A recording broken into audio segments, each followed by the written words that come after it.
On the east blew upon a nameless island. A handsome man with short black hair lay flat on his back on the beach staring up at the sky. The ceaseless sea breeze finally roused Qin Lang's consciousness. Qin Lang opened his eyes, and an enchanting system voice echoed within his mind. Host has transmigrated into the world of One Piece and successfully activated the Defiant Comprehension System. The host now possesses max-level epiphany and max-level modification abilities. Other uses of the Defiant Comprehension System are to be researched by the host himself. May the host enjoy his time in the world of One Piece. I've transmigrated, and I've come into the world of One Piece. I've even bound a Defiant Comprehension System. Wearing a peculiar expression, Qin Lang pushed himself up from the sand, patted the grains from his body, surveyed his surroundings, and began gathering any useful information he could. This should be a small island showing no signs of human habitation. Fresh water would be easy enough to find. What he did not know was whether there was anything edible within the island's interior. The most pressing task was to build a shelter for himself and wait for a passing ship that he could take to a nearby island town. As for what use this Defiant Comprehension System might have, Qin Lang had no time to study it for the moment. First, I should check how big this island is. Qin Lang followed the shoreline westward, then circled around a stretch of jungle that blocked the beach from view. Huh! Qin Lang suddenly halted in his tracks, exclaiming in surprise, "Don't tell me I'm this lucky." Not far ahead along the shore, a small triangular sailed ship with a ram's head prow was moored. On the triangular sail was painted a pirate flag emblem every fan of pirates would instantly recognize: a grinning skull wearing a straw hat. Qin Lang narrowed his eyes, smiling as he murmured, "The Going Merry, the first ship of the Straw Hat Pirates. So Luffy and the others are on this island too. If it's the Merry, then this should be before the Enies Lobby incident. Should he board Luffy's ship or not?" Just as Qin Lang was hesitating, a burst of noisy shouting drew his attention. "Luffy, come here, there are so many coconuts." Following the direction of the shout, Qin Lang quietly made his way toward a coconut grove not far away. So it's the two of them. Hiding behind a coconut tree, Qin Lang immediately recognized the pair below, dancing excitedly beneath the trees. One was a cheerful big kid wearing a straw hat with a scar beneath his left eye. It was none other than the man known as Straw Hat, who would one day become one of the four emperors, Monkey D. Luffy. The other was a man with a light brown bandana, dense curly black hair, and thick lips, his most striking feature being an extremely long, thin nose. He was the sniper of the Straw Hat crew, the man bearing the title of God, Usopp. "Nice find, Usopp. Watch me pick a bunch more. I wonder what kind of delicious dishes Sanji will make with them." Luffy stretched his arms to an absurd length, hauling himself up onto the coconut tree. "Catch, Usopp." He plucked off a large coconut and tossed it down to Usopp, who stood below ready to receive it. As Qin Lang watched Luffy stretch his arms up the tree, the system's voice sounded again. "Host has observed the user of the human fruit mythical beast type Nika form. Comprehension gained an ability allowing the body to stretch like rubber. Host has observed a person possessing a basic Conqueror's Haki constitution. Comprehension gained intermediate Conqueror's Haki. Host has observed a person possessing a basic Observation Haki constitution. Comprehension gained intermediate Observation Haki. Host has observed a person possessing a basic Armament Haki constitution. Comprehension gained intermediate Armament Haki." Listening to the system prompts chiming one after another in his mind, Qin Lang's eyes went wide in astonishment. So this is the effect of max-level comprehension. Just by looking at someone once I can learn their skills. Qin Lang keenly sensed that after mastering Armament Haki and Conqueror's Haki, his body had undergone an epic strengthening. One casual punch would be enough to kill a bull. Stretch. Qin Lang tried extending his arms the way Luffy had. In the next instant, an astonishing scene unfolded. Whoosh! Qin Lang's arms suddenly shot out, elongating like rubber, his hands seizing the coconuts at the top of a tree. After plucking them, his arms contracted back to their normal length. Tossing the coconuts aside, Qin Lang stared at his own hands, involuntarily drawing in a sharp breath. Without eating a devil fruit, I can learn a devil fruit user's ability just by witnessing it. This system is shamelessly broken. Then he froze. Qin Lang's heart gave a fierce thump. Normally, devil fruit users cannot consume a second devil fruit. Doing so for some unknown reason causes them to explode and die.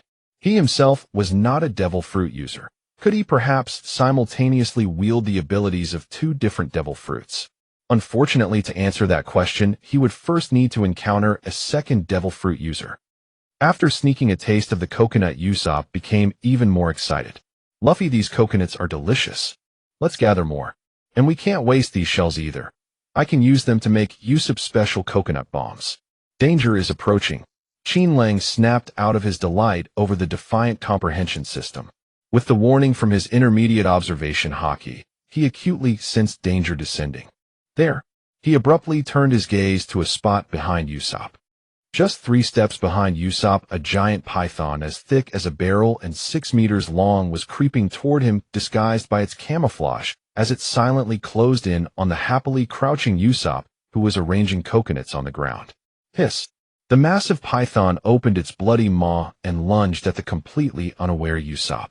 Usopp! Only now did Luffy in the tree notice the giant serpent, but it was already too late. Luffy could only roar a warning behind you. Behind me. Usopp turned back, utterly help! Usopp stared, trembling and pale, as the python's gaping maw hurtled toward him. Gum Gum Rocket! 2 elongated arms slammed precisely into the python's lower jaw, forcing its mouth shut and blasting it away through the air. Saved! Usopp exhaled in relief, tears of gratitude in his eyes, as he looked up at Luffy in the coconut tree. Thank you so much, Luffy. But when Luffy jumped down from the tree, he only scratched his head with a goofy smile. Hey, Usopp, that wasn't me. I didn't manage to save you just now. Usopp's jaw dropped. Don't joke around, Luffy. If it wasn't you, then who else could it be? The one who punched the python away and saved me clearly used your stretching rubber arms. Usopp, the person who saved you is over there. Luffy pointed toward the coconut tree where Qin Lang was hiding and said earnestly, thank you for saving my crewmate. Usopp ducked behind Luffy, trembling as he stammered, thank you, whether you're human or ghost. Under their gaze, Qin Lang slowly stepped out from behind the coconut tree, eyes narrowed in a smile. You're welcome. The moment Usopp saw that it was a person, his fear vanished. He hopped out from behind Luffy, studying Qin Lang's arms with curiosity. Thank you for saving my life, benefactor. Benefactor, can your arms stretch as well? Hee, this is the first time I've seen someone whose arms can stretch like mine. Luffy too stared at Qin Lang's hands with bright curiosity. It was truly his first time seeing anyone else who could freely extend their arms as he did. Under their eager stares, Qin Lang chuckled, casually stretching out an arm to hook a branch of a coconut tree, then swung himself lightly to land before Luffy and Usopp. Seeing Qin Lang's extended arm, Luffy's eyes sparkled like stars. So your arms really can stretch. Are you also a rubber man who ate the Gum Gum fruit? Usopp hurriedly waved his right hand, pouting in denial. Impossible. A devil fruit with a given ability can only exist as one at any given time. He must have eaten some other kind of devil fruit that lets him stretch his arms. Under their expectant gazes, a mischievous idea suddenly arose in Qin Lang's mind. Smiling pleasantly, Qin Lang said, I ate the talent fruit, making me a talent man. Any ability I witness, I can learn. There's no way a devil fruit with such an outrageous ability exists. Usopp's eyes bulged as he flatly refused to believe Qin Lang's claim. Luffy, however, believed him without a shred of doubt. What a fun fruit! He exclaimed, face alight with delight as he extended his right hand toward Qin Lang in eager invitation. My name is Monkey D. Luffy, the man who will become the Pirate King. I'm looking for crewmates to be pirates with me. You're really interesting. Will you be my crewmate? Usopp tugged frantically at Luffy's arm, whispering, hey Luffy, don't just invite a stranger to join us like that. Qin Lang stared at Luffy's outstretched hand, silent for a few seconds. Then under Usopp's horrified gaze, he smiled and reached out to clasp Luffy's hand. I'll be in your care from now on, Captain. Overjoyed, Luffy pulled Qin Lang into a hug. You're our 5th crewmate now. Usopp, go tell everyone to get a banquet ready. We're going to celebrate properly. On the shore of an unnamed island in the East Sea. Luffy, you said we were just going to look around, not cause trouble. Nami's frantic roar echoed from the Going Merry. How could you bring back a complete stranger in just a few minutes? And you say he's the 5th member of our... Nami pinched Luffy's rubbery face and pointed at the smiling Qin Lang beside him, angry. You don't even know his name. Although he's handsome, look at his strange clothes. What if he's a Marine? You're now a pirate worth 30 million berries. Don't you know how many Marines want your head? But Luffy's face stretched by Nami, he mumbled, "Nami, I don't think he's a bad. His ability is interesting. What's wrong with him joining us?" Strange clothes. Usopp's nose is strange too. Usopp, caught in the crossfire, waved his right hand and complained, Hey. We were talking about him, why mention my nose?" Zoro and Sanji had immediately surrounded Qin Lang warily the moment he stepped up. That morning they had seen Luffy's 30 million berry wanted poster, and in the afternoon a strange man appeared wanting to join the ship. How could such a coincidence happen? As the main combatants of the Straw Hat Pirates, Zoro and Sanji instinctively sensed something. This smiling man was no ordinary opponent. Zoro stood silently beside Qin. He gripped the hilt of his sword Wado Ikamanji at his waist, coldly watching every move Qin Lang made, as if ready to draw and strike at the slightest sign of hostility. Sanji stood upright in front of Qin Lang, head bowed as he lit a cigarette. After a deep inhale, he looked up and said slowly, "Friend, we're grateful you saved Usopp. But your appearance is too coincidental. Our captain is naive. He believes everyone is good. But we are different. If you have ill intentions, please leave the ship now. Out of gratitude for saving Usopp, we won't attack you. But if you stay and try to harm Namison, he'll kick you into hell." Qin Lang listened to Sanji's threat with a smile. Watching Sanji's iconic curly eyebrows under his blonde hair, he couldn't help but laugh heartily. "Ha, you guys are really interesting. Especially you, Sanji." Sanji felt Qin Lang's disdain and bit his cigarette angrily. "Hey, bastard. What are you laughing at? You look down on me. Careful, he'll kick you to death right now." Qin Lang's laughter came from the delightful sense of incongruity in directly interacting with the main characters of anime. After all, when he was on Earth, he was a huge fan of Sanji. He had great respect for Sanji's almost pathological chivalry. So when Sanji threatened him, he couldn't help but laugh. This face-to-face interaction with a 2D idol breaking the fourth wall was simply amazing. Hearing Sanji's angry voice, Qin Lang stopped laughing and said with a smile, "Don't worry. I have no ill intentions toward any of you." Qin Lang looked around at everyone on the Mary, cleared his throat, and smiled. "Everyone, allow me to introduce myself. My name is Qin Lang, 20 years old. I come from a mysterious and powerful ancient country, but due to certain reasons I can no longer return home. Having become a stranger in a foreign land, I have no goal. I just hope to find interesting things to do. Coincidentally, Captain Luffy sincerely invited me to join, and I agreed without objection. If anyone still doubts my background or purpose, I can leave at the next island. Only I beg you not to leave me on this lonely island." Hearing these words, Sanji and Zoro instinctively exchanged a glance, seeing a hint of trust in each other's eyes. The next second they glared at each other and looked away in disdain. TCH. Zoro released his grip on the sword hilt and walked straight up to Qin Lang. He sized up Qin Lang, who was slightly shorter than him, and said coldly, "Since the captain has agreed to let you join, we can't refuse. But I want to know, what can you do? What are you good at?" Qin Lang spread his hands, eyes narrowed in a smile. "What am good at? That might be quite a lot." Upon boarding the Going Merry, after scanning Zoro and Sanji, Qin Lang had already learned and unlocked many skills through the Heaven-Defying Comprehension System. Host observes an intermediate 3-sword style swordsman. Comprehended advanced 3-sword style swordsmanship. Host observes a person with a genetically specially modified physique. Comprehended exoskeleton. Host observes an intermediate black leg kick technique user. Comprehended advanced black leg kick technique. Host observes a master of culinary arts. Comprehended grandmaster culinary arts. Upon hearing Qin Lang's words, Zoro thought he was a braggart like Usopp and said disdainfully, "Oh." For example, Qin Lang smiled slightly, knowing he could no longer hide his strength. He needed to act to establish his authority, a necessary step to join this power-respecting pirate crew. He had to make a splash without saying a word. Thinking this, Qin Lang's figure suddenly appeared in front of Zoro. Smiling, he grasped the hilt of Zoro's sword. "For example, I can be a swordsman." "What?" Zoro felt a shadow flash before him. Then, to his astonishment, he found that the Wado Ikamanji at his waist was now in Qin Lang's hand. His beloved sword, taken, Zoro's face darkened immediately. He clenched his fists, ready to fight. His voice was extremely cold. "Give Wado Ikamanji back. You have no right to touch it." Qin Lang held Wado Ikamanji, casually swung it a few times and sighed, "Good sword. Lend it to me, I'll return it soon." Seeing Qin Lang take Zoro's weapon, everyone except Luffy instinctively became alert. Sanji stood aside ready for battle, his foot twitching restlessly. At this moment, Sanji didn't forget to pour fuel on the fire, jeering with contempt. Fool, to have your weapon taken so easily, you still call yourself a swordsman. Zoro gritted his teeth and retorted, what did you say? Usopp trembled behind the stairs, pulling back his slingshot, muttering, even if he saved me, he can't hurt my crew. While Luffy, you idiot, bringing a random person aboard. Nami nervously shook Luffy in her hands, trembling in fear. It's all your fault, Luffy. Look, they're about to fight. Luffy, dangling in Nami's grip, was all smiles. He watched the scene with relish and laughed heartily. Isn't it fun to fight with a new crewmate? Don't worry, Qin Lang is not a bad guy. I trust he won't hurt us. Under everyone's wary gaze, Qin Lang did not attack any of them.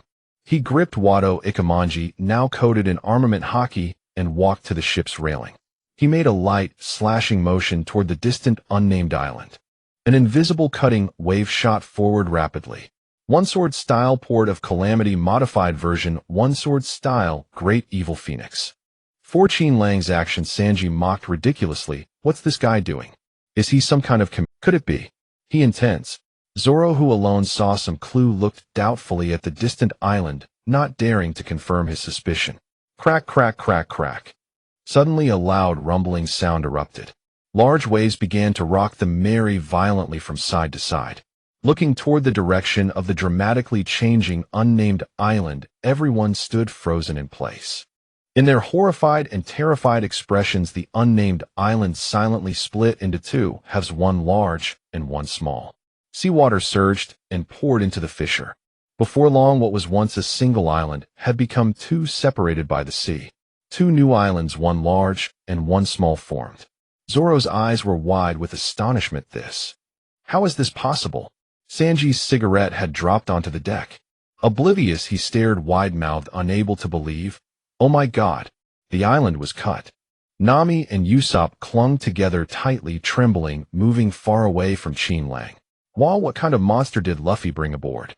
With a single slash, Qin Lang cleaved an island in two. The power of the modified technique had increased far more than he anticipated.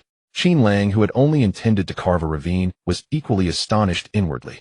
He turned around nonchalantly, sheathing Hidao Iwenzi back into Zoro's scabbard, and grinning at the still-stunned Zoro, said, my apologies for using your weapon without permission. I'm truly sorry. The entire Going Merry was silent. Everyone was dumbfounded, mouths agape, yet unable to Wow. Even Luffy ran to the ship's railing, clutching it with stars in his eyes as he stared at the two islands that had been sliced in half by a single sword stroke. After a long moment, Luffy turned back, looked at Qin Lang, and shouted in delight, wow, Qin Lang. You're amazing. Zoro can't cut an island in half. Luffy's right. Although this island is small, I still couldn't cut it. You're strong. I'm not as good as you. Zoro never concealed his admiration for the strong, nor his ambition to surpass them. He nodded frankly, then gazed at Qin Lang with burning eyes, and said in a low voice, even though I can't unleash a slash of this magnitude now, I believe that one day I will accomplish it. I've made up my mind. My goal now is to defeat you. The throne of the world's greatest swordsman will be mine. Qin Lang hadn't expected that on his very first day aboard, he would become the target of pursuit for the proud swordsman Zoro. Truly, I feel honored, Qin Lang said with a gentle smile to Zoro, whose eyes were blazing. Don't worry, Zoro. I have absolutely no interest in the title of world's greatest swordsman. I won't compete with you. Qin Lang shifted his tone and spoke enticingly. But if I could join your pirate crew, wouldn't you have a sparring partner for combat practice? Especially one who doesn't mind trouble and is always ready for a fight. Zoro's throat moved with difficulty. His heart was deeply tempted. A great swordsman teammate, who could be a sparring partner at any time. For the first time in his life, he felt his heart stir over a man's proposal. Seeing Zoro fall silent, Qin Lang smiled faintly. One down. Next target, Blackleg Sanji. Qin Lang turned to look at Sanji. Although Sanji was equally astounded by Qin Lang's ability to slice an island in two with a casual stroke, his sense of responsibility kept him wary and suspicious of Qin Lang's purpose in boarding.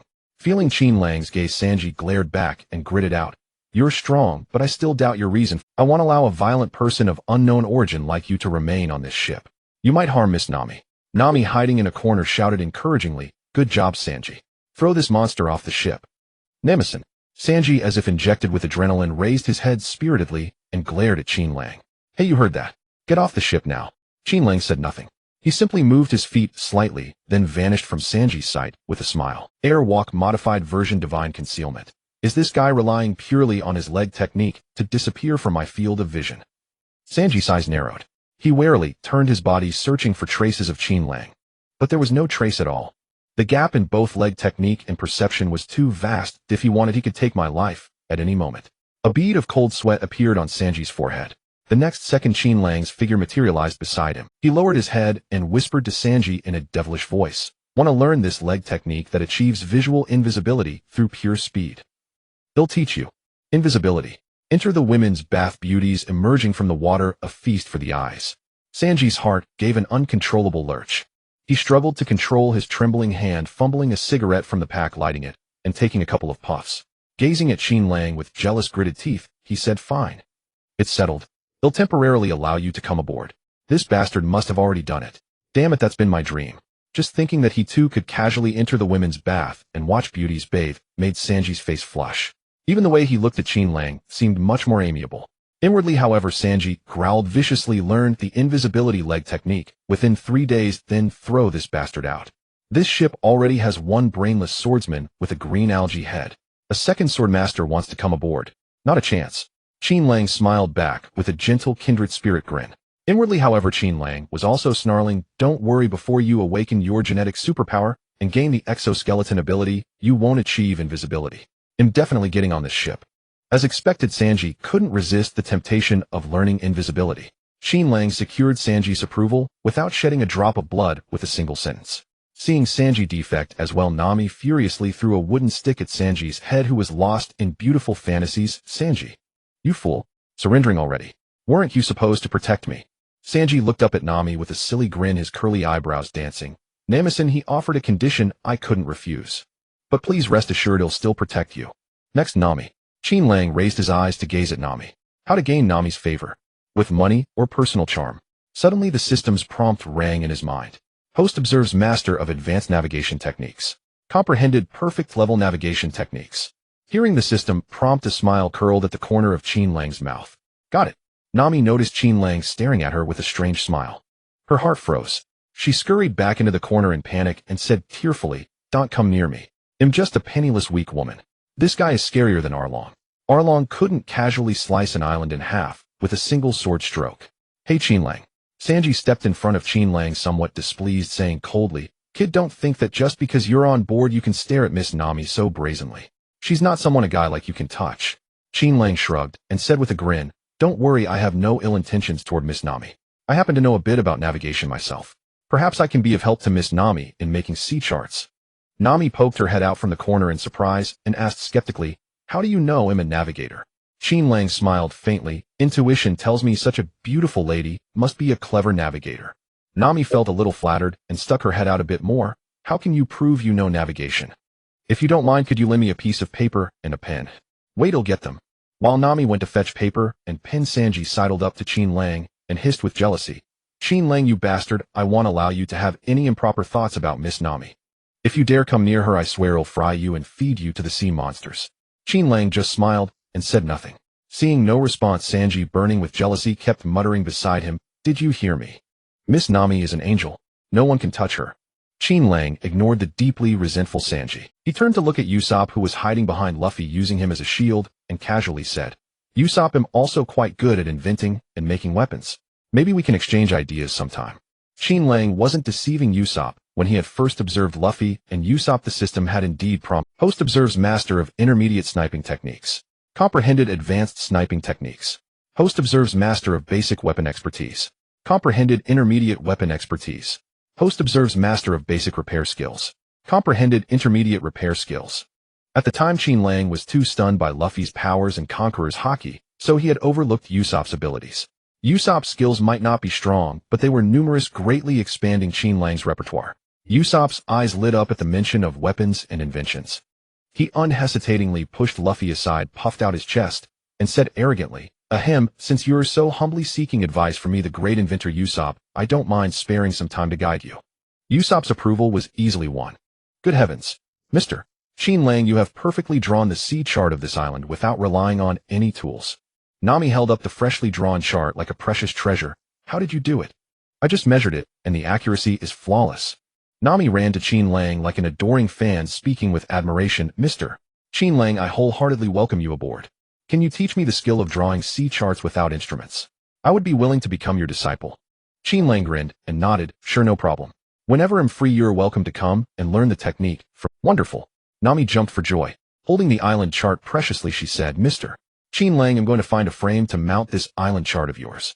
Nami went to look for a frame, leaving Sanji, his face burning with jealousy, staring sourly at Qin Lang. His expression twisted horribly, muttering indistinct curses under his breath. Seeing that Qin Lang had already gained unanimous approval from the other crew members, Lu Fei pressed his straw hat, put his arm around Qin Lang, and announced with hearty laughter, Crew, to welcome our new comrade, we're having a banquet on the Going Merry tonight.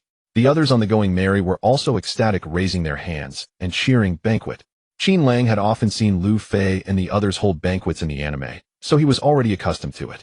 But being an outsider and being part of it were two completely different experiences. In this lively and joyful atmosphere, Qin Lang unexpectedly felt a hint of excitement rising within him. However, Qin Lang quickly restrained his inner excitement. Too many things had happened today. He needed some time alone to check the reversed Heaven Comprehension System. Qin Lang said with a smile, Captain Lu Fei, I'd like to spend some time alone on this island.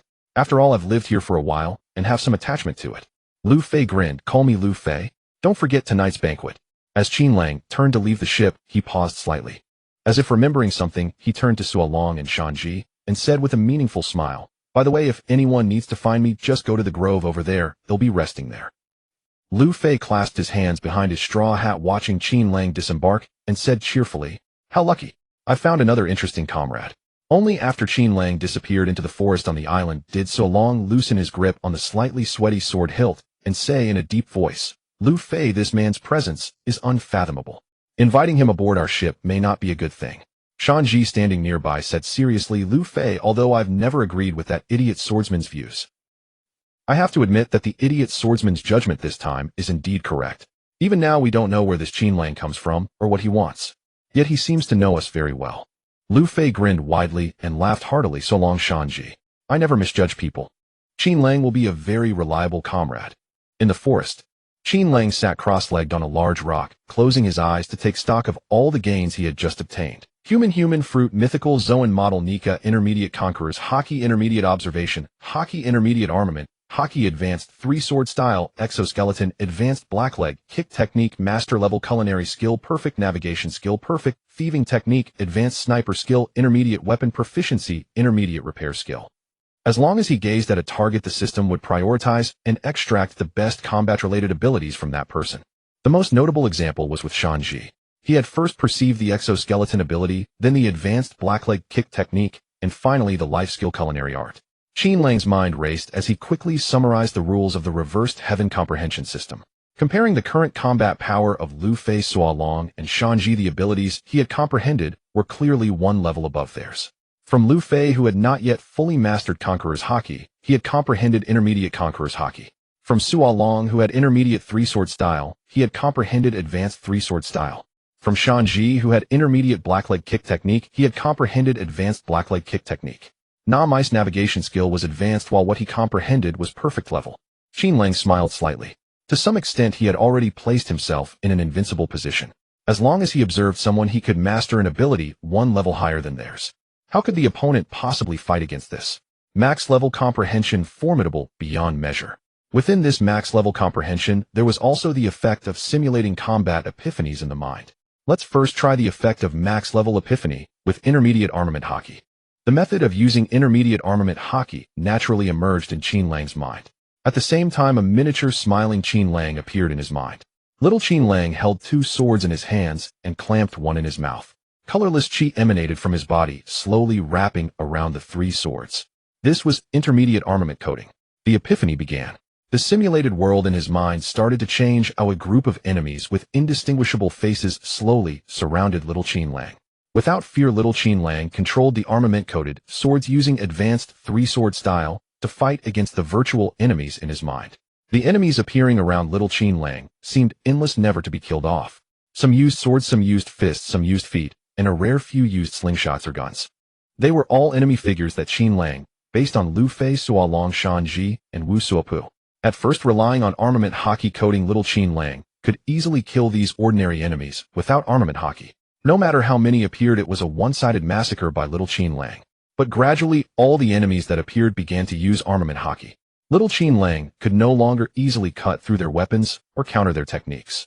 Under the dual toll of attacking and evading, his breathing became unstable and his attacks grew sluggish. The armament haki wrapped around the three swords grew thinner and thinner. Suddenly little Qin Lang seemed to notice that the newest enemies were also coated with armament haki, armament hardening. Struck by a sudden inspiration, little Qin Lang also enveloped himself with intermediate armament haki, using armament hardening to block attacks from enemies behind. It proved effective, though under the protection of armament haki the enemy's attacks gradually lost their effect. Protected by full-body armament, little Qin Lang began to reorganize his counterattack, defeating the enemies.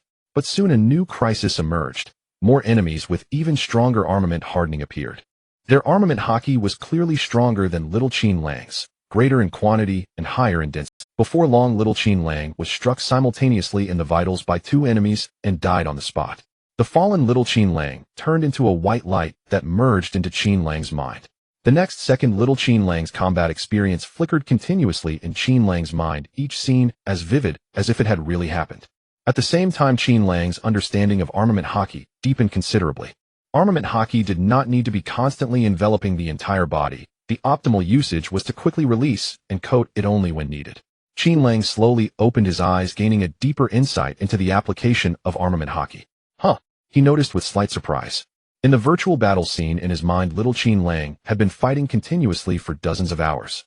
Yet in the outside world, only 3 seconds had passed. Was this the effect of max-level epiphany? To comprehend skills in an extremely short time in the mind, the battle was illusory, but the combat techniques and experience gained were real and solid. Qin Lang closed his eyes again, beginning an endless epiphany. After an unknown amount of time, the sound of slowly approaching footsteps echoed behind Qin Lang. Soon the footsteps stopped not far from Qin Lang. As expected, you've come. Qin Lang opened his eyes, stood up, looked at the approaching figure, and said with a relieved smile, the first to come as I thought is you. So long. Indeed, you said that intentionally. Sua Long, who had already tied the green headband around his head, drew the Wado Ikemanji from his waist and pointed it lightly at Qin Lang. His expression was grim and serious as he said, Qin Lang, fight me. I want to know just how great the gap between us is. I'm happy to oblige. But I have no weapon. Wait for me a moment. Qin Lang scoured the forest, and with glee picked up a branch half a meter long and as thick as a pigeon's egg from the ground. Hey, you're the one. Qin Lang ran his fingers coated in armament haki twice over the branch's surface, smoothing and cleaning it. Who? Qin Lang swung the branch through the air a few times, nodded approvingly, and murmured to himself, I shall name you the famed blade Mu Sheng. Grasping the famed blade Mu Sheng in one hand, Qin Lang pointed it at Sua Long and said with a grin, I'm ready. Come. This fellow Qin Lang was even more arrogant than the Hawkeye. Were all swordsmen such arrogant bastards? When he said this, Sua Long clearly lacked self-awareness. Sua Long's eyelid twitched slightly, and he said in a low voice, You intend to fight me with that broken branch you picked up at random? Qin Lang replied with a smile, Rest assured, this is a superior famed blade that, given your current strength, you absolutely cannot cut. Feel free to go all out. Sua Long clenched his jaw, crouched to gather power, and said coldly, There's a limit to looking down on me. Watch me cleave your famed blade in two. If I cut you down, it'll prove you're nothing special. Facing Sua Long's murderous declaration, Qin Lang smiled faintly, and if I'm still alive. Sua Long said gravely, If you're still standing after this, I'll acknowledge you as my comrade. Sua Long thrust his sword forward, swinging it diagonally from top to bottom. One sword style moon-slashing strike. Facing Sua Long's slash, Qin Lang stood motionless. He watched the Wado Ikemanji in Sua Long's hand come sweeping down toward him, so close that he could even see his own reflection in the gleaming blade. Only then did Qin Lang lightly flick the Mu Sheng upward, meeting Sua Long's blade. Bang! The instant the Wado Ikemanji and Mu Sheng collided, the tremendous impact far exceeded Sua Long's expectations. The immense force transmitted from the wooden branch sent Sua Long flying backward against his will. Sua Long performed 2 somersaults in the air to dissipate the force before his feet touched the ground again. After landing, Sua Long immediately looked at Qin Lang's hand. How is this possible? He stared incredulously at the undamaged branch, deeply shaken. There was no doubt that Qin Lang was strong. But could he not even cut a branch that the other used as a weapon? Was the gap in our strength truly so vast? I swore to Luffy that I would never lose again until I defeated the Hawkeye and became the world's greatest swordsman. But was I about to lose again? Qin Lang discerned the rising confusion in Sua Long's heart and couldn't bear to discourage him. He shook the Musheng and said, Suo Long, don't dwell on the outcome of this duel. This is an unfair fight. I possess a battle technique you have yet to encounter. Look, has the branch in my hand changed? Changed it. Suppressing his bewilderment, Suo Long focused on the wooden stick in Qin Lang's hand. Suo Long keenly noticed. At some point the stick in Qin Lang's hand had altered its color, turning black. Suo Long mused silently. When he swung it on the ship earlier, he also changed the color of the Wado Ikamanji. This is a type of haki known as armament haki. Qin Lang withdrew the haki wrapped around the stick, then released it again to demonstrate the transformation. When you coat your weapon with armament haki, you make it stronger and more durable. At the moment the Musheng in my hand touched the Wado Ikamanji, I coated it with armament haki. Without mastering this battle technique, even with a sharp famed blade, you simply cannot cut through my fragile. With that, Qin Lang narrowed his eyes. Is defeat the only loss? No. Having your weapon chipped by an enemy is also a swordsman's disgrace.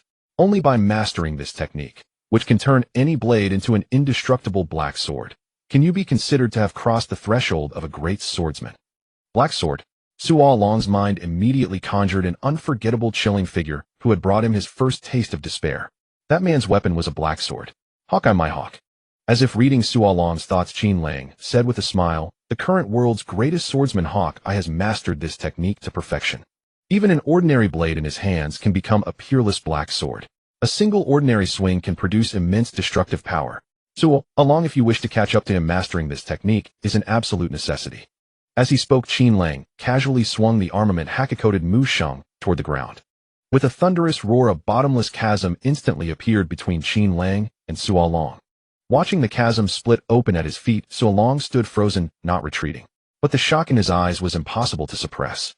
Under Suo Long's stunned gaze, Qin Lang thrust the Musheng into the ground, sat back on a rock, and said slowly, So long, the gap between you and me is like this chasm. Suo Long took a deep breath. He feared losing, but he feared even more refusing to face his own heart. I lost. With a slightly trembling hand, Suo Long sheathed the Wado Ikamanji and asked earnestly, Qin Lang, what about the gap between you and Hawkeye? Qin Lang pondered for a moment and replied with a smile, the gap between great swordsmen can only be known by testing it. Suo Long silently swore to himself before catching up to Hawkeye. He must first defeat Qin Lang. What Suo Long didn't know was that the moment Qin Lang laid eyes on Hawkeye, he had already surpassed him. The Heaven-Defying Enlightenment system truly lived up to its name. Armament haki.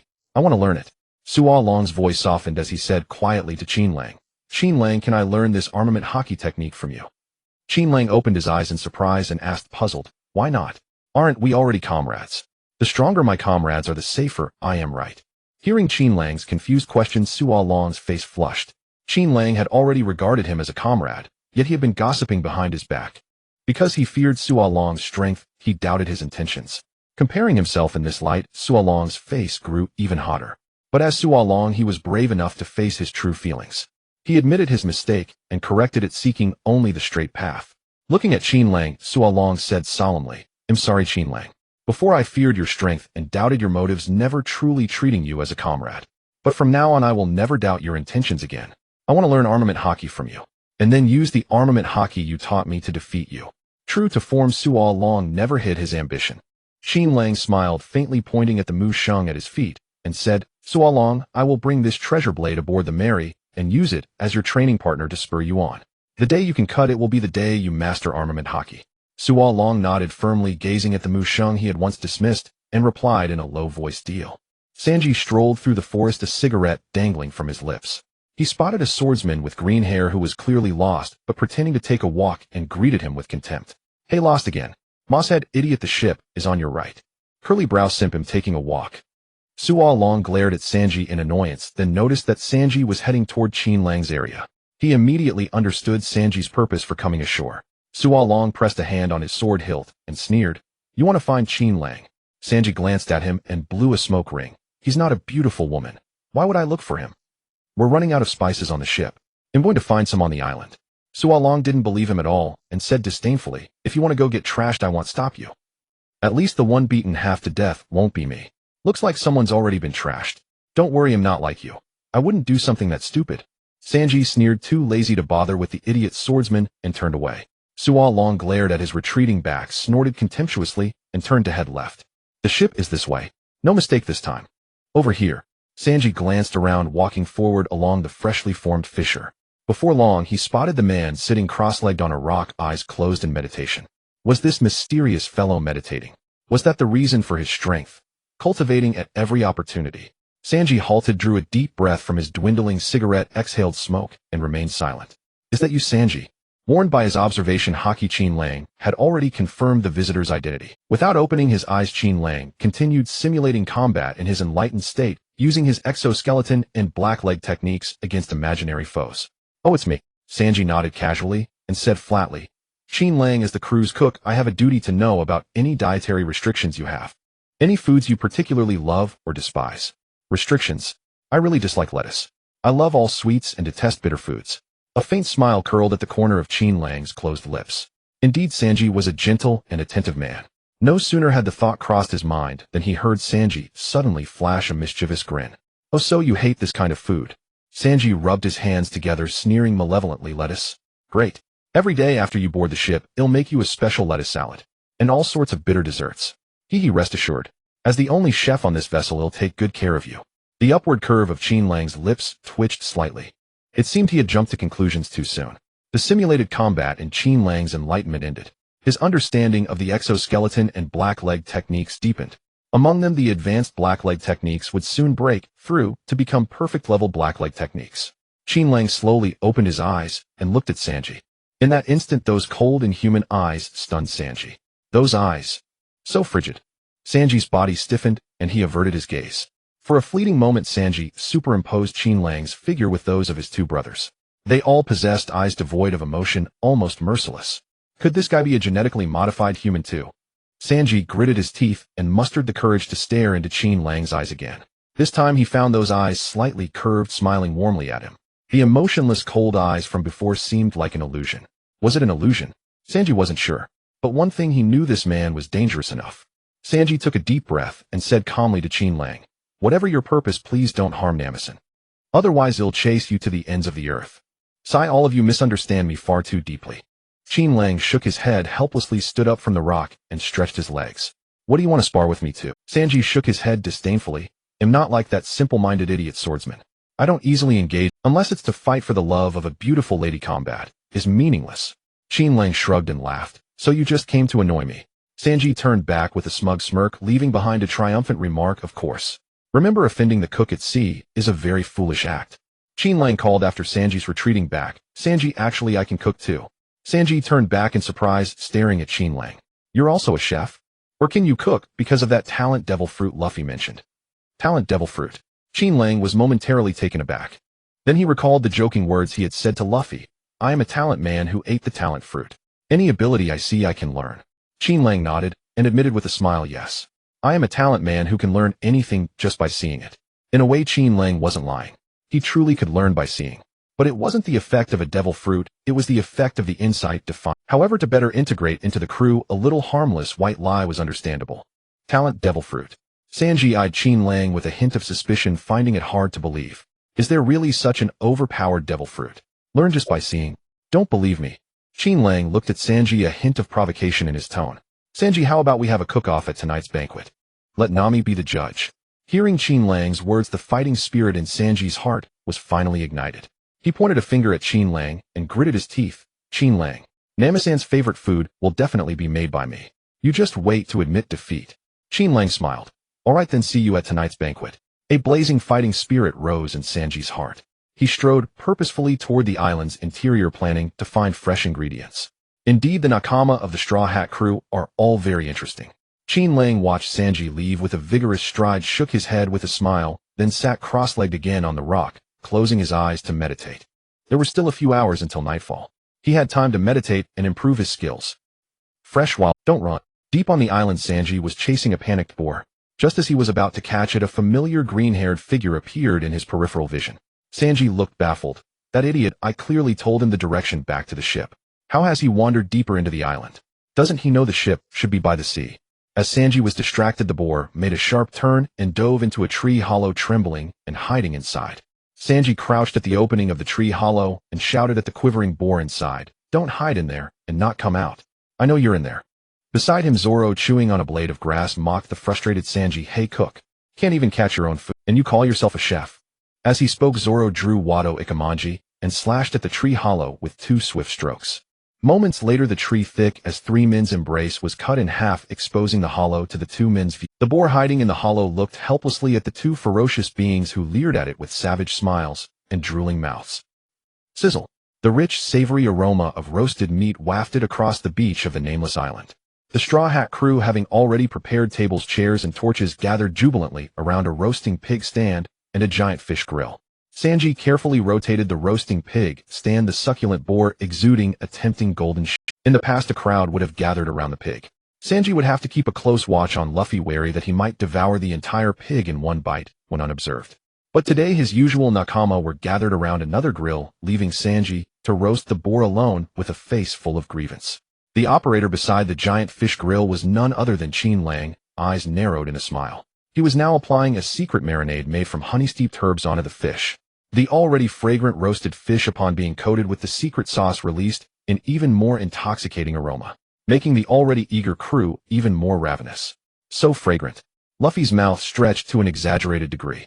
Beside him, Usopp, while swallowing saliva occasionally, eyed Luffy's mouth warily, afraid of accidentally Luffy's eyes widened as he stared greedily at the fish. Qin Lang was basting, drooling as he urged indistinctly, "Qin Lang, hurry up.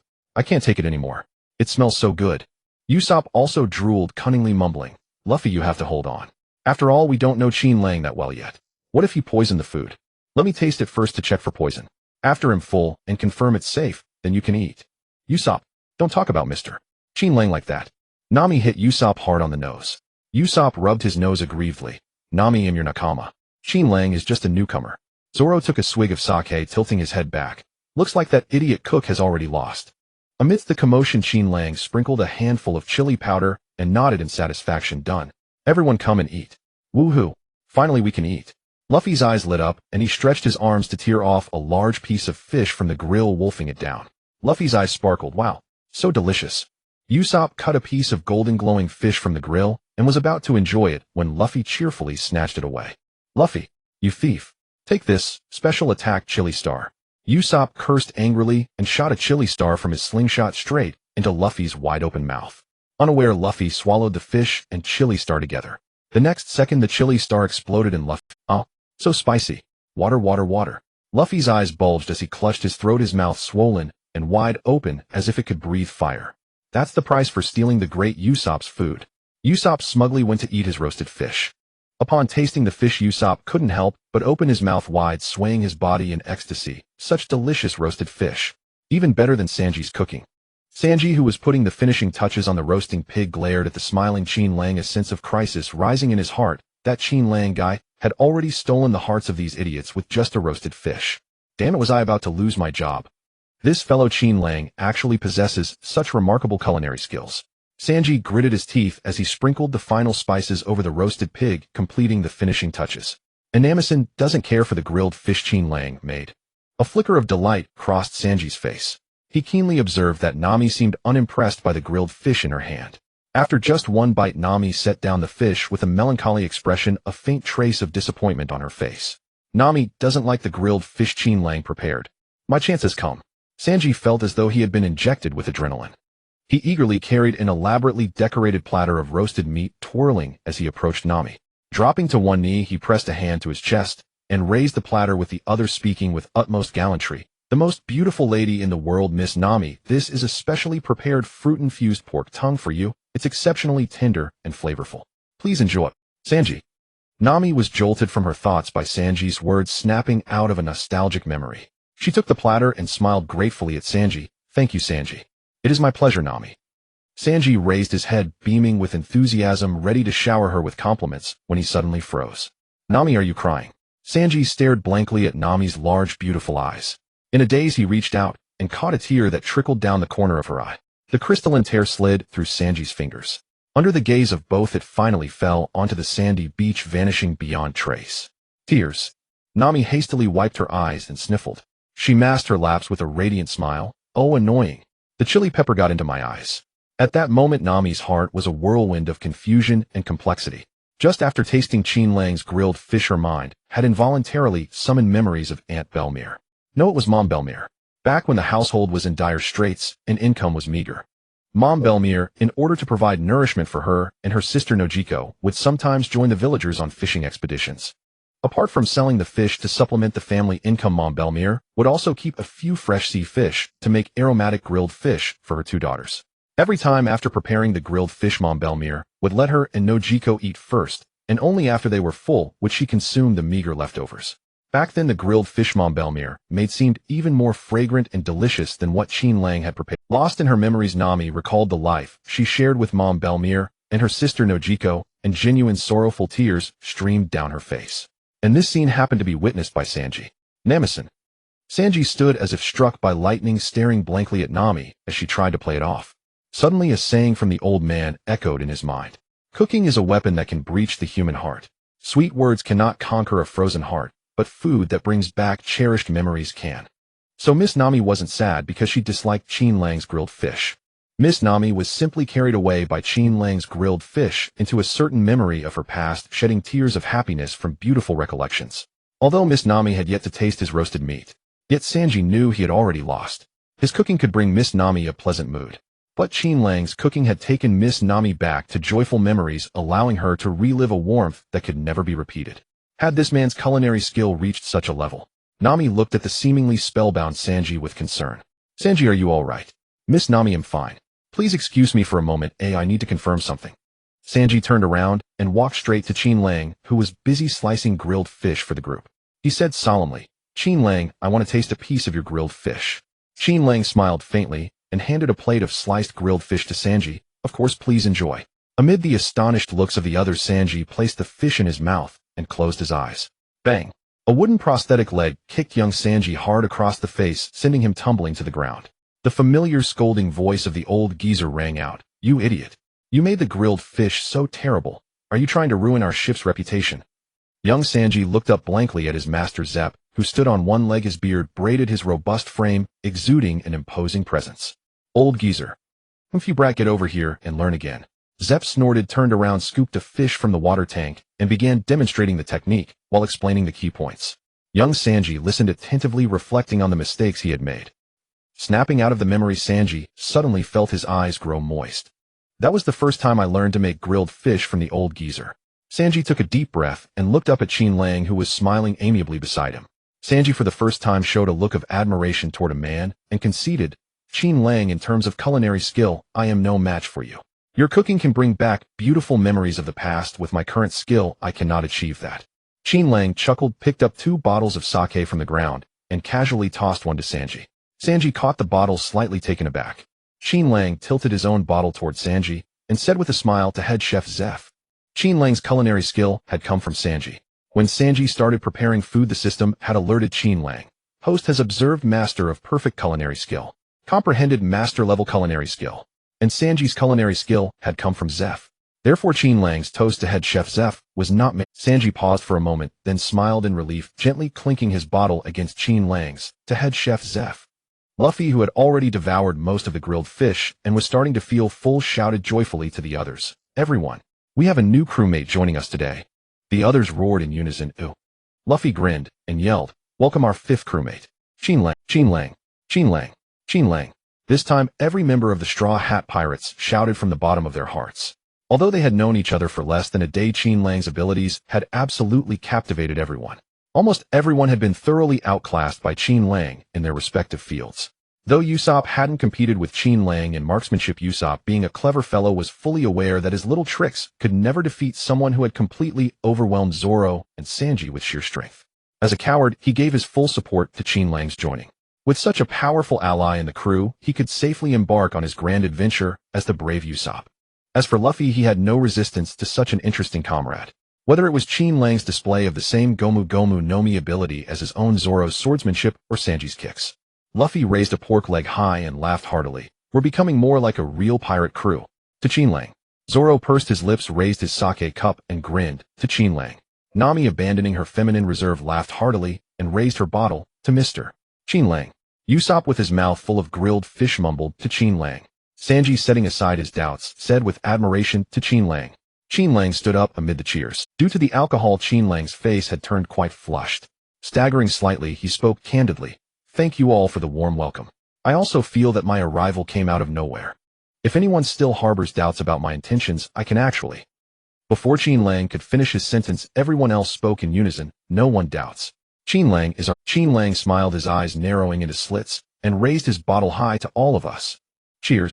2 days later on the deck of the Going Merry. Damn it. Qin Lang wins again. Usopp threw down his cards in frustration, glaring at Luffy. We're both pirates. Why did you use a bomb to blow me up when Qin Lang is the Marine? Luffy looked innocent and laughed. Hee, I forgot. Luffy, you big idiot. Usopp clawed at his hair in exasperation, roaring in impotent rage. Qin Lang watched them with a smile, picked up a pastry from the plate, and asked Nami, who was at the bow scanning the surroundings with a telescope. Nami, how much farther to Log Town? Nami exclaimed excitedly. Everyone, I can see the island. We're almost there. Luffy bounced up in excitement, leaped to the bow, and looked around, eagerly shouting, Where? Qin Lang exerted a little force and jumped up to the crow's nest on the mast. With the aid of his observation haki, he clearly saw the distant island growing larger. A slight smile curled at the corner of his mouth as he murmured, finally Log Town. Also known as the town of the beginning and the end. The place where the pirate king Gold Roger was born and died. Log Town port. Under the triangular archway, the Straw Hat crew gathered here. Luffy looked at the bustling crowd in Log Town holding his straw hat and grinning. Yo, what a huge town. Nami said, this was once a town where pirates aiming for the Grand Line gathered. You can buy all sorts of supplies here. Usopp raised his nose with fighting spirit. For the upcoming great adventure, I'm going to gather some equipment. Qin Lang, come with me. During the past 2 days on the Merry, Qin Lang's guidance on weapons had made Usopp sincerely admire him, considering him a soulmate. Before Qin Lang could answer, Sanji lit a cigarette and said, Usopp, go by yourself. Qin Lang, as chefs, we should go check out the town's market. See if there's fresh ingredients and beautiful ladies. Zoro gripped his sword hilt and said disdainfully, Qin Lang, ignore those idiots. I'm missing 2 swords. Let's go check out the weapon shop. Nami grinned mischievously at Zoro and teased, oh, you want to buy swords? I recall you're broke right now, aren't you? Zoro froze, realizing he was indeed penniless. Nami grinned wickedly, her eyes turning into dollar signs, tempting Zoro, want to borrow from me? It's possible, but when you pay back it's 3 times the principal and interest. Zoro gritted his teeth, greedy woman. Luffy pulled Qin Lang and grinned. Qin Lang, let's go see where the pirate king was executed. Qin Lang shook his head with a smile, declining his friend's invitations. Sorry everyone. I have places I want to go. Let's split up and meet back here later. Alright. I'm going to see the execution platform. Before Qin Lang finished speaking, Luffy grinned and strode away. The gears of fate kept turning. Only after watching his other companions melt into the crowd did Qin Lang walk into town with a smile. He had been looking forward to arriving in Log Town 2 days ago. Qin Lang had only one goal, to find a way to meet Long. As long as he looked at Long, he could acquire skills from secretly observing Luffy's actions was the easiest way to locate Long. But the time wasn't right yet. Qin Lang pondered his next move. Suddenly alerted by his observation haki, Qin Lang sensed a burly man intentionally approaching him from ahead. Interesting.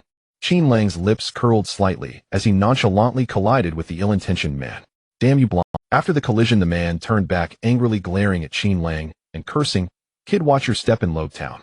This isn't a place for outsiders to act tough. After dropping his threats, the man turned and swaggered away. The man quickly entered an inconspicuous. In the alley, a group of thugs were sitting on the ground laughing and fooling around. The man whistled to draw their attention, proudly pulling a pouch from his pocket. Weighing the pouch in his hand, the man sneered, every year at this time hordes of foolish pilgrims come to see where a loser died. Thanks to these idiots we can make a killing. The surrounding thugs chimed in. Hee, brother Jiao made a big damn it, just because that smoke monster is in town many pirates are scared to come here. Otherwise would definitely make even more. Exactly. Who's going to kill that monster? Jiao Go opened the pouch and sneered, kill a monster of, we can't do it. Not unless we can eat a treasure worth hundreds of millions too. When he saw what was in his pouch, Jiao Go suddenly froze. His face visibly reddened. Bastard. You tricked me. Angrily, Jiao Go threw the pouch to the ground. A bunch of ordinary small stones rolled out of the pouch. Jiao Go had been played by his prey. The surrounding thugs fell silent, not daring to speak. Bastard. If I see you again, you're dead. Jiao Go's curses suddenly stopped. He felt his empty inner pocket in disbelief, exclaiming in shock, where the hell is my wallet? Thanks to the kind donor for the wallet. Qin Lang grinned, weighing the thick wallet in his hand. The thieving skill he learned from Nami was at a perfect level.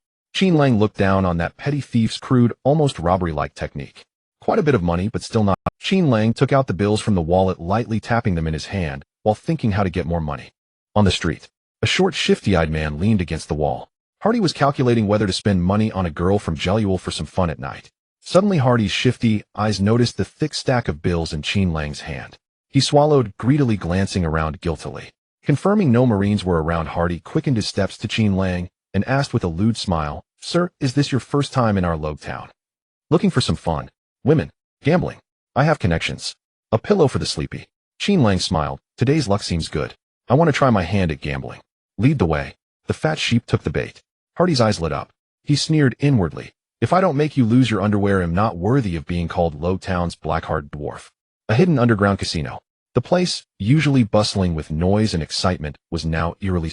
Everyone in the casino gathered around a table holding their breath to watch this extraordinary high-stakes game unseen in a decade. "Sir, please place your bet." The slender, scantily clad young female dealer trembled slightly as she looked at the mysterious gambler who had participated in dozens of rounds without a single loss. Qin Lang sat cross-legged across from the dealer with tall piles of gold and silver chips before him. Time's almost wasted. This is the last round. Qin Lang pushed over the chip piles, crossing his legs happily and grinning. "All in. 6 sixes." Hearing he went all in again, the female dealer's face turned grave. Beads of cold sweat kept rolling down her forehead. She discreetly glanced at the livid-faced boss in the crowd. With a difficult nod from him, she gritted her teeth and lifted the dice cover. Sure enough, it was 6 sixes. Really 6 sixes. If I'd known, I'd have followed. The crowd erupted. Gamblers, as if witnessing a miracle, shouted excitedly, "He won again." How many consecutive wins? 48. Heavens, I've never seen so many chips. That must be 100 million berries. In the crowd, the casino boss back was drenched with sweat. If the big boss found out that so much money was lost in his casino, his life would be over. Recalling the two subordinates who were silently taken down earlier, the boss knew this was beyond his ability. He immediately signaled the female dealer to stall the troublemaker, then turned and quickly left to a hidden spot where he dialed a den mushy. The den mushy had a skull emblem with a slanted smile. After hearing the details, the voice on the other end said coldly, "Idiot, do I need to teach you? Kill this reckless insect and take back our money. But be careful of the influence. Don't make a move inside the casino.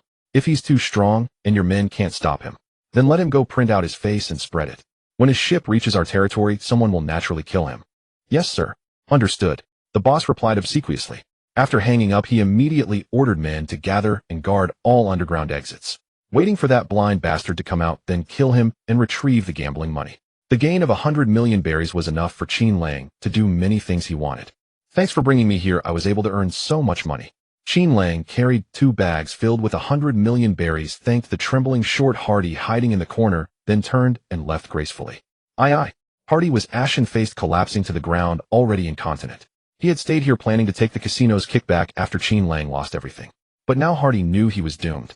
He thought he had delivered a fat sheep, but instead had brought a wolf that devours without blinking. "I don't want to see this fool again." The boss waved impatiently at the surrounding bodyguards, unwilling to look at Hardy any longer. Hardy was silently dragged away by 2 burly men. Qin Lang, carrying 2 bags of money, walked out along the passage with a smile. "I was worried about not having enough money to buy things. Now no need to worry." Suddenly, a group of mobsters armed with knives and guns surged out from the exit of the passage. Qin Lang stopped, turned around, and found the path behind him also blocked by a group of hostile people. Indeed, in any world, a casino can't let a gambler walk away with the money. Qin Lang murmured with a smile. The next second, his figure vanished. The mobsters closed in from both sides, only to find their target had disappeared. The 2 groups of mobsters stared at each other in shock. "Where is he?" "Disappeared." "Quick, tell the boss. The target is gone." Smack. The boss slammed the table angrily, commanding viciously, "Deploy men in the town and at the docks. Find him. No one can cause trouble in the Don Quixote family's casino and walk away unscathed. Rest assured, dear customer, I will arrange for someone to deliver the items you purchased to your ship immediately." The owner of the refrigerator store beamed with a happy smile. He nodded and bowed as he sent Qin Lang out of the store. After watching Qin Lang enter the adjoining kitchenware shop, the refrigerator store owner turned back inside, arranging for his staff to pack the large refrigerator with a lock that Qin Lang had purchased and deliver it to the dock. Before long, the owner of the kitchenware store, also with a beaming smile, graciously ushered Qin Lang out. "Generous customer, we will send it to the dock for you." As Qin Lang was sent out by the kitchenware store owner, he took just a few steps before coincidentally running into Usopp, who was carrying a large bag of items, but had a troubled expression. Qin Lang cheerfully called out to Usopp, "Usopp, where are you headed?" "Qin Lang, are you shopping here? Wow, that new outfit really makes you look dashing. Usopp's troubled expression faded significantly upon seeing. Usopp immediately noticed the pure white outfit Qin Lang was wearing, which looked strikingly handsome. Qin Lang glanced at Usopp's bulging backpack and smiled, saying, "It seems you had a good haul. Of course, these are all geared to support me in becoming a brave warrior of the sea." However, the next moment Usopp's expression fell as he sighed, saying, "Unfortunately, my wallet was just stolen, so I have no money to buy that goggles. I really like those goggles." In his moment of dejection, Usopp saw Qin Lang smiling as he tossed a small, "Consider it a loan from me, go buy those goggles." Huh. Usopp caught the small pouch in confusion, seeing a thick stack of belly inside. Usopp's eyes widened in shock. So much money. When he finally snapped out of his daze and looked around for Qin Lang, he realized that Qin Lang had already left the street. After hesitating for a moment, Usopp gritted his teeth and turned back, running towards the thrift store. Damn it, a sniper must have a decent pair of goggles. He'll find a chance to pay Qin Lang back later. Qin Lang wandered aimlessly along the main street of Rogue Town, knowing that Dragon had already arrived in this town by this time. However, given Dragon's abilities, it should be easy for him to go unnoticed. Therefore, he still needed to follow Luffy closely to find Dragon's whereabouts. At this moment, Luffy should still be wandering around Rogue Town searching for the execution platform. Qin Lang noticed a group of oddly dressed individuals hidden under black garments moving through the crowd as if searching for someone. Could they be members of Buggy's pirates? Qin Lang smiled slightly. Buggy's fragmentation ability is a skill worth understanding. It is extremely convenient to use in many situations. If I happen to see Buggy, it would be a good opportunity to gain insights. Hehe, I can't believe I've come this far. Qin Lang looked up and noticed a shop to his right, the weapon shop where Zoro obtained Sandai Kitetsu and Shusui. "Excuse me. Welcome." Qin Lang pushed the door open, attracting the scrutinizing gaze of the shop owner Ipponmatsu. His demeanor was extraordinary and he was dressed handsomely. It seems likely that he is a wealthy person. I could make a hefty profit. Ipponmatsu, who was originally sitting in front of the counter, immediately stood up and approached. With his hands crossed and a friendly smile, Ipponmatsu said to Qin Lang, "Honorable customer, what would you like? Please feel free to browse. Whether it's ancient swords or new swords, we have them all in our shop, which has been established for 200 years. Qin Lang immediately noticed a magnificent white long sword displayed in the counter where Ipponmatsu had been sitting. This is the sword of Das Bones, the Shusui. It seems that Zoro and the others have not yet arrived at this. Oh, you have a good eye? Ipponmatsu noticed Qin Lang looking at Shusui and awkwardly rubbed his hands, explaining this sword was brought in by a customer for maintenance, but it does not belong to our shop, and I'm afraid I cannot sell it to you. But you can take a look at our other fine swords, they are all of good quality. Alright, I'll take a casual look. Qin Lang nodded with a smile and turned towards the corner where several barrels filled with swords were placed. Ipponmatsu hurriedly followed behind Qin Lang, whispering, "Honorable customer, the weapons in the barrels are relatively of poor quality. You should take a look at those hanging on the wall. This sword." Qin Lang, as a great swordsman, was attracted by a sword emanating an ominous aura from the barrel. He grasped it firmly in his hand, examining it closely. Indeed, it was famously known as the cursed sword, Sandai Kitetsu. "Customer, this sword is not good. You should choose another one." Ipponmatsu's expression darkened slightly. He had not expected this customer's discerning eye to be so sharp, instantly selecting the most troublesome weapon in the shop. Qin Lang gently drew Sandai Kitetsu from its scabbard. With a swish, a flash of silver light revealed its sharpness, radiating a chilling aura. Sandai Kitetsu truly lives up to its name as a treasured sword. "Honorable customer, take a look at this sword, Kuroyami. Crafted by a renowned master from the South Sea, it is exquisitely beautiful, and the blade is as thin as a cicada's wing, perfectly suited for someone as noble as you." Although Ipponmatsu was eager to sell Sandai Kitetsu, he was after all a conscientious shop owner. He was unwilling to sell this sword rumored to bring misfortune to someone who did not understand its implications. Thus he made every effort to dissuade Qin Lang, trying to shift his attention to other fine swords. Qin Lang sensed Ipponmatsu's good intentions and smiled, saying, "Sandai Kitetsu is said to bring misfortune to its user, right, boss?" "You recognized it." Ipponmatsu was taken aback. He had not expected the other party to be so clear about the. Qin Lang smiled slightly. "I'll take this one." "How much is it?" Ipponmatsu took a deep breath and refused. "Sorry, honorable customer, I cannot sell this sword." Qin Lang, holding Sandai Kitetsu, tilted his head in confusion. "Why not?" Ipponmatsu crossed his arms and said seriously, "All swords from the Kitetsu line are cursed swords. Every famous swordsman who has owned a Kitetsu has met an untimely end. To this day, there is not a single swordsman in the world who wields a Kitetsu. Even those who have unwittingly used a Kitetsu have all perished after using it. Although I wish to get rid of this cursed item, fearing I might be cursed myself and follow in the footsteps of those lost souls, I cannot transfer the risk of this cursed death to customers who come to my store. This is my principle." At the same time, the shopkeeper's wife passed by and punched Ipponmatsu hard, saying angrily, "You fool, hurry up and sell such a dangerous item." "Wife, you don't understand."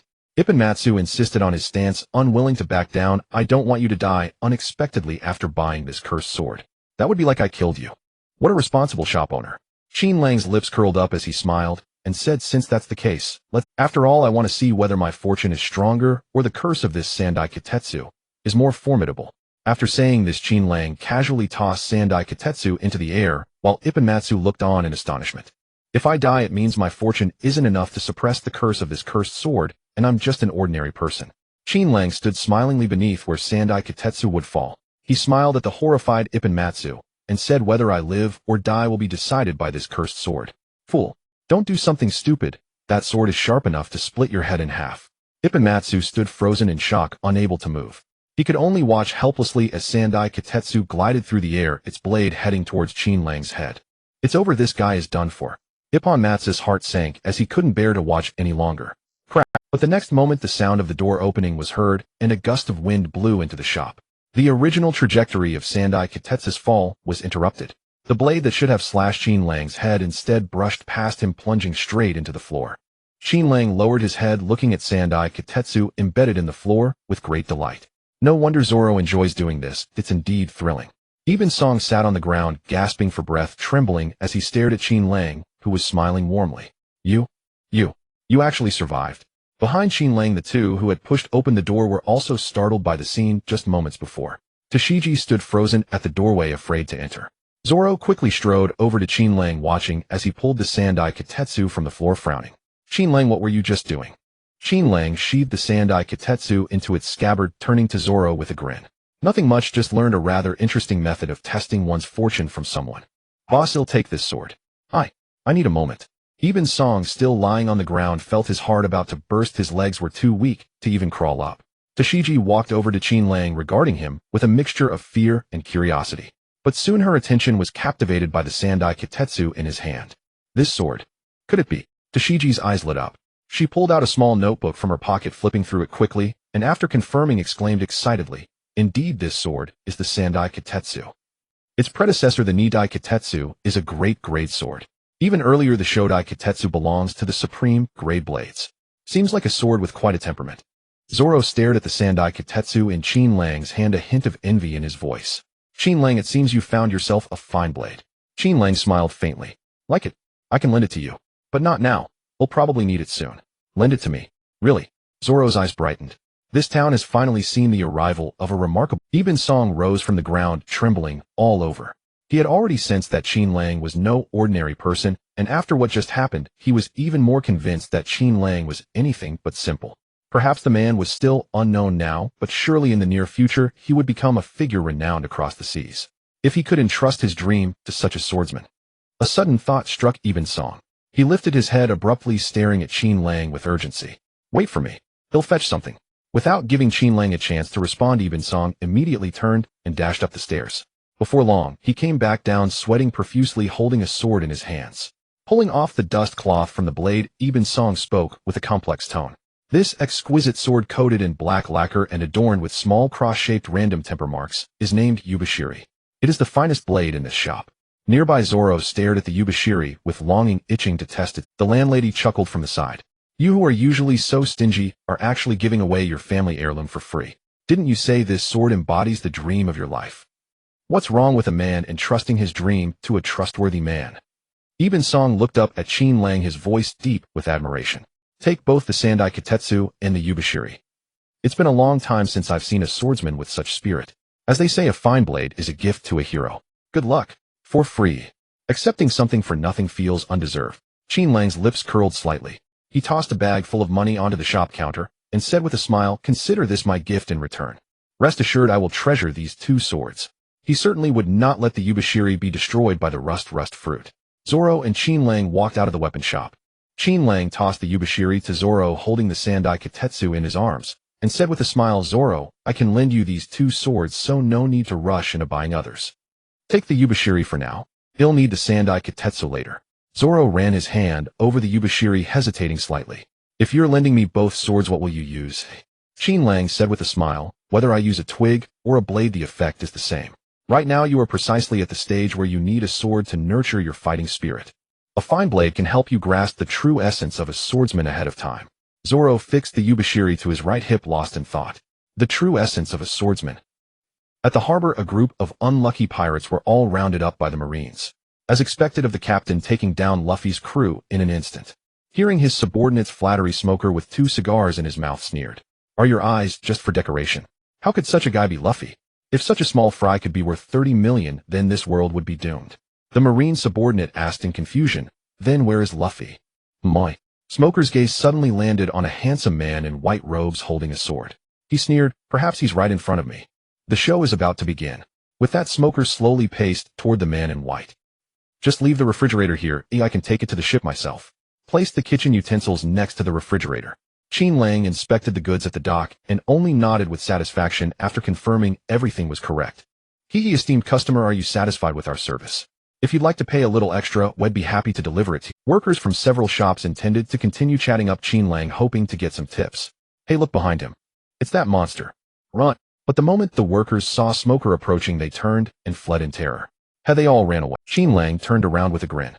A burly man with short silver hair and a chiseled face, wearing a loose marine coat, his muscular bare chest exposed, stared at him coldly while holding 2 cigars in his mouth. Host has observed user of the smoke fruit. Comprehended ability to transform the body into smoke. Host has observed master of the 6 powers. Comprehended advanced techniques of the 6 powers. Host has observed master of the 10-handed iron technique. Comprehended advanced techniques of the 10-handed iron. Host has observed master of cigar tasting. Comprehended advanced cigar tasting. Smoker was indeed a fine fellow, coming to deliver abilities to him uninvited. He had obtained the smoke fruit ability and finally mastered the marine 6 powers. A doubt lingering in his mind had also been resolved. Indeed, 2 devil fruit abilities could not be used simultaneously. However, what used was this advanced cigar tasting. Qin Lang smiled faintly. Sir Marine, is there something you... Smoker scrutinized the smiling Qin Lang and said calmly, are you Luffy, the one with a 30 million berry bounty? Qin Lang shook his head and answered honestly, no. Oh, is that so? Seems I mistook you. Smoker took a puff of his cigar and said flatly, then are you a pirate? Qin Lang thought for a moment and then nodded. Yes. Smoker's lips twitched around his cigar as he praised with a flat tone, a man who dares to take responsibility. My judgment was correct. Smoker's tone shifted coldly. But a pirate appearing openly before the Marines. Aren't you looking down on us a bit too much? The moment the words left his mouth, Smoker's body gradually turned into smoke, completely enveloping the area where Qin Lang stood. In the blink of an eye, Qin Lang was lifted into the air by the white smoke that Smoker had become. With just one move, Qin Lang had been captured by Smoker. The surrounding Marines watched with admiration, shouting, Captain Smoker is incredible. These foolish pirates can't even last a single move against Captain Smoker. Smoker's body reassembled into its original form. He stared suspiciously at Qin Lang, who was floating in the air with closed eyes, seeming to have completely given up resisting. Strange, aren't you going to try to fight back? Smoker did not believe that the man whose extraordinary aura had caught his eye at first glance would be a coward too afraid to resist. Qin Lang slowly opened his eyes. In just a few seconds he had achieved enlightenment many times. He had completely mastered Smoker's smoke fruit ability, and he had advanced the ability beyond its original foundation. Qin Lang looked down at Smoker below and said with a smile, don't rush. The show has only just begun. The next second, to Smoker's utter shock, Qin Lang also transformed into a cloud of smoke. However, unlike Smoker's white smoke, the smoke Qin Lang turned into was an utterly pitch-black haze. Smoker puffed on his cigar, gazing up at Qin Lang, who had transformed into black smoke in the sky, his expression grim. Is this the ability of the smoke fruit? But soon Smoker himself dismissed the guess. No, there cannot be 2 identical devil fruits at the same time. Is this a similar ability to the smoke fruit? Qin Lang's voice came from the black smoke. Smoker, don't doubt it. This is indeed the ability of your smoke fruit. I am a talent user who ate the talent fruit, allowing me to perceive and utilize the abilities of other ability users. Smoker exclaimed in shock. How can there be such an outrageously overpowered devil fruit? In an instant, all the Marines at the dock were enshrouded by the black smoke transformed from Qin Lang. White Gale. Modified version, poisonous mist wraith. Smoker, you are too weak. Qin Lang's voice echoed within the black smoke, making it impossible to pinpoint his exact location. The ability of the smoke fruit has been developed by you to less than 1/10 of its potential. There are many toxic particles in the smoke, but you never seem to have considered this. You simply use it to trap and suffocate enemies. No good, the smoke is poisonous. The Marines fell into great panic. Cough. The The first person, cough cough cough. Cough cough cough. Soon the number of coughing people rose to everyone. Some Marines coughed so violently that they even coughed up blood. Shortly afterwards, some Marines collapsed on the ground groaning due to difficulty breathing, completely losing combat effectiveness. Hurry. Shoot to kill this black smoke. However, due to limited visibility, soon someone shot other Marines. The injured Marine wailed in pain, idiot. Shoot upward, not horizontally. The Marines panicked, frantically raising their guns and shooting into the air. But it was futile. The bullets passed through the mist, causing no harm to Qin Lang. This black smoke is poisonous. Run out quickly. Once you get out, you'll be fine. Some tried to run out of the black smoke's range, but found that no matter how they ran, they would reappear beside their teammates, as if trapped in a ghostly maze. What's there to fear? Him here. He's just a counterfeit smoke fruit user. Smoker snorted coldly, his steady and confident voice restoring the Marine's morale. Under the expectant gazes of the Marines, Smoker's body also transformed into white smoke, driving away the black smoke that surrounded the Marines. He lived up to expectations, quickly dispersing the black smoke into the sky. The Marines once again saw the sun in the sky and everything around breathing fresh, non-toxic air. Long live Captain Smoker. As expected of the captain, completely unafraid of any pirates. Defeat him, Captain Smoker. They cheered loudly for Smoker's name, grateful that they had such a capable captain. However, in the black and white smoke entangled in the air, Smoker transformed into white smoke, was sweating profusely, sensing something was wrong. Damn it, what did this guy do? Why can't I get out? This is a trap. He was trapped. The black smoke formed an encirclement, rapidly moving around the white smoke that Smoker had turned into. The powerful wind pressure generated continuously compressed the living space of his white smoke. Whenever the white smoke from Smoker tried to break out of the encirclement, it would be crushed by the fierce wind and return to the middle of the besieged area.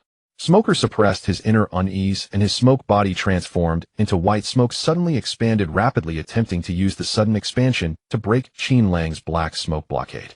But he failed. Qin Lang's black smoke was much thicker. The white smoke from Smoker was too light. He simply could not break through Qin Lang's blockade. Soon the white smoke's living space was almost gone.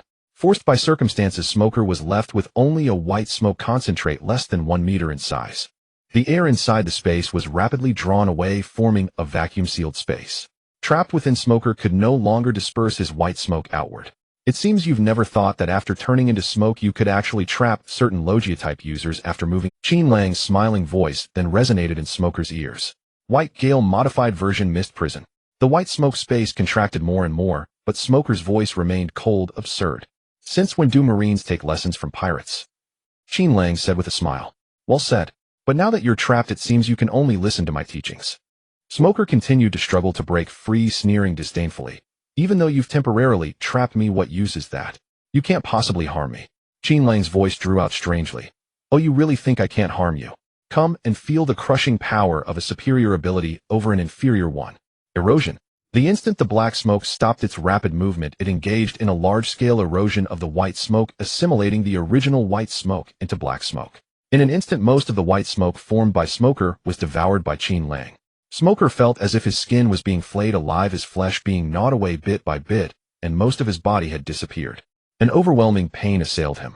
The remaining white smoke trembled violently within the vacuum seal. It hurt so much. It really hurts. It's too painful. Finally, Smoker could no longer suppress the agony of his body being devoured, and he roared in release. Damn it. It hurts so much. It really hurts. His hoarse screams echoed above the port. The Marines in the port, upon hearing Smoker's screams, looked at each other in disbelief. Some Marine asked in disbelief, did I just have an illusion? Did I just hear Captain Smoker wailing? I heard it too. The Marines had never heard Captain Smoker let out such a painful wail. He was a true man who never knew what pain was. Qin Lang's smiling voice rang out. Oh, sorry, this is my first time using this move in actual combat. I didn't know it would cause you such great pain. As compensation, I'll let you off this time. Smoker keenly noticed that the surrounding black smoke was thinning and spreading outward. Damn it, arrogant bastard. Enduring the intense pain in his body, Smoker seized the opportunity to break through the black smoke blockade. The white smoke that formed Smoker's body regained its freedom and reappeared in the outer sky. The white smoke drifted to the ground and began to condense into a human form. Smoker, having reformed into a human shape, stumbled. He ultimately failed to keep his balance, swayed, and staggered down onto one knee. Smoker trembled all over, breathing heavily. Huff, huff, huff. Although there were no wounds on his body, Smoker knew that this was the recovery effect brought about by his elementalization. Just now, under the erosion of that black smoke, the smoke body he had turned into was mostly dissolved. Smoker was utterly bewildered by this. He had clearly elementalized. But why did his opponent disregard the damage avoidance of elementalization and still manage to harm him in his smoke form? Qin Lang coalesced from the black smoke into human form, stood opposite Smoker, and asked with a smile, "Are you okay?" Hearing this question that seemed like concern, but more like a show of force, Smoker struggled to stand up, swayed, and said in a deep voice, "Thanks to you, I'm still alive." Smoker gave Qin Lang a deep look and probed solemnly, "Who exactly are you? A powerhouse like you cannot be an unknown nobody. Are you a hidden combat force of the Four Emperors? Or a secret pawn of some country?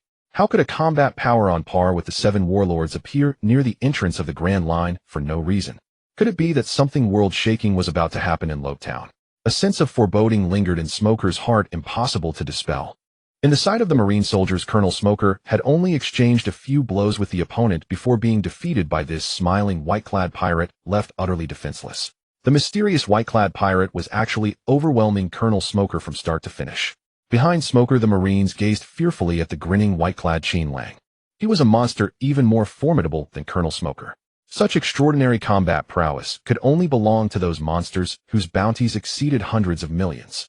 Having long dwelled in the weakest East Blue and grown accustomed to an easy life, the Marine soldiers were beginning to retreat. A Marine clutching a long sword stammered, "Colonel, let's first fall back to the base and report to headquarters. Let them dispatch other personnel for support." "You want me to flee?" Smoker turned back, staring at the Marine who had suggested retreating, his face full of terror. He said in a low voice, "When have you ever seen me run away? If you're truly afraid, then leave. I won't blame you." The Marine trembled all over, suppressing his instinct to flee, and stood his ground with difficulty, not leaving. Qin Lang looked at Smoker and smiled. "Now that you realize the gap between us, aren't you going to leave?" Smoker grasped the large 10-hand weapon behind him, pointed it at Qin Lang, and said gravely, "Maintaining peace in Lopetown is my duty. Your arrival heralds the end of tranquility in this town. I cannot allow a dangerous individual like you to run rampant here. Even if it costs me my life, I will not hesitate." Qin Lang's lips curled upward, and he smiled as he uttered words that left Smoker bewildered. "Indeed, you are my favorite character among the Marines. Congratulations, your bearing has earned my recognition. Likewise, unfortunately, your bearing has earned my recognition. You are too weak, Smoker. In battle, weakness is the original sin. Not only can you not protect others, you cannot even protect yourself. Your current strength is utterly insufficient to support your convictions. Let me shatter your belief, crush your pride, and make you taste true despair. True justice should be born from the soil of despair."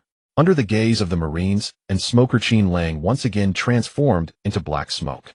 But this time the black smoke Qin Lang had become spread into the sky.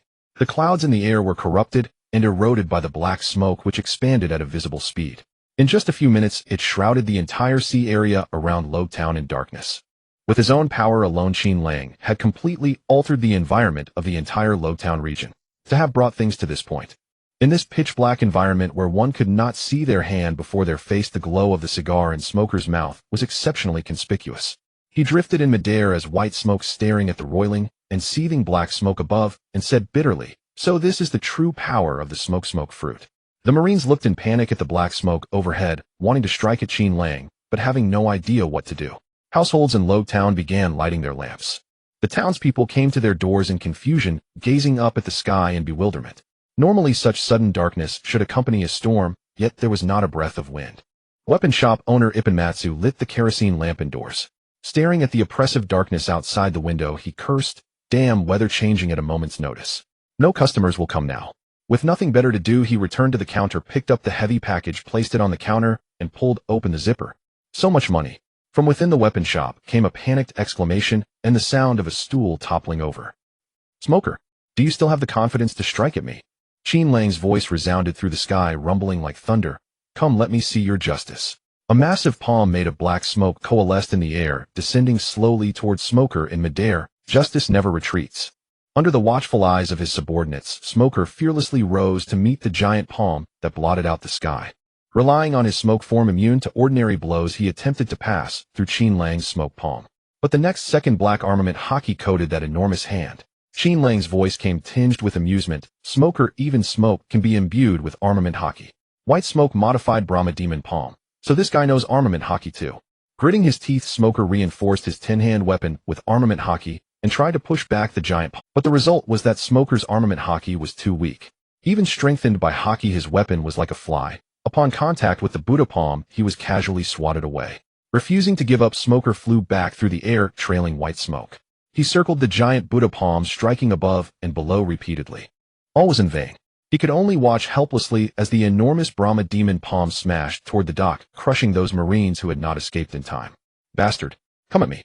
Run you all! Smoker, eyes blazing with fury, shot downward and placed himself beneath the armament-coated giant palm. He coated both hands with armament hockey and strained upward to hold the palm, buying his subordinates time to flee. But this effort was like a mayfly trying to topple a tree. The palm did not pause even for an instant. Damn it, it's my fault.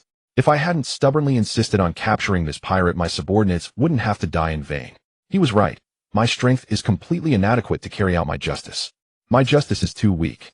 As Smoker watched in remorse and the Marines in despair, the Brahma demon palm stopped just above their heads. Qin Lang needed only to press down lightly.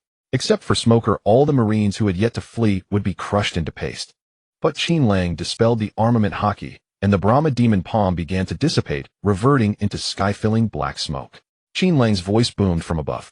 I have demonstrated the various possibilities of the smoke fruit. I hope when we meet again, you will possess the strength to uphold your justice and pierce your enemy. The black smoke that had filled the sky gradually dispersed, and sunlight appeared once more. In the darkness, just now, Qin Lang had silently moved all the supplies purchased at the dock onto the go. A trail of black smoke, leaving a tail of soot, plunged from the sky toward the execution platform. Execution platform square. Luffy had already been restrained on the platform by Buggy's chief of staff Aokiji. Because of the battle between Qin Lang and Smoker, the sudden darkness in the sky had plunged the entire execution square into dimness. The onlookers in the square could not see what was happening on the platform. Otherwise, Buggy would have executed Luffy. It took considerable effort for Buggy's crew members to buy back many torches and light up the area around. Buggy, with his intense craving for performance, stood smugly on the execution stand, brandishing a steel blade, showing off his red nose to the crowd and laughing boisterously. Ah, Straw Hat, you're going to die here. Buggy laughed in petty triumph. Suddenly, he noticed a commotion in the square. Two people were desperately fighting against his crew and Alvida's crew. When he recognized Luffy's crewmates Zoro and Sanji, Buggy lifted his long sword high and guffawed. Even Zoro won't make it in time. Your captain is done for. Zoro, wielding his two swords, slashed furiously, felling one Buggy pirate after another. He stared anxiously at the distant execution stand, his heart filled with a single thought. I have to cut down that platform. Sanji kicked aside one Alvida pirate after another, so frantic he didn't even notice the beautiful Alvida, who usually captivated him. He looked desperately at the platform, where Luffy's life hung in the balance, his heart holding only one thought. I have to kick down that platform. But too many enemies blocked their path. Though they were mere small fry, dealing with them still took time. Struggling on the platform with no way to escape, Luffy watched Zoro and Sanji in the distance, and suddenly understood his situation. He was about to be executed publicly. His life would end here. Under the gaze of the crowd, the Straw Hat Luffy suddenly lifted his head, flashing a bright smile, and declared loudly, Zoro, Sanji, Usopp, Nami, Qin Lang. I'm sorry, but I'm about to die. Die, Straw Hat. Buggy gripped his sword with both hands and slashed fiercely at Luffy's neck. A dazzling bolt of lightning flashed across the sky, splitting the darkness that had not yet fully dissipated. To the astonishment of all, a trail of black smoke outran the lightning, falling swiftly from the sky and landing on the execution platform. On the platform, the black smoke coalesced into Qin Lang, who caught Buggy's blade. Hey clown, are you trying to kill the future Pirate King? His left hand, coated with armament hockey, firmly clamped Buggy's sword, crushing it into fragments. Buggy stumbled back in terror. Host observes user of the Bara no Mi. Comprehended ability to freely split one's own body. The power of the Bara no Mi was now his. Qin Lang looked up at the lightning bolt descending from the sky, a slight smile on his lips. A lightning strike. With his right hand, he had already drawn his sword, the third-generation demon slasher, also coated with armament hockey, and slashed upward without hesitation. One slash cleaves thunder. A terrifying black sword aura shot forth from the third-generation demon slasher, flying toward the lightning. Under the shocked gazes of the crowd, Qin Lang cleaved the lightning bolt in two. The slash did not vanish after cutting the lightning. It continued majestically upward, slicing into the dark clouds and black mist in the sky. The mass of dark clouds and black smoke was split open. A single stroke had carved out a patch of clear sky. The clouds parted and light streamed down. It shone upon Qin Lang, making him appear like the chosen one. This legendary scene was etched deep into the minds of the spectators in the square. Our captain is saved by us. No need to trouble others. Qin Lang said with a smile. Luffy is saved. Suo Long and Shanji, who had witnessed Qin Lang descending from the sky, saving Luffy with one hand, and then turning around to cleave through a falling thunderbolt, let out a long sigh of relief. Thank heavens Qin Lang was here, or Luffy would have been dead.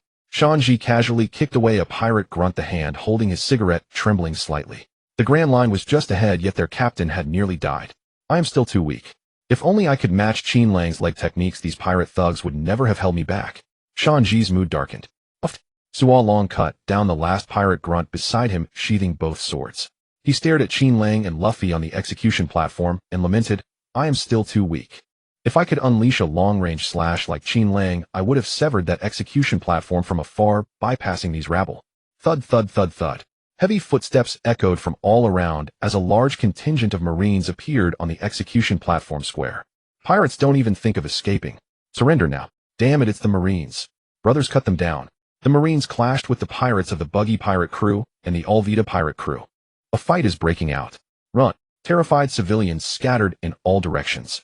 A large group of Marines encircled the execution platform. The Marines raised their guns and barked at the two on the platform. Pirates on the execution platform, surrender now, or we will shoot you dead. Hee, so many people. Qin Lang. Ready to raise some hell, Luffy. Qin Lang and Luffy looked at the Marines surrounding the platform square, exchanged a glance, and found cheerful smiles on each other's faces. Hee, let's show them what we've got.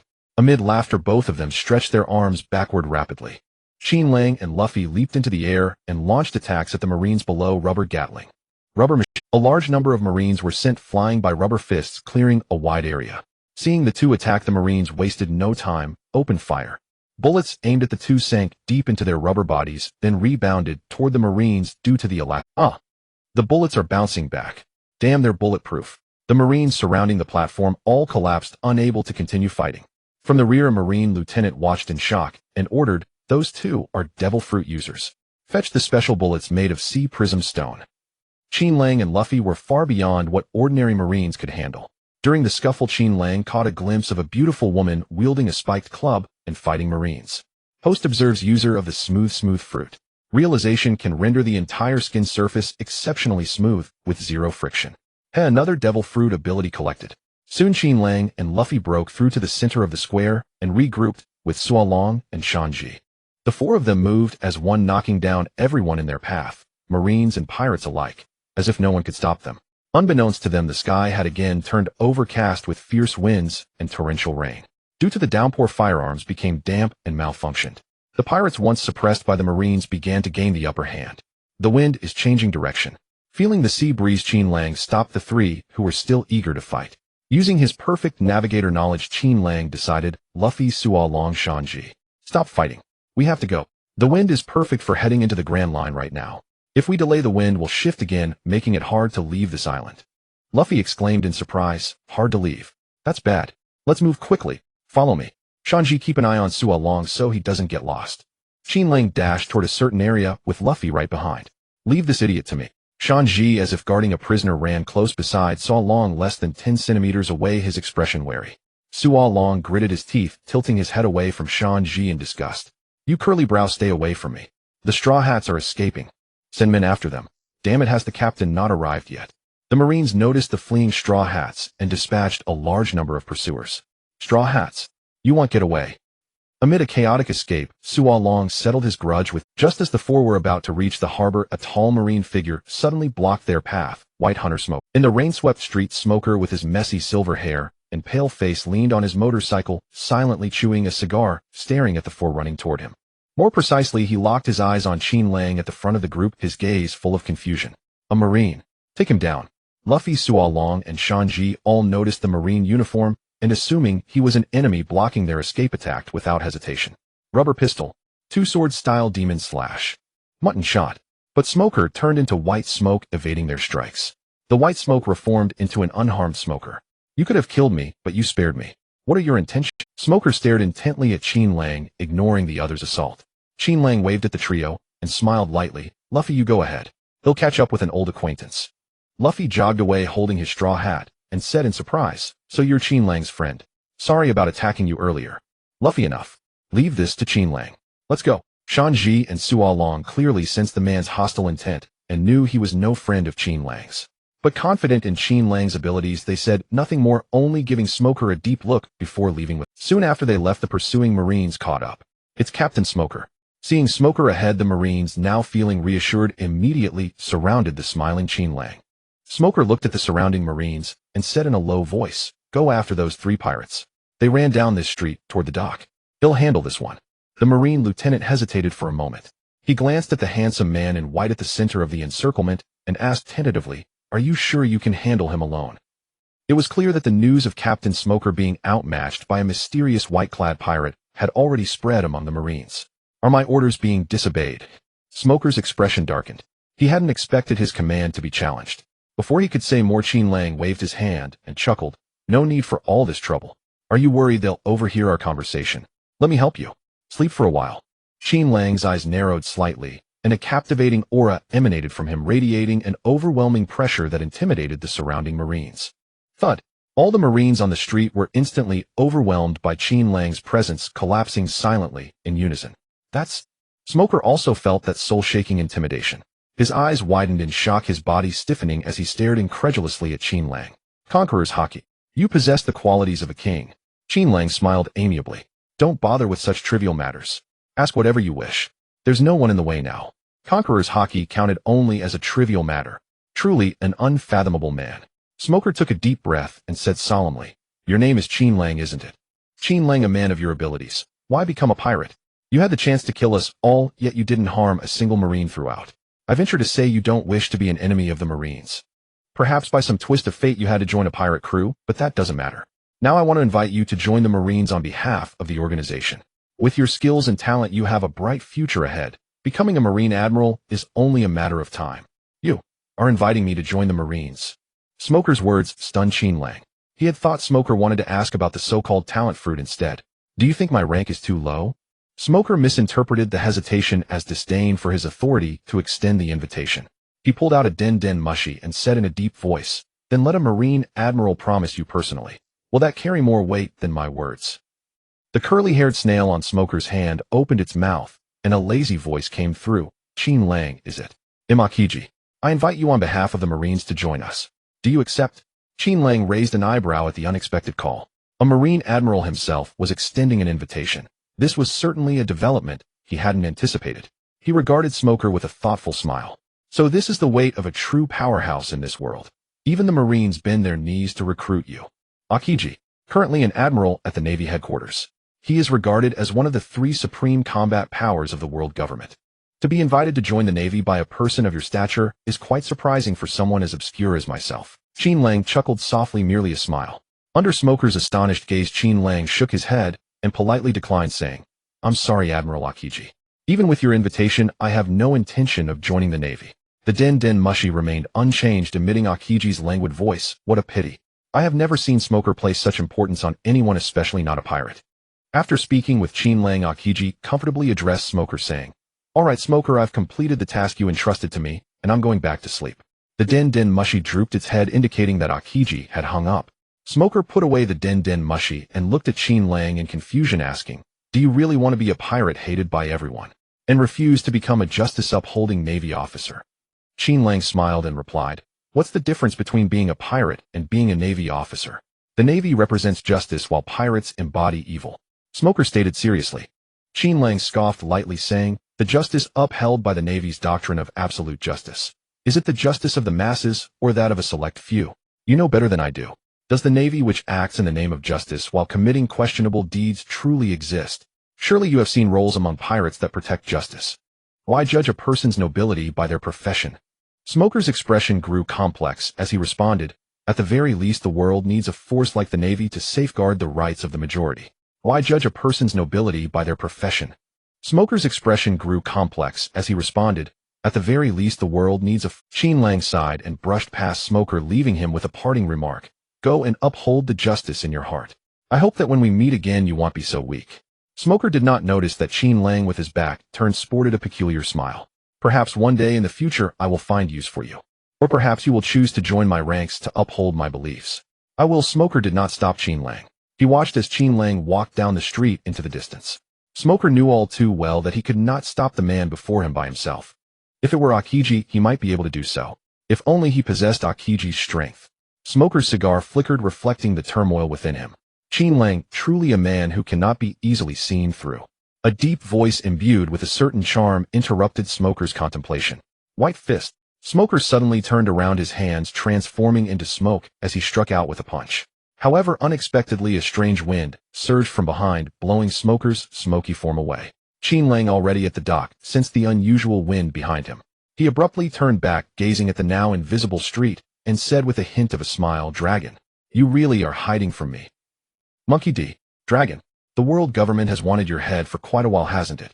He looked at the man behind him, clad in a dark green coat with a tattoo on his left cheek and no eyebrows. Smoker questioned, "Why are you here?"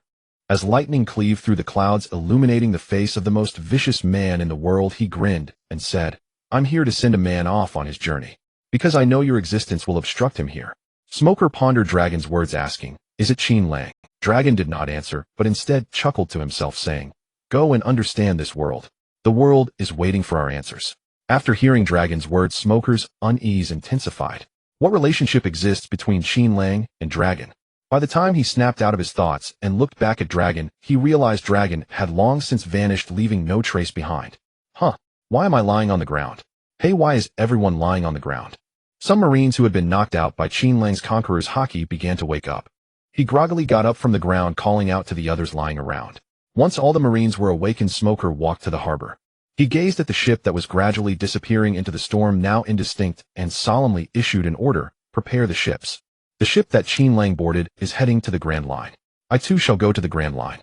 His subordinates were taken aback, saying, "But Colonel, this island is under your jurisdiction. If the higher-ups inquire." Smoker coldly replied, "Tell those people not to think they can command me." Aboard the Going Merry, Qin Lang was the last to return to the ship. The crew cheered and celebrated their successful escape from the Marine. "Look at that light." Nami, standing at the bow of the ship, pointed towards the distant lighthouse, smiling brightly as she said, "It's the guiding light. The entrance to the Grand Line is at the end of that light." Luffy exclaimed joyfully, "He is the Grand Line just ahead." Usopp, clinging to the mast, looked fearfully at the turbulent waves surrounding the Merry, muttering, "With such high waves, we shouldn't be looking at it in this storm." The others ignored him, their eyes filled with hope as they gazed at the beam of light. Qin Lang cheerfully suggested, "Since everyone is so spirited to celebrate the Going Merry's imminent entry into the Grand Line, let's have a launching ceremony." "Sure, let's go. Great idea." On a wooden barrel that Sanji had brought over, Sanji stepped onto the barrel, cigarette in mouth, and loudly declared, "I'm here to find all blue." Luffy also placed his feet on the barrel, laughing heartily. "I'm here to become the Pirate King." Zoro grinned, saying, "I'm here to become the greatest swordsman." Nami stood on the barrel, looking expectantly. "I'm here to chart the world map." Usopp hesitated before stepping up, stuttering, "3M here to become a brave warrior of the sea." Everyone turned to Qin Lang, waiting for the newest member to share his dream of setting sail. "Is it my turn?" Qin Lang looked at everyone, smiling as he stepped forward and placed his foot on the barrel. Under the expectant gazes of the crew, he grinned and said, "I'm here to collect all the existing devil fruit powers in the world to help you realize your dreams." Everyone raised their legs high and stomped down hard. Bang! Luffy jumped up and shouted loudly, "Crewmates, let's head towards the Grand Line." The crew cheered. "All right." Qin Lang smiled at them, feeling equal. In the underground casino of Lobe Town, the casino owner, filled with dread, spoke into the Den Den Mushi. "Mr. Don Quixote da Flamingo, the guy who stole our gambling money, has defeated the Smokeman monster." The pink Den Den Mushi displayed a skull with a slanted smile. A peculiar laughter came from the Den Den Mushi. "Is it Smoker? Though that guy is weak, a pirate who can defeat him at the entrance to the Grand Line counts as a strong." The casino owner hesitated, asking, "Should we send that bastard's image to our people in the territory?" The Den Den Mushi on the other end went silent for a moment, then chuckled again, saying, "A strong newcomer among pirates has defeated a long-established Navy admiral. This heralds the transition from the old era to the new as the new era quietly approaches. We need such strong newcomers to bolster our power. Cancel all pursuits of this newcomer, relay his information to me. I will personally assess whether he qualifies to join us." In the torrential rain, Long walked alone through Log Town, unnoticed by anyone. Indeed, can't find any background on Qin Lang. If there's no trace at all, it suggests someone has obscured his identity. Commander, could Qin Lang be an undercover agent sent by the world government to the New World? Long calmly replied, "Sabo, do not jump to conclusions without sufficient intelligence. Qin Lang gives me a very peculiar feeling. The curiosity about his origins stems from my desire to know what kind of nation could produce such a peaceful and open-minded powerhouse. On the other end of the phone, Bug Sabo became interested to earn such praise from you, Commander. It seems he's quite a remarkable individual. Since the Commander is so interested, why not have a direct encounter with him? Long grinned and laughed. I indeed intended to do just that. However, during his battle with Smoker, I overheard his conversation with Smoker through the sound of the wind. Qin Lang claimed to have consumed a paramecia devil fruit that allows him to mimic the abilities of other users. A devil fruit that can mimic others' abilities. Is there really such an overpowered devil fruit? I've never seen it in the devil fruit compendium. Sabo on the phone, Bug expressed his astonishment. Long nodded, a hint of a smile on his face. I've never heard of such a devil fruit either. If such a high-level devil fruit had existed in history, there should be corresponding records. However, there are no records of a talent fruit in history at all. Are you doubting he's lying? Long shook his head. No, I personally witnessed him mimicking Smoker's smoke ability. Moreover, the smoke fruit abilities he developed were even stronger than those of Smoker's actual smoke fruit. Sabo said incredulously, what? A pirated ability is stronger than the original user's? That defies logic. Long recalled the scene of Qin Lang's battle with the Smoke Man and felt a twinge of emotion. The abilities of talent fruits are more powerful than you can imagine. Qin Lang is truly a nightmare for devil fruit users. The pirated ability surpasses that of the original user, and Qin Lang was merely encountering the smoke fruit for the first time. Smoker is a competent warrior. He can quickly adjust to a lost mindset. If it were someone else with a weaker temperament, it would be hard to recover from such a blow. Sabo continued to gasp. With such a powerful fruit, Qin Lang will likely soon make a name for himself in the new world. Long's expression returned to calm as he said steadily, therefore, until I have clarified Qin Lang's purpose for setting sail, I will not meet him. If he is an enemy, once he mimics my abilities, things will become very troublesome. Sabo imagined an enemy possessing Long's powers. Hiss. Sabo trembled all over, feeling a bit scared. Growing up beside Long, he knew just how powerful Long's devil fruit was. Long said, so until I have understood his background and intentions, it would be best if I do not meet him. He'll leave the contact with him to you. Sabo replied, all right, leave it to me. Commander. On the warship. Smoker sat alone on the deck, bitterly speaking into the phone. Bug. Aokiji, he feels just like facing you, and it makes me feel so small and powerless. You guys are real monsters. From the other end of the phone, Bug, came a lazy voice. I didn't do anything, yet I left such a terrifying impression on you. Smoker replied in a low voice. It's because you guys don't put in any real effort. You just casually deal with things and easily surpass goals that normal people like me can only achieve through all-out effort. And you monsters seem completely indifferent to this, even thinking it should be so. Aokiji chuckled, completely unconcerned with Smoker's annoyed tone. He took off his eye patch, sat up, and laughed heartily. This new pirate actually scared you this much? It seems he's quite... Smoker replied with some irritation. You don't understand how I felt at that moment. If you could experience being utterly crushed by someone who just saw your abilities which you have developed for years, then you wouldn't be so carefree. I don't want to experience that sense of defeat and powerlessness again. I've been stable for too long. I need to constantly battle to stimulate my understanding of new combat techniques. Next time I meet Qin Lang, I will definitely not let him toy with me using his smoke fruit abilities, as he did. Aokiji lazily said. So the reason you called me this time was just to tell me that you, a Marine colonel in Log Town, abandoned your post to chase after a new pirate. Smoker took a deep breath. No? I want you to issue a bounty for Qin Lang in the name of the Marine headquarters. Aokiji asked curiously, a bounty for Qin Lang. Smoker nodded yes. I want to remind other Marines not to easily confront him. Therefore, I suggest Qin Lang's bounty should match that of the warlords of the sea to deter ordinary Marines. Aokiji's usually lazy voice became sharper at this moment. Smoker, you want a new pirate's first bounty to reach the level of a warlord of the sea. Smoker said seriously, Qin Lang is absolutely a pirate of the same caliber as the warlords of the sea, if not stronger. How many pirates with conqueror's haki have you ever seen? Such a special individual cannot be judged by the standards of ordinary pirates. The Marines must regard this dangerous individual with importance. They must not easily become enemies with him. Although conqueror's haki is rare, there are still quite a few.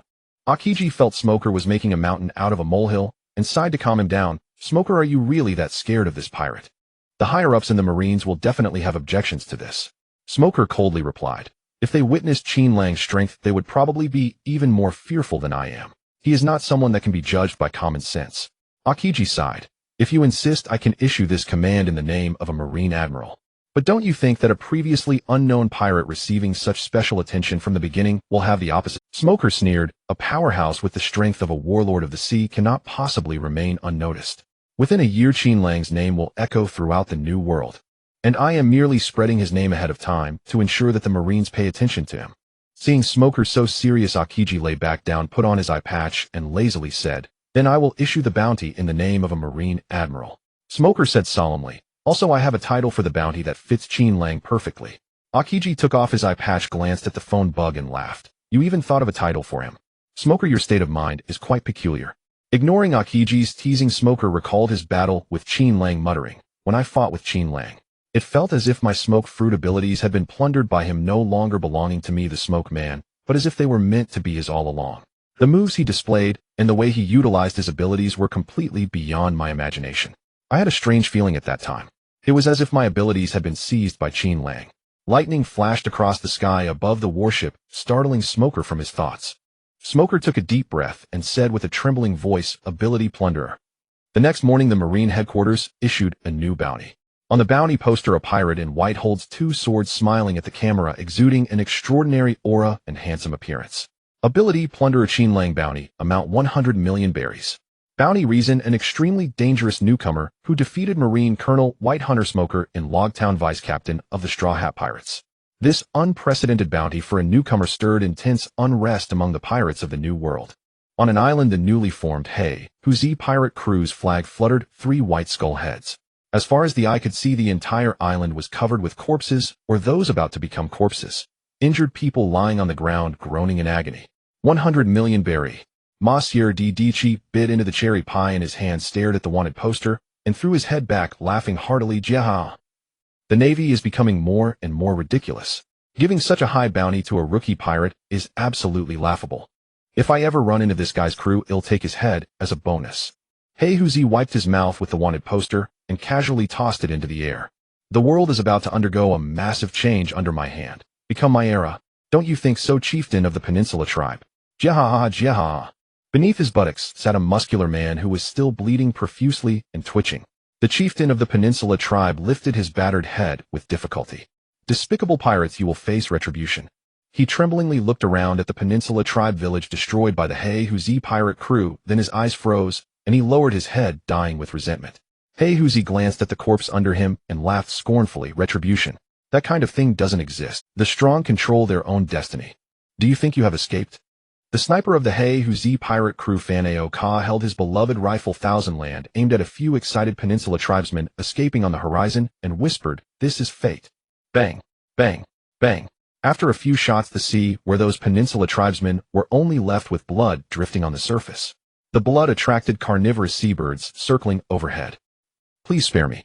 Sorry, please. Jesse, the champion, raised 2 pleading men high in his hands. He continuously smashed them together, trying to see whose skull was harder. Ah, help. Whoa, it hurts. Stop it, it really hurts. Until both men's skulls were shattered and they miserably breathed their last. Only then did Jesse discard the 2 corpses aside with disgust and said discontentedly, "Captain, this place is so boring. All these guys are pushovers. When will we go find some strong opponents to play with?" Heaven stood up, surveyed the wreckage of the village, and laughed proudly. Jesse, don't be anxious. Fate will guide me to become the Pirate King. We will soon encounter powerful opponents. That will be the time to unleash your talent. Weha! Then I'll be a crew member of the Pirate King.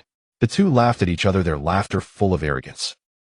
Not far away, Q, looking sickly and half-dead, handed 2 tubes of ointment to a crying little girl and said weakly, "Cough, cough, cough. Little girl, quickly apply the ointment to your parents. They will recover soon."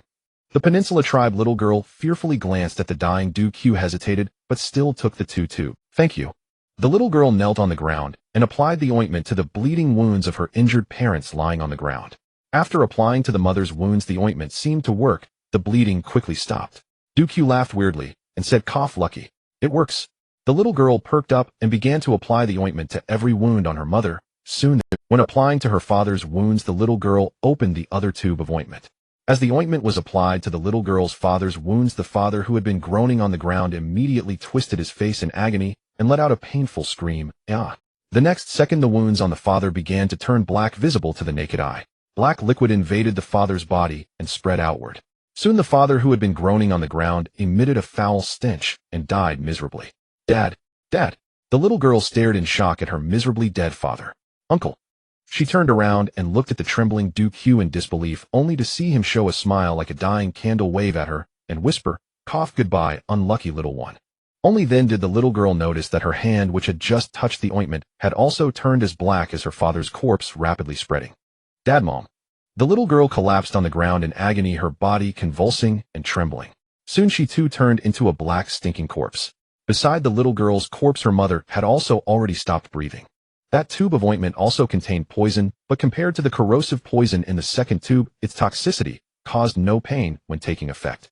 So QS words, lucky, meant that the person died without pain. Nothing more. On the Huangjin, melee cries of astonishment arose. Qin Lang, you've been wanted. Wow, am I seeing this right? Qin Lang's bounty is even higher than Lu Fei's. 100 million berry. 100 million. How can it be so much? Lu Fei sat on the bow deck looking aggrieved, holding the wanted poster and pointing at the zeros, 5, 6, 7, 8 zeros. Lu Fei counted several times before saying reluctantly, Qin Lang, you got a bounty of 100 million. I want to be wanted for that much too. Qin Lang, tell me what to do. The middle area of the deck of the melee was surrounded by a yellow caution tape. This area had been deemed the most dangerous spot on the ship by Wu Sopu and Name. During the day, both of them kept their distance, because a martial arts fanatic was lurking here and wanted. That's interesting. Qin Lang, who was sparring with Sua Long in the danger zone, took a moment to cheerfully comfort his jealous captain. Lu Fei, don't worry about that. Your bounty will definitely become higher in the future. 3-sword style demon slash. Qin Lang casually used his famous sword Mu Sheng to deflect the He Dao Iwenzi from Sua Long's mouth and grabbed Sua Long's 2 swords with one hand. Meanwhile, Qin Lang couldn't help smilingly commenting, Sua Long, good strength, but too slow. Sua Long, even a snail is faster than you. I taught you how to use T-shave, use it. From behind Qin Lang came Shanji's murderous voice. Qin Lang kicked away Shanji's right foot and commented with a smile, Shanji, your speed is quite fast, you have mastered T-shave quickly. But your strength is far from enough. The way you use Lan Jiao storm leg is wrong. Lan Jiao does not deal damage by kicking the enemy directly, but by using ultra-high-speed powerful kicks to create vacuum slashes. Shanji, are you being spoiled with me? So weak and powerless. After commenting on Shanji's leg technique, Qin Lang dodged again, avoiding Sua Long's double swords slashing from above and below. Sua Long, such a slow swing speed, who are you trying to surprise? An old grandmother. 2-sword style air Jean. Sua Long, somewhat annoyed by Qin Lang's words, attacked again with both swords. Too slow. So slow that I can stand on your swords. Qin Lang lightly jumped up, and as he said, deftly stood on Sua Long's double swords. Taking advantage of Qin Lang not noticing him behind Shan, Ji supported himself on the ground with his hands and kicked hard towards Qin Lang's back, shoulder, tenderloin. Qin Lang rose and leaped, dodging Shanji's kicks aimed at him. Feeling the wind from Shanji's legs, Qin Lang nodded with satisfaction. This time the force is good. There's a bit of the embryonic form of Lan Jiao, but your timing is too slow. And your coordination is a nightmare. Qin Lang instantly appeared behind Sua Long, lightly poked forward with his toe, breaking Sua Long's balance. Damn! Losing his balance, Sua Long stumbled forward and collided with Shanji's legs.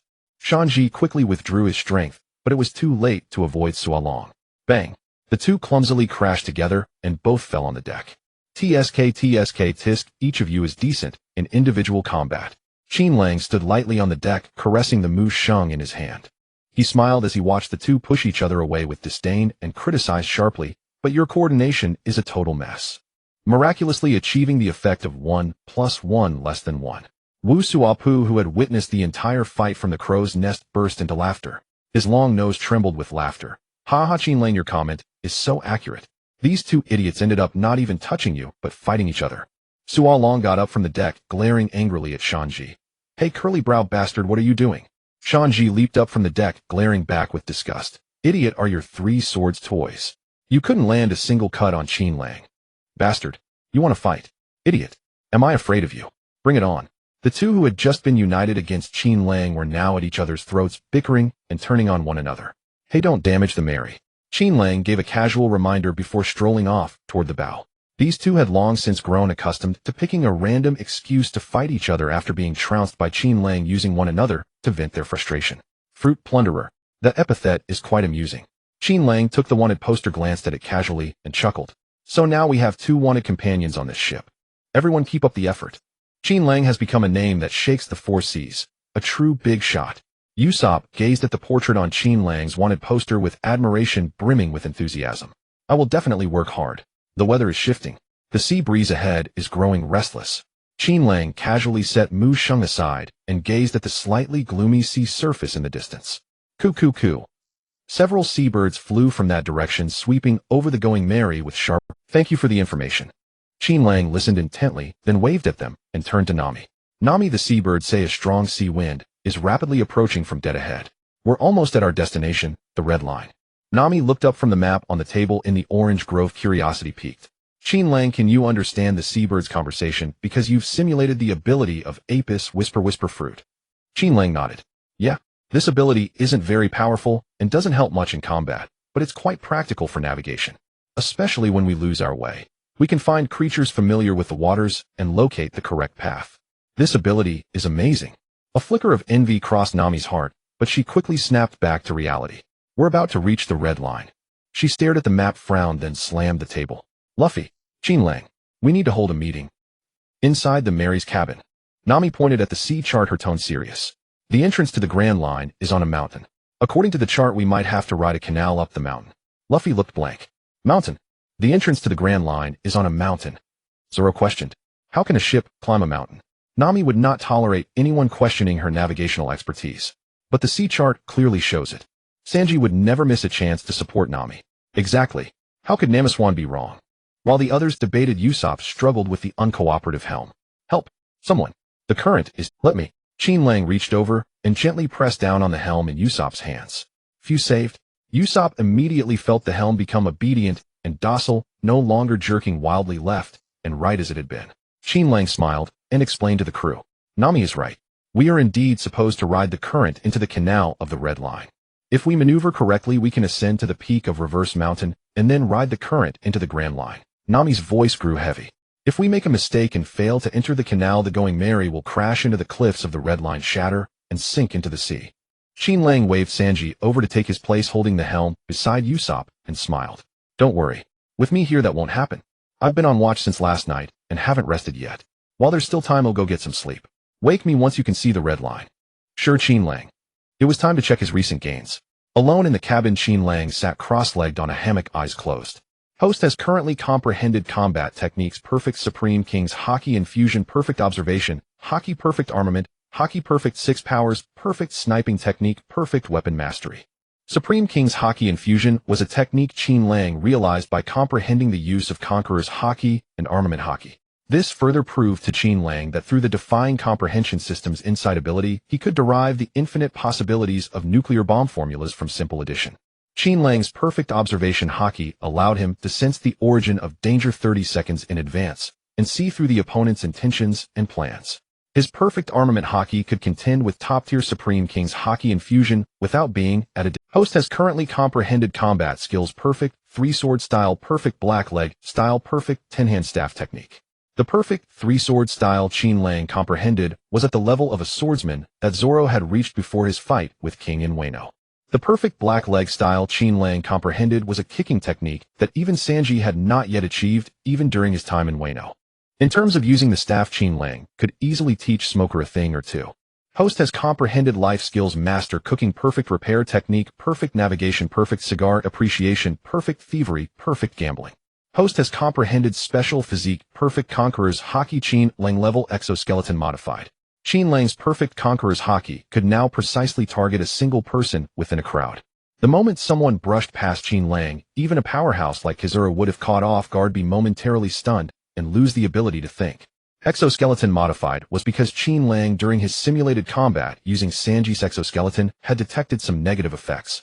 Qin Lang made some adjustments during his insight, adapting the exoskeleton, which was originally not quite suitable for him, to better match his own physical qualities. Next came Qin Lang's most important harvest: Devil Fruits. Devil Fruit abilities currently collected by the host: Hito, Nomi Model Nika, 70 Moku, Nomi 70 Babra, Nomi 70 Sura, Nomi 70 Kami, Nomi 70 Kama, Nomi 70. Qin Lang's training in recent days had brought all Devil Fruit development progress to 70%. But once they reached 70%, the development progress of all Devil Fruit abilities hit a bottleneck. The power of Qin Lang's Hito Nomi Model Nika at 70% development already surpassed Luffy's Gear 4th Muscle Balloon, but there was no sign of awakening the Nika form. Clearly, the Defying Comprehension System seemed to have some restriction on insights into Devil Fruits. Currently, Qin Lang had not yet met the conditions to develop a Devil Fruit ability to 100% and achieve awakening. Qin Lang had a suspicion, probably because he had come into contact with too few Devil Fruits so far. In the world of One Piece, there were hundreds of types of Devil Fruits.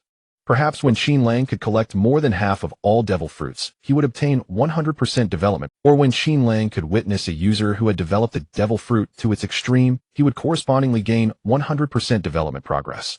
In the world of One Piece, the number of users who could develop a devil fruit to its limit could be counted on one hand. That mountain towering into the clouds must be the red line. Qin Lang slowly opened his eyes. Through observation haki, he had already sensed that the red line was not far ahead of the ship. The surrounding currents had become even more turbulent and complex. Luffy had already started furling the sails. Soon Luffy's exclamation rang out from the deck. "Hey, I see an incredible mountain. It's huge. Qin Lang, come up. We've reached the red line." Usopp happily ran into the cabin and shouted at Qin Lang. "Qin Lang. Wow, such a towering peak. Come see. Him coming." Qin Lang smiled, opened the door, and went to the deck with Usopp. In the raging sea wind, a wall of rock that pierced the clouds, its summit invisible, loomed before the Mary like a giant beast blocking the way. In comparison, the Mary tossed in the towering waves was like a tiny insect, weak and helpless at any moment, about to be swallowed by the roar of the Leviathan. The red line. We've finally arrived. Oh. Feeling the tremendous inertia of the Mary as it surged downward beneath them, Nami and Usopp's hearts leaped into their throats. It's too fast. They looked ahead in panic at the canal still shrouded in clouds, its end nowhere in sight. Luffy sat on the Mary's figurehead, holding his straw hat and grinning as he shouted, "Charge!" The Mary, all the way to the Grand Line. Qin Lang smiled warmly at Nami, who looked a bit nervous, and reassured her. "Don't worry. With me here, nothing will happen to you." Under Qin Lang's reassurance, Nami's anxious mood unexpectedly turned buoyant. Qin Lang was incredibly dependable. That was the conviction Nami had developed in the short time since he had boarded the ship. Although Nami had witnessed the combat prowess of Luffy, Zoro, and Sanji compared to Qin Lang's calm reliability, the three of them were like unruly children, utterly untrustworthy. The Mary charged into the clouds, blurring everything around them. "Hey, why is there a wall up ahead?" Only after breaking through the mist did the crew notice in astonishment. At the very end of the canal they were sailing down, instead of the boundless Grand Line, stood a pitch-black, colossal. "Why is there a wall at the end of the canal?" Nami's face turned pale. "We're doomed this time. Based on the Mary's current descent speed, they would crash into that wall in about 2 minutes. Colliding with that enormous wall would undoubtedly shatter the Mary into pieces, sinking the ship and killing everyone." "Don't panic." Qin Lang stood calmly at the bow, gazing at the massive silhouette. "That's not a wall. It's a gigantic, the largest island whale in the world. Laboon. A whale, eh?" Everyone was stunned. "Is this huge whale a sea king?" Recalling the sea kings they had encountered a few days earlier, the crew, still shaken, swallowed hard in unison. If Qin Lang hadn't used the power of the smoke fruit to hurl the entire ship back into the sea from atop a sea king's head, they would have surely perished in its jaws. Luffy's eyes lit up. "Let's make it our nakama." Nami slapped the back of Luffy's head and stammered. "We're about to crash into it and die, and you still want to invite it to join us. What on earth is inside that head?" "Nami, don't worry. We'll be fine." Qin Lang waved his hand, and his body transformed into black smoke that enveloped the entire Going Mary. The crew felt the Mary's hull tremble slightly, and then they were astonished to see that, borne aloft by Qin Lang's black smoke, the Mary had left the canal surface and become a ship soaring through the air. Qin Lang's voice rang out from the black smoke. "Luffy, unfurl the sails. The Mary is about to take off." "Ha ha, the Mary is flying." Luffy leaped up in excitement, stretching his arm to open the sails. The Mary, as if sprouting wings, was lifted by Qin Lang's smoke form and nimbly circumvented the massive whale Laboon that blocked their path, finally landing safely behind it. Qin Lang retracted the black smoke and reverted to human form. He looked up at the little Laboon in front of him, noticing the myriad scars on its head, and used the power of the whisper fruit to communicate. "Laboon, can you hear me?" A voice still young and immature echoed doubtfully in Qin Lang's heart. "You? Who are you?" As the voice spoke, Laboon rotated its enormous body, fixing its massive whale eyes on the Mary where Qin Lang stood. Laboon seemed astonished that someone could speak to it. "I don't know you. How do you know my name?" Qin Lang knew that although Laboon had lived for over 50 years, given the island whale's long lifespan, it was still just an immature child. Even though this child's appearance was enormous, its age was equivalent to that of an 80-year-old human. "What the hell? 8 years old." Looking at the alternating fresh and old scars on Laboon's head, Qin Lang said gently, "I not only know your name, I also know the Rumbar Pirates. They told me about you." Laboon let out an excited whale song. "Yuan?" Laboon's childish voice said excitedly. "You've seen them? Where are they? They promised me they'd come back for me." Is Qin Lang using the whisper fruit to talk to that huge whale? I really wish I knew what they were saying. On the Mary, the crew looked in amazement at Qin Lang, who stood silent with his eyes closed, and then at the massive whale Laboon, whose expression was one of excitement. They were very curious about what the two were exchanging. Qin Lang fell silent. After a moment of silence, he took a deep breath and spoke the heartbreaking truth. I'm sorry, Laboon. Some of them caught a plague and were forced to leave the Grand Line. The rest encountered enemies in the Devil's Triangle and were nearly wiped out. Impossible. You're lying. They can't die. They promised to come back for me. At these words, torrents of tears began to pour from Laboon's enormous whale eyes, causing the sea to churn violently. The memories of singing and laughing with the Rumbar pirates kept flashing through the young whale's mind. Chi. What's with this little whale? It keeps following our ship. Must have gotten separated from its pod. Captain Yorkie, let's sing a song for this little one. Show it what the Rumbar pirates can do. We can make even a crying kid laugh. All right. The song Laboon loved most had echoed in its mind for decades. Yo-ho-ho-ho, yo-ho-ho-ho. Yo-ho-ho-ho, yo-ho-ho-ho. Pink sake, they'll send it to you. Riding the waves wherever I roam. Tidal surge, evening sun in motion. Bird songs cut across the ocean. And the words spoken before the Rumbar pirates departed. Laboon, wait for us. Our ship will sail straight across this ocean. If we do amazingly enough, we'll reach the other side of the red line again, pass back through this wall, and return to this cape. Wait for us. Just 2 or 3 years, and we'll see everyone again.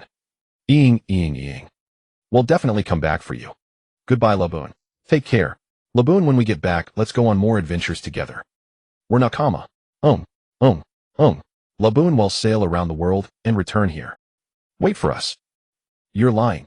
They promised to come back and take me on adventures. They wouldn't lie to me. Laboon's childish sobs filled Qin Lang's heart. Wow! A heart-shaking roar erupted from its massive whale mouth, sending huge waves churning across the sea. The crew on the Mary were startled by the sudden roar, their minds went blank, and their ears ached terribly. Nami, this whale has gone mad. Usopp, let's get out of here. Zoro, they'll cut it down with one swing. Luffy, hey whale, what are you howling about? Why are you so sad? Sanji, let's run. That whale looks... Qin Lang didn't explain to his crew. He took a deep breath and continued to transmit words through the whisper fruit. Laboon, calm down. Brook is still alive. Laboon's mournful wail abruptly stopped. It looked at Qin Lang with pleading eyes, and a childish, pitiful voice, tinged with tears, sounded. Really? Is Brook really alive? They promised me. Promised they'd come back and take me on adventure. We made a vow. Why didn't they come back? I only wanted to see you all one more time. Yes, Brook is still alive. Laboon, I would never deceive you. Qin Lang's voice drifted within Laboon's heart, soothing the young whale's mind. Brook's greatest wish now is to return to the Twin Capes to reunite with you and fulfill the promise between the Rumbar pirates and you. Wah. Laboon's voice was somewhat aggrieved. Then why hasn't Brook come back? I miss him so much. Qin Lang's voice carried a hint of melancholy. He had his shadow stolen by a group of villains, and if he appears under the sun, he will lose his life. That group of villains is formidable. Yet to fulfill the promise with you, he never gave up retrieving his shadow, and continues striving in various attempts. Where's Brook? I want to go find him. Laboon's voice grew agitated. It leaped out of the seawater and crashed heavily onto the surface, sending the Mary far away with the waves. Nami couldn't hold back and nervously clutched Qin Lang's clothes in fear. Qin Lang. What's wrong with this whale again? Laboon, calm down. You've scared my companions. Nami, don't be afraid. Let me tell you a story about a little whale and a pirate crew that loved music. Qin Lang divided his attention. While soothing Laboon, he recounted Laboon's tale to his bewildered companions. Its name is Laboon, an island whale. Though Laboon's appearance is enormous, its heart is essentially that of an 80-year-old child. When Laboon was 3 years old, it got separated from its pod and was taken in by the Rumbar pirates, spending many joyful days. But Laboon doesn't know that aside from a few pirates who left the route due to illness, most of the remaining pirates perished in battle against enemies. Laboon still guards that promise, waiting here for the Rumbar pirates to return. The scars on its head are from its desperate attempts to ram the Red Line. Qin Lang did not explicitly mention Brook being trapped in the Devil's Triangle. He only said that according to the sea beast's description, there was one survivor from that pirate crew trapped somewhere in the sea. After hearing Laboon's story, Usopp was the first to cry boo. Laboon is so pitiful. The others were also more or less moved by Laboon's story. Hey, Laboon. Luffy leaned over the bow, staring seriously at Laboon. Become my nakama. Let's go to the Grand Line together and find the companion of yours who is still alive. Laboon blinked its large eyes, seemingly very tempted. Nami gave Luffy a slap in exasperation. Hey Luffy, didn't you hear what Qin Lang said? An island whale as big as Laboon in the Grand Line is likely to attract attacks from other sea kings and might be killed in the sea. You who become useless once in the water, how would you protect it? Luffy pouted and muttered, we could let Laboon live on our ship. Idiot. Nami rolled her eyes widely, restraining the urge to retort. Qin Lang's voice echoed in Laboon's heart. Laboon, I will bring Brook back. But before that I want to enter your body to meet Crocus. Okay, I'll let you in. He's taking a nap. Laboon obediently nodded, opened its massive mouth, and swallowed the going merry whole as Qin Lang's other companions looked on in terror. Nami clung to Qin Lang's thigh, tears streaming as the sky gradually dimmed. Qin Lang, help. Laboon is going to eat us. Qin Lang looked down and lifted Nami, smiling reassuringly. Don't be afraid, we're just going to take a tour inside Laboon's stomach. Usopp's trembling voice complained, that means we've been eaten. Luffy, Qin Lang is feeding us to Laboon. Luffy sat carelessly at the bow. Don't worry. If Qin Lang says it's fine, then it's fine. Let's have a good look at it. Usopp collapsed limply on the floor. His soul seemed to fly out of his mouth, circling around the unmoved Sanji and Zoro, desperately begging, hey Sanji. Hey Zoro, get us out of here. Laboon is going to eat us. Both of them remained calm, saying nonchalantly, it's okay. If Qin Lang says it's fine, then it's definitely fine. Finally, with Usopp and Nami's terrified expressions, Laboon's mouth closed completely. The entire Mary was swallowed into Laboon's mouth, rushing down the current into its stomach. Usopp and Nami hugged each other, weeping bitterly. Boo, hoo-hoo, we've been eaten by Laboon. Inside Laboon's stomach, a giant squid attempted to attack the Mary, but Qin Lang kicked it into the air. He transformed into black mist and held the falling giant squid aloft. Nami wrinkled her nose, looking pitifully at the elementalized Qin Lang in the sky, her voice nasal and adorable. Boo, Qin Lang can't be relied on either. I've had enough of you, reckless lot. I want to go home. Gazing at the static sea scene around them, Usopp complained, are we dreaming? Why is there a sky inside a whale? Why are there seabirds and clouds? Zoro pointed at an island and complained, there's even an island inside a... Qin Lang's voice came from above. This is Laboon's stomach, but someone has made some modifications here. He made these modifications to treat Laboon inside its body, as Laboon often injures itself by ramming the bottom of the red line. The black smoke that was Qin Lang placed the giant squid on the so-called island. He condensed the smoke back into human form and walked to the door of the small hut. Qin Lang knocked gently. Senior Crocus, may I have a word? After a moment the door opened. An elderly but still robust figure slowly emerged. Crocus, with his peculiar hairstyle like a saffron flower, put on his glasses with a fierce demeanor. He looked Qin Lang up and down before letting out a cold snort. Hoof. Crocus' expression was extremely gloomy. His murderous aura made everyone on the Mary hold their breath and instinctively prepare for battle. But unexpectedly Crocus yawned indifferently and said calmly, visitors, how rare. Everyone fell over in unison. Usopp's weak voice came, so he's not a fierce and unreasonable old man. Qin Lang knew Crocus was outwardly cold but warm-hearted, so he said gently, Senior Crocus, I apologize for my sudden visit without proper courtesy. Senior. Crocus glanced at Qin Lang. He turned and walked to a coconut tree, sat down on a beach chair, picked up a newspaper, and said coldly, while reading, most pirates are rude and savage bastards. It's rare to meet a refined and well-mannered fellow like you. Do you know me? Qin Lang stared at Crocus with a smile. Of course. You were the ship doctor of the Roger pirates, and also the lighthouse keeper at the Twin Capes who made a pact with the Rumbar pirates to take care of Laboon for decades. Hearing Qin Lang's words, Crocus' expression remained unchanged, but his gaze grew nostalgic as he stared at the newspaper before him. The Roger pirates, the Rumbar pirates. Names he hadn't heard in a long time. At that moment, a system prompt that only Qin Lang could hear sounded in his ear. Host observes Master of Medical Arts. Comprehends peak medical arts. Qin Lang was somewhat astonished. His first peak skill turned out to be the healing arts. According to his conjecture, the master level must already be the pinnacle that ordinary humans could attain.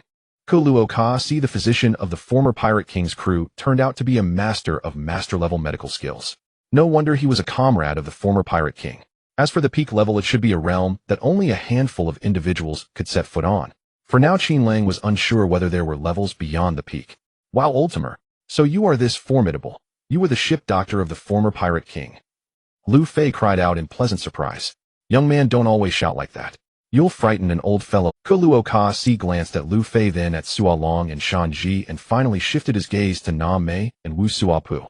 He shook his head as he looked. Finally, he gave Qin Lang a deep look and said, your crew members are still very green. They need to endure many tribulations before they can be worthy of reaching the final island with you. Qin Lang smiled slightly and said, Senior, the captain of this ship is not me. Lu Fei is our captain. Lu Fei grinned at Aokiji and said boisterously, hello? I'm the captain of the Straw Hat Pirates, Meng Chi Di Lu Fei. D. Aokiji repeated pensively, then his attention fell on the straw hat on Lu Fei's head. His eyes glimmered with recollective light. The Straw Hat, the clan of D. So that's how it is. Captain Lu Fei, the straw hat you're wearing, was it given to you by a red-haired man? Lu Fei nodded, covering his beloved straw hat on his head, and said happily, "This straw hat is a pledge token that Xiang Kasi gave me." Kuluo Kasi shifted his gaze from Lu Fei back to Qin Lang, and said, "It seems you have a very good—" Qin Lang smiled faintly, and remained silent. Kuluo Kasi then turned his gaze to Lu Fei, and said, "It seems you also have a very good crew member." Wu Suapu standing by the side looked at Kuluo Kasi expectantly, and pointed at himself. "What about me? What about me? Senior, I am also a good crew member." Kuluo Kasi stared at the twitching tip of Wu Suapu's nose, and said, "Your nose reminds me of an old acquaintance."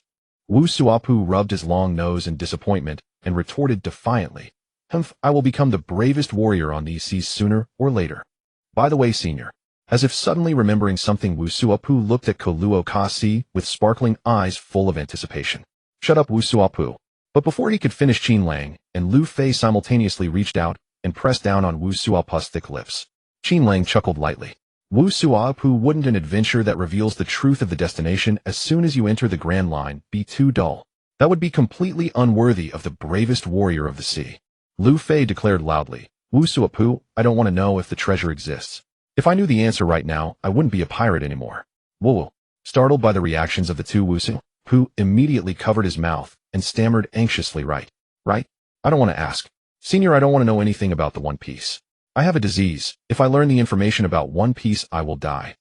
After witnessing all this, Kuluo Kasi let out a strange chuckle, and then said calmly, "Rest assured, even if you wanted to know the answer, I wouldn't tell you. You must endure numerous trials, encounter unimaginably powerful enemies, and battle terrifying natural disasters. If you survive all these without being defeated, then you will naturally come to learn the truth you desire to know. In the end, you will seamlessly become the sovereign of these seas." Qin Lang smiled, exchanged a glance with Lu Fei, and they said in unison, "We never thought about ruling. The freest man on this sea is the Pirate King." After they spoke, they high-fived each other and smiled. Kuluo Kasi was dumbfounded. It seemed that someone had once said those very words. People who utter such words have emerged again, and this time there are two of them. Could they be the ones to inherit your Luo Jia? Kuluo Kasi gazed at Qin Lang, and Lu Fei with a wistful look rose from the beach chair and said, "Since you already comprehend this truth, there's no need for me to say anything more. The door over there leads out of La Bus stomach." Suddenly the entire sea of stomach acid shook violently, and the melee and the small island boat, where Kuluo Kasi stood, began to rock with the waves. Steadying himself, Kuluo Kasi said anxiously, "Not good. Labu has started ramming the home to continent. His mind is going berserk again. I need to give him a sedative." Kuluo Kasi was about to leap into the sea to sedate Labu when he heard Qin Lang's voice in his mind, "Don't rush, senior. He'll calm Labu down." "You? How are you going to do that?" Kuluo Kasi questioned inwardly with disbelief. "As simple. Whisper Fruit had been developed by Qin Lang to 70, and its effects far surpassed the utilization of the original fruit's user A by C. You see, his 70 development level was on par with Lu Fei's 4th gear, Muscle Balloon. Qin Lang could now not only communicate telepathically with sentient beings, he could even induce hypnotic effects to alter their thoughts. Many times creatures could not tell whether the voice in their own mind was their own thought, or an invasive enemy, subtly altering their cognition. Qin Lang fixed his gaze on the swaying sea of gastric acid, and closed his eyes. Whisper Fruit modified 4th gear, form Mindweaver. Deep within La Bus' heart, amidst the desolate and decaying gray-black thoughts of despair, a monster with Qin Lang's head but the body of a white octopus spider, half human and half arachnid, appeared in the air, silently hanging upside down from a pure white strand of silk. It opened its eyes and crawled toward the surrounding dark gray areas, leaving behind a long thread of mind silk. The Mind Weaver into which Qin Lang had transformed could silently infiltrate the target's heart. Using mind silk that the target could not detect, it would weave a mental web inside the target's heart. Or it could mend the target's psychological wounds with the mental web, healing their mind so that they would no longer sink into emotional pain. Alternatively, it could implant mind silk traps that would make the target change their mind without ever realizing it, turning them into prey of the Mind Weaver to be used for its own purposes. Soon the dark and ruined areas within La Bus' heart were repaired by the web woven by Qin Lang's Mind Weaver avatar. The gray patches, after being mended and covered over the dark regions, once again became vibrant with vitality. Mental time was prolonged, but in reality less than 2 seconds had passed. This was related to whether the mental defenses of the target invaded by Qin Lang were difficult to breach. For a creature as innocent as Labu, being infiltrated by Qin Lang was a matter of the blink of an eye. Before Kuluo Kasi could even question Qin Lang, he was astonished to find that the acid sea had stopped shaking, with only residual ripples swaying back and forth. Labu had indeed stopped ramming the home to continent. Aokiji, who had lived with Labu for so long, knew very well how difficult it was to help Labu, this enormous island whale, regain its calm after losing its reason. As for Qin Lang's miraculous act of closing his eyes and then opening them to calm Labu, he could only stare with his jaw dropped in stunned amazement. Qin Lang looked at Aokiji, whose mouth was wide open and frozen in shock, and gave a faint smile. "Senior, I have not failed your trust. Labu has calmed down. The power of a devil fruit." Crocus guessed the answer with ease. However, that was not the truth. Qin Lang nodded. "This is the ability of the Whisper fruit, which can soothe inner pain and heal wounds that cannot be mended." Crocus said with a hint of regret, "That sounds like an ability unsuited for combat." Qin Lang smiled and said nothing. Luffy, on the other hand, said blithely, "Qin Lang is a talent man who ate the talent fruit. He can mimic any devil fruit ability he has seen." Crocus was startled by Luffy's words. "What? How can there be such a powerful devil fruit?" Having spent years beside the Pirate King Roger, Crocus was a man of vast experience. Yet he had never encountered anything as formidable as the talent fruit.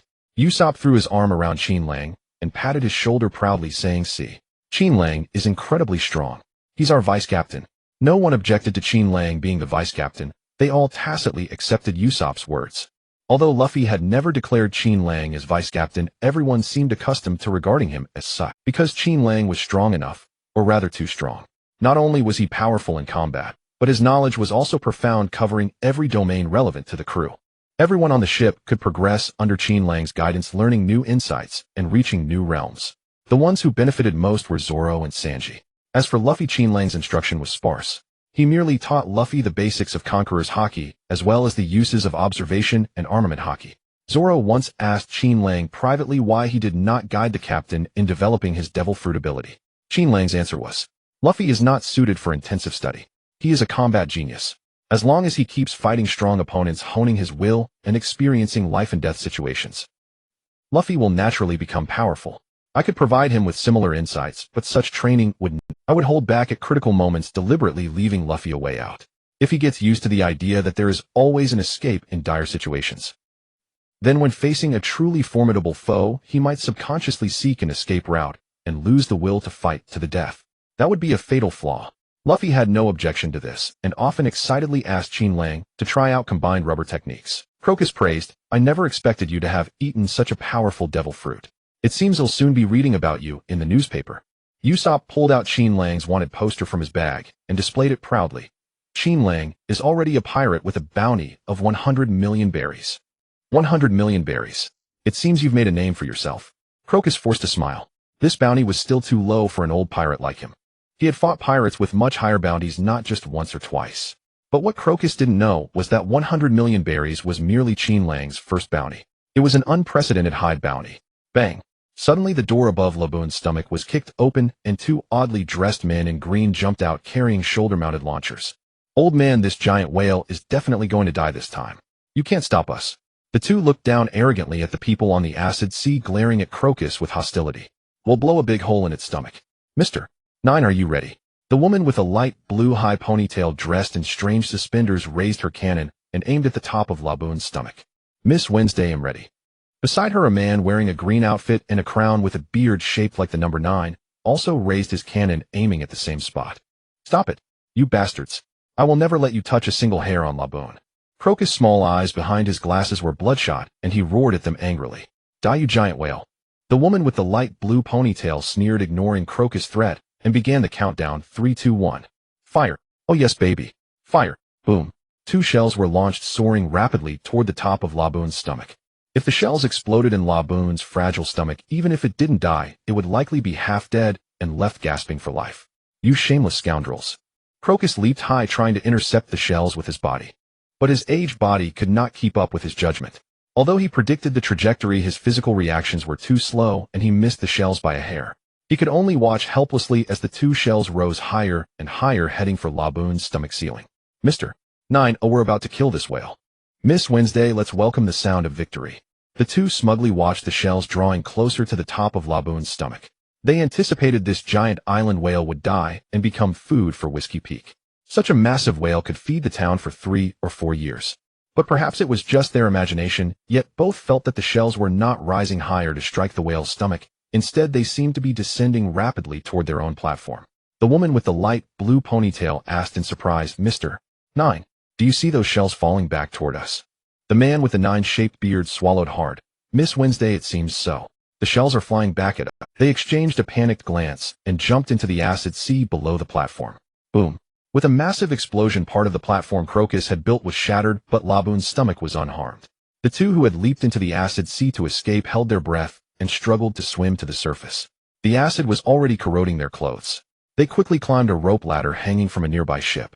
But as soon as they got on board, before they could catch their breath, they were surrounded by a group of pirates with unfriendly eyes. Hey, what are you doing? Don't come near us. Miss Wednesday, they look like pirates. The two stood back to back, nervously staring at Luffy's crew. Luffy and the others had been moved by Laboon's story. And just now Laboon had narrowly escaped being killed by these two sneaky villains, missing the chance to wait for the Rumbar pirates again. Luffy rolled up his sleeves, clenched his fists, and glared at them with fury. You two jerks, you wanted to kill Laboon. Should we slash them? Zoro also pointed his swords at the two men, with a dark expression, eager to act. Dear lady, please take my coat, lest you catch cold. Sanji gallantly draped his jacket over the woman with the light blue ponytail, but his eyes were malevolently fixed on Mr. 9, his foot twitching restlessly. Villains. Nami too rarely looked so angry. She had no sympathy for those who liked to attack from ambush. Usopp, however, was curiously examining Qin Lang's slender hands, and asked softly, Qin Lang, was that your hand that flew out and threw the shells back at them? You noticed? Good. Qin Lang smiled and nodded, then clenched his fist in the air, forming two invisible hands. The transparent hands overlapped with his real ones. Stretching his fingers, Qin Lang praised, Usopp, your observation haki is beginning to awaken. Keep it up. Split fruit modified 4th gear, form myriad transformations. The Going Merry sailed out from inside Laboon. Wahoo! Finally out. The real sky. Everyone cheered and disembarked onto the Red Line, listening to Crocus recount the full story of Laboon. They completely failed to notice that Mr. 9 and Miss Wednesday, who had been thoroughly beaten, were awakened by Miss Wednesday. What is this? Sure, those pirates didn't even tie us up, Mr. 9. Let's go while they're not looking. The two crept stealthily to the stern like thieves. Plop. Mr. 9 jumped off the deck, first plunging into the sea. As Miss Wednesday reached the railing and was about to leap, she heard a smiling voice behind her. Always putting on an act, isn't it exhausting, Princess Vivi? Miss Wednesday, no Nefertari D. Vivi froze on the deck. Who is it? He knew her true identity. Vivi turned back in shock. Staring at Qin Lang, who leaned against the wall and smiled at her, her mind raced. It was him. That pirate who had been smiling the whole time. He looked like a bad guy. Maybe he thought she resembled the princess of the Arabasta Kingdom and was just bluffing. Mr. 9 was still in the water below. She couldn't reveal her identity. It would endanger the kingdom. Struggling to stay calm, Vivi tilted her head and laughed loudly, playing dumb. Ha, what are you talking about? Are you talking to me? Damn it, next time, Mr. 9 and I will definitely come back to hunt this whale. Don't be nervous, your highness. Under Vivi's wary gaze, Qin Lang walked to the ship's side, leaned on the railing, and pointed downward. You don't have to worry about Mr. 9 overhearing us, because he's already unconscious. What did you do, eh? Mr. 9, are you okay? Vivi panicked and peered over. Floating on the sea, Mr. 9 lay face up, eyes closed, foam spilling from his lips, long unconscious. A small fry like Mr. 9 had no resistance against the intimidation of Qin Lang's conqueror's haki and simply fainted. He's just temporarily unconscious, no other harm done. Qin Lang observed the slightly trembling fingers of the flustered princess and smiled. Princess Vivi, my crewmates are making a ruckus over there. Since we both have a moment, how about we talk? This pirate was no ordinary man. Vivi bit her lip and nodded reluctantly. What? What do you want to do? Relax, take it easy. A soft silver light flickered in Qin Lang's eyes. Whisper fruit, 4th gear, form mind weaver. Deep within Vivi's heart, the mind weaver, a human-headed spider-bodied entity, appeared silently. Though Vivi's heart was vigilant, she was merely an ordinary person without special abilities. Qin Lang needed only an extra breath to breach her mental defenses and complete the psychic infiltration. The mind weaver rapidly moved across Vivi's inner sky, weaving a web of relaxation and joy over her anxious yellow-red emotional zones. Qin Lang met Vivi's eyes and chuckled. Princess Vivi, I am not your enemy. He is not the enemy. Vivi suddenly felt her mood lighten, a long-forgotten sense of freedom and joy spreading through her heart.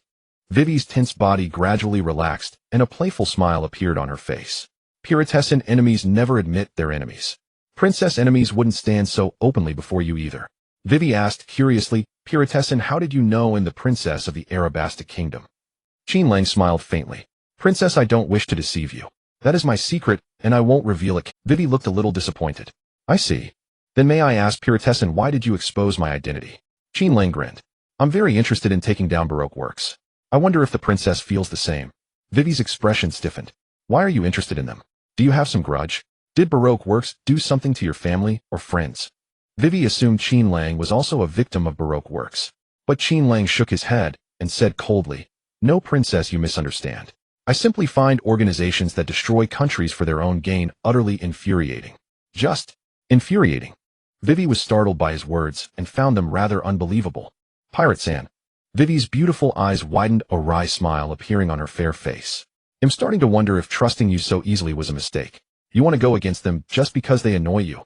Are you a child? Fighting someone just because you don't like them? Qin Lang chuckled. Princess, believe me. All true strong people are this capricious. Strong? Vivi scrutinized Qin Lang with some doubt. Though she sensed this pirate was different, she couldn't see any sign of his strength. Crack. Aorg. Amid their conversation, a crisp sound and Luffy's furious roar came from the deck behind them. What happened? Vivi turned around curiously. Suddenly her expression turned to shock. She pointed frantically at the middle of the Mary and said in panic, Piratessan, your mast is gone.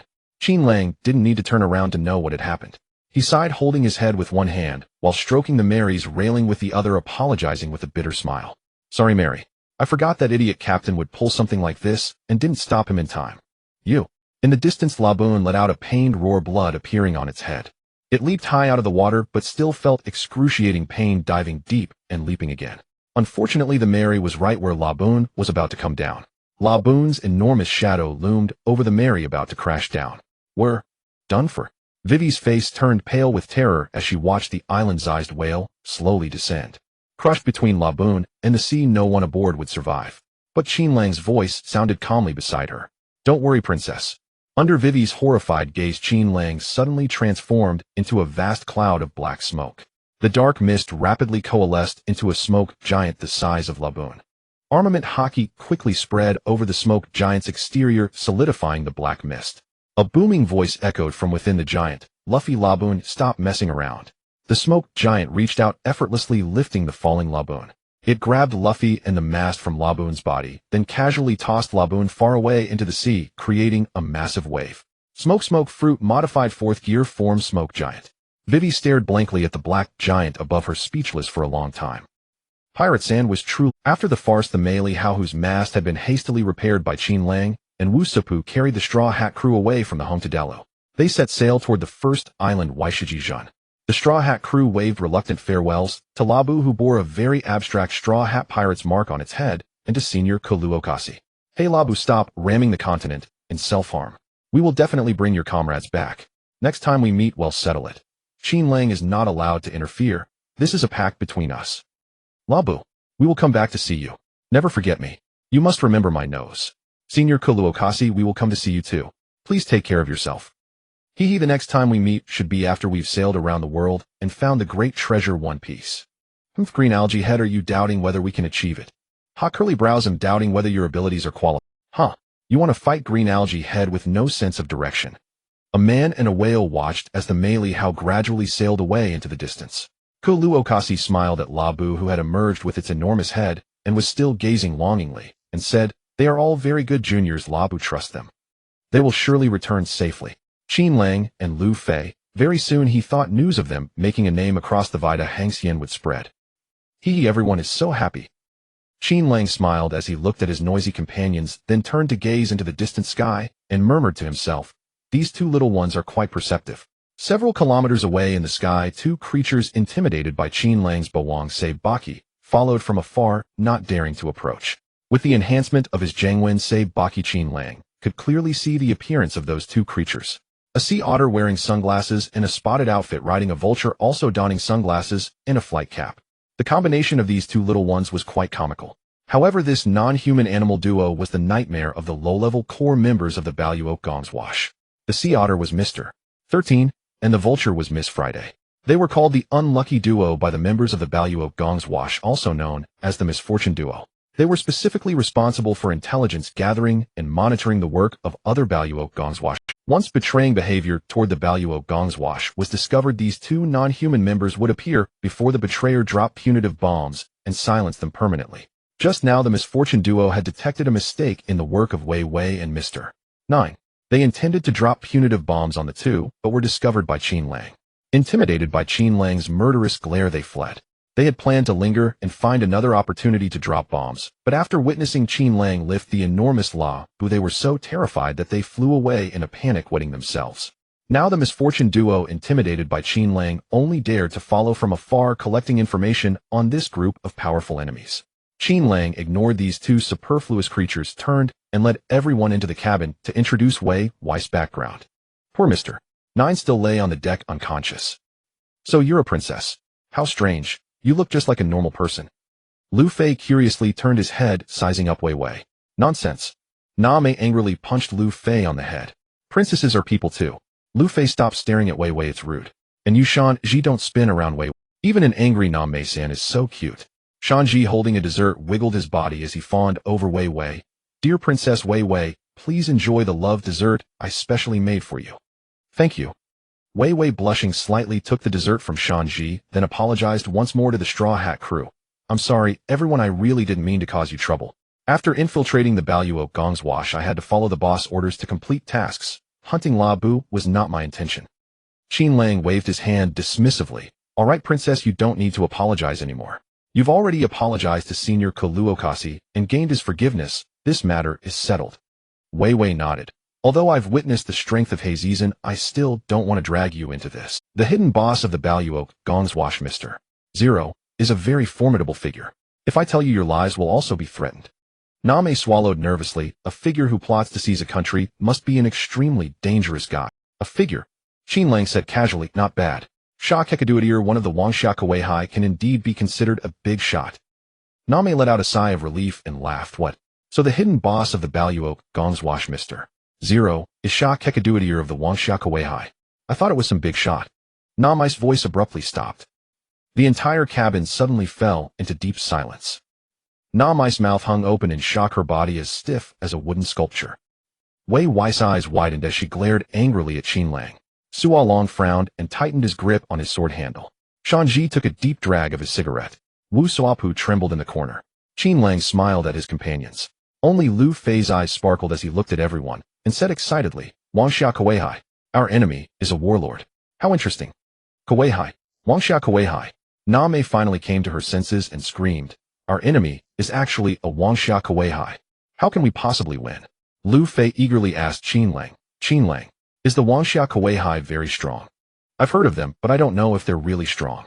Qin Lang thought for a moment, and then smiled. Very strong. After all, the Wangsha Kuei are officially recognized great pirates by the world government.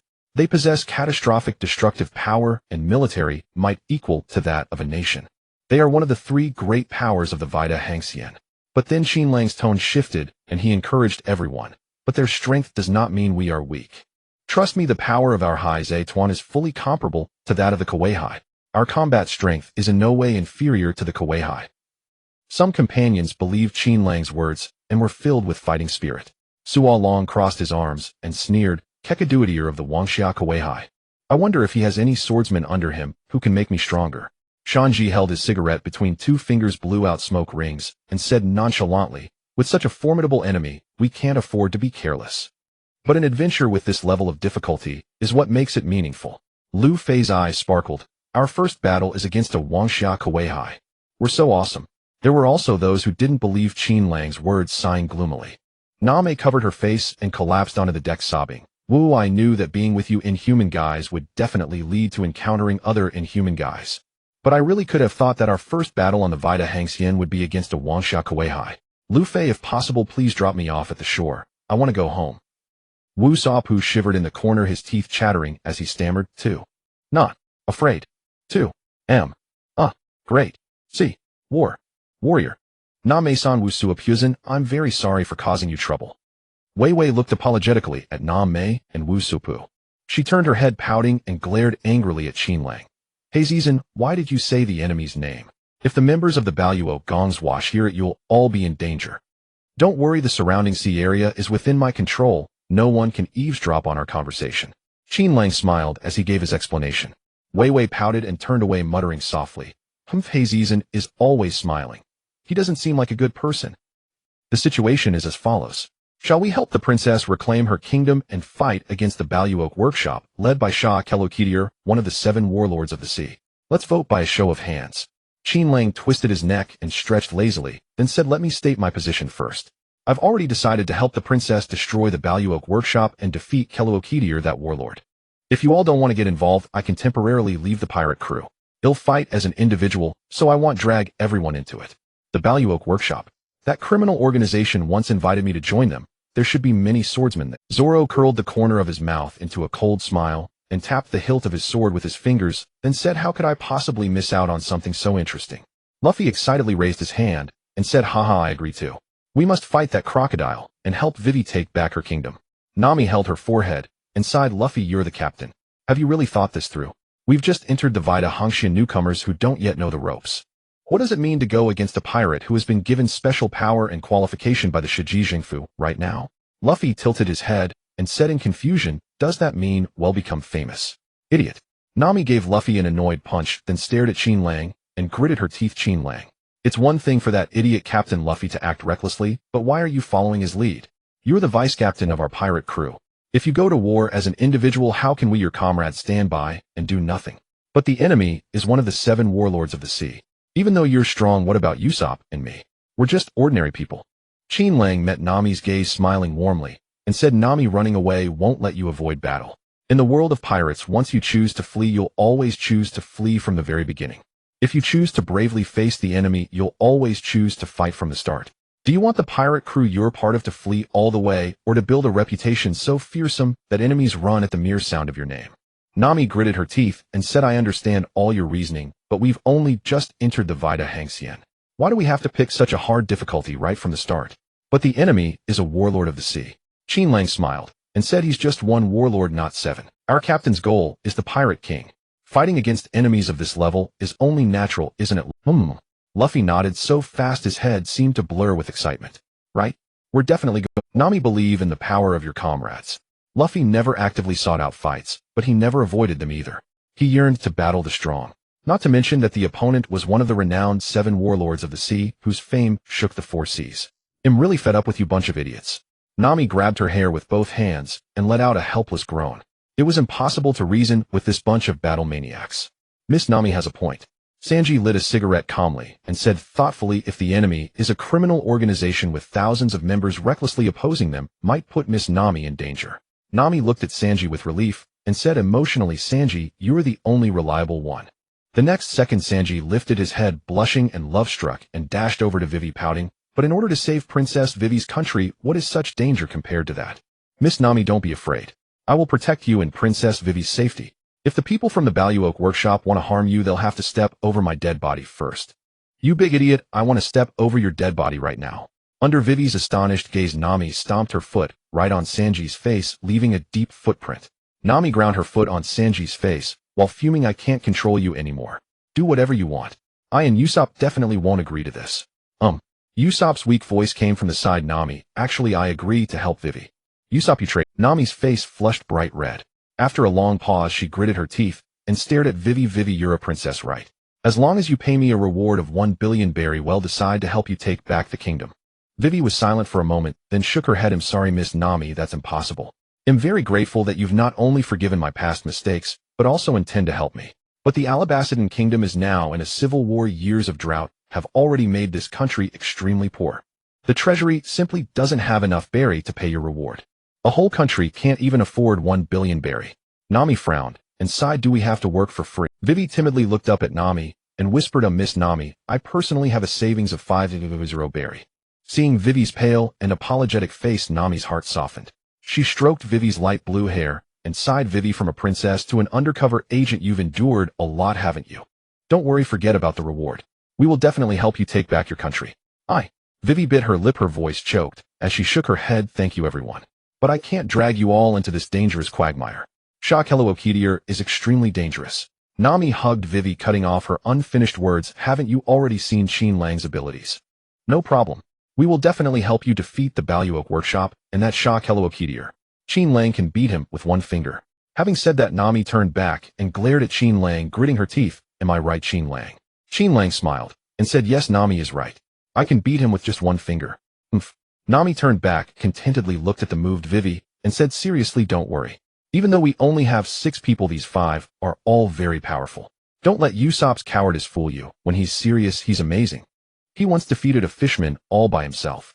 Usopp puffed out his chest with great pride. And he's the weakest among us. Usopp's proud chest deflated like a balloon, and he said gloomily, hey Nami, you're making me sound To cheer up Vivi, the princess, lacking confidence, Nami pointed at Luffy, who was grinning foolishly, and introduced Luffy, is our captain. Don't let Luffy's goofiness fool you. He has defeated the fisherman along who tried to dominate the Donghai, the Haijun fleet commander Kolite, the cunning pirate captain Kaluo, and the Haijun Axanminka, all tough enemies. He's a powerful pirate with a bounty of 30 million berry on his head by the Haijun. Vivi covered her mouth and surprised. Luffy has a 30 million berry bounty. I've heard of Axanminka. He's said to be a Haijun colonel with overwhelming power in the Donghai. Luffy, you actually managed to defeat such a formidable guy. Luffy grinned, hee, that uncle with an axe hand. I wonder what he's doing now. Nami then pointed at Zoro and said, pirate hunter Zoro, a 3-sword-style swordsman, extremely powerful in combat. Vivi blinked, recalling the Ballyoak workshop once tried to recruit you, didn't it? Zoro leaned back, tilting his chair against the wall, and said indifferently, yes, but I turned them down. They wouldn't let me be their boss. Nami then pointed at Sanji, looking at his love-struck face, and said helplessly, Sanji, a very powerful chef. Sanji swayed his body and said dreamily, Princess Vivi, I'm very strong. Watch me kick that warlord bastard flying. Finally, Nami pointed at Qin Lang and said seriously, Qin Lang, our ship's vice captain, a monster even stronger than Luffy. He's also our ship's strongest fighter right now. He made his name in a battle at Luaga Jun, defeating the Haijun colonel by Lyron Simiji, stationed there, and earned a bounty of 100 million berry from the Haijun. When Vivi left Waishiji Mountain on her mission, she had coincidentally missed the Haijun's bounty announcement about Qin Lang. 100 million berry.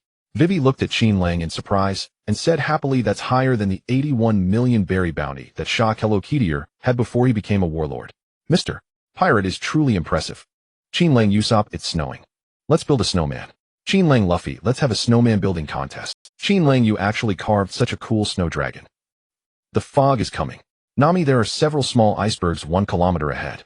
Be careful to avoid them in advance. Icebergs. Good thing we have Qin Lang to detect them in advance, or we would have definitely crashed into them. Luffy, Usopp, stop your snowball fight, and go steer the ship to avoid the icebergs.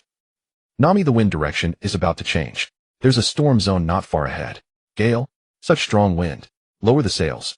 Good thing we lowered the sails in time, or they would have torn. Nami, did you forget to check the log pose? The ship's course has changed. The ship's direction has actually deviated. Even though the wind and waves haven't changed, the Going Merry has already strayed from the direction of the log pose. Sanji, turn the ship 180 degrees. Quickly. Got it, Miss Nami. Zoro, wake up, get to work. Zzz. Hey, you two go help us. Miss Wednesday, this woman really knows how to order people around. Mr. Nana, let's bear with it for now. Once we get back to Whiskey Peak, we'll teach them a proper lesson. Don't whisper here. Get to work. Yes, boss lady. In just half a day, the Grand Line had given Nami a harsh lesson. Finally, everything calmed down, and the sea returned to a brief stillness. I'll bring it on. Whether it's gale, blizzard, or thick fog, I won't be afraid. Nami stood at the bow of the Going Merry, vigilantly surveying the sea ahead, shrouded in a light mist. The Grand Line is truly formidable. The navigational knowledge I had in the East Sea is completely useless here. Truly the most treacherous and dangerous sea. In the midst of the bustle, Nami stole a glance at the smiling Qin Lang beside her, feeling immensely grateful. Thank goodness Qin Lang is here, or facing such complex sea conditions, I would be in a complete flurry. The Going Merry would at least have been struck by icebergs with inevitable damage to the hull. Not like now, where it was merely a close call. The Going Merry emerged unscathed from this capricious and unpredictable sea. Qin Lang looked at the tense Nami beside him and chuckled, Nami, relax. Our first leg of the journey is over. Nami's eyes lit up. We've reached the first island. Yes, ahead is Cactus Island. Learning that the first island was near, the crew gathered on deck. They stared at the gradually clearer island and cried out in surprise, oh, is this the first island we've reached in the Grand Line? Is this Cactus Island? Hee, so many spines. Vivi and the man with the 9-shaped beard, Mr. 9, simultaneously jumped onto the ship's railing. Thanks for the ride, sweethearts.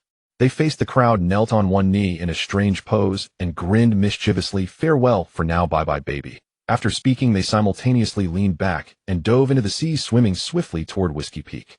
On the Going Merry, Sanji said reluctantly, Princess Vivi's swimming form is also so graceful. Nami let out a long sigh Good thing Vivi's acting skills are superb, or her companion would have caught on. Qin Lang smiled without speaking. A girl who could hide her identity for so long within a criminal organization without being discovered as a princess. How could her acting ever be poor? After everyone decided to help Vivi, they discussed with her and planned their next moves. Vivi pretended to be captured again by Qin Lang's group along with Mr. 9. Mr. 9 found his compass missing. After discussing with Vivi, they begged Qin Lang and the others to take them to Cactus Island. After Vivi returned to Whiskey Peak on Cactus Island, she would follow the plan. She would pretend the mission failed, deceive the communication network of Whiskey Peak, and continue to contact the upper echelons of Baroque Works to search for solid evidence of Crocodile's conspiracy to overthrow the Arabasta kingdom. Vivi had only found clues in Baroque Works' actions. These circumstantial evidences were insufficient to debunk Sir Crocodile's heroic image, quell the anger of the Arabasta citizens, or clear their misunderstanding of the king. More evidence was needed to prove Vivi's claims. Once solid proof was found, Qin Lang, Luffy, and the others would immediately escort Vivi back to the Arabasta kingdom and expose the atrocities of the Shichibukai, Sir Crocodile. But plans are always subject to change, dear princess. Things are likely to shift soon. Qin Lang let out a long sigh inwardly. The Going Merry sailed into the port of Whiskey Peak on Cactus Island. Wow, it's the great adventurers. Welcome, welcome. Cheering erupted from the port. A surging crowd warmly welcomed the Straw Hat Pirates. Bara bara bara bara. On an island not far from Whiskey Peak on Cactus Island, a man and a woman who were on a mission stopped their work and answered the Den Den Mushi that symbolized their boss, Mr. 5. Miss Valentine, halt your current mission. There's a new assignment for you. In the darkness, the Den Den Mushi paused, then spoke coldly. Someone has learned my secret. The culprit is hidden among the executive agents. You two go to Whiskey Peak on Cactus Island. Kill everyone who knows the truth. Leave no one alive. The two exchanged glances revealing cruel smiles. Understood, boss. Well, carry out this extermination mission thoroughly. Drink, drink, drink. A crowd gathered around a table cheering and laughing. Wow, this is the swordsman's 10th cup. And this lady is even more impressive. Already on her 12th. A half-drunk passerby glanced fearfully at Nami and Zoro, still drinking, then slumped onto the table in defeat. I can't keep up. These two guests can really hold their liquor. Humph, that marine captain who turns into smoke tried to capture me with his smoke, but I just blew a puff and sent him flying. Usopp recounted his heroic deeds to the crowd. Mr. Usopp, you're so cool. Another plate. Luffy, under the stunned gaze of the onlookers, ate himself into a ball and kept on swallowing, while the captain ate dozens of portions. Even the chef collapsed from exhaustion. The chefs of Whiskey Peak lay unconscious in the kitchen. This young man is trying to woo dozens of girls at once. What a player. The people were baffled. What's wrong with this group? And they're all so amazing. But even more incredible is that chef. His cooking is so delicious that everyone who tastes it sheds tears of joy. The greatest crowd had gathered around the kitchen. The residents of Whiskey Peak gazed expectantly at Qin Lang, who was busily cooking with practiced skill, their eyes filled with admiration. Wow, I've never eaten such delicious food. I'm so happy. Delicious. Absolutely delicious. Oh my god, if only I could eat this every day. I feel like I'm seeing heaven. A mama is smiling at me from above. Mama, I'm coming. Hey, someone. This guy fainted from happiness after one bite. Give him a chili pepper to wake him up. So handsome. A group of youthful pretty nuns gathered around the kitchen door gazing at Qin Lang with undisguised adoration. Chef, your food is incredible. Can you teach us? Chef, can you come to my room tonight to teach me how to cook? Can you hold my hand and show me how to chop vegetables? I'm sorry, but I have no free time at night. Amidst his leisure, Qin Lang smiled gently at the nuns gathered at the doorway. His handsome grin made their hearts flutter even more. Qin Lang spoke the truth. Every night, he entered a state of enlightenment through the Heaven-Defying Insight System, contemplating battles against various enemies until dawn. With a swift motion, he diced airborne ingredients into cubes without even turning his head, and said with a grin, "As for the secret to making delicious food, it's simply this: cook with all your heart." His words left all the nuns spellbound, their eyes glazed and seductive. Wow, chef, you're so handsome. One of the most charming nuns swayed her voluptuous figure as she stepped into the kitchen. She leaned against Qin Lang, wrapped her arms around his neck, and confessed blatantly, "Handsome, I think I'm falling. Could you make me a dish of love? Madam, please show some restraint." Qin Lang smiled and deftly evaded the nun's physical temptation. He turned around, laid out 10 warm plates, and filled them with the prepared food, saying, "The meal is at your service. Please wait a moment, it will be ready soon." "How, what an amusing chef," the nun said, unperturbed by Qin Lang's evasion. She cast him a flirtatious glance, casually lifted her habit as if by accident, revealing the seductive black stockings underneath. The seductive, enchanting nun panted, her gaze fixed on Qin Lang as she tempted him. Chef, I'm so hungry. I just want to devour you. Handsome, don't bother cooking. Come with me to a fun place. The other nuns at the doorway also exuded charm, casually flaunting their alluring, curvaceous bodies beneath the stern black and white habits. Caught in the midst of the nuns' seduction, Qin Lang couldn't help but swallow hard. But I still have to cook. Forget the cooking. Whiskey Town has plenty of chefs, but none as handsome as you. The young nun's delicate hand grasped his, playing with his palm as her fiery red lips pressed against his ear, whispering hoarsely, Chef, come with us to the church to confess.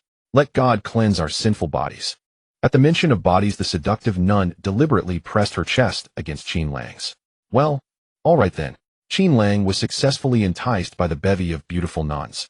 Licking his lips, he halted his busy work and was enthusiastically surrounded by the group of nuns who were no less than succubi. He excitedly left the kitchen and headed toward a remote building. Alas, that young man has fallen into the hands of those witches. He's likely doomed. Such a pity, we probably won't get to eat his delicious food anymore. The residents of Whiskey Town gathered at the outermost edge of the kitchen watched Qin Lang being whisked away by the nuns with regret. Although this chef was a pirate, there was no denying that his food was absolutely divine. If they could, these bounty hunters disguised as Whiskey Town residents would have liked to spare him. Better yet, they would chain the chef to the kitchen and make him cook for everyone forever. Unfortunately, this chef seemed to be a formidable pirate. The town mayor, Igaram Boy, also known as Mr. 8, decided to avoid direct confrontation with him. He ordered the witch team to collectively seduce the man, aiming to knock him unconscious and kill him while he was lost in carnal pleasure and off guard. Those who had already eaten Qin Lang's cooking stared with watering mouths at those still eating, their eyes gleaming with predatory intent. Ow, don't come near me. I'm almost done. I warn you, infighting violates the company's rules. The others, still eating, warily distanced themselves from their covetous companions, wolfing down the remaining. The rest could only watch resentfully as they finished off the rare delicacy of the world. That lady just downed her 15th glass of wine. Amazing. Meat. 3 more plates. Usopp the great hero is so majestic. The revelry inside continued unabated.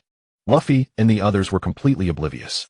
Qin Lang had already left the house and headed to the remote church in Whiskey Town, the very stronghold of the bounty hunter witches. Beneath a waning half-moon, Whiskey Town was bathed in a holy glow.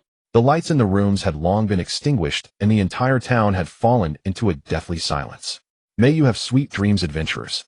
On Cactus Island, the mayor of Whiskey Town, Igaram Boy, stood bathed in moonlight, hands behind his back, gazing down at the entire cactus rock formation.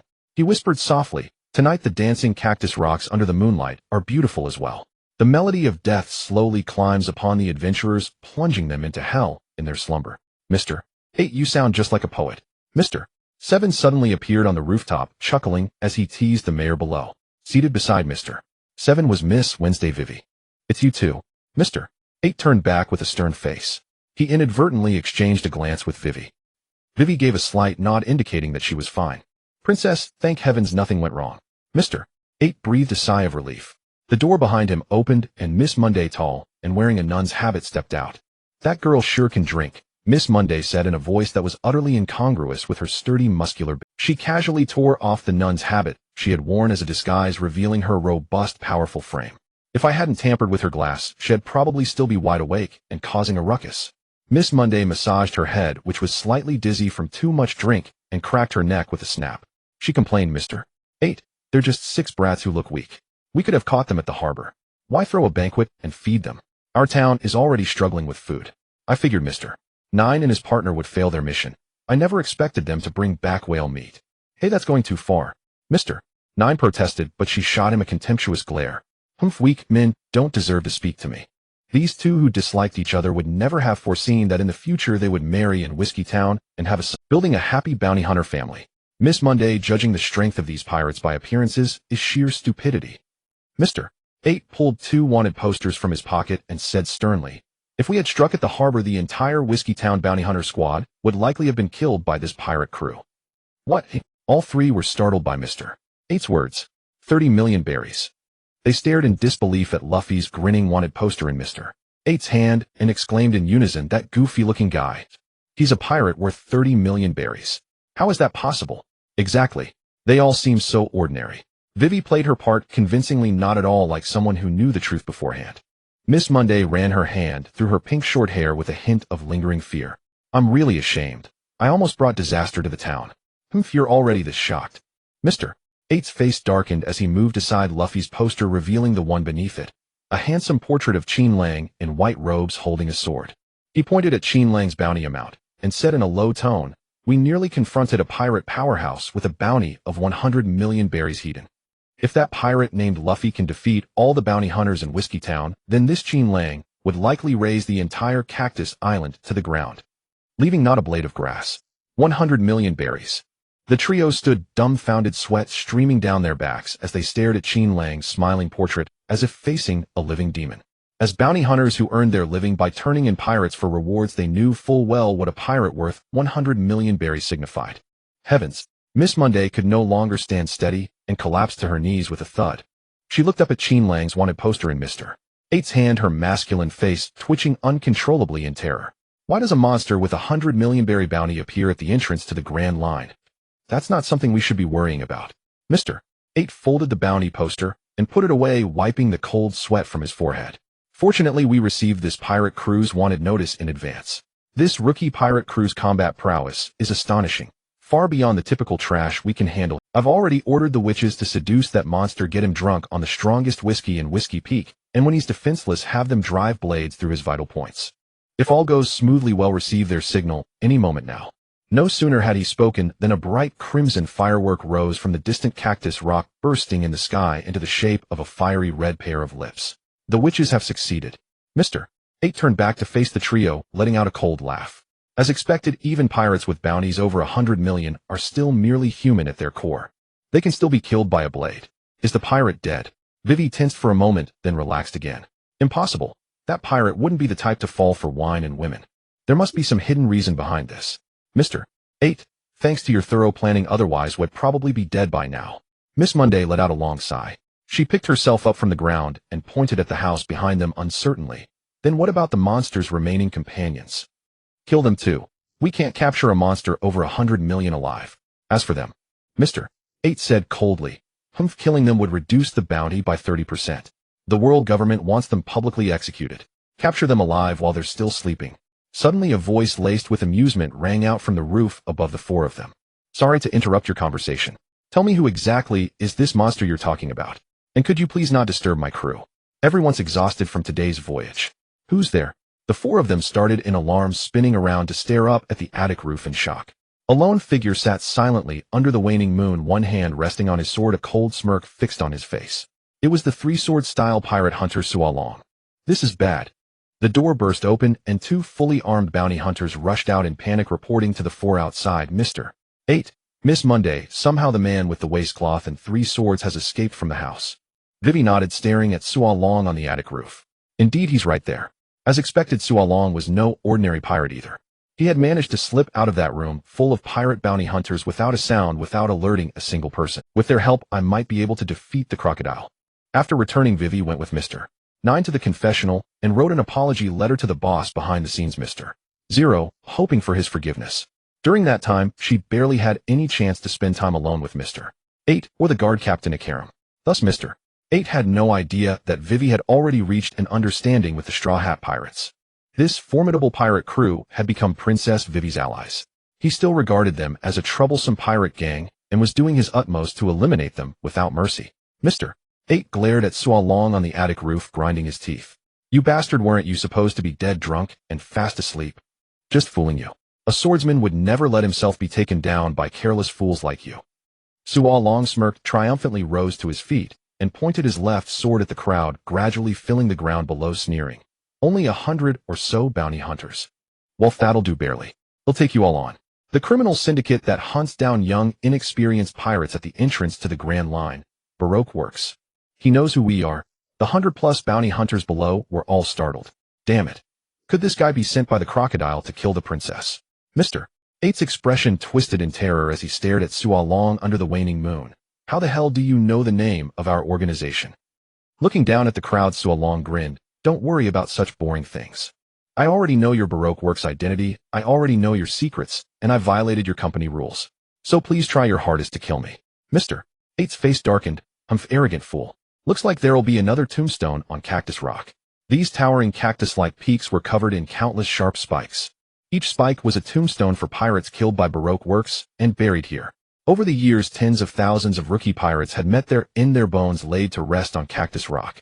This town so welcoming to pirates by day transformed at night into a graveyard that claimed their lives and buried them. Qin Lang stared straight at the 100 or so bounty hunters below, finding it somewhat amusing. He who used to hunt pirates was now being hunted as prey himself. But none of that mattered. He hoped these bounty hunters were strong enough, not too fragile. Let's see how much the swordsmanship I learned from Qin Lang has improved. Fighting Qin Lang never revealed whether my strength had grown. Qin Lang was like a bottomless ocean. No matter how much power I exerted, he could easily swallow it all. I could never gauge where his limits lay. Come on, let me test how much my sword skills have advanced on you. Qin Lang was ablaze with fighting spirit. Kill him, Mr. 8 waved his hand and ordered the bounty hunters behind him. Bang, bang, bang. Gunfire erupted continuously. But the next second, all the bounty hunters were stunned. Where is he? Gone. Under the waning moon, the attic stood empty. Not a single figure. It was as if Qin Lang, who had been standing there, was a collective hallucination.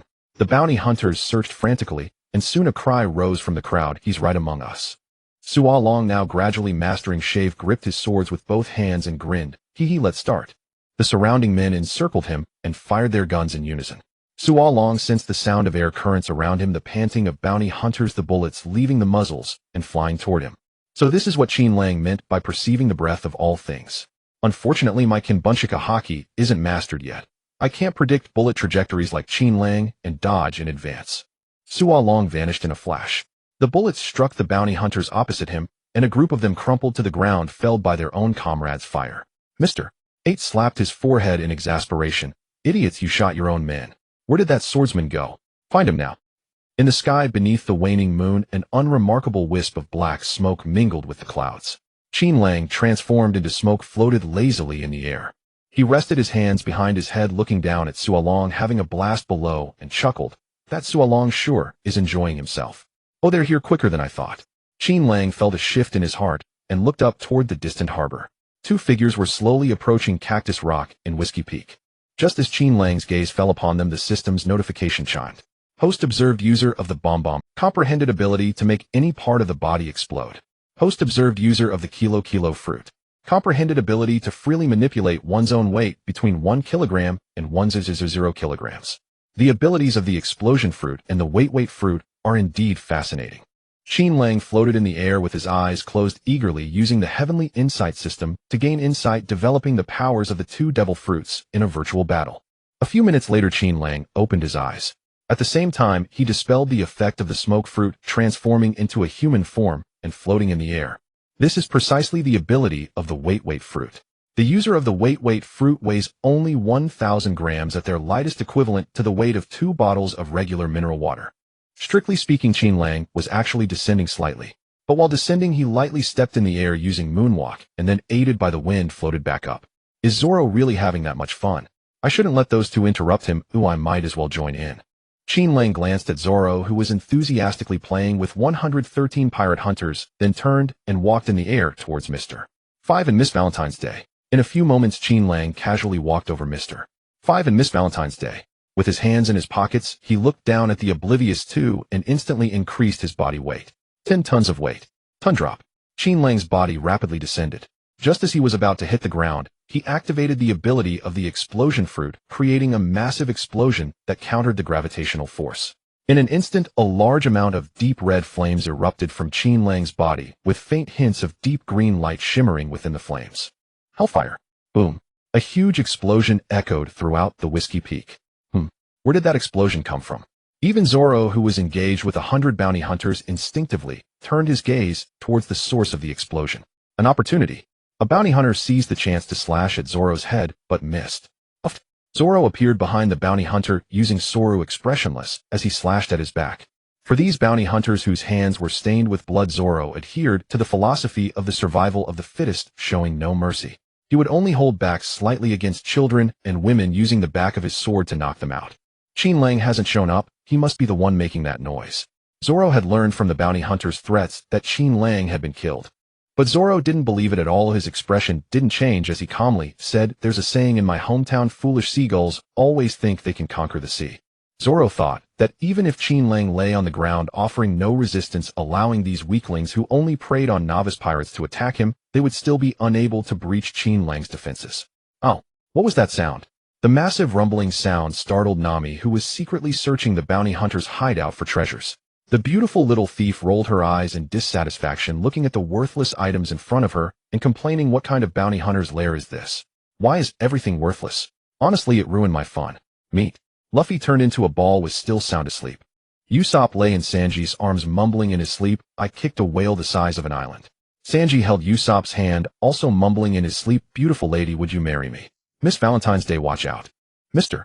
Five warily looked at the massive pit before him, engulfed in flames and raising clouds of dust. Mr. Five, this pit's effect is quite similar to your abilities, isn't it? Behind him, Miss Valentine's Day, holding a yellow and blue striped umbrella, curiously peeked into the pit, filled with explosive fire and dust. Mr.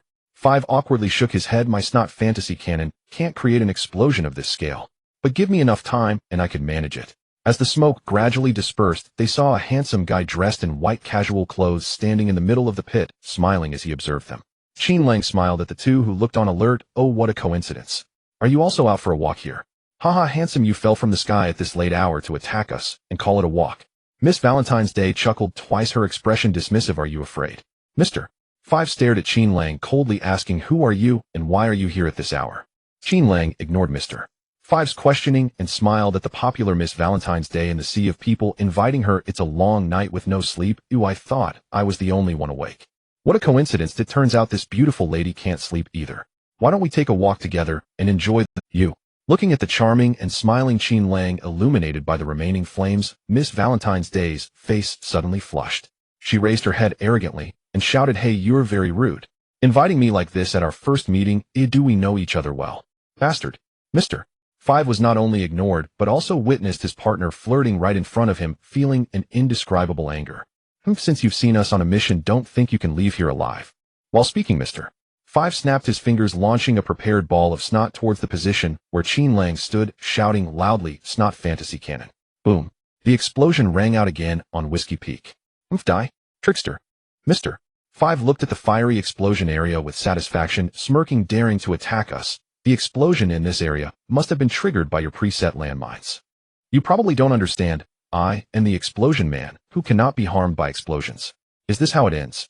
What a weakling. Miss Valentine's Day looked regretfully at the fiery explosion area, slightly disappointed. What a pity, this smiling guy is actually quite handsome. Suddenly the flames before them quickly diminished, and Qin Lang appeared unscathed in front of them. This, Mr. Five stared in disbelief, his brown sunglasses askew, and his black dreadlocks trembling with his body. How is this possible? My snot fantasy cannon had no effect. It had an effect. Your move did succeed in grossing me out. Qin Lang smiled slightly, gathering a fireball the size of a fist in his hand and tossing it into the air. Wow. The massive flames exploded in the air, creating a heat wave and raising the temperature slightly. Impossible. Snot fantasy. Mr. Five couldn't believe his ability had no effect on Qin Lang. He quickly dug out another ball of snot, planning to launch another attack. Damn it, where did he go? After noticing that Qin Lang had vanished from his sight, Mr. Five began to frantically look around for him. After searching a few circles, Miss Five was startled to discover that Miss Valentine's Day, who had originally been behind her, had also disappeared. Bastard, don't touch my hand. Until Mr. Five heard Miss Valentine's Day's rebellious voice from in the air. Mr. Five looked up and realized that the two who had disappeared were floating in the air. Qin Lang, floating in the air, held Miss Valentine's Day's wrist with one hand, and the two of them walked through the air like a young couple. Bastard, let me go. Miss Valentine's Day gritted her teeth, trying to break free from Qin Lang's grip. My apologies for the rudeness. Qin Lang gazed into Miss Valentine's Day's face, which was filled with anger and embarrassment, smiling as he spoke, please forgive my unintentional actions upon seeing such a beautiful lady. Damn it, are you toying with us? Miss Valentine's Day, what are you doing? Use your wait fruit ability to crush Mr. Five's face turned pale, and he angrily shouted at Miss Valentine's Day, feeling like a clown being toyed with by Qin Lang, experiencing a strange sense of becoming a minotaur. Miss Valentine's Day also sensed the hidden contempt in Qin Lang's flirtatious behavior. As someone who considered herself strong, this feeling of disdain made her extremely angry. Miss Valentine's Day retracted her slight fondness for Qin Lang. She tightly grasped Qin Lang's hand, glaring at him with her large black eyes, angrily stating, do you really like holding my hand? Let's see how this goes. 10,000 kilograms of crushing weight. The originally lightweight Miss Valentine's Day suddenly possessed the weight of 2 adult elephants, 10 tons.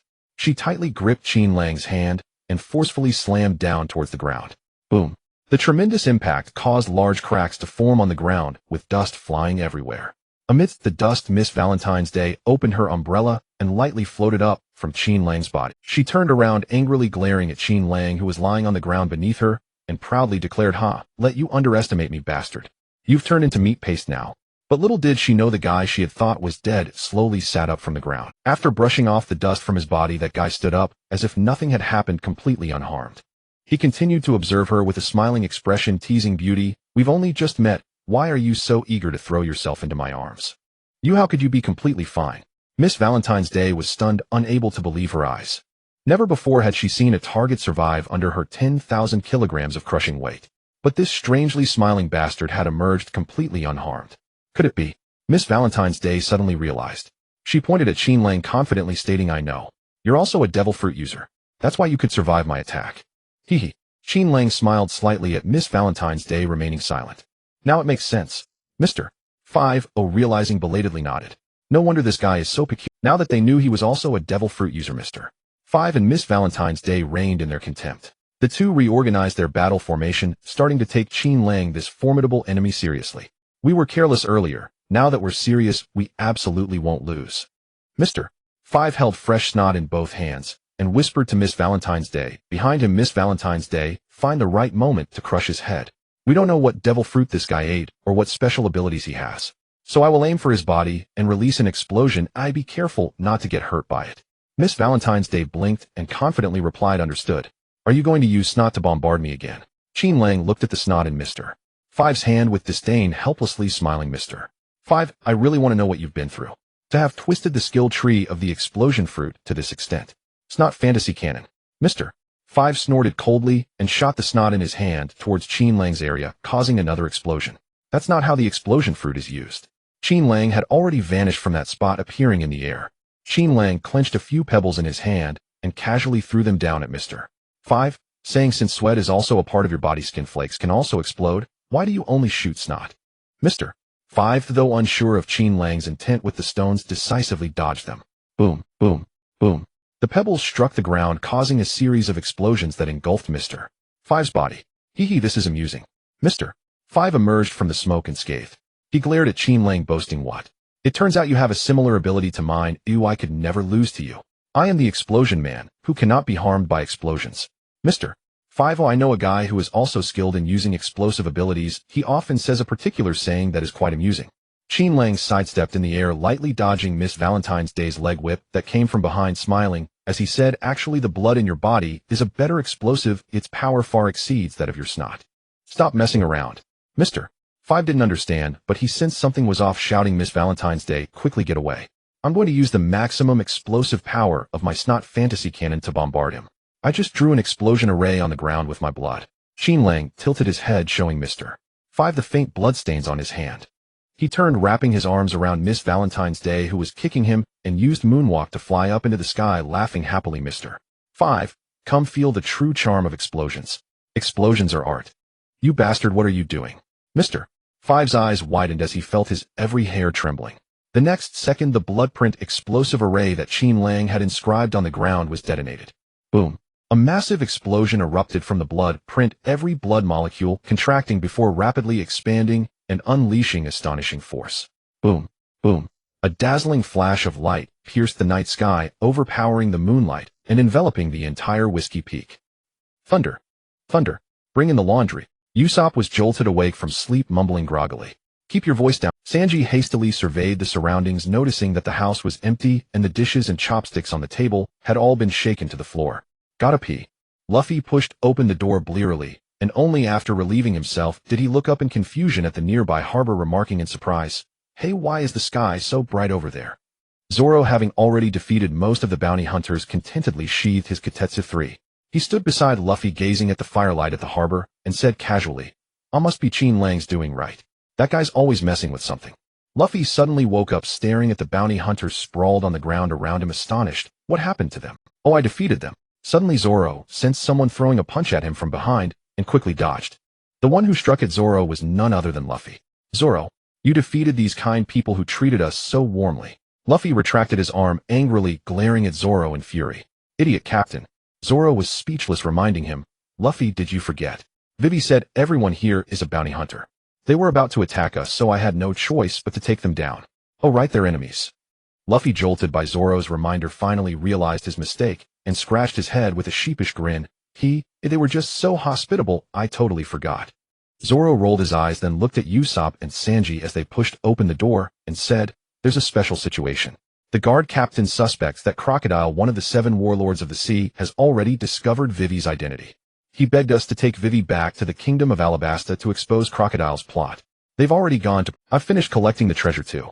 Let's set off now. Nami dragged a full chest, panting heavily as she emerged from a nearby room. Strange. Usopp looked around curious. Where's Qin Lang? I'm here. Qin Lang's voice, thud. Mr.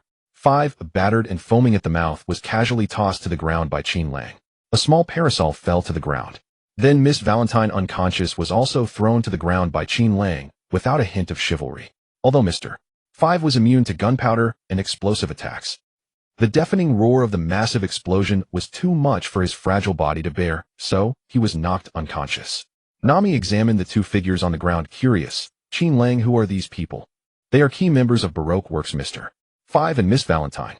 They were sent by Crocodile to silence Vivi. Qin Lang smiled at Nami. Sanji approached with a jealous look, eyeing the strikingly attractive Miss Valentine on the ground, and said sourly, Hey Qin Lang, you wouldn't take advantage of this beautiful woman while she's unconscious, would you? Qin Lang stretched lazily and said nonchalantly, of course not, I just had a little fun. Former Mr. 8, the guard captain Igaram, stood on the ship. He stared in shock at the patch of cactus rock that had vanished from the harbor, hardly believing his eyes. Princess Vivi, what price did you offer to get a wanted monster worth over 100 million to help us defeat Crocodile, one of the 7 warlords of the sea? Vivi gazed at the location of Whiskey Peak and said with a smile, I told him it was free and he volunteered. Do you believe that, Igaram? Free. Volunteered.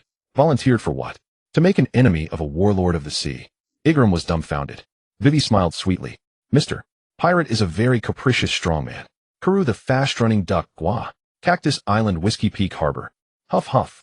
Zoro, resting his head on his hands, leaned against a harbor post and fell into a deep sleep. Sanji was fluttering around the 2 ladies with a beaming face. Guak. Karoo looked curiously at Sanji. What? Mr. 5 and Miss Valentine have already arrived at Whiskey Peak. Hearing this news from Nami, Igaram panicked and began looking around nervously. Where are they now? Have you already— Seeing Igaram so tense, Nami asked in confusion. What's the matter? Are they that strong? Qin Lang knocked them both unconscious and dumped them in Whiskey Peak along with your former bounty hunter subordinates. Phew, thank goodness you're here. Igaram's anxiety eased. He recalled that the companion of this female pirate was the monster with a bounty of 100 million berries. Oh, since he's on our side now, I shouldn't call him a monster. He should be addressed as Lord Strongman. Igaram cautiously asked Nami, where is that Lord Strongman now? Nami glanced toward the area where the Going Merry was docked and said, Qin Lang, Luffy, and Usopp went to get the Merry. They should be coming soon. Good. Igaram let out a long breath. He turned and fetched from the ship a larger version of the same outfit that Vivi was wearing and said solemnly, Lady Nami, I entrust Lady Vivi to you. We'll travel in 2 ships. They'll take this Baroque Works vessel and use the Eternal Pose to return to the kingdom of Alabasta. You'll pass through various islands and eventually reach the kingdom of Alabasta as well. Nami was puzzled. Guard Captain, why won't you come with us to Alabasta? Igaram said resolutely. Once Sir Crocodile learns that Mr. 5 and Miss Valentine have failed, he will surely send even stronger pursuers after Lady Vivi. He'll draw away the subsequent pursuers.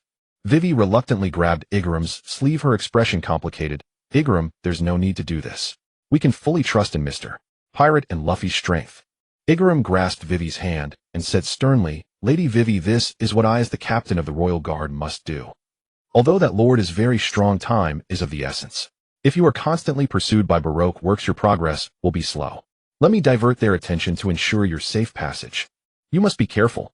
Vivi sobbed as she threw herself into Igaram's arms. She knew she could not persuade this most dutiful guard captain and reluctantly agreed to his plan. Igaram gently hugged the princess he had watched grow up without noticing and sincerely blessed. Take care. Vivi's voice trembled.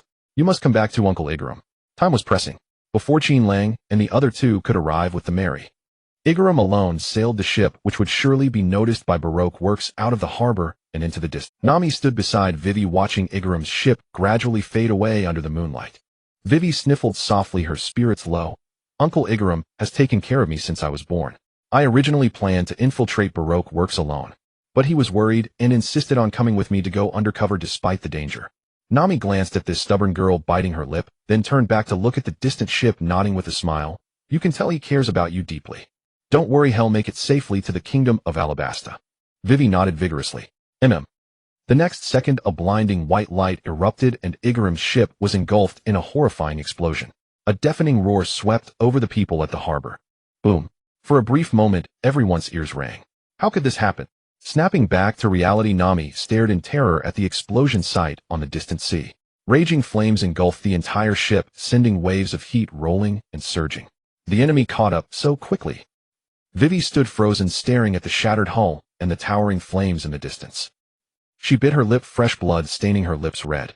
Vivi fought against physical pain and mental anguish, struggling not to cry. Just then the Going Merry arrived. Luffy stood on the figurehead looking puzzled at the distant flames. Why is there an explosion over there? Nami said angrily. That old man tried to sail away to draw off the pursuers, and the ship exploded right after he left. Qin Lang jumped off the Merry, his smile fading as he stared at the grief-stricken Vivi, and said solemnly, Vivi, get on the ship. Don't let the old man's efforts go to waste. Vivi trembled, her eyes fixed on the flames on the sea, as if she hadn't heard a word. Sigh. Qin Lang sighed, gently pulled Vivi into his arms, and whispered in her ear, Vivi, trust me. I promise you the old man will be fine. Boo-hoo, really? Qin Lang, are you telling the truth? Vivi felt the warmth in his embrace and burst in. Qin Lang patted Vivi's back gently, as if soothing a child, and said softly, really, of course it's true. I wouldn't lie to you. The Going Merry, propelled by the river current, swiftly departed from Whiskey Peak's harbor. A fog is rising and the moon has vanished. It seems dawn is approaching. Nami gazed at the distant sea, then lowered her head to glance at the log pose on her wrist, contemplating the possible upheavals that might ensue. Zoro said with eager anticipation, I hope the Baroque Works pursuers are numerous, otherwise it wouldn't be enough for me to practice on. The number of chasers might be around 1,000. Vivi, having composed herself, speculated. Karu, sensing her somber mood, obediently lay beside her. Suddenly a curious voice arose. Was the explosion in Whiskey Peak town caused by Mr. 5? Nami replied casually. It was caused by Qin Lang, as we've already mentioned. The voice continued with a hint of amusement. Qin Lang. Where is he? He said he needed to rest, and went back to the resting area first. Huh? Who's speaking? Nami suddenly realized that the voice conversing with her was unfamiliar. It belonged to no one on their ship. Who is it? Everyone turned around in unison. They discovered a woman dressed seductively, wearing a purple cowboy hat with refined features and healthy wheat-colored skin. She was perched on the second-floor railing, smiling warmly at them. Facing their vigilance, she smiled softly and praised, a fine ship, a fine pirate crew. Zoro immediately gripped his sword sheath with his right hand and demanded sternly, Who are you? Sanji stretched out his hands in adoration. What a beautiful lady. Vivi clenched her teeth in panic. It's you. Miss Wednesday. The woman, exuding both intellect and allure, smiled, gently resting her chin on her hand and tilting her head gracefully. Earlier, I saw Mr. 8 over there. Vivi's eyes blazed with fury. So it was you who blew up Ikelam's ship. Miss All Sunday. Nami regarded the woman warily and asked in a low voice, Which number is Miss All Sunday's partner? Vivi gritted her teeth. She's the partner of Mr. 0, the boss. Nami was startled. This woman is the partner of the Shichibukai Sir Crocodile. Miss All Sunday, Robin smiled warmly. Oh, so you all already know Mr. 0's identity. It seems you're all on Mr. 0's kill list now. Nami belatedly covered her mouth in dismay. While we know nothing. Vivi glared at Robin as if trying to burn holes through her with her eyes, and said indignantly, I only learned the boss identity by following her, the sole person who knows. Robin's expression remained unchanged, smiling. To be precise, I allowed you to follow me on purpose. I knew that all along. I assume it was also you who told Sir Crocodile that I had discovered his true identity. Robin closed her eyes slightly and smirked. Correct. What is your true purpose? Vivi felt that the woman's ulterior motives extended far beyond overthrowing Alabasta to establish an ideal kingdom. Nami studied Robin. She couldn't shake the feeling that this woman seemed oddly familiar, especially her amiable. Her goal is actually quite simple: to find all the true poneglyphs and uncover the historical truth of the Void Century. Suddenly Qin Lang's amused voice sounded beside Nami. Nami turned to look at Qin Lang's smiling expression, then looked back at Robin's smile. She suddenly realized why this unfamiliar woman seemed so familiar. This woman shared the same smile as Qin Lang. That serene, carefree smile that seemed indifferent to everything in the world. The two bore a certain resemblance. Nami's intuition was correct. Qin Lang's smile stemmed from the fact that he was not a native of this world. Apart from the Straw Hat Pirates, he had nothing in this world to cherish or cling to. Hence his smile was unbridled, open, and free. As for Robin, since the age of 8, she had lost everything beautiful in life. Hunted at such a young age, she endured countless betrayals and schemes as she grew. Growing up in darkness, she had become utterly disenchanted with the world, living solely for the stubborn thorn planted in her childhood, the true poneglyphs. Were it not for this almost obsessive fixation, Robin would have long taken her own life, unwilling to linger. One had lost everything due to transmigration, the other due to human tragedy. Thus Robin's and Qin Lang's smiles both carried a touch of unrestrained detachment. Who are you? Reveal your background at once. Otherwise I will not hesitate to kill everyone here. Robin, her purpose exposed by Qin Lang, turned extremely serious. She dropped her smiling demeanor and scrutinized the still smiling Qin Lang with sharp eyes. She's threatening Qin Lang, who she's definitely an enemy. The others immediately drew their weapons and aimed them at Robin. Post-observation user of the flower fruit. Comprehension ability to bloom body parts like flowers. Post-observation archaeologist knowledgeable in poneglyph script. Comprehension method to decipher poneglyphs. Post-observation master of high-level espionage. Comprehension perfect spy techniques. Post-observation master of advanced acting. Comprehension flawless acting skills. Listening to the system's notifications in his mind, Qin Lang beamed happily. Indeed, Robin possessed numerous skills he could harvest. He's smiling at me. Robin misinterpreted the meaning behind Qin Lang's smile as he stared at her. Instinctively applying the worst assumptions, she concluded this man knew her true background and was likely a world government agent sent to capture her. With a sharp glare, Robin crossed her hands and chanted coldly, 20 bloom. To the stunned crew's astonishment, slender pale arms sprouted from Qin Lang's body and the deck beneath him. These delicate limbs firmly restrained his arms, legs, and head. Robin, seeing that despite being immobilized, Qin Lang still smiled nonchalantly, felt a surge of murderous intent and said gravely, clutch. Crack. Under everyone's gaze, Qin Lang's body was twisted backward by the eerie arms into a contortion impossible for a normal person. Then the strange arms vanished mysteriously. Vivi's pupils dilated as she cried out, Pirate-san, I won't let you catch me. Robin stared at Qin Lang's twisted form lying on the deck, gritting her teeth coldly. I will never allow myself to be caught by someone like you again. I will never return to your control. With that, Robin turned to the rest of the Straw Hat crew and explained, your comrade is a world government spy. She had expected the others to attack her and had prepared to defend herself, but she found them completely ignoring her. They were all staring at the corpse of the world government spy she had just killed. Zoro frowned and said helplessly, all right, Qin Lang, stop playing around. Robin looked at Zoro in astonishment. To her shock, the man who should have had his spine and neck snapped stood up shakily from the ground. He stretched his torso lazily and said, hey, your comrade was killed right in front of you. How can you be an injury of that magnitude could never kill you? Zoro said disdainfully. Luffy exclaimed with a look of cunning intellect, bursting into hearty laughter. Just as I thought, Qin Lang, you've used my Gomu Gomu no Mi ability. A rubber man is completely immune to that attack. As expected of our captain, truly sharp-witted. Qin Lang cast an appreciative glance at Luffy, then turned his gaze toward the bewildered Robin and said with a smile, Miss Robin, you've misunderstood something. I am not a member of the world government, merely a humble pirate. The captain of the Straw Hat Pirates is Monkey D. Luffy, and you are. Robin stared at the handsome Qin Lang, recalling the wanted poster she had received a few days ago that indeed featured him. The rookie pirate with a bounty of 100 million berries, vice captain of the Straw Hat Pirates, the fruit plunderer Qin Lang. Qin Lang bowed with gentlemanly grace, smiling warmly. That would be me. I apologize for my earlier rashness. Robin steadied her breathing, and without asking how Qin Lang knew her identity, turned and tossed something to Vivi. Vivi caught it in confusion. A log pose. The next island you're heading to is called Little Garden. I intended to warn you that island is extremely dangerous. There are beings there that even we in Baroque work. It would be best if you use this eternal pose to sail toward an unknown island, evading Baroque Works' pursuit. But now it seems you are more than capable of entering Little Garden, eliminating Baroque Works' assassins, and leaving alone. Miss All Sunday. Vivi gritted her teeth, staring at the eternal pose in her hand, her heart filled with turmoil. Was this woman an enemy or an ally? She had clearly killed Igaram, yet she was worried about whether they had the strength to survive Little Garden. Hey, you must be the captain of this ship, Monkey D. Luffy. Robin ignored Vivi's inner conflict and turned her gaze to Luffy. Before anyone noticed, Luffy's hat flew into Robin's hands, and she gently placed it atop her own cowboy hat. Oh ho.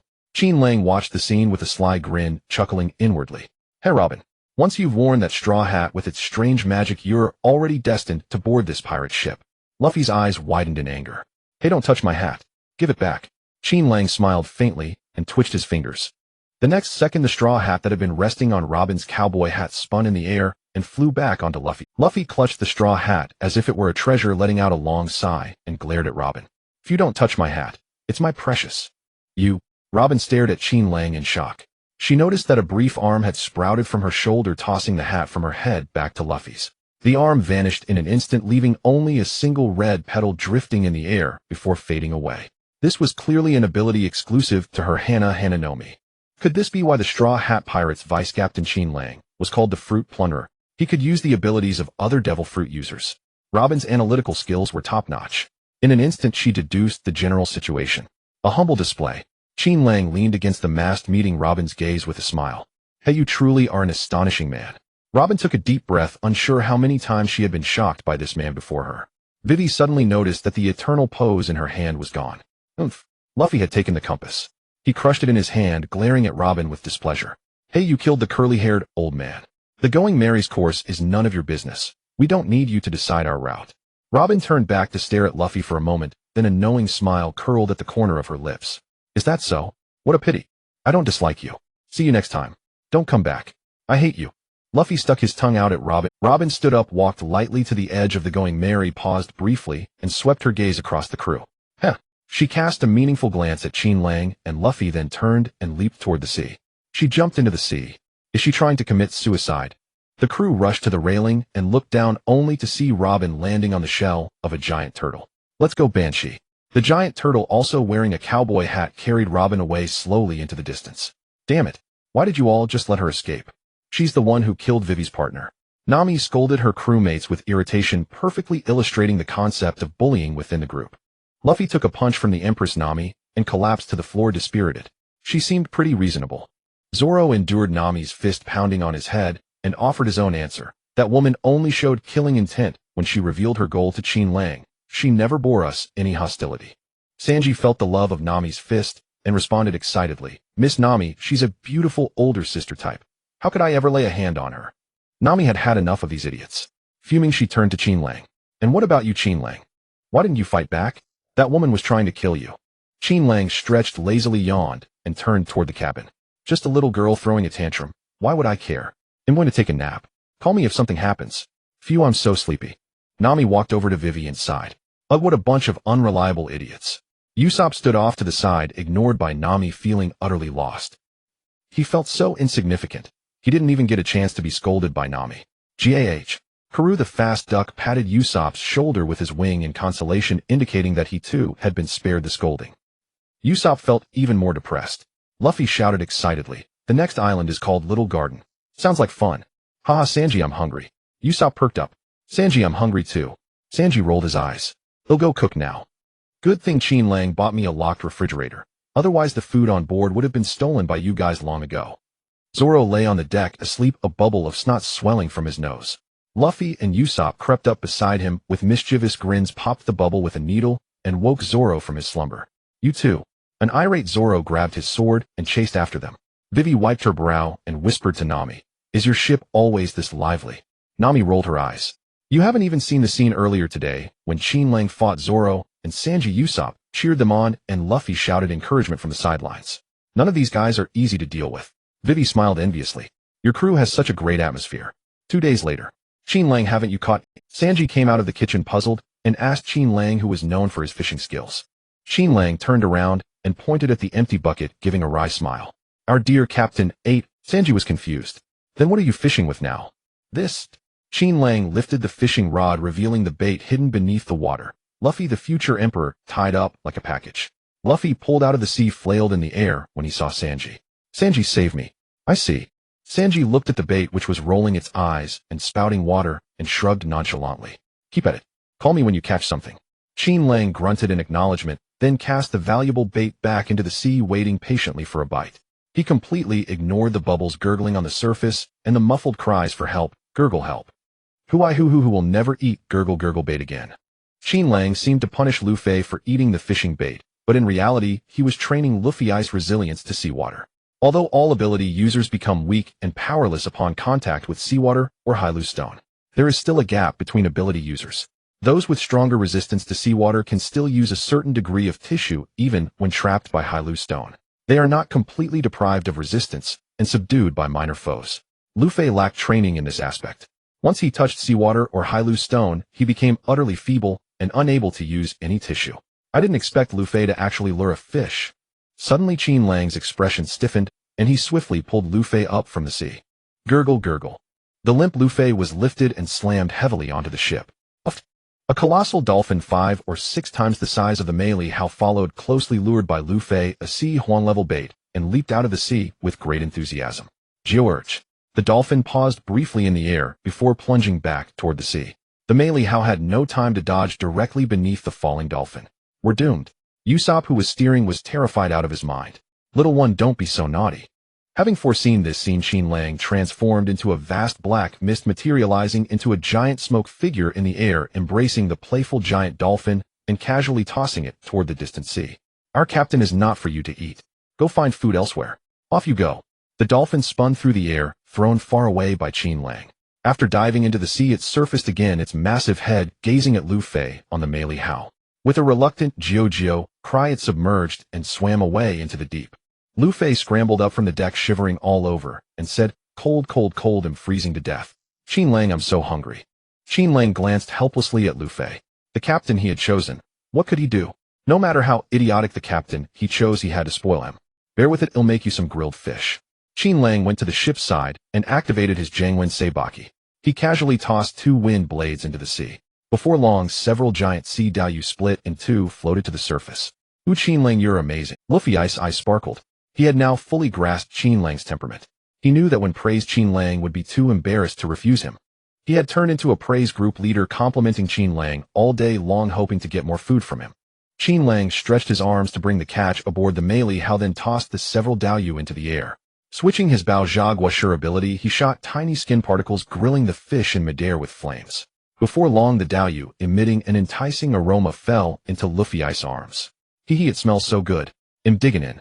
Ignoring the heat on the fish, Lu Fei wolfed down the ribbon fish. Watch out for bones. Qin Lang shrugged, finished feeding the captain, and sat back on the railing. He cast the empty hook into the sea and began fishing with his eyes closed, meditating. In reality, he was contemplating simulated combat. Before long, Nami shouted joyfully from the bow, "It's an island. The Jilu Jijin has stopped trembling. We've arrived. Ahead is Xiao Huayuan." Lu Fei cheered and ran to the bow, sitting on the goat head of the Meili Hao, eagerly gazing at the ever-growing island, and exclaimed, "Hee, is this the second island we've reached on the Vida Hangxian?" All the companions gathered at the bow, looking at the island shrouded in thin mist, full of anticipation. Shanji lit a cigarette, smiling. "I wonder what prey is on the island to fill our fridge." Sualong gripped the sword hilt with one hand, full of battle intent. "I hope there's an enemy worthy of a fight." Usopp enthusiastically placed one foot on the railing, puffed out his chest, raised his nose, and proudly said, "Hee, I'm so excited. This is the second island that I, the great hero Usopp, have set foot on in the Vida Hangxian. Hee, interesting things are bound to happen on this island," Qin Lang said with a smile.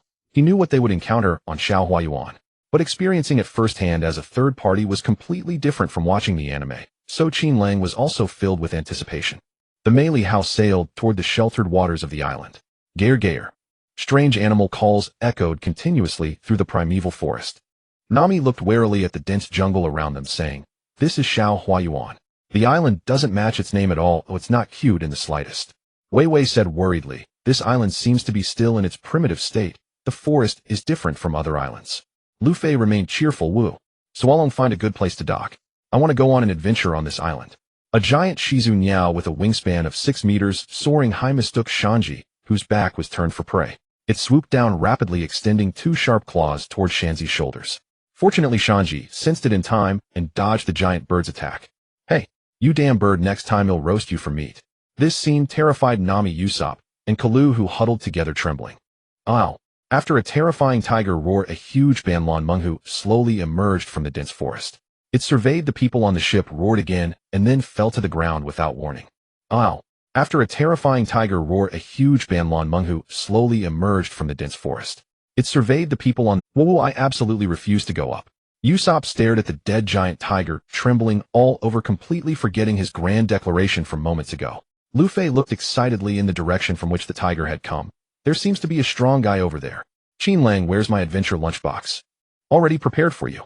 Qin Lang came out of the kitchen, placed the all-meat adventure lunchbox he had made earlier into a backpack, and handed it to Lu Fei. Wei Wei hesitated for a moment, then looked at Qin Lang saying, Puritessin, I want to go on an adventure too. Please prepare a lunchbox for me as well. Qin Lang smiled and placed the lunchbox into the backpack on the black duck. Princess, it's also prepared for you. Qin Lang turned back and attached a water bottle to Kalu's chest, who needed to replenish fluids frequently due to intense running. It contained a functional drink. Ga. The two and the duck disembarked and headed toward the direction the tiger had come from. Shanji stood by smoking and muttered, I feel like Qin Lang has done all the work that belongs to me. Since I'm free anyway, I'll take a stroll in the forest and see if I can find an interesting enemy. Sualong jumped off the melee how hands in pockets and sauntered into the depths of the forest. Shanji reminded, we're running low on food. Remember to catch some prey. Sualong turned back calmly. Oh, I know. He'll definitely catch prey that you can never catch no matter what. Huh. The cigarette in Shanzi's mouth suddenly sparked with hot embers. He gritted his teeth. Stop right there, Sualong. Are you saying you can catch bigger prey than me? Sualong grinned coldly with his hands in his pockets. Of course. Shanji replied with a sneer disdainfully. Then let's have a hunting competition. We'll see whose prey is bigger, heavier, and provides more meat. Mine will definitely be more. I'm sure to win this match. Qin Lang stood by smiling. A very interesting competition. How about including me? Both turned back simultaneously and refused with righteous indignation. No way. This competition does not allow Qin Lang to participate. The two went left and right, heading in opposite directions to seek their ideal prey. Qin Lang stretched his body and also intended to go ashore for some fun. Nami and Usopp exchanged glances. They suddenly realized that if Qin Lang also left the melee, how the two of them would have no safety. Qin Lang. Nami and Usopp suddenly grabbed Qin Lang's legs from left and right. They looked up at Qin Lang with tearful eyes. Qin Lang, you must stay on the ship to protect us. All right then, they'll stay on the ship. Qin Lang looked at the two clinging to his thighs, scratched his head, awkwardly feeling a bit helpless. He also really wanted to go ashore and have some fun. Kawawaha, do you have any wine? A colossal figure burst through the jungle, standing beside the Golden Mary, gazing down at the three aboard. A giant. Usopp and Nami stared blankly at the grinning giant Brokey on the shore, their bodies frozen and unable to move. Oh, wine. We have some. You can taste our Straw Hat Pirate's specialty, Qin Lang's special burning knife wine. Qin Lang stood before them with a smile, responding to the giant's inquiry. Though he knew this giant was friendly, that was only in the anime. Who could tell if his presence as a butterfly might have flapped its wings and turned the giant's temper unpredictable? The giant Brokey threw his head back and laughed. Koa, you have wine. Burning knife wine. What an interest. Qin Lang tilted his head slightly and warned, Giant, beware of what's behind you. Behind me. Brokey turned in confusion, seeing a massive Tyrannosaurus Rex with its jaws wide open about to bite his rear. With a flash of black, the axe swept horizontally, and the dinosaur's head severed from its neck, caught in midair by Brokey's hand. The dinosaur's corpse crashed to the ground with a feeble rumble. Kawawawa. The giant Brokey turned back, holding the bloody dinosaur head, and looked at Qin Lang with a hearty laugh. Thank you, little one. Pleased to meet you. I am the mightiest warrior of Elbaf Village, Brokey. Qin Lang, a giant. The two little ones had already hidden behind Qin Lang, their faces pale as death. Pleased to meet you, Senior Brokey. Qin Lang crossed his arms with a smile and introduced, I am Qin Lang. These two are my companions. The long-nosed one is Usopp and the lovely lady is Nami. We are all members of the Straw Hat Pirates. Senior. Kawawa, so you are pirates too. Brokey laughed heartily, raising the dinosaur head toward the three and warmly inviting. Meat is ready. And you have wine. Come with me, I shall treat you guests. Giants are terrifying.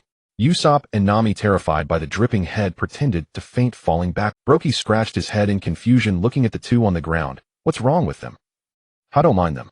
They suffer from a disease that makes them faint when stared at by a giant. Qin Lang looked down at the faking duo, nudged Usopp's butt with his toe, and said with a grin, Hey Usopp, stop pretending. They're inviting us to a feast. Don't touch me.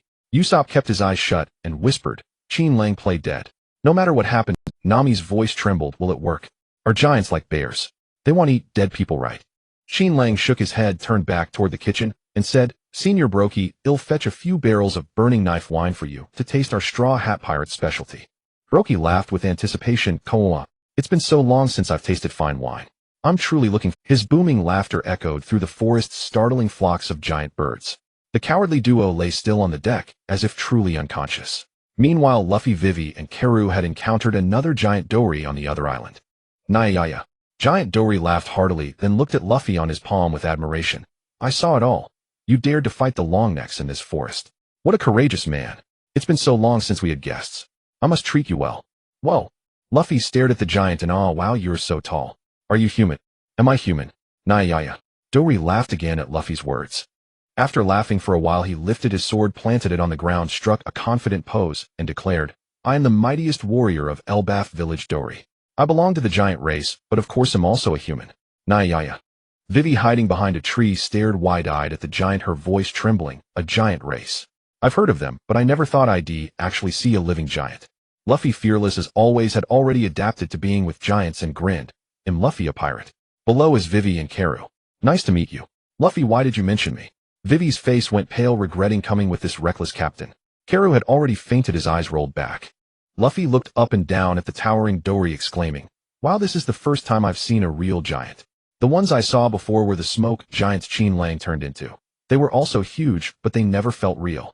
Giant Dory lifted the dead sauropod from the ground and asked curiously, smoke giant. What kind of giant is that? Luffy gestured with his hands. It's when Qin Lang uses his smoke fruit ability, the smoke expands and condenses into a giant. It's huge, even taller than you. He can smash the sea with one punch and create huge splashes, and he even threw a whale as big as an island called Laboon. Nayaya. Dory became interested, laughing heartily. That smoke giant named Qin Lang sounds interesting. Come, let me take you to my home. He gently picked up Vivi and Karu, who were hiding behind the tree, and turned toward his century-old home. Thump, thump, thump. The two who had already hunted their prey in the jungle, the smoke and wine duo, Zoro, Sanji. They smirked at each other, releasing their prey, and declared confidently, I won. Hearing each other's words, they both frowned in annoyance. You lost. Huh, you don't agree. Hey, it's you who doesn't agree. Let's compare. They locked horns, starting to argue over whose prey was more impressive. Beneath a massive giant beast skeleton, the aroma of roasted meat wafted far. If not for the giant Broki's intimidation, the creatures in the surrounding forest would have long rushed over. Ah! A loud roar made the nearby creatures tremble. It's so spicy. After downing an entire barrel of burning knife wine, Broki's face turned red, and he bellowed in pain, clutching his neck and sticking out his tongue. What is Qin Lang doing? Don't make the giant angry. The cowardly duo, still pretending to be dead under the skeleton, trembled incessantly, afraid the giant might step on them in anger. Brother Broki, I warned you not to drink too much at once. Qin Lang sat cross-legged opposite Broki with a smile. He picked up a cup of burning knife, threw his head back, and gulped it down. His face slightly flushed, he burped and said, this is unblended raw liquor. Though it hasn't aged long, the alcohol content is pretty high because I heated and baked it during fermentation. Burp. Broki finally recovered, let out a huge burp, and laughed heartily. Kawaha. What a strong wine. Truly excellent. I've never tasted such strong wine before. It's so delicious. Brother Qin Lang, come, let's have a toast. Cheers. Qin Lang raised his wooden cup and clinked it against Broki's giant wooden barrel. The two, one large and one small, lifted their cups and drank it all down in great gulps. Deep in the little garden forest outside a white house made of wax, two people pushed open the door dejectedly. Mr. 5, Miss Valentine, I've heard from the boss about your failure. Inside, Mr. 3, who was elegantly sipping red tea, looked up. He glanced at his colleagues, who had lost their usual confidence, and sneered, you two really are a mess. Mr. 5 glared at Mr. 3, defiantly, gritting his teeth. If it weren't for that monster that suddenly appeared, we wouldn't have failed. That's where you're wrong. You only know brute force and don't use your brains.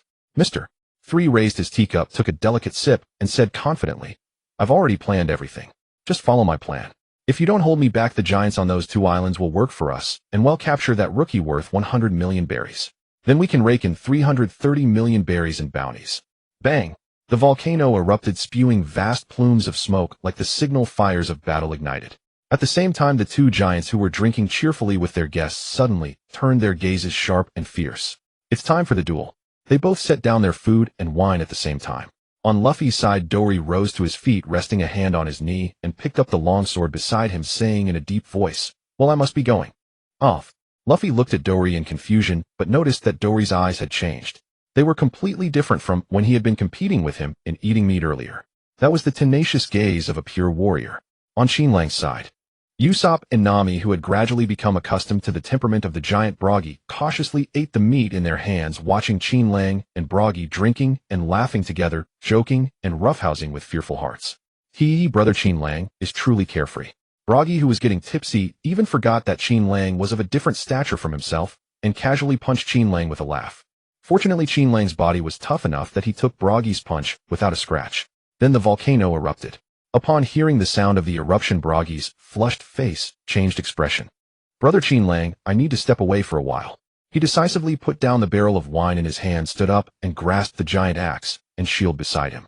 He also picked up 3 jugs of strong liquor from the ground and placed them in his pouch. Yeah, go ahead, big brother. Qin Lang knew that this battle, which had lasted for hundreds of years, was about to renew its count. Leave? Nami asked in confusion. Bragi, fully prepared, said with a serious expression, yes, the eruption of the volcano is the signal. This is the signal for a duel that has existed for 100 years. Usopp looked around nervously and said, 100-year duel. With whom, where, and for what reason? With my good brother Dori, also a giant. Asked about the reason for the duel, Bragi laughed heartily and said, the reason? I've already forgotten. Kawaha. Usopp stared at the laughing Bragi in disbelief and said incredulously, forgot. How can you forget that? Usopp, don't you understand? Qin Lang set down his wine glass, looked at Usopp with a smile, and said, you should know very well that a duel between warriors has no such complications. Only one of them needs to fall, and the one standing wins glory. It's that simple. Bragi shot an approving glance at Qin Lang and laughed heartily. That's right, it's for glory. From the other side of the dense forest came the rumbling, thudding sound of footsteps.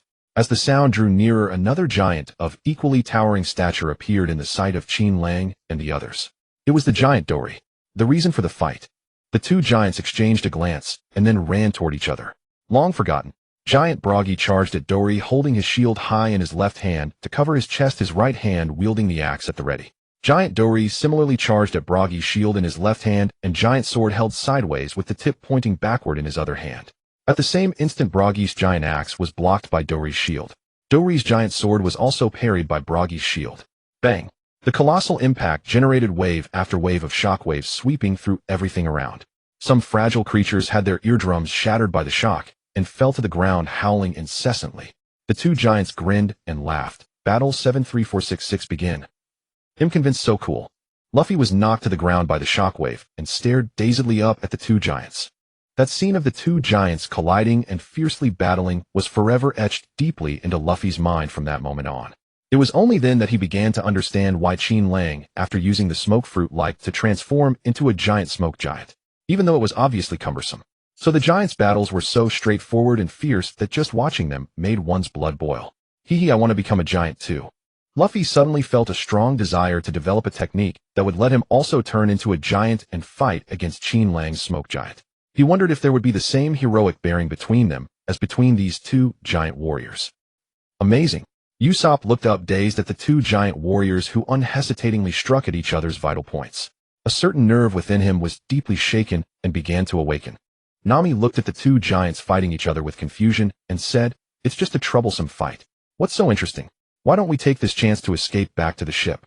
Qin Lang, reeking of alcohol, stood beside Nami and said with a smile, Nami, this is the purest kind of battle between men. You wouldn't understand. Usopp, feeling the same way, said excitedly, that's right. It's as if both of them have a banner named Warrior hanging on their chests.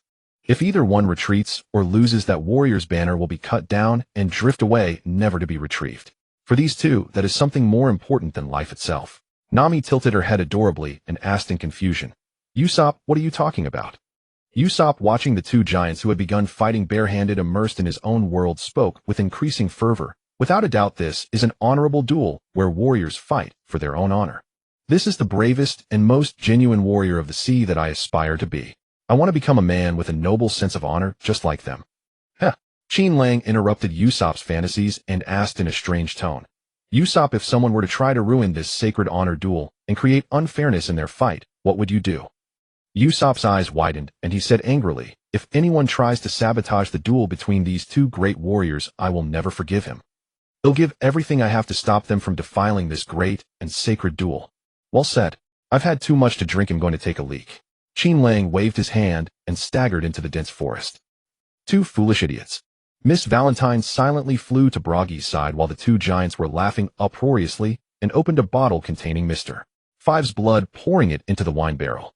The blood merged with the wine. This barrel of wine had been tainted by Mr. 5's blood, turning into a barrel of explosives that Mr. 5 could detonate at any time. Mr. 3's scheme is truly insidious. Mr. 5 stood in the distance watching Miss Valentine, who had succeeded, fly back low to the ground, and silently pondered the plot Mr. 3 had just devised. Plant explosives in the wine the giants drink, injure one of them, and thus break the balance between the 2 giants. The duel between the 2 giants will inevitably have a winner.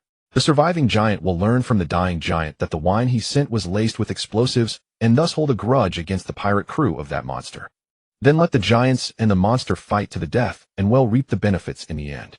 He suddenly muttered with a cold sneer, but as long as it can make that monster suffer, it'll carry out any scheme, no matter how insidious. Cursed monster, you probably never thought that I learned from you this method of using blood to detonate. This way my ability becomes even stronger and more suitable for assassination. As long as someone unknowingly drinks a liquid mixed with my blood, they will have no escape from being blown to death by me. Clap, clap, clap. Suddenly applause and words of praise sounded from nearby. Not bad, mister. 5. Congratulations on learning from your enemies how to make yourself stronger.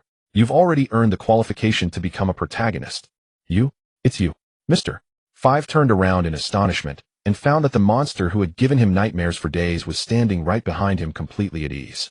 Miss Valentine descended from the sky and landed on the ground glaring at Qin Lang through gritted teeth.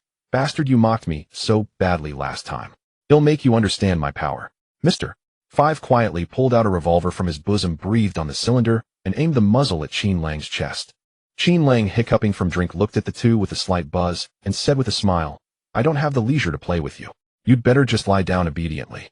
The next second Qin Lang transformed into a vast black mist, trapping the two in the smoke. A large amount of gas with a numbing effect rushed into their 7 orifices. Ugh! Before the two could struggle much, they collapsed unconscious to the ground. Inside the wax, Mr. 3 was elegantly drinking black tea, waiting for good news from Mr.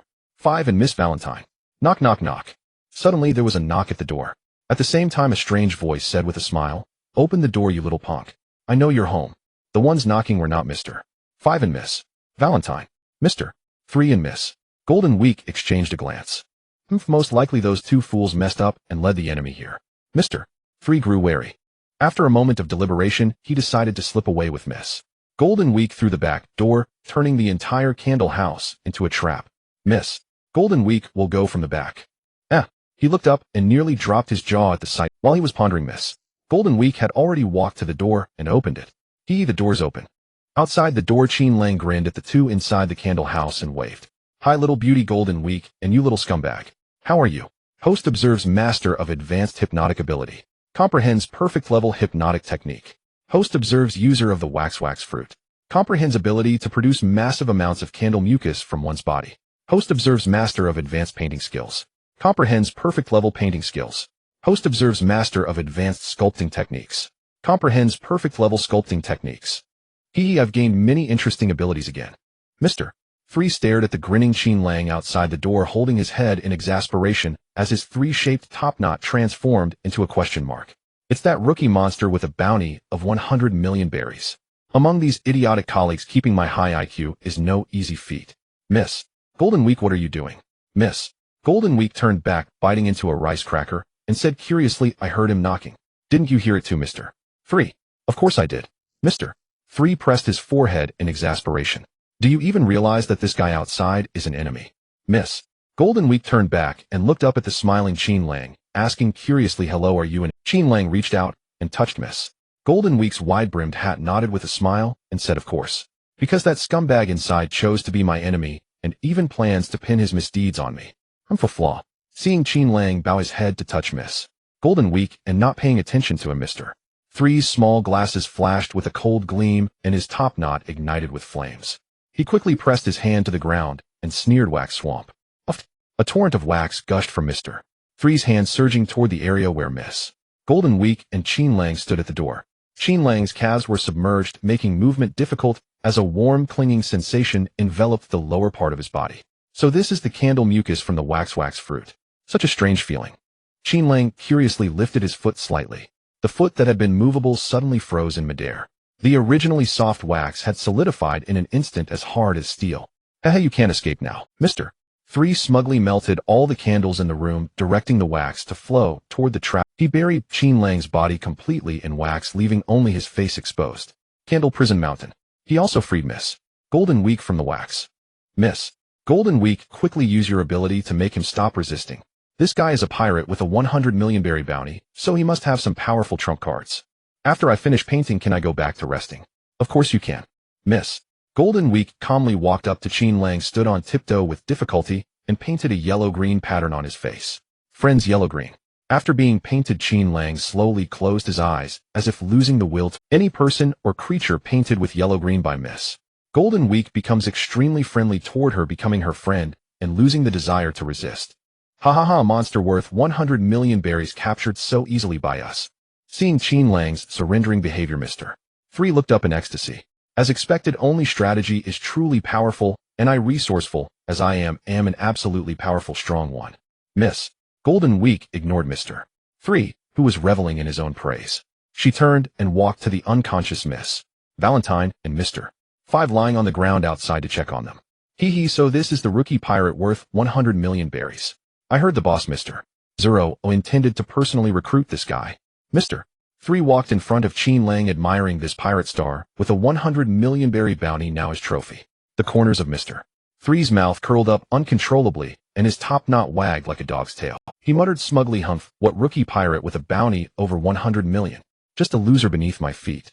I have countless methods to defeat enemies without relying on combat." Ha ha. Crack. A faint sound rang out. Crack, crack, crack. Huh. What's that sound? Mr. 3's maniacal laughter was interrupted by a series of cracking noises before him. He looked up in astonishment at Qin Lang before him. At some point, the candle mountain that had trapped and enveloped Qin Lang had developed several fine cracks, with tiny wax flakes falling and landing on Mr. 3's face. "You little scumbag," still laughing. Qin Lang opened his eyes, moved casually, broke free from the candle mountain, and stepped out.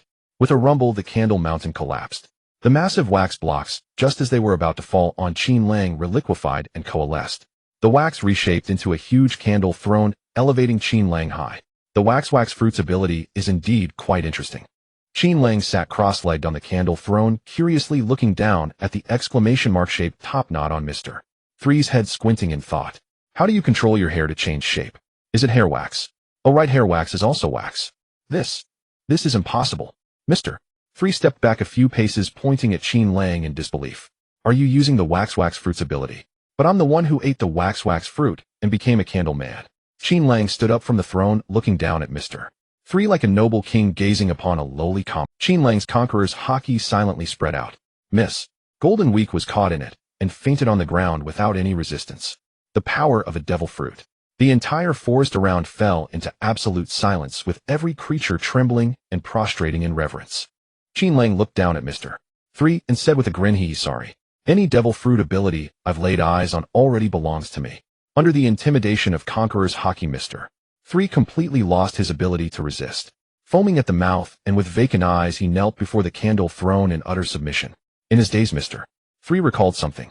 This monster's epithet is Fruit Plunderer. Indeed, there are no mistaken names, only mistaken nicknames. Fruit Plunderer, true to his reputation. So there really are people in this world whom strategy cannot outwit. Mr. 3 was defeated, and Qin Lang had not laid a single finger on him throughout the entire process. In the candle room that had been reconstituted, the atmosphere was peculiar. Miss Golden Week sat to the side, holding a cracker, observing the bizarre scene in front of her with curiosity. "Master Qin Lang, please have some tea. This is fine Earl Grey tea along with these biscuits. The afternoon tea is a bit simple, please forgive me." Mr. 3 stood respectfully before Qin Lang, carefully pouring tea for him, his words full of flattery and fear. Haha. Qin Lang sat upright in the main seat, smiling as he looked at Mr. 3, who was acting as a waiter, and said, "Mr. 3, your attitude has changed quite quickly, hasn't it? Weren't you planning to shift the blame for the giant's injury onto me earlier?" I. Mr. 3 shuddered immediately, looking at Qin Lang in fear, kneeling and trembling as he said, "Master Qin Lang, I was blind to offend you before.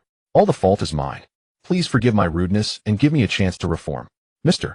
5, trapped in the center of the room by candles, glared at Mr. 3 and said scornfully, "Disgraceful waste. To be so respectful to an enemy, and you call yourself Mr. 3.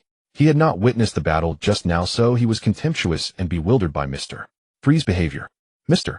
3 couldn't understand why in such a short time the originally proud and confident Mr. 3 had turned into a groveling sycophant without any dignity. Mr. 3, well, report your behavior to the boss. You're dead.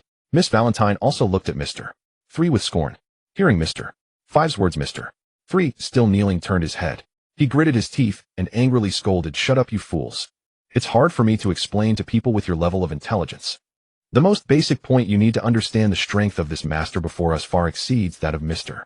0, who only dares to hide behind the scenes and never shows his face. If you fear and respect Mr. 0. Then you should likewise respect Master Qin Lang. This is the least wisdom the weak should have when facing the strong. After hearing Mr. 3's words, Mr. 5 and Miss Valentine suddenly fell silent, feeling that Mr. 3's words actually made some sense. Indeed, this man before them had effortlessly knocked them both unconscious twice. Yet why did they still think it was just due to carelessness, and that if they weren't careless they could definitely counterattack? The two exchanged glances, both seeing fear in each other's eyes. If this monster wanted to, the two of them would have been killed long ago. The belatedly realized two immediately fell silent and averted their furious gazes from Qin Lang, turning to the corner. So it turned out they had been dancing on the edge of a knife the whole time without knowing it. At least these two aren't completely stupid. Seeing that his words had taken effect, Mr. 3 felt relieved. He was very worried that the words of these two fools would anger the master before him. They could die, but he was afraid that after killing them the master's anger would still not subside, and he would vent it on himself. You are quite clever. Qin Lang smilingly handed the cup full of black tea to Miss Golden Week, who was staring at him silently. Well, thanks. Miss Golden Week took the cup without hesitation, and under Mr. 3's trembling gaze drank the black tea that originally belonged to Qin Lang. Noticing that Qin Lang was smiling while watching Miss Golden Week drink tea, Mr. 3 hesitated for a long time, then lowered his head and said with a slightly trembling voice, Master, please forgive Miss Golden Week's disrespect. She is still a child who doesn't understand anything. Qin Lang withdrew his gaze from Miss Golden Week. He looked at the kneeling Mr. 3 and said smilingly words that almost made Mr. 3 piss himself. Good. If you hadn't said that. I was still thinking about how to kill you in a way that would make you feel living was so painful that even death would be a luxury. Thank you, Master, for sparing my life. Mr. 3 swallowed hard, sweat pouring from his head like it was free, dripping down to the floor. His originally perky top knot went limp, sticking to his scalp, lacking the courage to stand up again. Another person might have thought Qin Lang was just making threats, but Mr. 3 didn't think so. He had always felt that this smiling monster before him had never intended to let him go from the very beginning. Whether the other party was smiling or teasing him, it did not change the fact that an invisible scythe of death was heavily placed on his shoulder. This death scythe was gradually approaching his throat, ready to fall completely at any second after any next sentence and take his life. But after the master finally spoke those words, Mr. 3 felt that the death scythe that had been on his shoulder dissipated invisibly. This monster, this respected strong master, had finally given up on the idea of killing him. He had finally survived. Mr. 3's premonition was not wrong at all. This could be considered a preliminary, not fully awakened form of observation hockey. Qin Lang had originally planned to toy with Mr. 3 and then take him into the dense forest, using his sickle fruit ability to scrape him into mincemeat and not waste the mincemeat by feeding it to some animal. Such a despicable and treacherous scoundrel was completely worthless to keep, although he might later help Luffy in the process of rescuing Ace. Later he would be redeemed and become a member of Buggy's faction, but what did that have to do with Qin Lang? In Qin Lang's eyes, Mr. 3 was even more dangerous than the Shichibukai crocodile. This guy had no moral boundaries and no dignity of a strong man. Keeping him would be a disaster, perhaps later causing harm to Vivi's homeland. Better to kill him early. However, Mr. 3's sincere words of concern for Miss Golden Week changed Qin Lang's opinion of him. It seems that even the most despicable person still has a soft spot for those they care about. Miss Golden Week finished her tea, held up her cup, and said blankly to Qin Lang, another cup. Mr. 3's face turned green with fright. Little ancestor, can't you say less? Qin Lang took Miss Golden Week's cup and said to Mr. 3, who was trembling like a leaf on the ground, stop kneeling. Get up and pour tea. This master's heart seemed very broad. Mr. 3 let out a long breath, carefully got up from the ground, picked up the teapot, and obediently poured tea. Oh, by the way, Qin Lang handed the cup to Miss Golden Week again, turned back, leaned against the chair, and said smilingly to Mr. 3, who was all smiles, I want to ask you to do something for me. Mr. 3 immediately nodded, his top knot bobbing, and said happily, Master, please give your orders. I will do my utmost to complete the task you give me.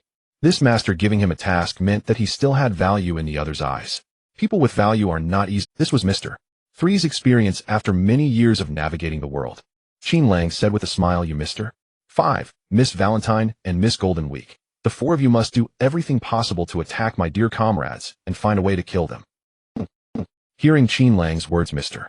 5 and Miss Valentine both looked incredulous. Their mouths hung wide open, staring blankly at Qin Lang. Thump! In front of Qin Lang, Mr. 3 knelt again.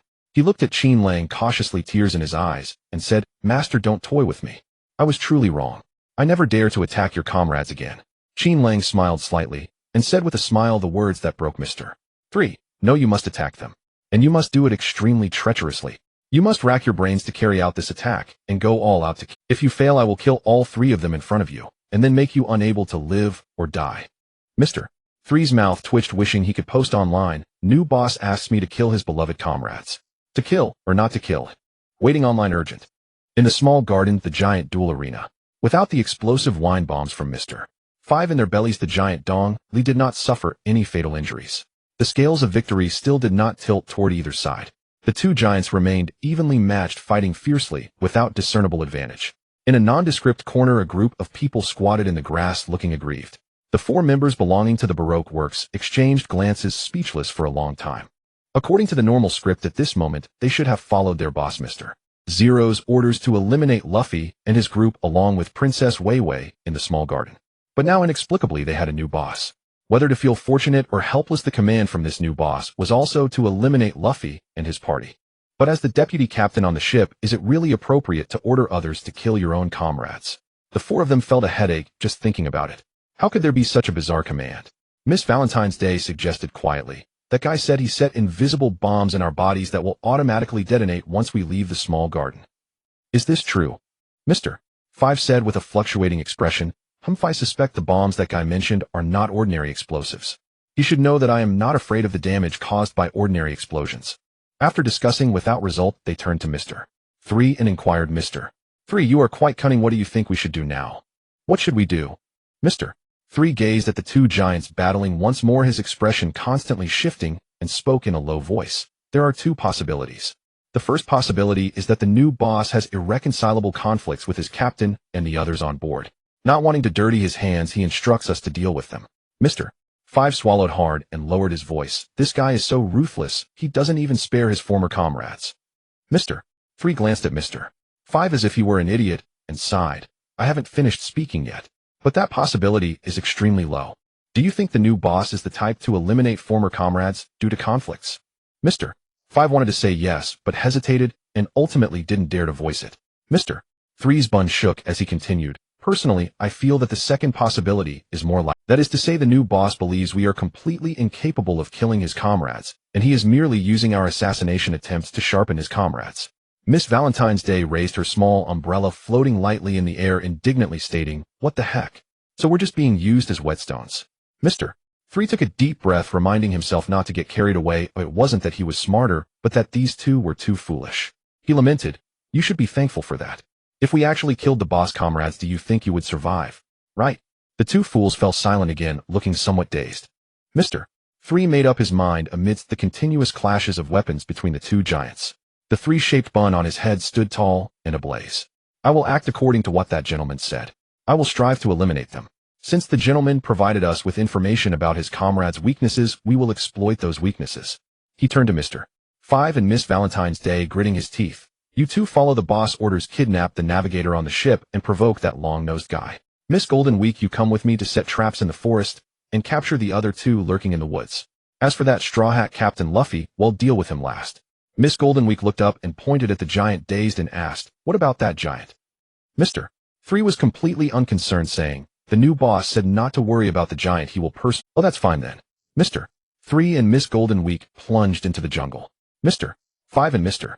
Valentine's Day exchanged glances. Since he ordered us to kill his comrades, if we really ended up killing them, he can't blame us. I will vent all the frustrations he gave me on his comrades. Miss Valentine's Day said angrily. The foolish duo stormed off in a huff to find that long-nosed guy and the navigator. Vent all the frustrations on his comrades. Qin Lang lazily reclined on a lounge chair in the candle house, tossing a small snack into his mouth. Encountering a vengeful woman like Miss Valentine's Day Usopp is really in trouble. Someone completely forgot who was to blame. The one eavesdropping on the 4's inner thoughts was Qin Lang, using the ability of the Whispering Fruit he developed. Whispering Fruit modified level 2 ability. Mind Lurker. Qin Lang fragmented his mental energy, merging it into the target's body, spying on their thoughts. For those who cannot use observation haki or armament haki, this ability is quite overpowered. They cannot detect that there is a lurker in their thoughts monitoring them. However, for those who can use observation haki to sense or armament haki to eliminate Qin Lang's mental fragments, this ability becomes rather useless. But the advantage is that this skill has no upper limit. As long as Qin Lang has enough mental energy, he can divide countless fragments to infiltrate into the minds of numerous targets. Unfortunately, the effective range of this ability is only the size of a normal island. If he could ignore distance in his surveillance, any passerby could become Qin Lang's informant. Then Qin Lang would become the most formidable information gatherer comparable to Professor X from the X-Men. Tisk Sanji is truly a master of stealth. He's coming straight this way. Qin Lang extended his hand, turning half of his arm into a faint gray smoke permeating out to envelop the surrounding dense forest hiding the candle house. Not far away, Sanji noticed a faint layer of mist rising in the dense forest. He halted his steps, his eyebrows twitching. Huh, is it foggy? Forget it, I should head back. In the mist it was difficult to discern direction, and he didn't want to get lost like that road-dodging guy. Sanji scanned his surroundings, turned in another direction, and resumed his search for prey to crush that green-haired road-dodging guy. Strange, why can't I find suitable prey? This is really giving me a headache. Achoo! A certain road-dodging guy single-handedly carrying a massive rhinoceros carcass looked around. Strange, I feel like I've been here before. This vine-covered tree looks familiar. Suddenly Zoro noticed a familiar figure behind a tree not far away. Nami! Zoro exclaimed in delight, lifting the heavy prey in his hands and walking toward her. Nami, what are you doing here? This place is very dangerous. But Zoro didn't notice. Beside him, two pairs of eyes glimmering with murderous intent hid in the dense forest, watching him intently. Nami, why are you always looking down? As Zoro approached the wax figure, he suddenly saw Nami, who had her head lowered, transform into a sticky, white liquid lunging toward him. I figured out you weren't Nami. You must be an assassin sent by Baroque Works. As the wax figure of Nami turned into liquid, Zoro dropped his prey and gripped his swords, slicing the oncoming wax liquid into 8 pieces in an instant. 2-sword style cutting slash. However, Zoro did not expect that the cut liquid would remain unaffected. Damn it. In a moment of panic, Zoro could only use shave to escape the spot. But his movements were still a step too slow. Some of the wax liquid covered Zoro's hands and weapons, tightly binding them, causing the blades to lose their sharpness. As Zoro tried to shake off the wax liquid, he found that it had completely solidified, becoming as hard as steel. Looking at the wax liquid on his hands, Zoro frowned and said, "What the hell is this?" Mr. Three's sinister chuckle echoed from the forest. I've fixed your hands with wax liquid, so your weapons are rendered useless. In the wax house, the fun-loving Qin Lang lounged in a rocking chair, enjoying cookies, eyes closed and smiling. Oh, is Zoro the first to clash with Baroque Works? Interesting. Huff huff. You really are a tough opponent. Mr. Three had already donned an armor made of wax that covered his entire body, standing like a giant robot as he confronted So Long. This was Mr. Three's secret weapon, the Candle Champion Cup. Across from Mr. Three, So Long had unleashed his full power, all 3 swords drawn. The wax on his 2 swords, Shuezo and Sandai Kitetsu, had long been cut through. So Long was holding Wado Ikamanji in his mouth, staring coldly at Mr. Three, the corner of his mouth slightly lifting. Same to you. You're not bad either. Quite durable to cut. I will definitely turn you into a wax statue, you 3-sword style guy. Despite the harsh words in his heart, Mr. Three felt troubled. This 3-sword style swordsman is truly troublesome. He can easily pinpoint my real body among the numerous wax clones. Not only that, his movement speed is astonishingly fast. If not for his Candle Champion Cup being able to heal and restore its defense after the opponent's 3-sword attacks, he would have been chopped into minced meat by this 3-sword style swordsman by now. Thinking this, Mr. Three began to understand why the new boss casually ordered the 4 of them to go all out to kill his comrade. This guy is simply not someone he can kill even with his utmost effort. Probably the new boss was well aware of this, so he nonchalantly let the 4 of them do their best. Unfortunately, Mr. Three did not know that in the original story, his cunning schemes combined with his strange wax fruit ability made Suo Long, who had yet to master observation haki, suffer a severe setback. Poor Suo Long, before he could engage Mr. Three in direct combat, was defeated by a sneak attack and became his captive. Along with Vivi and Nami, the 3 were trapped in the extra-large candle set service and narrowly avoided being turned into live wax statues. This also included the iconic scene where Suo Long was about to cut off his own legs. And all these original plot developments vanished with Qin Lang boarding the ship and imparting top-level combat techniques to Suo Long. Suo Long thus grew rapidly, and those events dissipated. Am I being underestimated? While smiling bitterly in his heart, Mr. Three also felt a trace of unwillingness. Why does this guy get the new boss attention while I am merely a tool to temper him? If possible, he also wants to gain the new boss attention. After being defeated by Qin Lang, without even being touched, Mr. Three was completely convinced by Qin Lang inside and out. As an experienced and knowledgeable man, Mr. Three understood clearly. The reason a pirate of the new boss caliber hasn't made his name widely known is simply that he has just set sail and has been at sea for only a short time.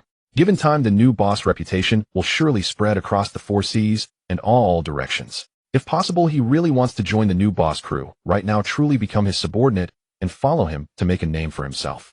Rather than hiding at the entrance of the Grand Line, continuing to do those sneaky and shameful assassination jobs. Unfortunately, the new boss seems to look down on him. With this thought, Mr. 3's fighting style suddenly changed. He abandoned his previous heating clash with Suo Long and began to play tricks. One strike from Suo Long easily shattered Mr. 3's Candle Champion Cup. The next moment, the broken wax fragments transformed into a cage in midair, trapping Suo Long inside. Wax prison. Suo Long let out a disdainful sneer. In my sparring with Qin Lang, I've long been able to cut through steel. How could I fear a wax that's only slightly harder than steel? His eyes blazed with fighting spirit as he executed a 3-sword style technique. 3-sword style demon slash. The wax imprisoning Suo Long was sliced into countless fragments. Wax pieces fell to the ground or onto Suo Long's body as the cage was broken. Mr. 3 seemed stunned. He stood not far in front of Suo Long, trembling. You broke through the wax prison so quickly. Watching through the mind of Miss Golden Week, Qin Lang smiled and said that Mr. 3 fellow is indeed clever. Game over. Suo Long locked onto Mr. 3 with his aura eyes narrowed and charged. 3-sword style demon slash double strike. Blades flashed. Suo Long slashed down with all 3 swords, and a large tree smeared with red pigment was cut down and fell. I missed.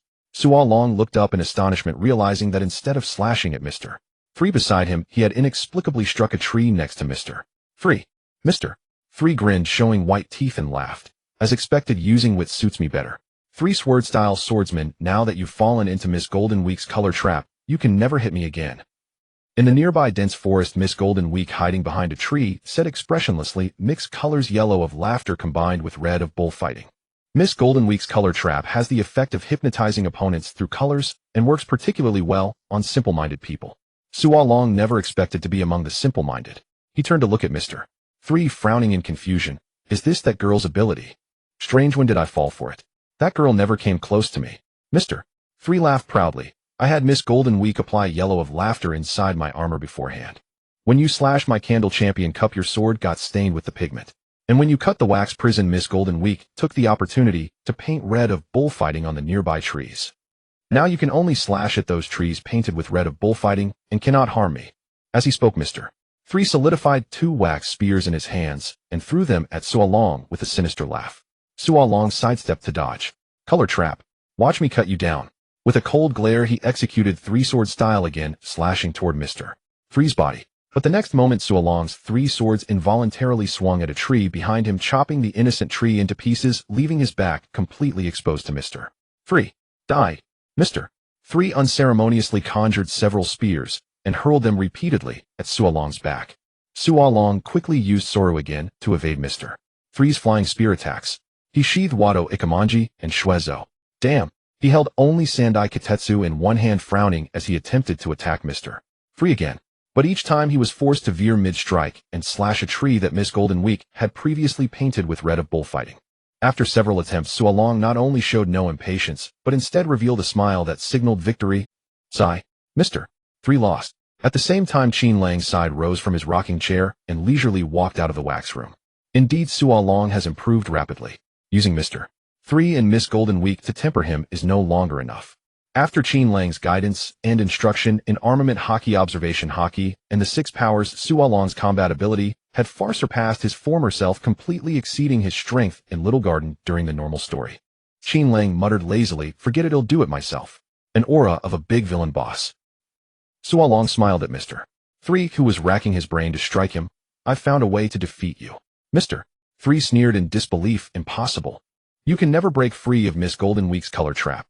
Suo Long glanced at Miss Golden Week, who was still painting something behind a tree, and said with a smile, every time I attack a different target. It seems that once I cut down a painted tree and break the pattern on it, that target loses its effect, right? That's why she needs to keep painting new targets. Suo Long sheathed Sandai Kitetsu, gripped the hilt tightly, bent his body into a stance for a draw cut, and grinned. In other words, I can assume all the trees around are enemies. I just need to cut down all the enemies in one go. Mr. 3 looked at Suo Long, whose aura was growing stronger, and realized Suo Long's method to break the situation. Is this guy trying to eliminate all painted targets at once? I won't let you finish charging. Wax javelin. Mr. Three quickly formed several wax javelins and threw them at Sua Long, but Sua Long vanished from his spot in an instant. Damn, where did he go? By the time Mr. 3 located Sua Long had already completed his preparation. An astonishing sword aura condensed within the sheath of Sandai Kitetsu. Sua Long held the hilt with one hand, leaning his body slightly forward, slowly swinging the sheath back, as he said in a low voice, "One sword style extinction." Sandai Kitetsu flashed a momentary black radiance. A black arc-shaped sword aura swept through the entire forest, vanishing into the depths of the distant woods. Zoro straightened his waist and stood up slowly, sheathing the Sandai Kitetsu. One slash to fell the falling leaves, two slashes to bring down the floating butterflies. Before the blade was fully housed, Zoro gazed at the swirling leaves scattered from the fierce battle and softly continued his recitation. All the bitterness turning to sweetness is but a bore, draw the sword arrogant and sever all ties. Clang. Zoro pressed firmly one last time, and the Sandai Kitetsu clicked shut, emitting a crack. Amid the clatter of the scabbard, the trees for hundreds of meters around Zoro all crashed down, stirring up clouds of dust. This was the maximum range sword aura Zoro could unleash after days of training. Although Zoro had yet to fully comprehend armament, Haki Qin Lang, who had been observing the battle, was already convinced that Zoro had grasped the tale of armament Haki. Mastering it was only a matter of time. Mr. 3, sensing Zoro's intent, had fled ahead to miss. Golden Week sighed, crafting a thick shield of wax behind which the two hid, thus avoiding the wave of Zoro's Widaria sword aura. Zoro, gripping the hilt of Sandai Kitetsu with one hand, stared directly at the flustered Mr. 3 and Miss. Golden Week, after their shield was sliced through, and declared calmly, "Do you have any other abilities? Bring them on. Your whole crew is not normal." Mr. 3 looked at the three-layer wax shield he had built that still got severed, then surveyed the barren forest around him and nearly cried with grievance. "You could have just thoroughly wiped off the yellow paint on the sword. Why use such a wide-range destructive move? Is your brain only capable of cutting?" "Yeah, pretty much. Brother 3, sharp observation. I'll fight you to the death." Mr. 3 gritted his teeth, forming a wax blade in his hand, the three-shaped topknot on his head blazing. He was resolved to die, willing to fight Zoro to the bitter end. "If it comes to it, I'd rather die here than face that monster of a new boss after failing the mission." Suddenly, a smiling voice sounded. So in your mind, I am that terrifying." Suddenly, the voice of that monster boss, no, of the dear, most admirable boss, resonated. Mr. 3 immediately broke out in a cold sweat, his head turning in all directions as he whispered hesitantly, "Lord R, are you nearby?" Qin Lang's voice replied casually, "Just think what you want to say. Oh, no need to speak aloud. Next you need to utter some threatening words, then create a full body armor out of wax without leaving your face exposed, and move to a blind spot in his line of sight." Mr. 3 did not understand what Qin Lang intended, but his body faithfully executed the command. A large clump of sticky wax sprayed from Mr. 3's hands, covering his entire body, and quickly solidified into a full suit of armor. From the outside, the armor looked like a tin can with only a dark hollow slit for the eyes and the helmet. "Tisk, so ugly." Qin Lang's disdainful voice echoed in Mr. 3's mind. Mr. 3, who prided himself as a stylist, wanted to argue, but out of fear of Qin Lang, he laughed obsequiously and agreed. Yes, my lord is right. It is indeed a bit ugly." "Hey, you wax bastard." Zoro looked curiously at Mr. 3, who had suddenly used his devil fruit ability to create a full body wax armor, and asked in puzzlement, "Don't you know that armor is as good as nothing in my eyes?" Following Qin Lang's instructions, Mr. 3 mysteriously brandished the wax knight, sword in his hand, toward Zoro, and sneered, "You'll soon know the purpose of this armor." With that, Mr. 3 abruptly dodged behind a nearby rock. Zoro lost sight of him. "Hey!" Zoro looked at the ridiculous wax figure hiding behind the rock, playing hide-and-seek with him, as if watching a clown. He frowned in contempt. "You're such a boring opponent." The next moment, the figure clad in wax armor stepped out from behind the rock. The wax armor knight, who reappeared in Zoro's line of sight, remained silent. Clank, clank, clank. The wax armor knight grasped the wax longsword with both hands, the tip pointing at Zoro. Then step by step he approached Zoro without any concealment. "Finally abandoning your dirty tricks and planning to face me, heathen." Zoro's lips curled into a cold smile as he watched the approaching wax armor knight. "Just what I wanted. Come, let's settle this." Clang. Two blades were drawn simultaneously. Zoro strode forward with Yubashiri in his right hand and Sandai Kitetsu in his left, both blades aimed at the advancing wax armor knight, grinning fiercely. "Waxman, here I come." Whoosh. Zoro vanished from his spot. The next second he appeared out of thin air before the wax armor knight, swinging both blades horizontally toward the knight's chest and neck. Two sword style second/flash. The two blades moved swiftly, producing a piercing shrill sound that stirred the heart. The wax armor knight's focus seemed unable to keep up with Zoro's movements. Just as the two swords were about to strike his armor, he belatedly stepped back and raised the Black Knight, sword in his hand, parrying Zoro's dual blades slowly. Clang! Zoro's swords clashed against the knight's sword, but no loud impact resounded. Yet Zoro's entire body trembled violently, and the beloved blades in his hands nearly fell to the ground. How is this possible? Zoro's expression tightened as he was secretly shocked. Was his strength really this great earlier? The wax armor knight remained silent. He slowly pushed the knight sword forward, gradually pressing it toward Zoro's head despite Zoro's resistance. Ichinin. Zoro's arm muscles bulged, and all the strength in his body surged, straining to push the knight sword away from his head. The next second, the knight's sword erupted with even greater force, sending Zoro flying backward. Zoro was forced to fly backward through the air, performing several aerial flips before landing on his feet. Even so, residual force continued to assault him as Zoro drove both swords into the ground, carving long furrows. A black blade. Zoro slowly stood up, staring at the black longsword in the wax armor knight's hand, then sheathed his dual blades and chuckled. Armament Haki. Looks like you were holding back from the start. Zoro untied the headband wrapped around his arm, tied it onto his head, and pulled it tight. Great, this is truly great. In truth, I've been waiting for a battle with a powerhouse of your caliber. Zoro drew his swords again, his aura visibly growing more fervent. The eyes beneath the deep green headband burned with intensity. He gazed at the wax armor knight with blazing eyes and sincerely expressed his gratitude. Thank you for appearing. Zoro paused, and his voice grew increasingly resolute. Only like this can I plunge into a predicament where I cannot defeat my opponent and complete my transformation. To comprehend armament Haki, ascend to a higher level and become stronger. The wax armor knight slightly shook his helmet, as if disdainfully sneering at Zoro's words. Only armament Haki can defeat armament Haki. Zoro slightly crouched, pulling out the third sword Wado Ikamanji and biting it between his teeth while the swords in his hands began to spin. He said in a low voice, "That means the moment I defeat you, I will have already comprehended armament Haki and become the swordsman who wields the black blade, as Qin Lang said." Whoosh!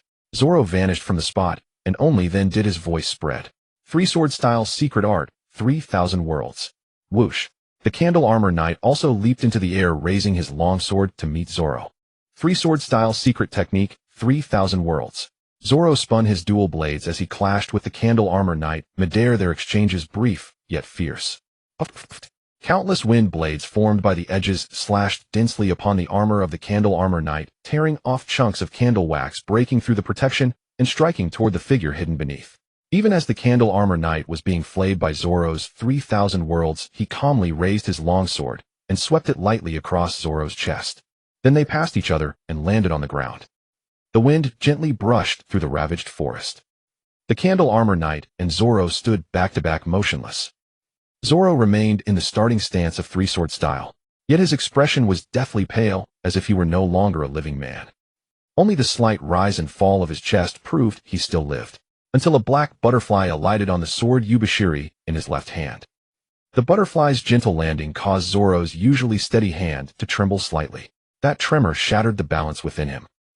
A massive bloodstain burst through his clothing, appearing abruptly across Zoro's chest.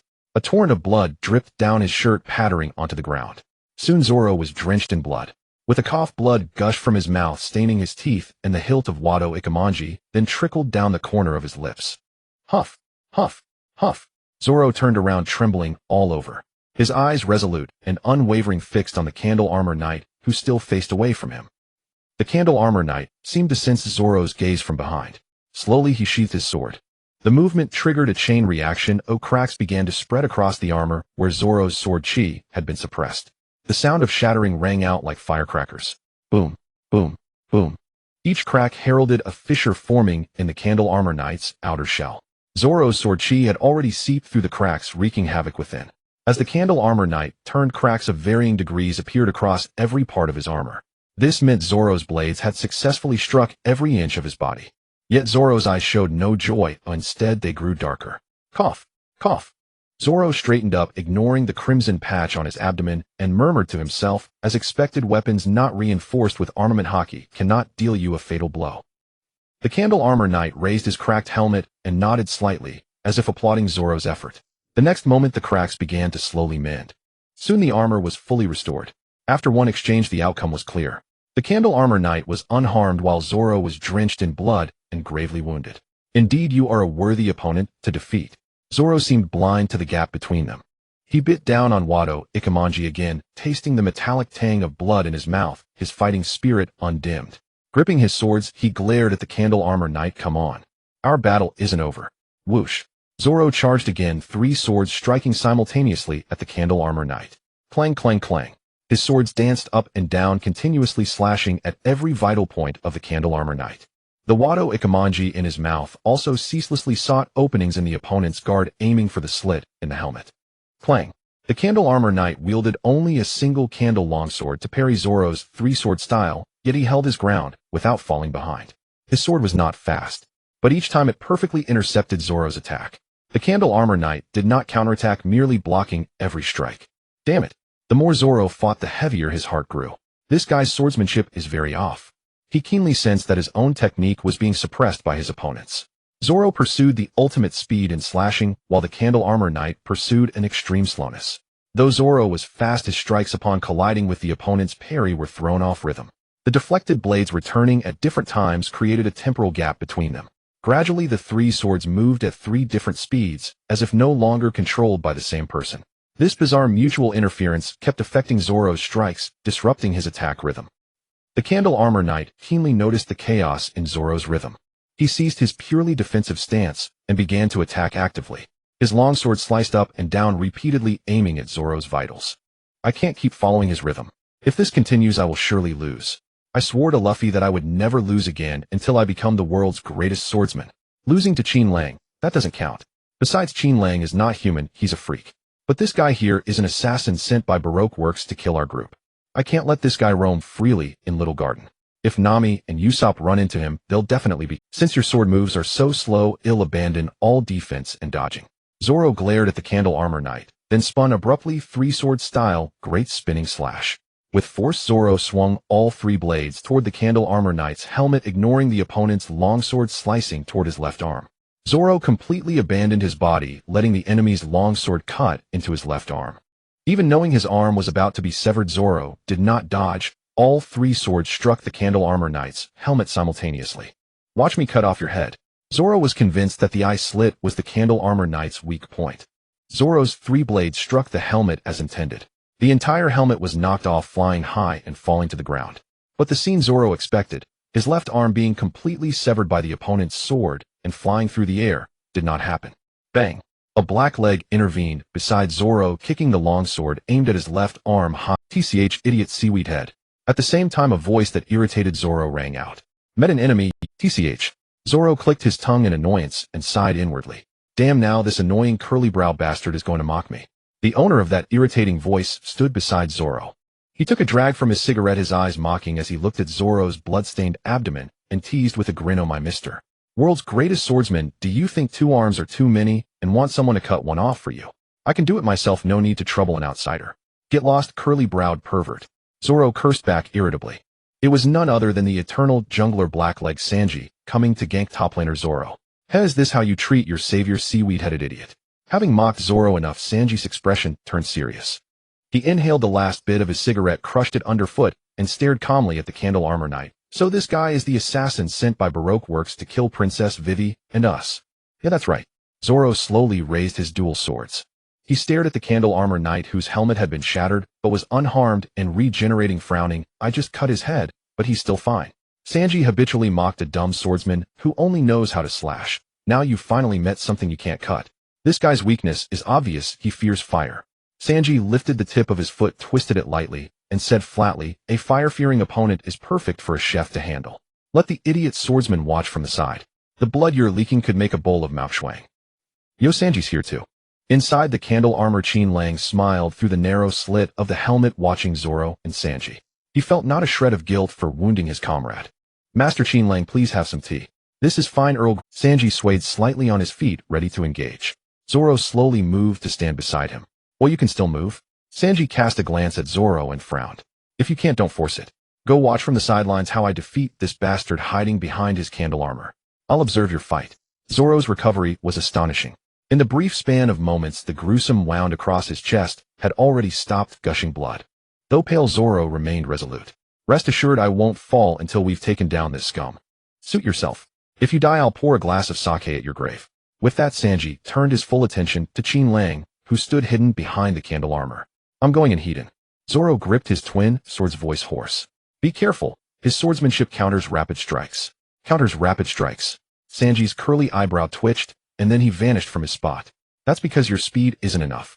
Under Qin Lang's tutelage, Sanji had already mastered the use of shave. Sanji's speed is still a step faster than Zoro's. Without even looking, Qin Lang inside the candle armor twisted his body in reflex, his candle knight sword sweeping upward. It collided with Sanji's descending kick. Konkase. Failing to land a hit, Sanji immediately switched tactics, thrusting his foot straight at Qin Lang's chest. Breast meat. Qin Lang's knight sword slashed down diagonally, blocking Sanji's foot just as it was about to strike the candle. Sanji swiftly withdrew, his foot vanished again, and reappeared at Qin Lang's side. Loin meat. Fighting Sanji was like ordering a meal. He kept yelling dish names. If this continued, he would get hungry. Inside the armor, Qin Lang smiled like a grown-up indulging a child, lazily using his knight sword to block the attack just before it landed. So that green-haired idiot was right. This guy's swordsmanship really does counter fast attacks. Sanji jumped back a few meters and stood still, a crimson glow flickering on his leg. Oh, you're in for it now? Try my newly learned Tempest Kick. I call it the Hot Pot series. Qin Lang inside the armor almost laughed. Hot Pot series? What are you cooking? Zoro-style blood, spicy hot noodle soup. Sanji spun on one foot and launched a scorching vacuum slash toward Qin Lang's area. That Sanji has been hiding his true skill during normal fights. Qin Lang watched the oncoming attack he did not dodge. Instead, he raised his knight sword, now coated in armament hockey, and held it before his chest to bluntly intercept the slash. Boom. The vacuum slash clashed with the haki-infused knight sword. The blade remained unchanged, but the opposing slash detonated upon contact, unleashing a tremendous burst of heat. Under that single blow, the candle armor on Qin Lang's body was scorched into several fist-sized holes by the heat wave from the Tempest Kick. Large globs of wax splattered onto the ground around. A fusion of Devil's Wind Leg and Tempest Kick. Not bad, very creative. Now it's mine. Qin Lang glanced down at the regenerating candle armor, a smile spreading across his lips. He felt a gratified pride, like watching a mischievous child finally grow up. But it wasn't enough yet. Your potential hasn't been fully squeezed. Qin Lang's smile grew even brighter. Sure enough, his weakness is fire or heat-based attacks. Sanji had no idea Qin Lang was right in front of him. He smugly grinned at Zoro, who was watching from the side. See that? I've secretly learned one of the 6 powers Qin Lang taught us, Tempest Kick. I was planning to use it in our next fight with Qin Lang to catch him off guard. But fine, I'll test it on this guy instead. He's definitely not as strong as Qin Lang. Humph. Zoro crossed his arms and let out a cold snort, refusing to respond. He hated seeing that curly-browed bastard so pleased with himself. But the next second, Zoro's eyes widened in shock as he stared at something behind Sanji and shouted a warning. Sanji, behind you. Thanks to Zoro's warning, Sanji sensed another figure identical to the candle armor knight behind him. The only difference was the weapon in its hand, a massive executioner's blade. Whoosh! It raised the greatsword high and swung mercilessly at Sanji's head. If it connected, Sanji would be cleaved in two. Bastard. Sanji urgently used shave to escape the danger, narrowly dodging the strike. However, Sanji landed only to find another candle armor knight materializing before him. This one was no different from the other two except for its weapon, a huge long-handled warhammer.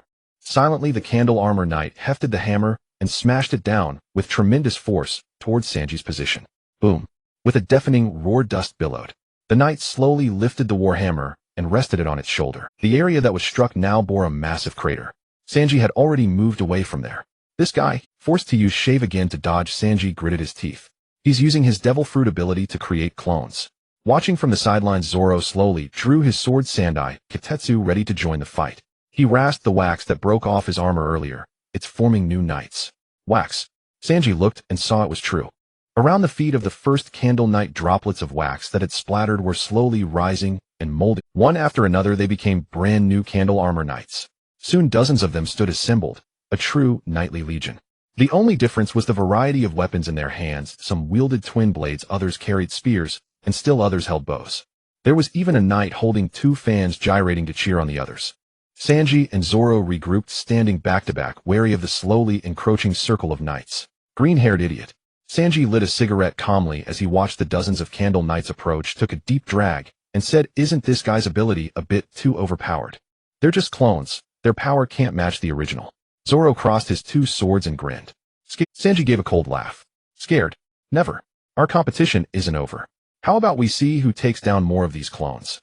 Zoro's eyes blazed with fighting spirit. Fine. I'll win for sure. Umph. Umph.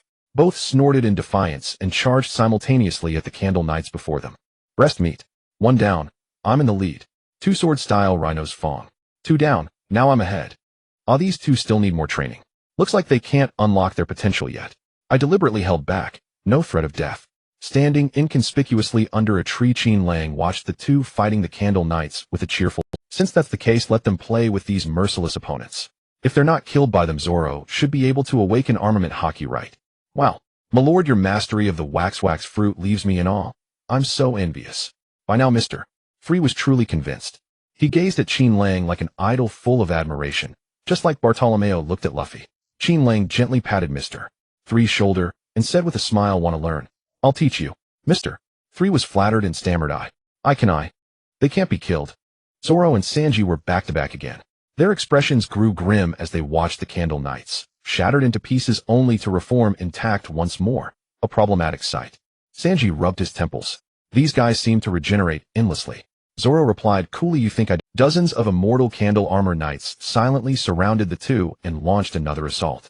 Wax fruit modified 4th form Immortal Knight Legion. In a secluded grove within the small garden, Usopp's dirt-streaked face was pinned beneath a strikingly beautiful woman. His satchel lay scattered not far from him. "Let me go. If my friends come, they won't spare you." Usopp's face flushed crimson as Miss Valentine pressed down on him. The bizarre woman's body grew increasingly heavy, and Usopp felt his own limbs numbing, his breathing becoming and being crushed to death. He cried out desperately to the distant giants still locked in combat, shouting into the surroundings, "Master Broggy! Master Dory, come save us! Qin Lang, where have you gone? Help me!" Miss Valentine perched atop Usopp, tapped his long nose with her parasol, and laughed smugly. "Yaha, no one's coming for you. Just lie there and wait to be crushed." "Am I going to die, eh?" Usopp's breathing grew more strained. His mind churned in chaos, alternately blaming Qin Lang, Luffy, Zoro, and Sanji for their absence. He then began pondering how to survive this woman's grasp. If I had the strength of Qin Lang or Luffy, I wouldn't be crushed by this woman. For the first time, Usopp drew how vital martial prowess was in pirate adventures. In the forest, Nami fled frantically, shouting, "Qin Lang, Luffy, where are you? The assassins from Baroque Works are closing in." She glanced nervously behind her, spotting the explosive-haired killer with hands in pocket leisurely trailing her. Whenever Nami stopped running, Mr. Five would flick a booger toward her, triggering an explosion that forced her to. Mr. Five followed closely, speaking coldly, Run as long as you can. The moment you tire will be the moment I blow you to pieces. Bastard, you'll regret this." Nami, drenched in sweat, gritted her teeth and panted, running on.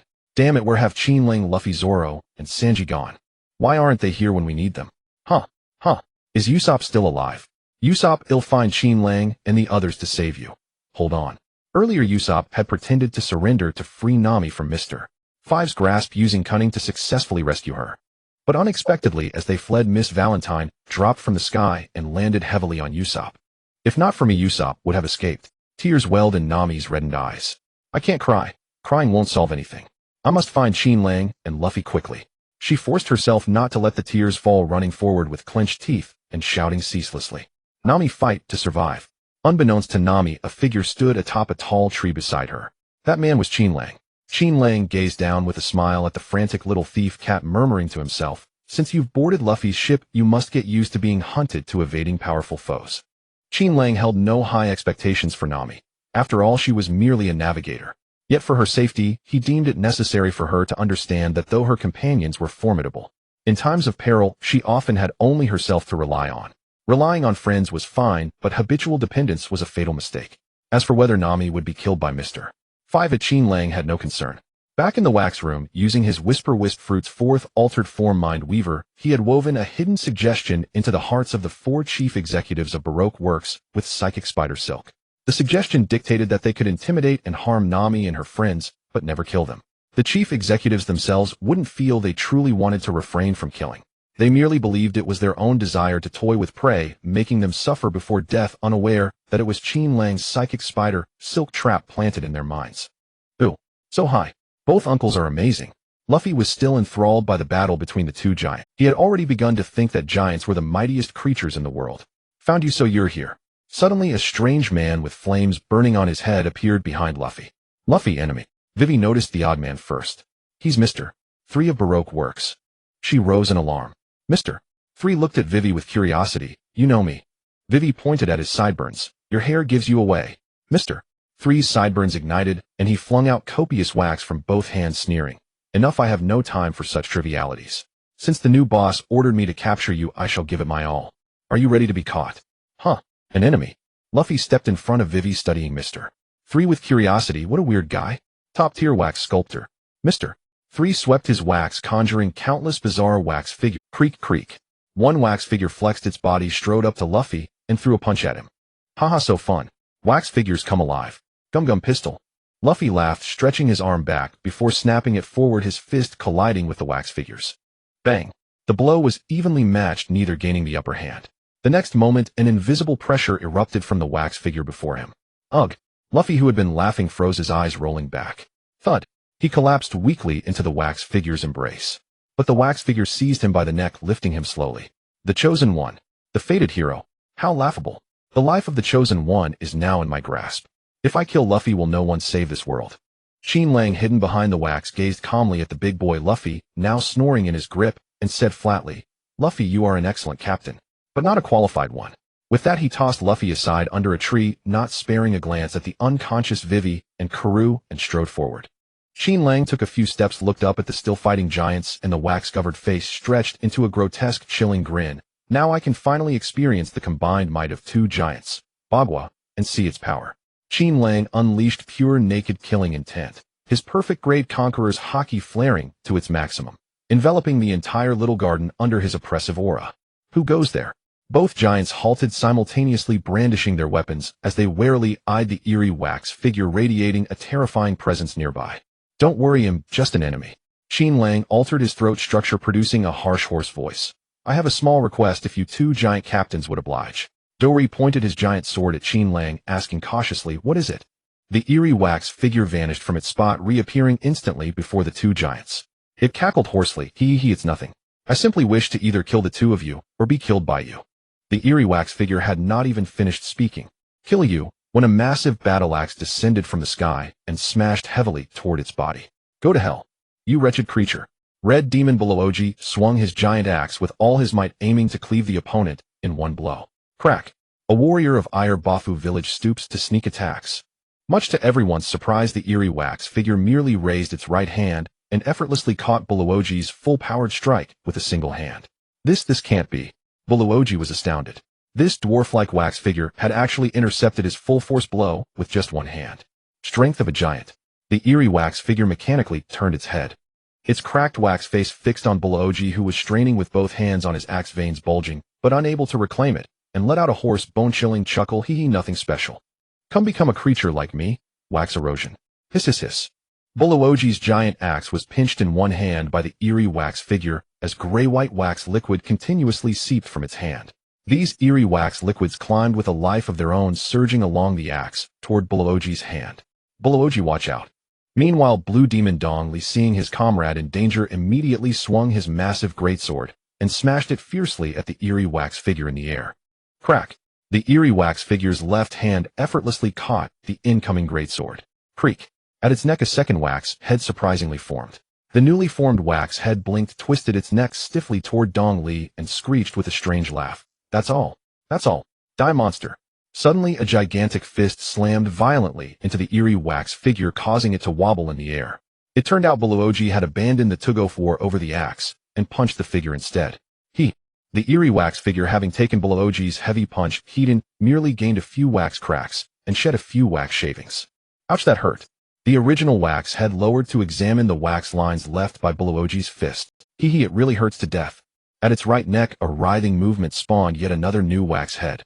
Giant captain. The newly emerged wax head eyed Aokiji, its voice rough and hoarse. Harder, put some more strength into it. I can still take it. In just a moment, the eerie wax figure had transformed from humanoid to something increasingly inhuman. You, what kind of creature are you? Aokiji staggered back 2 steps, staring in horror at the wax figure. Diminutive compared to himself, and Dong Li, yet so eerily dangerous. He had encountered all sorts of beings, but never such a bizarre creature.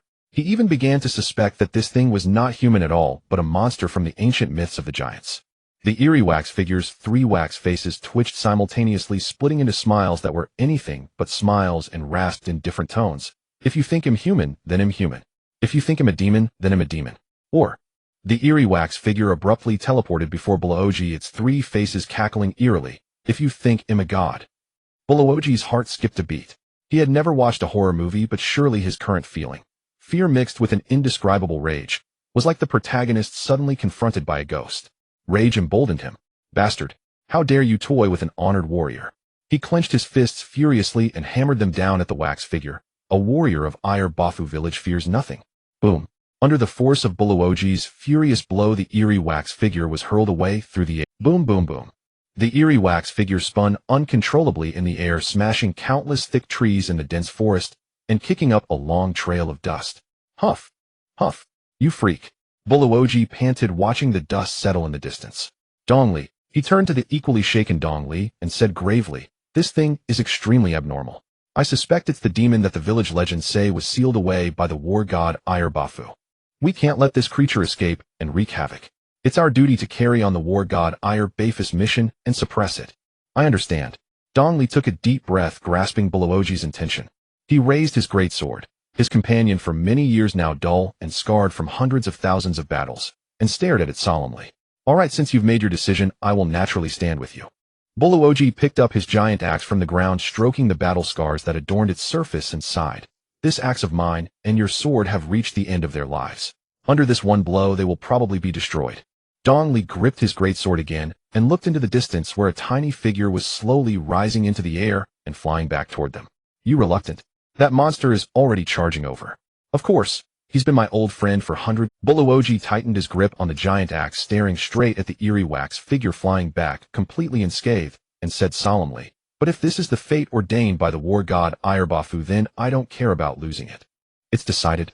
Dongli stepped beside Aokiji, stomped his feet deep into the ground, and raised his greatsword. "Then let's eradicate this monster. Stake it on the name of Bafu."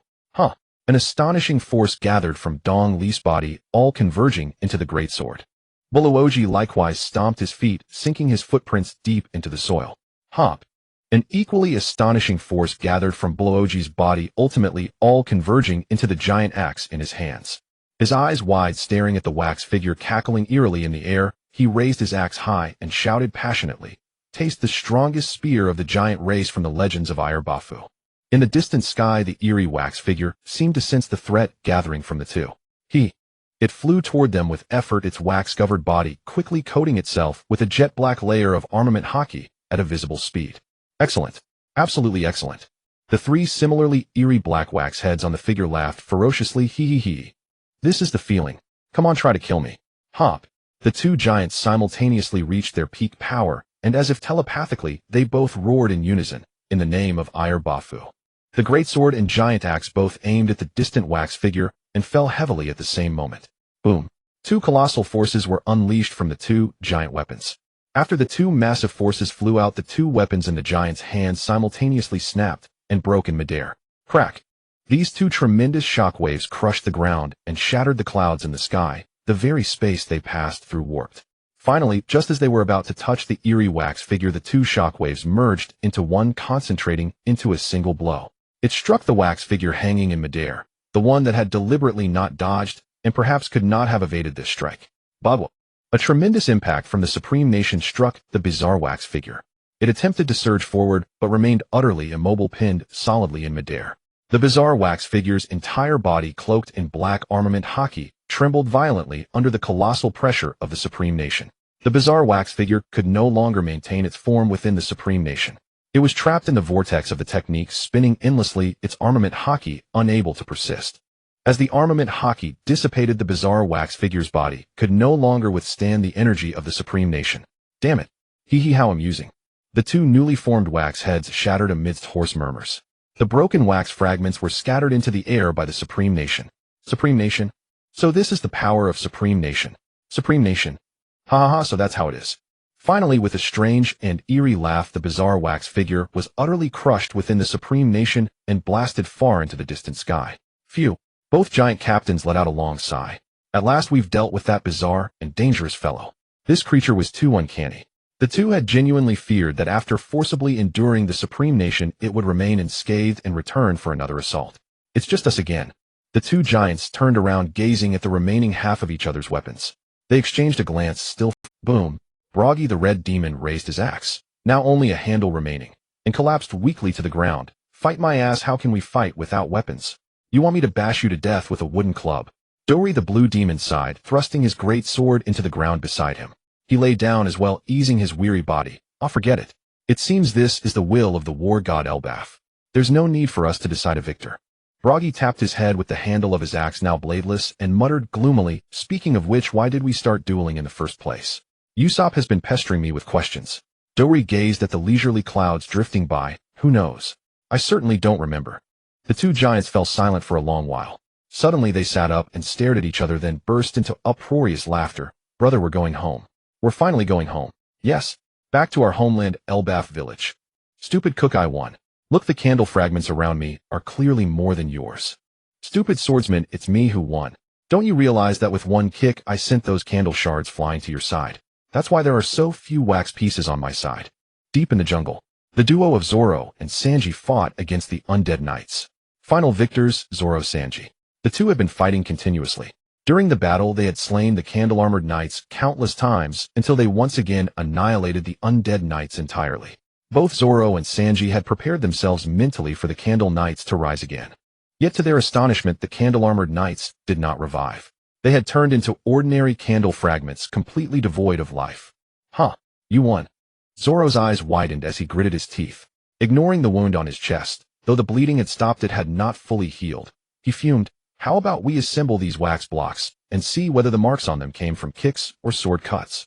Sanji, a cigarette dangling from his lips, responded with equal indignation. Fine, let's assemble and compare. And so the two actually began piecing together the wax fragments on the ground. I've assembled a foot. I've already put together the lower half. Are you two actually playing with? Suddenly a furious figure rose behind the two as they pieced the wax together. Wham! Without a word, the figure dealt a heavy punch to each of their heads. Caught off guard, Zoro and Sanji clutched their heads in pain and turned around only to find Nami. Not far behind Nami lay Usopp, barely alive, with his tongue sticking out. Zoro, Sanji. Nami clenched her teeth, glaring at them. Her right hand tightened repeatedly as she seethed. Well, I've been searching for you two for ages, and here you are hiding away playing a puzzle game. As soon as Sanji saw Nami, his face lit up with a radiant smile as he hovered around her. Miss Nami, you've become even more beautiful since I last saw you. Nami. Zoro looked puzzled. Weren't you and Usopp too scared to get off the ship, saying you'd stay on board? Nami gritted her teeth, glaring at the two. I wished I could have. But Qin Lang encountered a giant, and that giant insisted on treating us to a meal. Oh, that's not the point. The point is there are assassins from Baroque works on this island. Zoro and Sanji exchanged a glance, pointing at the wax fragments at their feet. We've already encountered them. These on the ground are the ones. These are the Baroque works assassins. Nami eyed the wax fragments suspiciously, then looked at the two with doubt. You're not just making excuses because you're afraid he'll scold you, are you? Sanji declared with righteous indignation. How could I ever lie to you, Miss Nami? I would sooner die. This green-haired idiot encountered an assassin sent by Baroque works and was on the verge of death. I happened to pass by and rescued him. Zoro let out a cold sneer. I never needed your help. Sanji sneered back. Oh really? If I hadn't stepped in, someone would have become a permanent dual wielder. Wham! Nami punched each of them again. No fighting. Talk properly. Behind them, Usopp lay alone on the ground, trembling as he stretched out a hand. I think I can still be saved. Luffy suddenly opened his eyes and found Qin Lang sitting beside him, chatting amiably with Vivi. Seeing Luffy awake, Qin Lang kindly handed him a water flask and said with a smile, Luffy, you're awake. Don't worry. I've already dealt with the enemy. Have some water. Hey Qin Lang, where are those two giant uncles? Luffy sprang up, craning his neck to look around. He found that the surroundings had become eerily quiet. The two giant uncles who should have been fighting had vanished. Qin Lang pointed towards the distant seaside and said with a smile, they have already decided the outcome and agreed to stop fighting. They've started cutting trees to build a raft to leave this place. Who won? Luffy's eyes sparkled as he stared at Qin Lang. In their century-long battle, both achieved an undefeated record of 7-3-4-6-8 victories, earning the admiration of the war god Elbaf. Luffy fell onto his back, exclaiming loudly, Sugoi. Both giant uncles are incredibly strong. Qin Lang nodded, stood up, and brushed off his immaculate white clothes, smiling. We should set off again as well. I found this from the Baroque works assassin who chased us to Little Garden. When Vivi saw the object in Qin Lang's hand, she exclaimed in surprise, "Is that an eternal pose?" Luffy jumped up joyfully. "Then we don't have to stay here for a whole year." Qin Lang nodded with a grin. "We can head to your homeland, the Kingdom of Alabasta." Aboard the Going Merry, Qin Lang, Luffy, and the crew stood at the ship's stern, calling out farewells with reluctance to the two giants on the shore behind them. "Hey, giant uncles, goodbye. Masters, we'll meet again. We'll definitely come to Elbaf to find you. When that time comes, we'll throw a grand banquet. Brothers, next time we meet, let's have a hearty drink together." Suddenly the group noticed that the giants Dory and Bragi changed expressions and shouted loudly, "Watch out, the island-eating monster." The captain and the others exchanged confused glances. What are the giant uncles shouting about? Suddenly the sea ahead of the Going Merry swelled with massive waves. With a loud splash, a goldfish as enormous as an island opened its gaping maw and slowly surfaced, blocking the Merry's path. Such a huge goldfish. The crew stared up at the colossal fish petrified on the ship. Usopp trembled as he stared at the gigantic goldfish before them, stuttering, "Why do I feel like I've seen this enormous goldfish somewhere before? It's so big, how can we knock it away? We can't avoid it. Should we turn the helm and retreat to the island?" Zoro nervously drew his sword. Sanji leapt onto the railing, and Luffy tensely stretched his arms. "It's all right. Just keep moving forward." At some point, Qin Lang had stood alone on the Merry's figurehead. He smiled reassuringly at the crew. "Don't worry. Keep going." Nami collapsed onto the railing, her voice trembling. "But if we keep going, we'll be devoured." Qin Lang smiled. "All right." Luffy relaxed his tense expression and grinned as he commanded, "Since Qin Lang says so, let's keep moving forward."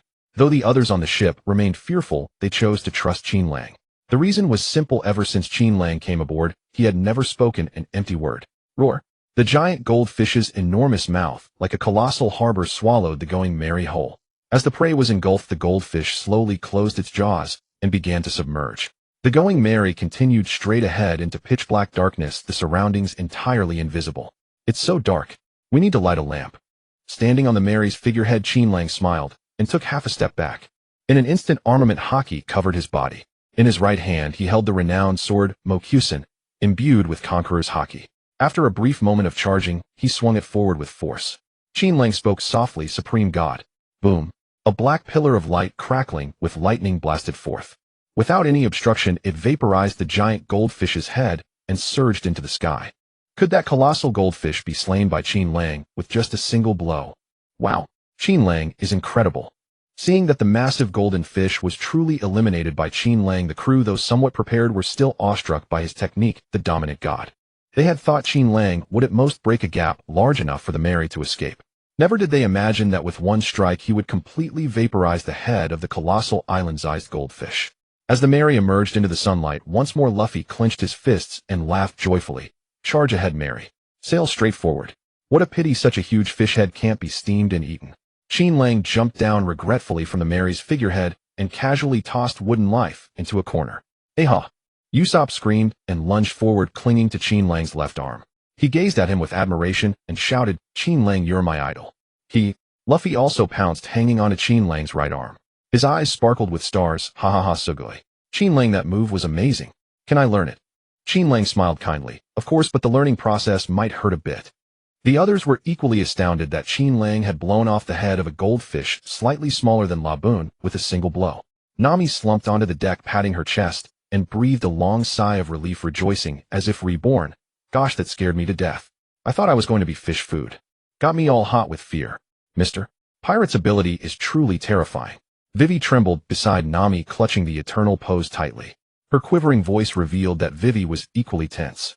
Although she trusted Qin Lang deeply, the instinctive fear of being devoured was hard to overcome. Compared to Mr. Pirate, I'm just a princess of a small country. Vivi gazed up at the smiling Qin Lang with admiration, a hint of inferiority rising within her. I must not dwell on these thoughts. What matters now is to crush the sinister scheme of the Shichibukai, Sir Crocodile, and save Alabasta from the turmoil of war. She took a deep breath, forcing away those uneasy emotions, and turned to comfort Karoo, who was twitching with rolled-back eyes in fright. Dominant God. Such overwhelming power. Zoro crossed his arms, gazing at the Conqueror's haki energy sphere, still soaring in the distance, and sighed wistfully. Qin Lang has grown even stronger. Humph. Sanji stood by, exhaling a wisp of smoke, and remarked with empathy, "He truly is an unfathomable man."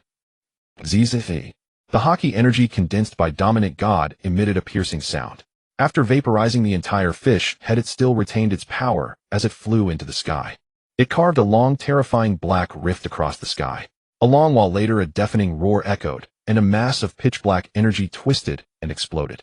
Crack! The immense shockwaves stirred up gale-force winds, and even the Mary far from the blast zone could not escape the impact. Whoosh! The massive sea wind violently drove the Going Mary's sails. Under such force, the Mary was nearly pushed back to Little Garden. Fortunately, Qin Lang had warned the crew. The Mary had already furled her sails. Wow! Look up at the sky. Everyone on board raised their heads, jaws dropping in astonishment. Heavens! Did Qin Lang blow away that part of the sky? A huge black void now marked the distance. Clouds had vanished, leaving only dazzling bolts of lightning crisscrossing.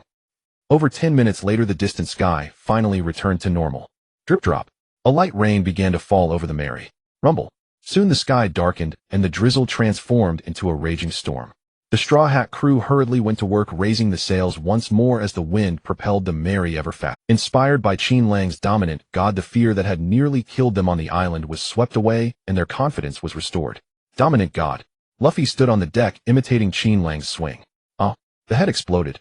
Usopp pretended to be the goldfish, dramatically acting out the head explosion, then collapsed on the deck feigning death, with occasional twitches. Qin Lang, smiling as he watched, reminded, Luffy, we've left Little Garden. Don't you want to make a departure declaration? Oh right, I forgot. Luffy's eyes lit up. He turned and stretched his legs, leaping onto the Mary's figurehead. Luffy pressed his straw hat to keep it from blowing away, and thrust his other arm into the air. Grinning widely at everyone, he shouted, Set sail, everyone. Next stop, Vivi's homeland. The Straw Hat crew waved their arms and cheered in response to their captain. Yeah. The Island Eater was killed just like that.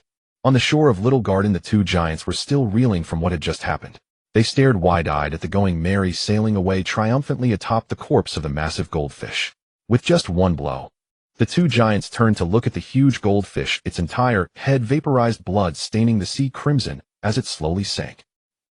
Dory and Broggy looked at each other, speechless for a long time. After a while, Broggy scratched his head and muttered, Hey Dory, did that move look like our Hakoku? Dory nodded, very similar, but its power was greater. If I'm not mistaken, that was a mass of energy condensed from Conqueror's Haki. Conqueror's Haki. Someone with the same caliber as those interesting pirates we met before. Broggy recalled the figures of the Straw Hat crew, a suspicion forming in his mind. Dory, who among them do you think has the strength to unleash such overwhelming power? I didn't expect one of them to possess the qualities of a king. Could it be? Dory pondered their brief encounter with the Straw Hats and uncertainly fixed his gaze on one. The two giants looked at each other and spoke in unison, that smiling fellow. Brother Qin Lang.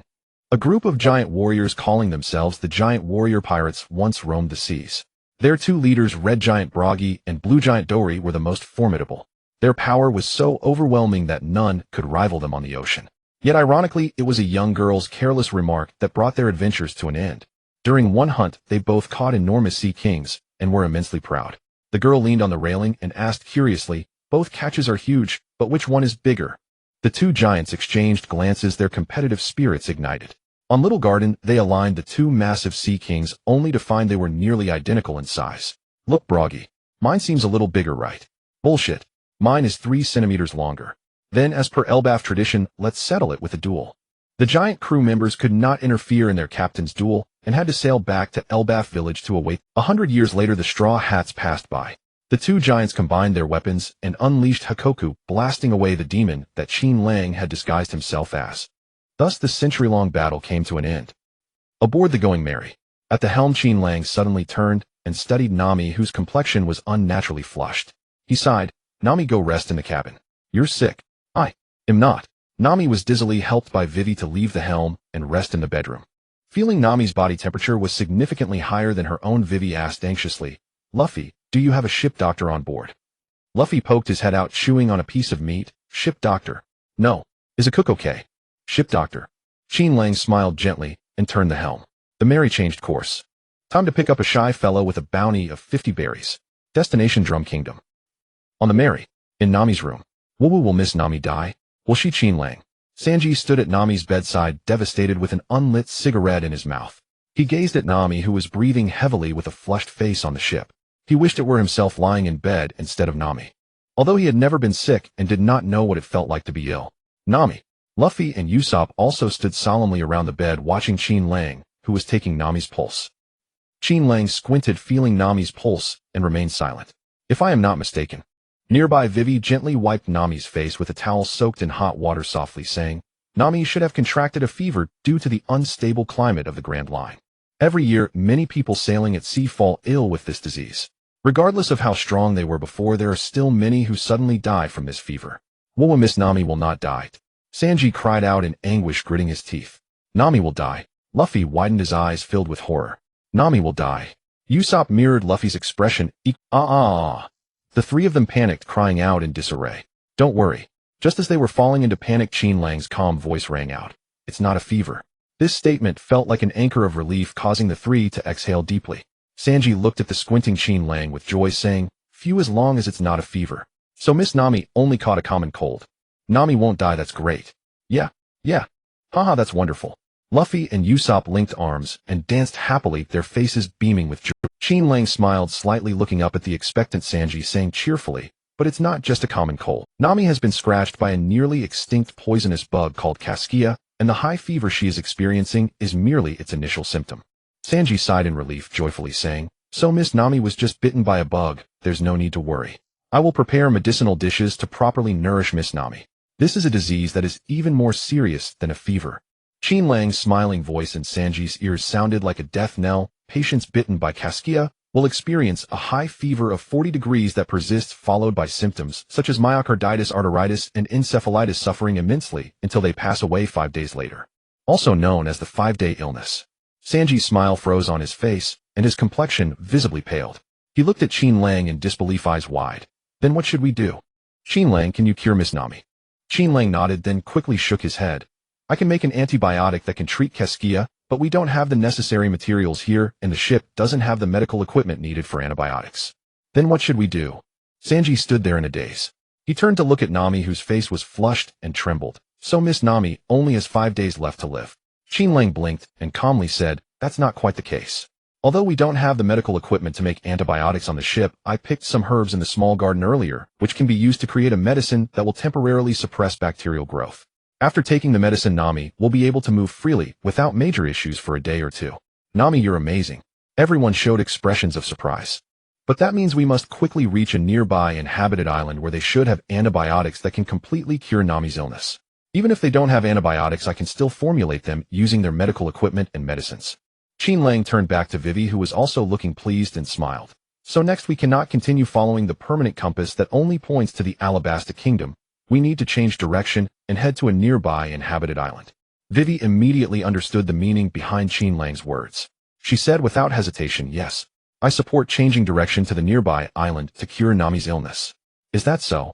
I hope after reading this newspaper Her Highness will still maintain this viewpoint. Qin Lang took out a newspaper he had already kept in his bosom and tossed it to Vivi, squinting. 3 days ago, 300,000 royal troops defected, abandoning the king's camp and joining the rebel army. How is this possible? Vivi incredulously opened the newspaper, looking at the contents. Ultimately, she despairingly realized that the facts were indeed as Qin Lang had stated. Vivi, Qin Lang is right. I'm sorry, but even if you saw this 3 days ago, the ship couldn't have gone any faster. I was afraid you would worry, so I didn't tell you this news. Nami struggled to sit up from the bed, her face unnaturally flushed with apologies, as she looked at Vivi with a weak voice. So we can't delay any longer. Vivi's country is still waiting for her to save it. I am aware of my body, though I can hold on. Qin Lang, please help me prepare medicine that can allow me to recover in a short time. We don't have time to go to the nearby island. However, Qin Lang pressed down on Nami's body as she attempted to get out of bed and softly said, Nami, this illness could take your life. Nami resisted, trying to get up. I'm really fine. Be good, sleep for a while. The illness will be gone when you wake up. Qin Lang sighed, subtly releasing his conqueror's haki. Nami instantly fainted, her body relaxing and slumping back onto the bed. Qin Lang covered Nami with a blanket, turned and looked at Vivi, who had dilated pupils and was trembling with a smile. So, Your Highness, do you choose to continue sailing the Mary towards the Alabasta Kingdom to save your country? Or do you choose to change direction and sail to the nearest island to save Nami's life? Originally, it was 600,000 royal troops against 400,000 rebel troops in suppression, but now the situation has completely reversed. Hearing Qin Lang handed her the choice, Vivi tightened her grip on the newspaper. She looked up at Qin Lang, her expression grim. Mr. Pirate, I heard Nami say you are also a navigator and understand navigation knowledge, right? Qin Lang smiled. Of course. Vivi's expression turned serious. So even though Nami is sick, you can still command the Mary to reach the Alabasta Kingdom, right? Qin Lang maintained his smile, continuing to say cheerfully, Of course.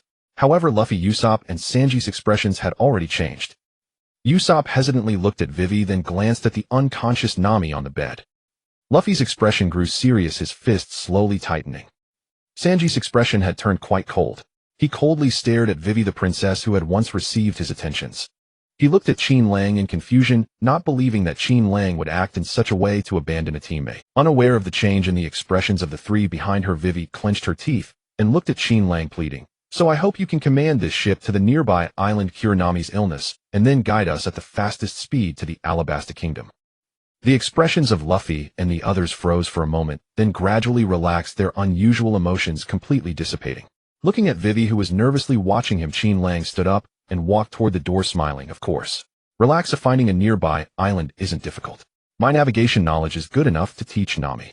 Qin Lang had already communicated with nearby creatures using the whisper fruit, pinpointing the coordinates of the magnetic drum kingdom. On the Mary's lookout, Zoro stood watch alone. He raised the heavy dumbbell that Qin Lang had bought in Low Town, with one hand staring intently at a cloud in the distance. Of course, no abnormalities. In the wheelhouse, a faceless wax figure gripped the steering wheel of the Mary, stabilizing its course. Behind it, two wax figures diligently cleaned the floor. One wax figure was tied with an apron, gently using a feather duster to wipe off the dust on a cabinet. Another wax figure held the telescope made by Qin Lang and Usopp in front of its face, which had no eyes, carefully scanning the surrounding sea. The Wax Fruit Modified 4th Gear Undying Nights Household Edition. Please urge updates, add this book to your shelves, and leave comments to liven things up. Thank you all. The core soul of this book is actually your chapter reviews. The author just provides an opportunity for everyone to gather heart. The Mary was sailing swiftly across the vast ocean. Behind it, a pitch-black, violent giant hurricane was furiously chasing after it. Usopp was at the stern of the Mary. His heart pounding, he stared in alarm at the sudden, rapidly expanding dragon hurricane behind them, at the lightning bolts striking the sea around it, and said with lingering fear, "Wow. So dangerous. A tornado suddenly appeared in that area behind us." Yet the Mary was not only unaffected by the tornado. On the contrary, under the influence of the tornado, the Mary sped up more and more. "This hurricane is just giving us a boost. The Mary's speed is incredible." After realizing this, Usopp looked with admiration at Qin Lang, who was grinding medicine inside the cabin. No wonder Qin Lang insisted we change course. He already knew we'd encounter the hurricane. Good thing we still have a reliable navigator on board, even after Nami fell ill. Luffy sat atop the Mary's figurehead, shouting loudly, "Mary, faster. Even faster. We need to find an inhabited island as fast as possible." The going Mary seemed to understand Luffy's words. Its speed kept increasing. Until they completely left the hurricane's influence, the Mary gradually slowed down. A snowflake drifted down slowly from the sky, landing on the Mary's figureheads, melting into a droplet. After several hours of sailing, the Mary had arrived at a sea area with very low temperature, where snowflakes continuously drifted down from the sky. "Hey, Luffy." Zoro, wearing thick clothes that Qin Lang had bought in Logtown, stood on the lookout with a slightly red nose tip, and suddenly asked, "Can people stand on the sea?" "Huh?" Luffy, who was clearing snow on the deck, scratched his head, not understanding what Zoro meant. Bang! Before Luffy could answer, the sea ahead suddenly began to churn violently. The sea split open violently. A huge steel vessel surfaced from beneath the water with a loud crash, completely blocking the Mary's path. So huge. Luffy stared in shock at the large submarine assault sailboat that was transforming, puzzled. What is this? Is it a transforming watermelon? On the lookout, Zoro held onto the railing in the swaying, frowning. A ship. This is actually a ship.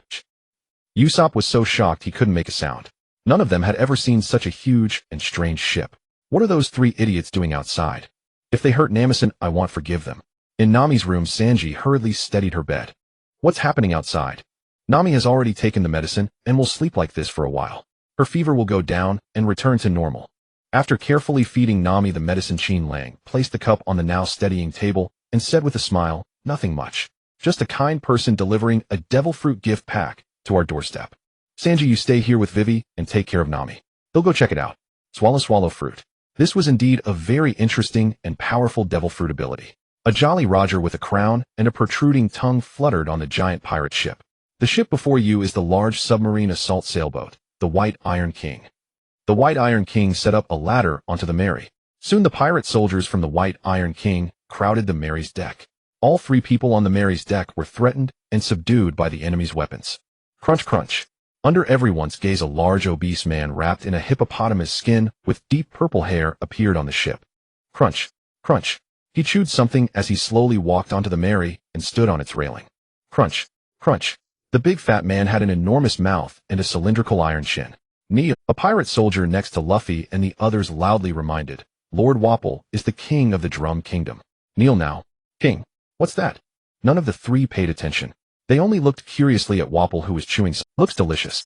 Luffy couldn't help drooling as he watched the other eat so heartily. But when the three noticed what Wapol was chewing in his wide-open mouth, they couldn't help gasping in shock. He's eating blades, eh? Even Luffy, who was never picky about food, couldn't help feeling a phantom pain in it. So painful. What's so surprising about eating blades? You ignorant pirates. Wapol chewed the blades while examining the three on deck, saying listlessly, strange. This pirate ship only has 3 pirates. As he spoke, the cabin door was pushed open. Qin Lang stepped out slowly. The Mary is quite lively today, so many guests.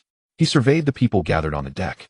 Finally his eyes fell on Wapol, who was still chomping on blades, and said with a smile, welcome everyone. At the same time, the whooshing Nitian system's voice sounded, host observes user of the swallow fruit.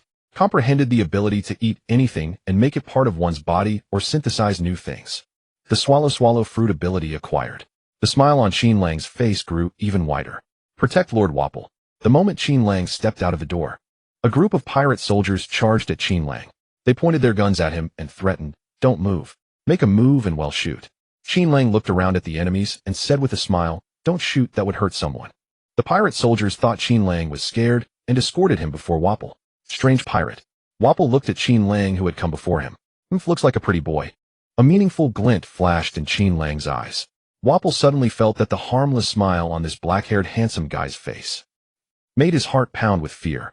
He always felt a sense of dread, as if the smiling handsome guy saw right through him. Crunch. Wapol angrily swallowed the last blade in his mouth, glaring at Qin Lang with dissatisfaction. Hey you squinty-eyed smiler, what are you laughing at? Am I funny? Qin Lang looked at the hippopotamus-like fat man in front of him, the corners of his mouth uncontrollably rising. Isn't it funny? I'm hungry again. Wapol glanced at the smiling Qin Lang, patted his belly, and said slowly, we want to go to the Drum Kingdom. Do you have a permanent log pose or a log pose to get there? Qin Lang stared directly at Wapol and said with a smile, we don't have that kind of thing, and we've never been to that country. Luffy on the second deck yelled at Wapol in annoyance, you're done right. Then go back quickly. We're in a hurry and don't have time to play with you. If you don't have it, then there's no choice. It'll have to be this way. Wapol shrugged indifferently toward Luffy and said lightly, your treasure including this ship now belongs, and before that I'm too hungry. I can't help but want to eat something. Ow. Wapol's mouth suddenly, he viciously bit toward Qin Lang standing before him. You annoying, always smiling guy. Illy, what big talk? Qin Lang just smiled as he watched the huge mouth coming toward him. When Wapol thought he could close his mouth and swallow Qin Lang, he was horrified to find that his mouth wouldn't close at all. A greedy snake trying to swallow an elephant. Qin Lang smiled as he used 5 elongated fingers to prop open Wapol's bloody maw, with his other hand reaching behind it, elongated and transformed into a giant tennis racket. Armament hockey quickly covered the tennis racket.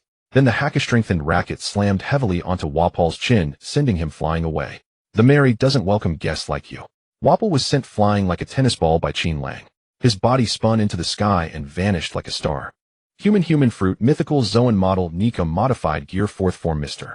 Fantastic. Luffy looked at Qin Lang with excitement, his eyes sparkling. So cool. After a night of sailing, the Mary finally arrived at the island of the Drum Kingdom. Drum Island. We have reached a snowy island, and it seems to be inhabited. Qin Lang's cheerful voice echoed from the helm, resonating throughout the Mary. An island.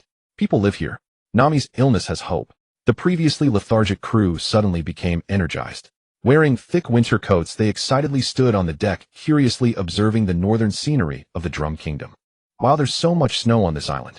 I'm so happy. Only Luffy remained in his thin clothing, wearing just a red tank top and shorts with flip-flops on his feet. He sat grinning on the figurehead of the Mary, excitedly surveying the island piled with year-round snow. Hey Luffy, don't you feel cold? Usopp, bundled up in thick winter clothing, yet still feeling cold, asked Luffy, shivering. Cold. Luffy blinked, glanced around at the icy environment, and observed his companions dressed in heavy coats, realizing that even the quick-running black duck was wrapped in a thick scarf. All right. Luffy suddenly realized something. Whoosh. Luffy's face quickly turned pale as he crossed his arms and trembled like a leaf, stuttering. It's so cold. I'm freezing to death. You're so slow to react. Everyone was taken aback by Luffy's slow reflexes. Go change. Qin Lang tossed a set of winter clothes to Luffy. I'm freezing to death. Luffy trembled as he ran back inside to change clothes. This healthy feeling is so nice. Nami, whose complexion had returned to normal, stood on the deck, breathing out warm air with a sweet smile. She stretched her hands in the air, breathing in the fresh air freely. Although her nose was a bit cold, this healthy, brisk feeling was far better than the warmth of lying in bed. Sanji thoughtfully brought a cup of hot milk to Nami's side. "Miss Nami, this is a nutritious drink I specially prepared for you. Please enjoy it." "Thank you, Sanji." Nami smiled sweetly at Sanji. This sugar-laden smile instantly overwhelmed Sanji with sweetness, causing him to soar into the sky. While sipping on his milk tea, Qin Lang looked up at the dazed and silly Sanji, descending smilingly, commenting, "Not bad, not bad. If he gets hit by this much honey again, Sanji might just learn moonwalk." "Stop. You are not welcome here, evil pirates." Before the Mary could come to a complete stop, a large number of figures suddenly dashed out from both sides of the shore. So many people. The crew on the Mary was startled. "This is as far as you go, pirates." These men, dressed in heavy clothing, aimed their guns at the crew on the Mary. In the distance, several cannons turned, aiming at the Mary. "Pirates, listen up." Among them, a burly man wearing a thick green coat with a weapon slung over his back stepped forward. He looked sternly at the straw hat crew below and said coldly, "Leave this place immediately." Host detected user of the Nyo fruit buffalo form. Understanding, capable of transforming into a buffalo, possessing a massive body, strong physique, and formidable strength. Qin Lang elegantly blew on his teacup and said casually, "The newcomers are not friendly." Luffy waved his arms, signaling that he was unarmed, and shouted loudly, "We are here to find a doctor. There's a sick person on board who needs a doctor's help." However, as soon as the words doctor and sick person were mentioned, the vigilant crowd on both sides erupted into chaos. Their expressions turned even more serious and angry. "We won't fall for your tricks. Despicable pirates." Sanji quietly remarked, "We really are hated. It's only now that I feel like a despicable pirate." Sanji's words were heard clearly by the people above. A man, gritting his teeth to suppress his anger, could no longer contain his rage. He fired a shot at Sanji. "Despicable guy, don't talk back." A bullet struck the ground right beside Sanji. The others on the ship were stunned. Usopp quickly dodged into a corner, trembling, and shouted, "They're shooting! They're shooting!" Sanji frowned as he looked at the charred bullet mark at his feet and said angrily, "You really shot. It seems you're ready for a fight." "Damn it." Sanji acted as if he wanted to rush to shore. But Vivi anxiously stopped him, gently holding Sanji and advising, "Wait, Sanji, you need to think about Nami. The pirates are attacking us." Meanwhile, the man who had fired his weapon completely lost his restraint. He aimed at Vivi, who was trying to stop Sanji, and fired again. Bang! Another shot rang out. Thud! After the gunshot, Vivi fell to the deck of the Mary. Everyone on the Mary was struck with disbelief, all eyes turning to Vivi, who lay on the deck. Luffy shouted angrily, "Vivi!" Seeing that Vivi did not respond, Luffy gritted his teeth and looked angrily at the increasingly tense crowd on both sides, roaring, "You dare to hurt our crewmate!" This roar, akin to a declaration of war, instantly alarmed both sides. Zoro, with a cold demeanor, bent slightly and gripped the handle of his sword. Sanji vigilantly positioned himself beside Nami. Usopp also quickly drew his slingshot, trembling as he eyed the surrounding enemies. Who? Only Qin Lang remained calm, elegantly holding his half-finished milk tea, nonchalantly raising his cup and blowing on the steam. "The pirates are preparing to fight us. Get ready for battle. Follow Mr. Dalton's orders." All members of the shore guard squad immediately chambered their bullets, aiming at several people on the Mary. They waited for the man in the thick green clothing to give the command, ready to fire in unison. "Pirates, it's not too late to retreat now." Dalton looked seriously at Luffy. He was somewhat cornered. Dalton did not intend to engage in battle with the pirate. However, many strong men in the squad had suffered under Wapol's rule and faced several pirate attacks. Their psychological defenses had long reached a breaking point. They could no longer tolerate pirates stepping into this troubled land, even if the other party was only inquiring without posing any threat. "Wait." Fortunately, at this moment, Vivi struggled to get up from the deck. "Luffy, wait a minute, my injury is not serious, I just have a scrape on my arm." She lunged at Luffy, who was about to rush towards the man who had fired, trying her best to act as if nothing had happened. "Think about Nami's illness. We cannot be enemies with them." Nami gritted her teeth and shook her head, saying, "My illness is not important. Vivi, are you okay? Do you need—" Vivi shook her head, forcing a smile on her pale face. "I'm fine, I will clarify things with them." After saying this, Vivi wanted to kneel down and show the utmost sincerity to those around. But the next second, Qin Lang's calm voice interrupted Vivi's actions. "Luffy, this is a lesson. Once someone fires at your crewmate, what you should do is take down the one who fired. Do not give him a second chance to shoot." As Qin Lang spoke, he gently closed the lid of his teacup, and a terrifying glint flashed in his narrowed eyes. "Kneel." The perfect level conqueror's haki spread out. A sense of fear akin to a primordial beast descending enveloped the entire drum kingdom, looming over all living beings' hearts. They felt as if they sensed an unspeakable monster opening its enormous eyes and gazing at them. The members of the guard squad on both shores felt it most acutely. They only felt their minds go blank. In the next second following their inner fear, they knelt down to the ground without resistance and subsequently lost consciousness. In the blink of an eye, all the guards on both shores, after kneeling in worship to the Mary, fell into a deep. Only Dalton, who was kneeling in the snow with blood streaming from his nose, stared blankly at Qin Lang on the Mary. Everyone on the Mary was astonished, watching Qin Lang, who resumed sipping tea, elegantly savoring his milk tea.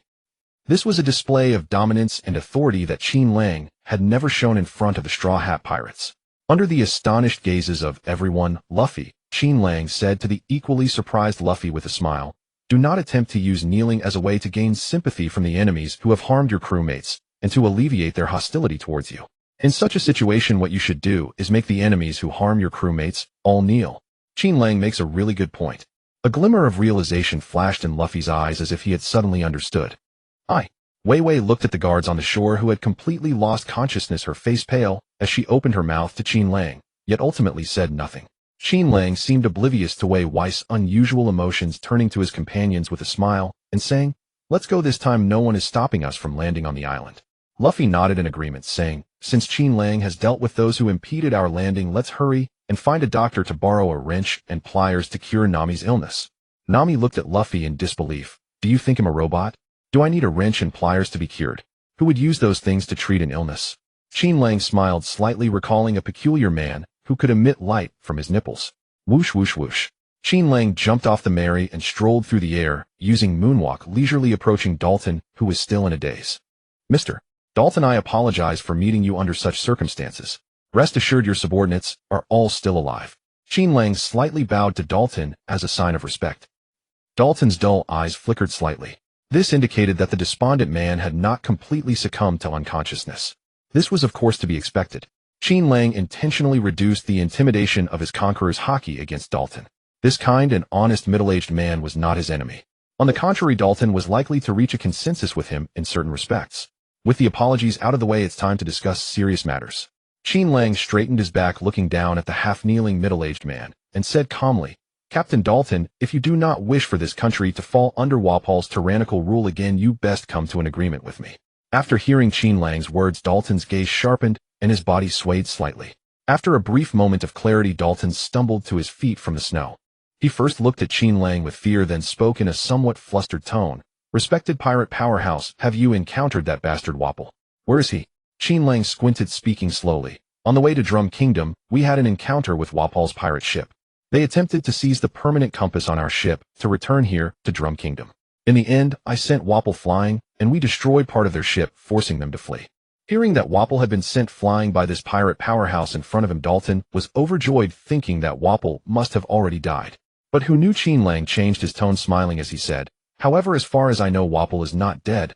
Although Wapol and his crew did not obtain the permanent compass, they will likely find a route to the Iron Barrel Kingdom in the near future. That bastard will come back." Dalton's face showed increasing anxiety. As the former captain of the guards for the Drum Kingdom, Dalton knew Wapol well. He was an extremely selfish tyrant. The laws and regulations he enacted during his reign were entirely arbitrary and self-serving. He had no sense of responsibility as a king, and even sacrificed the health of his citizens to consolidate his. When faced with the invasion of Blackbeard's pirate crew, he completely abandoned resistance, fleeing to the sea with the upper echelons and soldiers of the Drum Kingdom, becoming a pirate. When he left, he took all 20 doctors the kingdom had. Because of this, those harmed by Blackbeard's crew could only die alone in pain. Fortunately, there was that witch on their island. The witch saved countless lives, though the process of healing was haunted. Those who were treated by her numbered in the thousands. Therefore, when Sanji asked about the doctor, the guards felt a wound that had yet to heal stir within them. In their families, there were relatives who had tragically died due to the lack of medical treatment. Thus, when the pirates asked about the only doctor, the witch, they were determined to protect her life. For that was also protecting their own lives and those of their families. In a fleeting moment, Dalton's heart became a chaotic mess. "I know you are worried that Wapol will return and continue to harm the Drum Kingdom." Qin Lang pointed to Luffy, who had already disembarked from the Mary, and smiled, saying, "You have seen my abilities. And I am merely the vice-captain of this pirate ship. That is our captain. If you wish to defeat Wapol, there is no doubt that we are your strongest support." Dalton said bitterly, Respected pirate powerhouse. When Wapol left, he took all the treasures from the... Now our island can hardly afford to hire you. Qin Lang smiled slightly, saying, no, you can afford it. We only need a quiet room with medical equipment. Medical equipment. After a brief pause, Dalton smiled bitterly again, saying, it's embarrassing to say, but our Drum Kingdom was once famous as a medical powerhouse in the vicinity. However, ever since Wapol issued the Exterminate the Doctors decree, most of our country's doctors left with their medical equipment. Thus, we currently have no items related to treatment in our homes. For once items related to treatment appear at home, they will be accused of being doctors. There was once an irredeemable fool. Dalton sighed and did not continue. He changed the subject softly, saying, if you're asking who might have medical equipment on the island, it would probably... Qin Lang nodded, smiling. All right then, let's go see the witch. Dalton scanned the collapsed guards on the ground and cautiously asked, respected pirate powerhouse, may I... Don't worry, I'll help you. Qin Lang used the whispering fruit to send a waking signal into the minds of the fainted individuals. When you hear the snap after counting down 3, 2, 1, you will awaken from your slumber. 3, 2, 1. Snap. After the crisp sound of the snap, the guards lying on the ground all groggily awakened from their slumber. The pirates have landed. A few who woke up quickly attempted to point their guns at Luffy and the others, but were stopped by Dalton. It's all a misunderstanding, we have reached a consensus now. But Mr. Dalton, everything will go as I say. I will not allow pirates who seek to harm our town to come ashore. Dalton understood very well that if this group of pirates wanted to force their way in, his people were completely outmatched. Therefore, the fact that the other party was willing to speak amicably indicated that they would not, nor would they disdain, to harm ordinary citizens. Although unwilling under Dalton's formidable prestige, all the guards still put away their guns, returning to concealed areas to continue their vigilance. Hey, wait a moment. Qin Lang called to one of them. The man who was called trembled in his body. He nervously halted, turning around to look at Qin Lang with fear and unease in his eyes. To him, Qin Lang appeared as a monster. Qin Lang pointed to Wei Wei, who was walking nearby, and smiled at the man, saying, shouldn't you apologize to the lady you shot? The man looked anxiously around, and then at the silent Dalton. He instantly understood and bent down, bowing deeply. I'm sorry, I was wrong. Please forgive me. Wei Wei was taken aback, accepting his apology with a smile, saying, I hope this gentleman won't be so quick to shoot next time. We are not enemies. After the man apologized, he looked tentatively at Qin Lang. Finding no objection from him, he hurriedly turned and left. There are things you need inside the witch's castle, but it's hard to get there. Woo. 106. Woo. 107. Zoro, stripped to the waist, stood on the deck of the Going Merry, slowly swinging the massive weighted barbell up and down. He muttered discontentedly as he slowly swung the barbell.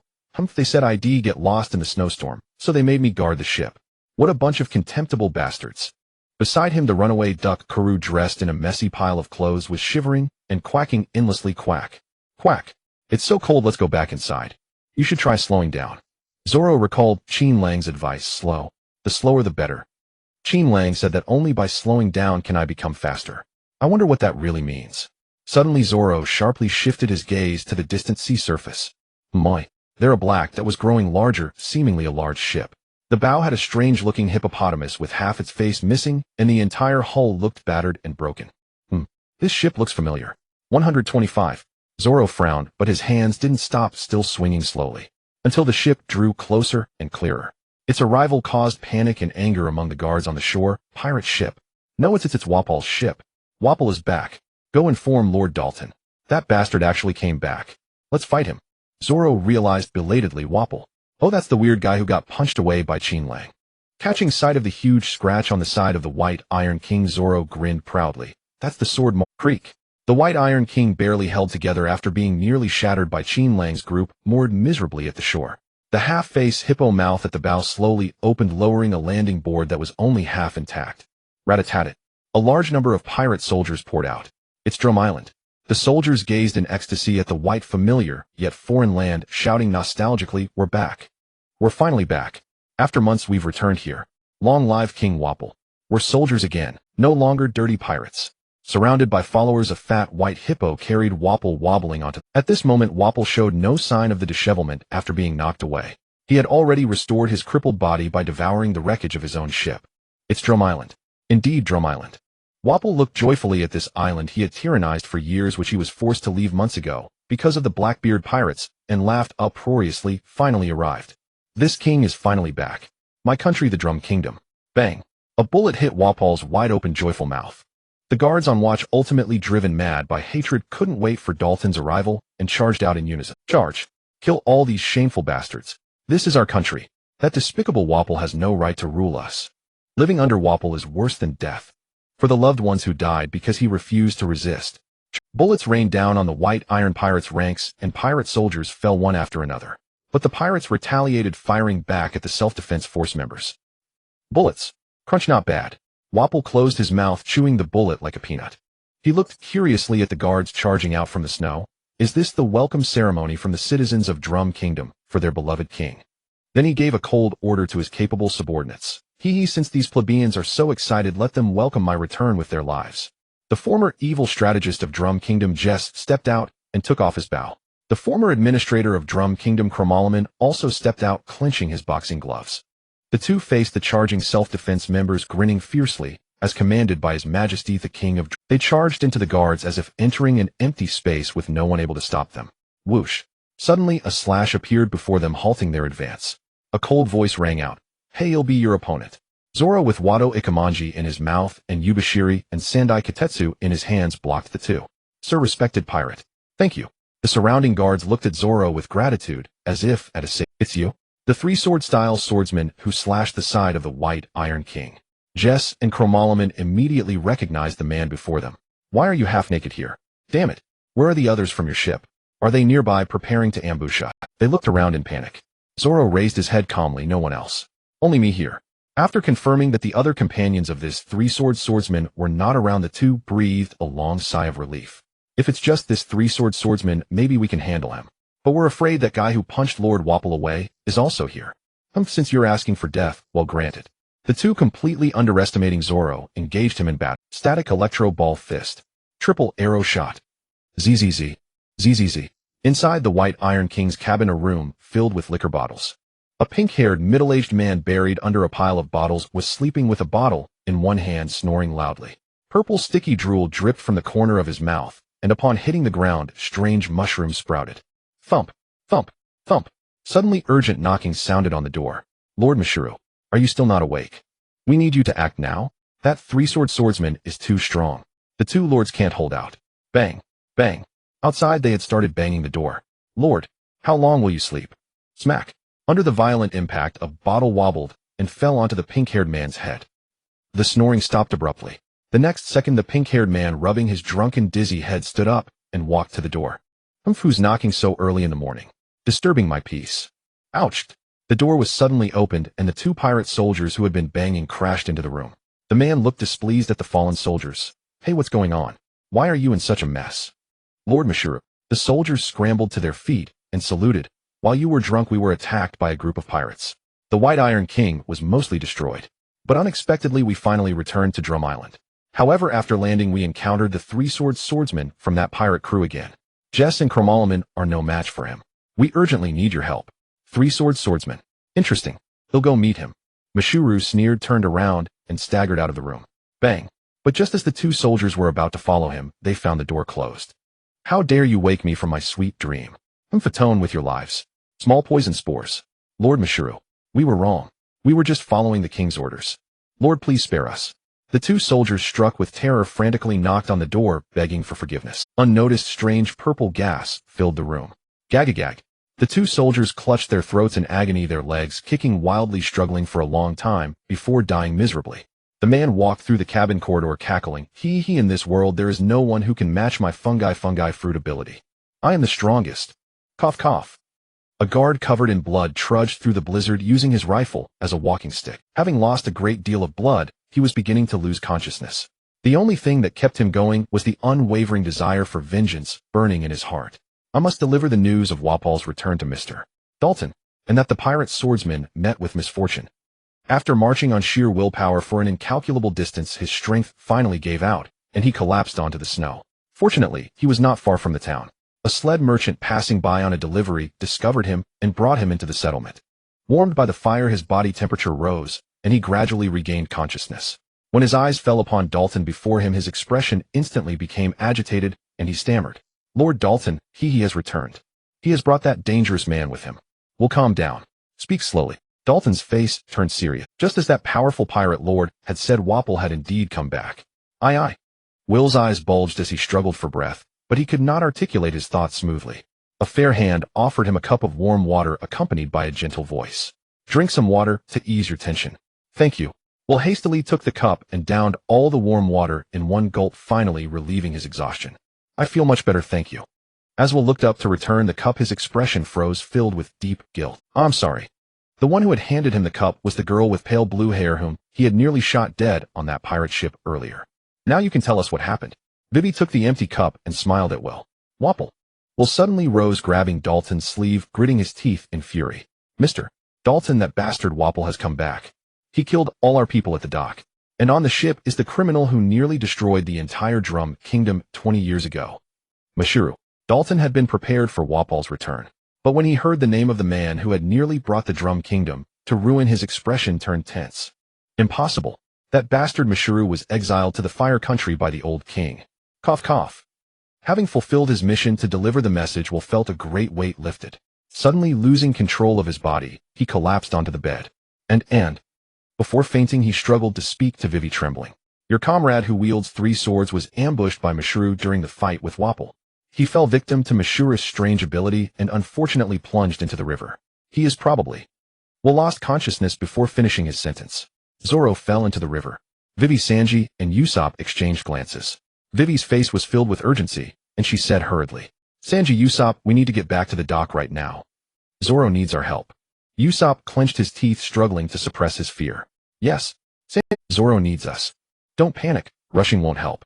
For now we can only trust that that fool swordsman with the green hair won't die so easily. Sanji calmly lit the cigarette at the corner of his mouth. Usopp, you and Vivi stay here. Don't go anywhere. Wait for Qin Lang, Luffy, and Nami to return. He'll go alone. With that, Sanji turned and strode outside. Dalton abruptly stood up. Wait, we must not let that dangerous man Mashuru set foot in this town. His expression grew extremely grave, and he said in a low voice, the people here have already suffered too much, I cannot allow them to endure more torment. The two left the house one after the other. Sanji, I want to go too. Usopp refused to give up and chased after them, wanting to join. But Sanji turned back and placed his hands on Usopp's shoulders. He said solemnly, Usopp, we need to reach the dock by the sea as fast as possible. There's no time for you to keep up. It's equally dangerous here. If we fail to stop those guys, it will be up to you to protect the people here and Vivi. Usopp looked at Sanji's unusually serious expression and swallowed hard. His eyes welling with tears, he nodded. All right, but stay safe. You must find Zoro. He's such a directionless fool. If he gets lost, he might never find his way back. Sanji turned and waved the cigarette smoke curling. Trust that guy. He's tougher than we think. He hasn't become the world's greatest swordsman yet. How could he fall here? Sanji ran and Dalton mounted a horse, both speeding toward the dock. After barely any distance, Dalton said anxiously, this won't do, too slow. Suddenly Dalton's body began to swell. His already tight cotton coat strained, creaking under the pressure. The next moment, Dalton's face elongated and thick fur sprouted across every exposed patch of skin. His already massive frame became even more muscular, and a pair of sturdy horns grew from his head. Dalton leaped from the horse onto the snow, his 4 thick hooves pounding the ground as he sprinted at incredible speed. In his bison form, Dalton panted white plumes of breath, his eyes bloodshot, and he growled at the slightly stunned Sanji. Sanji, climb onto my back. All right. Sanji jumped onto Dalton's back, struggling to steady himself. Hold tight. I'm going to run at full speed. Dalton, disregarding his stamina, exerted every ounce of strength and raced desperately toward the dock. High above the mountainside of the Witch's Peak, a black airplane belching smoke cut fearlessly through the turbulent winds, climbing rapidly up the snow-cup. Ha, we're flying. Qin Lang, the smoke fruit ability is so convenient. We actually flew straight up this snowy mountain. Luffy and Nami sat inside the cockpit at the front. Qin Lang had specially reinforced it with armament hockey. It shielded them from the fierce gales and the swirling blizzard outside. Qin Lang had modeled the cockpit after airplanes from his original world, complete with the control panel, levers, and various buttons. However, these controls were merely cosmetic and non-functional. Wow, all these things look so interesting. Luffy studied the interior with childlike curiosity. His excitement was reminiscent of his first visit to the Red Hair Pirate's ship. Nami also surveyed the various virtual devices in the cockpit with delight and asked curiously, Qin Lang, did you invent this? I've never seen anything like it before. Qin Lang's cheerful voice came through the speaker. No, I just copied someone else's invention. Nami gazed in awe at the snowy scenery outside, exclaiming, the sight of the snowflakes falling so fast is fascinating. I wish Nojiko could see this beautiful view. Qin Lang chuckled. There will be a chance. Alright, we've arrived. Ding dong, dear passengers, this flight has reached its destination, the Witch's Castle Airport. The outside temperature is minus 60 degrees Celsius. The plane is taxiing. For your safety and that of others, please remain seated and do not open overhead compartments. Whoa. Luffy stared starry-eyed at the speaker broadcasting Qin Lang's voice, excited without fully understanding. Sugoi, that feels so awesome. Within the icy castle, in the midst of a room filled with books, there was a massive operating table. Qin Lang was working on it, crafting antibiotics to cure Cassia. Nami looked worriedly at the pile of cold-weather clothing on the ground. Uneasy, Qin Lang, is it really necessary to make Luffy jump off the snowy mountain and climb back up? It's freezing outside, and he's only wearing a vest and shorts. Nami, you underestimate Luffy. That guy's physique is far from normal. Qin Lang quickly shook the liquid in his hand, turned back to gaze at the anxious Nami, and smiled. Don't worry. Though this icy environment is harsh for him, it's far from his limits. At the foot of Drum Rock. Cold, cold, cold. Luffy shivered as he climbed the thick snow and ice of the peak with, "Oh, I'm falling." Luffy's left hand slipped, and his body plunged downward. Wah. He quickly bit onto an icicle nearby. This is so hard. This snowy mountain is so hard to climb. Luffy struggled up Drum Rock, thinking joyfully, but Qin Lang said, if I can reach the summit, I'll learn that cool skill of his, forming a giant weapon with my hand. How awesome. After being injected with antibiotics by Qin Lang, Nami's body regained its warmth, and she fell into a deep sleep in a cozy room. Click. Qin Lang gently closed the door and returned to the study filled with books, picking up a volume titled Keshiden Fever Theory and reading quietly. He was waiting for the current owner of this castle, Dr. Kureha, to return. Wapol's pirate soldiers are coming to Big Horn. Oh no, Mr. Dalton and the curly-browed guy missed them. The residents of Big Horn were in complete chaos. Vivi, let's run. Usopp grabbed Vivi, frantically trying to flee. Wait, Usopp.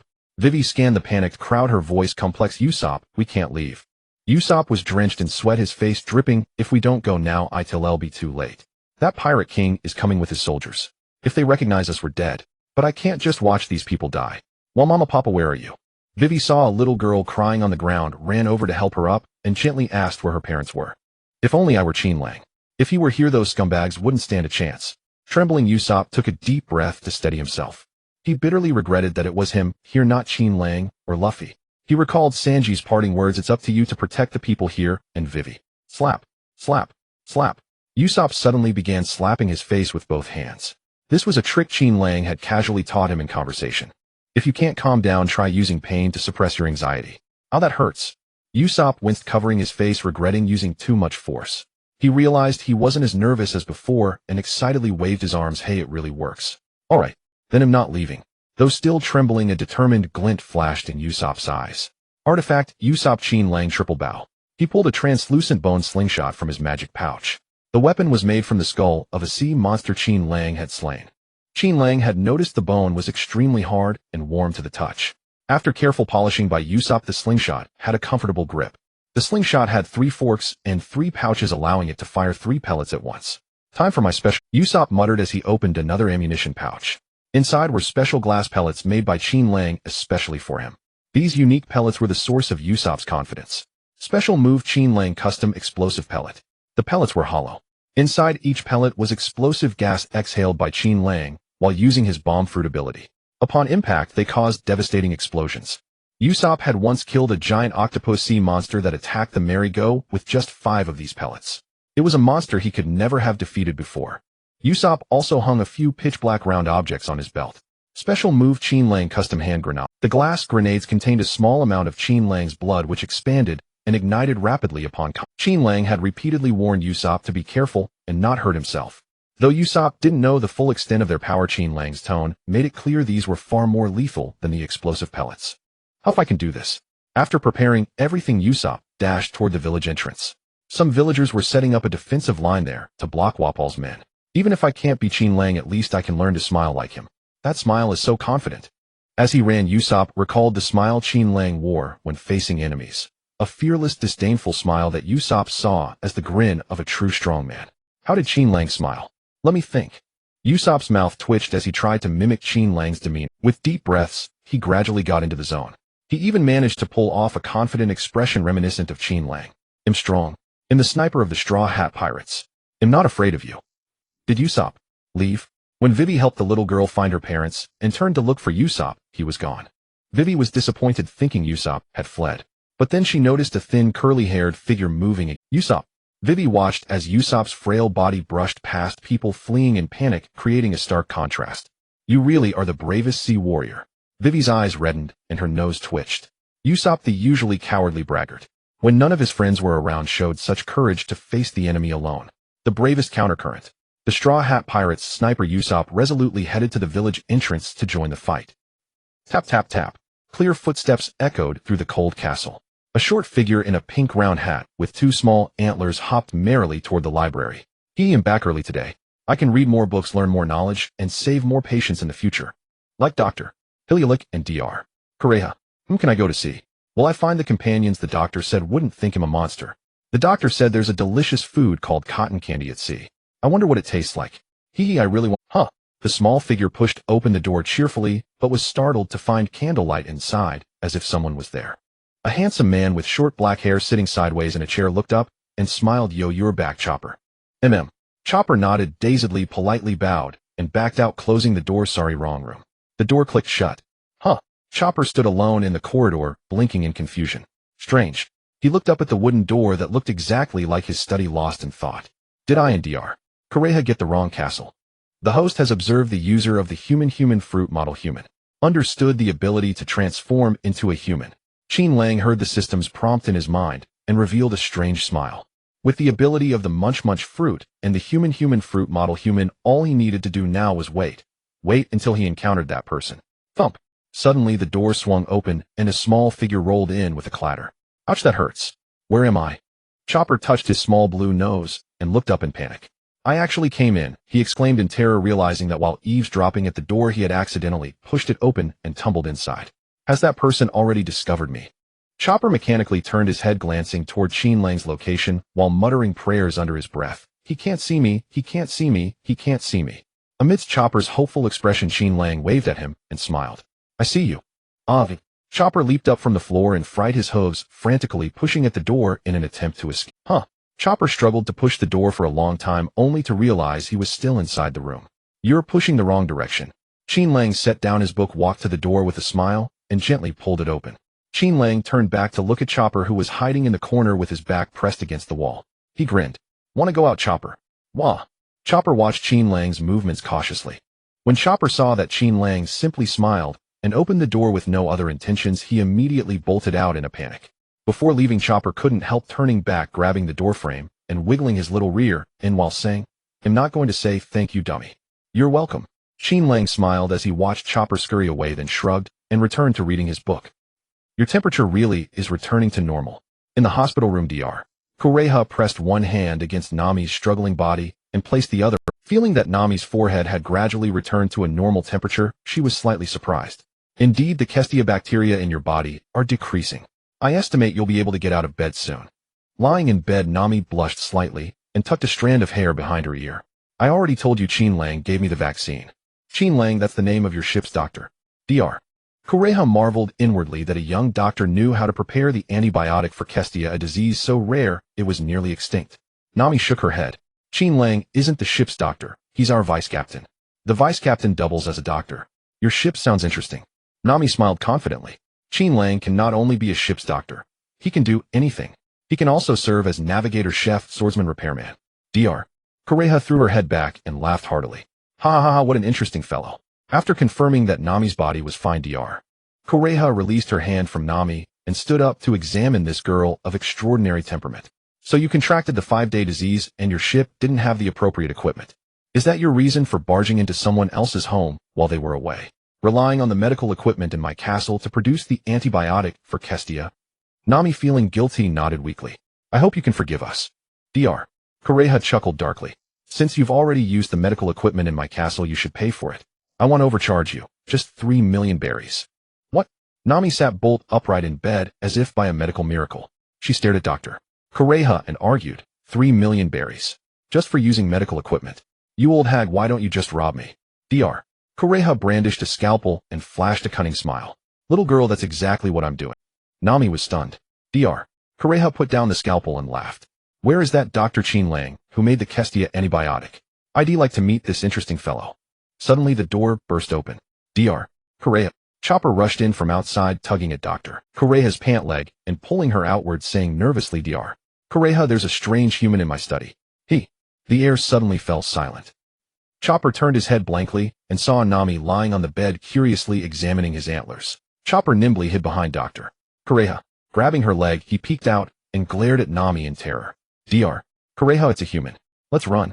The humans have taken over the castle. Nami kindly reminded him, you're hiding on the wrong side. Chopper. Dr. Kureha gave Chopper a light tap on the head. Calm down. Don't forget I'm a human too. This is Nami, a pirate patient who illegally broke into our castle. Go to your study and bring some medicine to boost immunity. She needs to strengthen her resistance. Wow, okay, Dr. Kureha. Chopper looked up with a pitiful expression, glanced at Dr. Kureha, then lowered his head and trudged out of the room. Watching Chopper leave, Nami asked Dr. Kureha curiously, what was that? A blue-nosed talking deer puppet. Dr. Kureha glanced back at Nami and scolded, little girl, don't go getting interested in a man so easily. Nami was taken aback. Huh, had the little one's back. Qin Lang looked up and smiled at the door. Creak. The door opened a crack and a small head tentatively poked in. Chopper looked at Qin Lang nervously. Qin Lang pretended to still be reading, ignoring him. Good, this human hasn't noticed me. Chopper sighed in relief, tiptoed on his little hooves, and crept toward the area where the needed herbs were stored. But the castle was old and worn. Even though Chopper regularly maintained and cleaned the floors, some aged planks inevitably let out clear creaks. When Chopper stepped on an old board, it let out a pained groan creak. In an instant, Chopper's fur visibly puffed. Chopper shook as he turned back to look at Qin Lang. Qin Lang continued reading intently, seemingly oblivious to the noise in the room. Chopper sighed again, secretly pleased. Human vigilance is nothing special. If it were me, I'd have noticed that sound long ago. Chopper carefully stepped again, reached the herbs, and gently took out what he needed. When Chopper turned around, he was shocked to see Qin Lang standing right behind him. The open door had also been closed. Chopper, like a startled cat, let out a shriek and pressed himself against the wall behind him. Qin Lang looked at Chopper with a grin, saying nothing. Chopper stared at Qin Lang, nervously stammering, Human, what do you want? Was Chopper going to make medicine to speed up Nami's recovery? Qin Lang examined the herbs in Chopper's hands and understood his intention, but he deliberately bared his sharp little fangs and grinned mischievously. I wonder what deer meat tastes like. Deer meat. Chopper, frail and powerless, leaned against the wall, trembling uncontrollably. His small blue nose twitched slightly, and his big eyes glistened with tears as he looked at Qin Lang, trying desperately to persuade him. It's not good. Deer meat is not tasty at all. It's sour. Terrible. Boo-hoo-hoo, Dr. Kureha, save me. I'm going to be eaten. Really? I don't believe you. You look absolutely delicious. Qin Lang grinned mischievously, slowly reaching out a hand toward Chopper. Human, come any closer? Chopper trembled all over as he watched Qin Lang's hand approach, gently flick his nose, and then softly squeeze his chubby little face. Qin Lang withdrew his hand with satisfaction and chuckled. Indeed, that plump texture is quite enjoyable. Did someone just touch me? Chopper blinked, stamped his little hooves in annoyance, and blurted out shyly, even if you compliment me, I won't. Human. Qin Lang couldn't help but laugh. Haha, Chopper, you're really amusing. My name is Qin Lang. It's unfair that only I know your name. Now we're even. Qin Lang. Chopper repeated. Qin Lang glanced at the medicine in Chopper's hands and asked, Chopper, are you gathering Poulin and Forsythia to make a recovery potion for Nami? Chopper nodded dazedly, then watched as Qin Lang took the medicine from his hands and turned to grind it on the workbench. Chopper was utterly baffled. Qin Lang said with a smile, let me handle this. After all, we barged in uninvited. I shouldn't trouble our host further. By the way, Chopper, if you have a moment, could you check the cliff edge to see if anyone is climbing up? That guy is my companion. He should have made it up by now. Chopper pressed himself against the wall, cautiously shuffled to the door, flung it open, and scurried away with a fizz. Qin Lang couldn't help but snicker. That Chopper's such a shy one. Human. The door behind him creaked open, and a timid little antler poked out. I'll go check. Fizz. The antler retracted, and the door closed. Woo. Braving the blizzard, Chopper carefully patrolled the cliff edge, searching for the companion that strange human named Qin Lang had mentioned. Chopper suddenly noticed a long, thin object gripping a rock on the cliff face, dangling in the air and swaying constantly. Are you okay? Chopper quickly trotted over to the rock, transformed into his human form, and pulled hard on the peculiar rope, hauling up the person hanging below. Hey, are you still alive? Once the person was pulled up, Chopper was astonished to realize that the rope dangling in the air was actually the other's arm. Don't worry, he'll save you. Chopper carefully turned the person face up and examined his condition. Zzz. Luffy snored loudly, his face calm, with a frozen snot bubble on his nose. It turned out that just as he was about to reach the summit, Luffy suddenly felt very sleepy. His eyelids slowly closed, and he accidentally fell asleep. Just asleep? Chopper's jaw dropped in amazement. He found it hard to understand how anyone could fall asleep in such freezing conditions and moreover endure the cold so effortlessly. Luffy abruptly sat up, eyes still shut, and shouted, "Qin Lang Sanji, I want meat." Chopper was so startled by Luffy's sleep-talking that he hid behind a rock. Pant pant. After his outburst, Luffy lay back down on the snow and snored deeply. After confirming that Luffy was only talking in his sleep, Chopper cautiously approached, picked him up, and carried him back. Meat is so delicious. The temperature around him had risen. Luffy rubbed his sleepy eyes and murmured, In a daze, he seemed to see a plump piece of meat floating before his eyes. Gulp. Without a second thought, Luffy opened his mouth wide and bit into that wobbling mass. Chopper, who was bending over to pick up a fallen book with his little rump sticking up, felt something bite him. Chopper spun around in panic and found that the guy who fell asleep in the snow had his eyes closed, mouth wide open, biting down on his bottom. Help! Help! Chopper dashed around the room in terror with Luffy still biting his rear, swinging through the air. Meat? Don't run. Half asleep, Luffy sensed the plump meat trying to escape. He pressed his hand over the tasty morsel and forced it into his mouth. Most of Chopper's body was shoved into Luffy's mouth. All right, Luffy. Don't scare Chopper. A figure leaned down and rescued Chopper, who was almost scared white, from Luffy's mouth. Boo-hoo, Qin Lang. Chopper clung to Qin Lang's head like a facehugger, acting as if he had found a kin. Chopper pointed with chattering teeth at Luffy, who was chomping on Qin Lang's armored arm, sending sparks flying, and complained tearfully, "He wants to eat me." Qin Lang chuckled and flicked Luffy's forehead, causing Luffy to yelp in pain and finally wake up. Ow. Luffy rubbed his sore forehead, looked around curiously. How did I get back to the castle?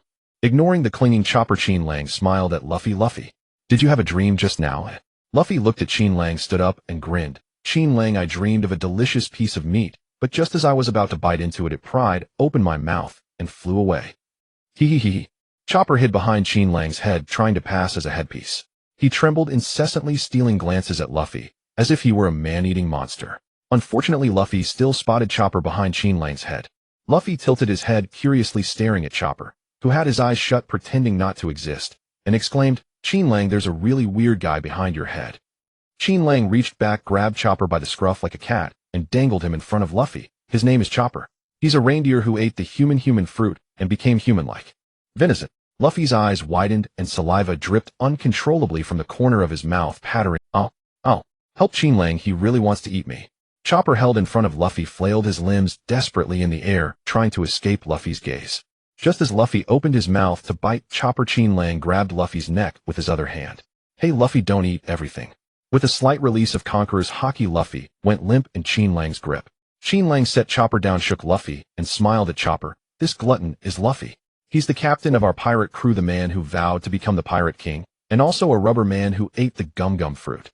With that, Qin Lang pinched Luffy's cheeks, stretched, and wobbled them up and down, making funny faces to cheer Chopper up. Chopper watched Luffy's face contort into all sorts of comical expressions under Qin Lang's hands, and couldn't help covering his mouth with his hooves, stifling a laugh. Ha. Luffy is so hilarious. Eventually Chopper couldn't hold back. He lay on the floor, clutching his little belly, rolling around with laughter. Haha, what a funny expression. Even Luffy, catching a glimpse of his own silly face in the mirror, burst out laughing and joined Chopper on the floor in helpless mirth. While the two were roaring with laughter, Qin Lang stood up and said with a smile, "Good times never last long. Some uninvited guests are about to arrive at the castle. Luffy, are you ready to stir up some trouble?" Luffy jumped up excitedly, more fighting. Edge. Chopper lay on the ground, curiously observing the two, puzzled by their enthusiasm for battle. At last I have returned to this place.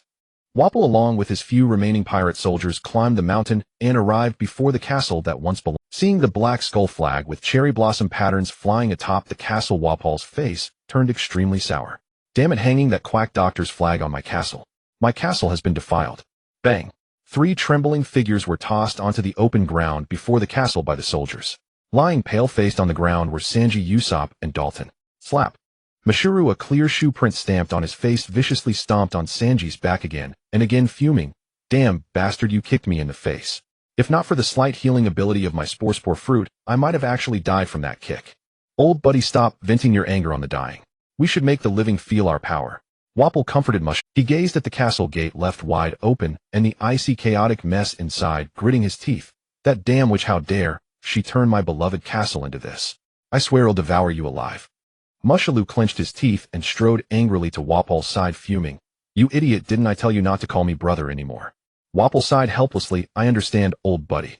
Inside the castle, three figures slowly emerged. Qin Lang and Luffy stood side by side, while Chopper timidly hid behind them. Post-observation user of the Junjin fruit. Ability gained can release various spores and store deadly poison cells within the body. When Luffy saw the three figures thrown before the castle, his eyes widened in fury, and he roared, Sanji Usopp, and that kind, old man. What happened to you all? The three gave no response to Luffy. Mushaloo puffed out his chest and strutted to the front, boasting, they were all defeated by me, Mushaloo, in the face of the world's strongest devil fruit, the Junjin fruit. You dare harm my crew. I'll avenge them. Luffy gritted his teeth, leaped into the air with fury, stretched both arms backward, and rained down a hail of punches aimed at Mushaloo's area. Goma Goma no Gatling. Mushaloo sneered, turned his head, and fired bullets made of mycelium at Luffy's incoming punches. Poison umbrella dance. The skills developed from the two devil fruits collided in midair with a thunderous impact. Luffy took several of Mushaloo's bullets and crashed to the ground. Damn. Mushaloo also took a few of Luffy's punches and staggered back. The first exchange ended in a draw. While the battle raged on here, things were rather peculiar over there. Qin Lang casually approached the three poison victims in front of Wapol and his pirate soldiers. Bastard, it's you. Wapol immediately recognized Qin Lang and glared at him furiously. Qin Lang, he placed his hand on each of the three, in turn using the Junjin fruit's ability to absorb large amounts of deadly poison spores from their bodies. After the poisonous spores were extracted, the poisoning symptoms of the three significantly eased, but their faces remained grim. Catch them, Chopper. Qin Lang tossed the three toward Chopper behind him. Qin Lang, don't throw people around like objects. Chopper transformed into his strong human form and scrambled to catch them. Qin Lang turned back with a smile and said to Chopper, Chopper, take them inside the castle for treatment. Leave this place to me and Luffy. Chopper looked uncertainly at Qin Lang and hesitated. But can you really beat them? Doc Coreja said Wapol and his men are very strong. Qin Lang laughed carelessly. Don't worry, Chopper. We're stronger. Bang. A huge explosion erupted right in front of Qin Lang. Chopper's eyes widened as he witnessed Qin Lang being struck by the cannonball, and he growled, Qin Lang. The next second, Qin Lang's puzzled voice rang out from the smoke. What's wrong? As the smoke gradually cleared, Qin Lang stood there completely unharmed, not even a speck. Never mind. Chopper swallowed the rest of his worried words, turned, and ran into the castle with the three victims to find Dr. Coreja. Hey, you're not blown to bits. Wapol, whose arms had transformed into cannons, stared in astonishment at Qin Lang, who had been hit, but suffered no damage. He looked down at his cannon arms and muttered, could it be that the cannonballs malfunctioned because I just ate a huge amount of... Confused, Wapol aimed the cannon at a nearby pirate soldier. Before the soldier could beg for mercy, he fired without hesitation. Bang! The cannonball exploded, sending the soldier flying through the air. Strange it's not broken. Wapol turned back and aimed at Qin Lang again, sneering, this time it's a 5-round burst. I don't believe you'll be safe this time. Bang! Bang! Bang! 5 cannonballs were fired in rapid succession, hurtling toward Qin Lang. Finger slash. Qin Lang smiled as he faced the 5 incoming shells. Using his finger as a sword, he gently flicked. Whoosh! The 5 cannonballs were sliced into countless pieces, falling before him.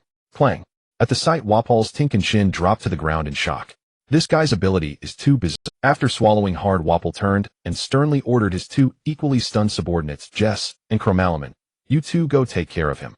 Jess and Chromalaman exchanged glances, dumbfounded. Us. Wapol pointed both cannon arms at them without hesitation. Article 1 of the Drum Kingdom's Constitution, anyone who disobeys the king's order shall be executed. Do you dare defy my command? No, we're just grateful for the opportunity you've given us. We'll get it done. The two reluctantly approached Qin Lang.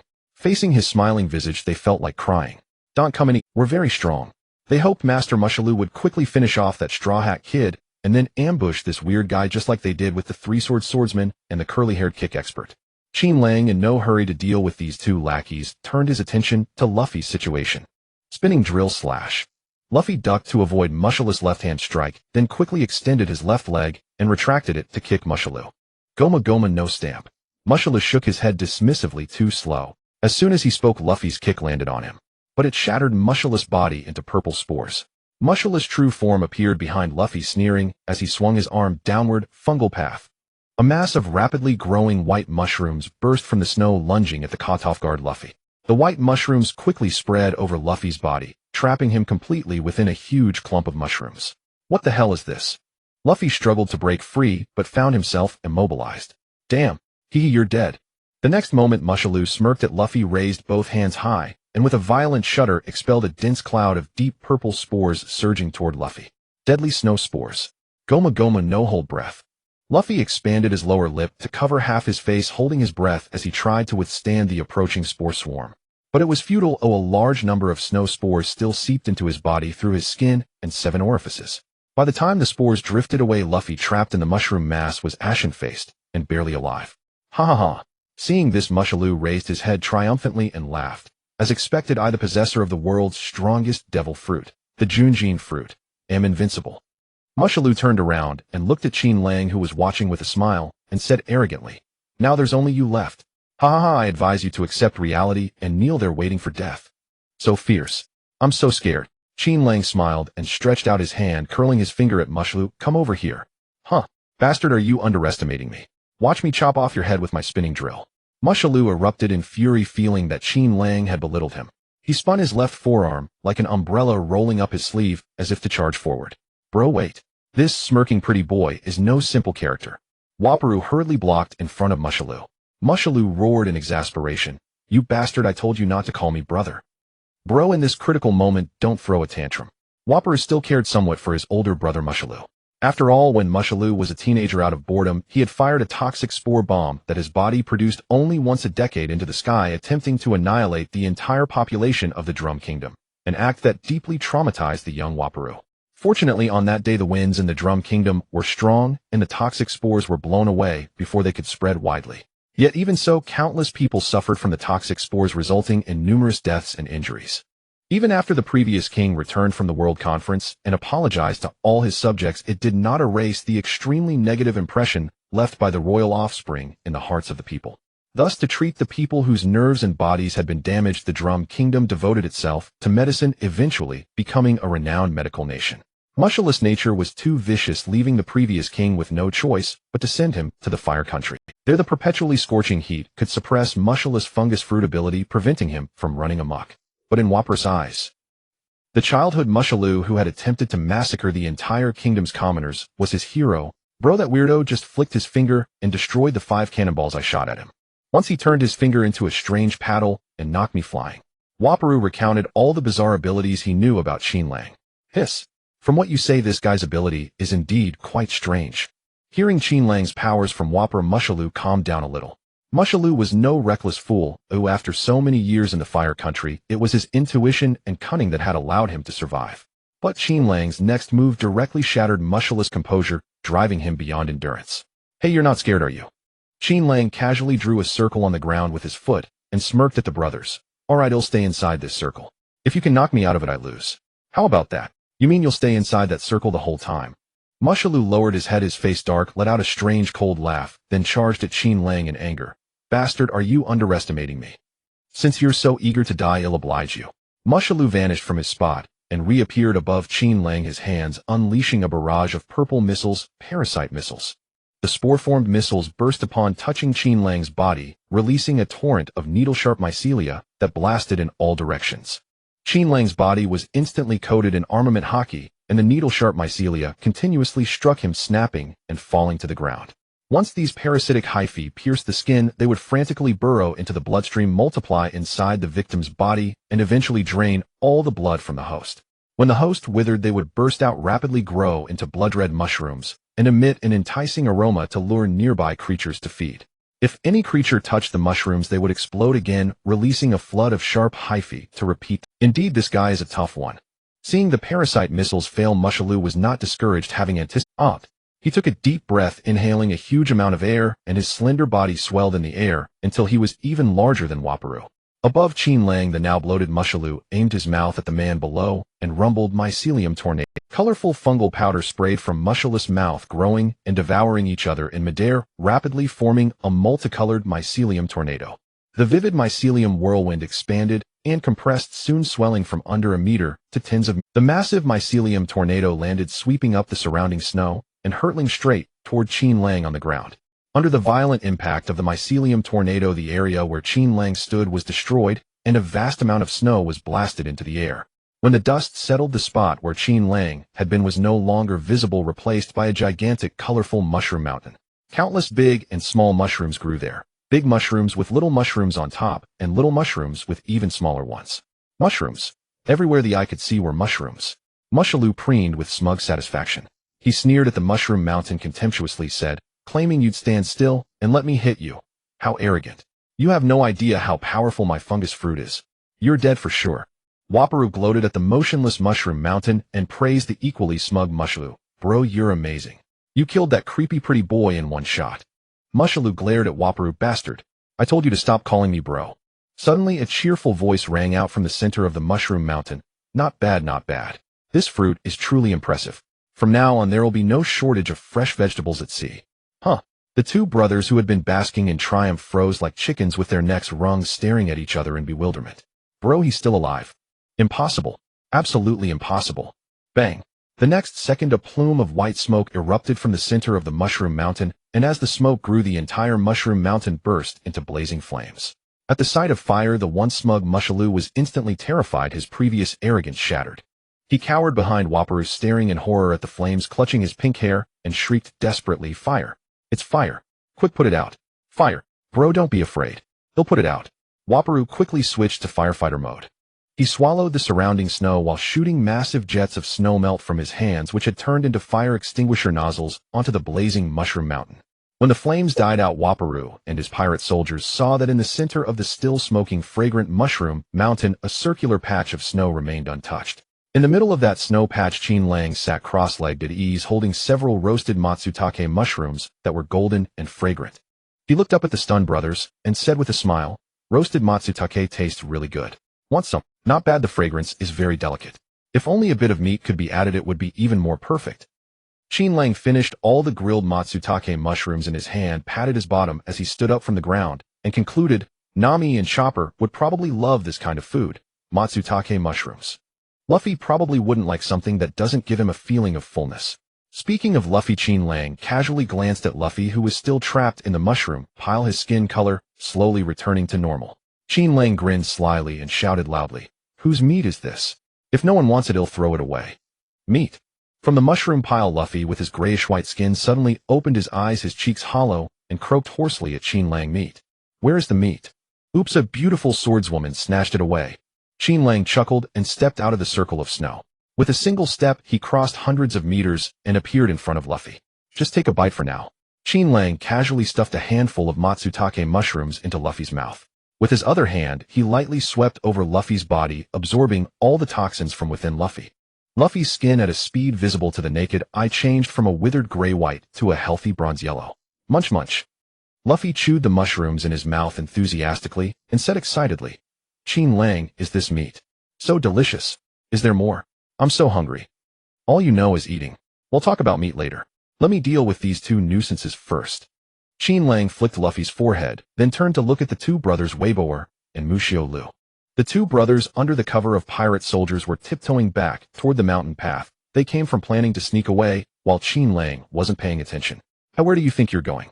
Weiboer turned back reluctantly and said angrily, damn it, I was tiptoeing so carefully, and you still noticed me. You damn bastard, using such a despicable method as setting fires. Just like that long-nosed guy. Musho Lu looked at Qin Lang with a hint of fear on his face.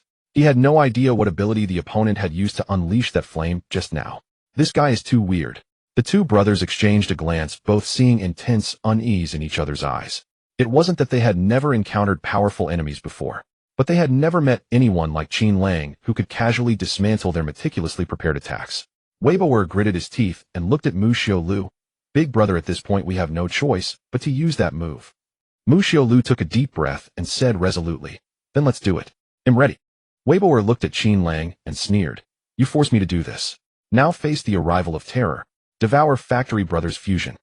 Weiboer's mouth suddenly widened, swallowing the closed-eyed Musho Lu into his mouth, and then he also swallowed a cannon behind him into his stomach. Lu Fei's eyes widened in horror. He actually swallowed his own comrade. Qin Lang nodded and said with a smile, this is Weiboer's devil fruit ability. He can swallow others and merge them into his own body. The merged person will possess the abilities and power of both. If it seems you've heard of my ability. Weiboer kept chewing. A few seconds later his body suddenly began to swell and grow, becoming extremely strong and muscular. The hair on his head also changed from purple to pink, and his face gradually grew to resemble Musho Lu's. Weiboer's hands transformed into two small cannons, while a huge cannon protruded from his head, aiming. His body also grew some mushroom-related items, such as a mushroom tail.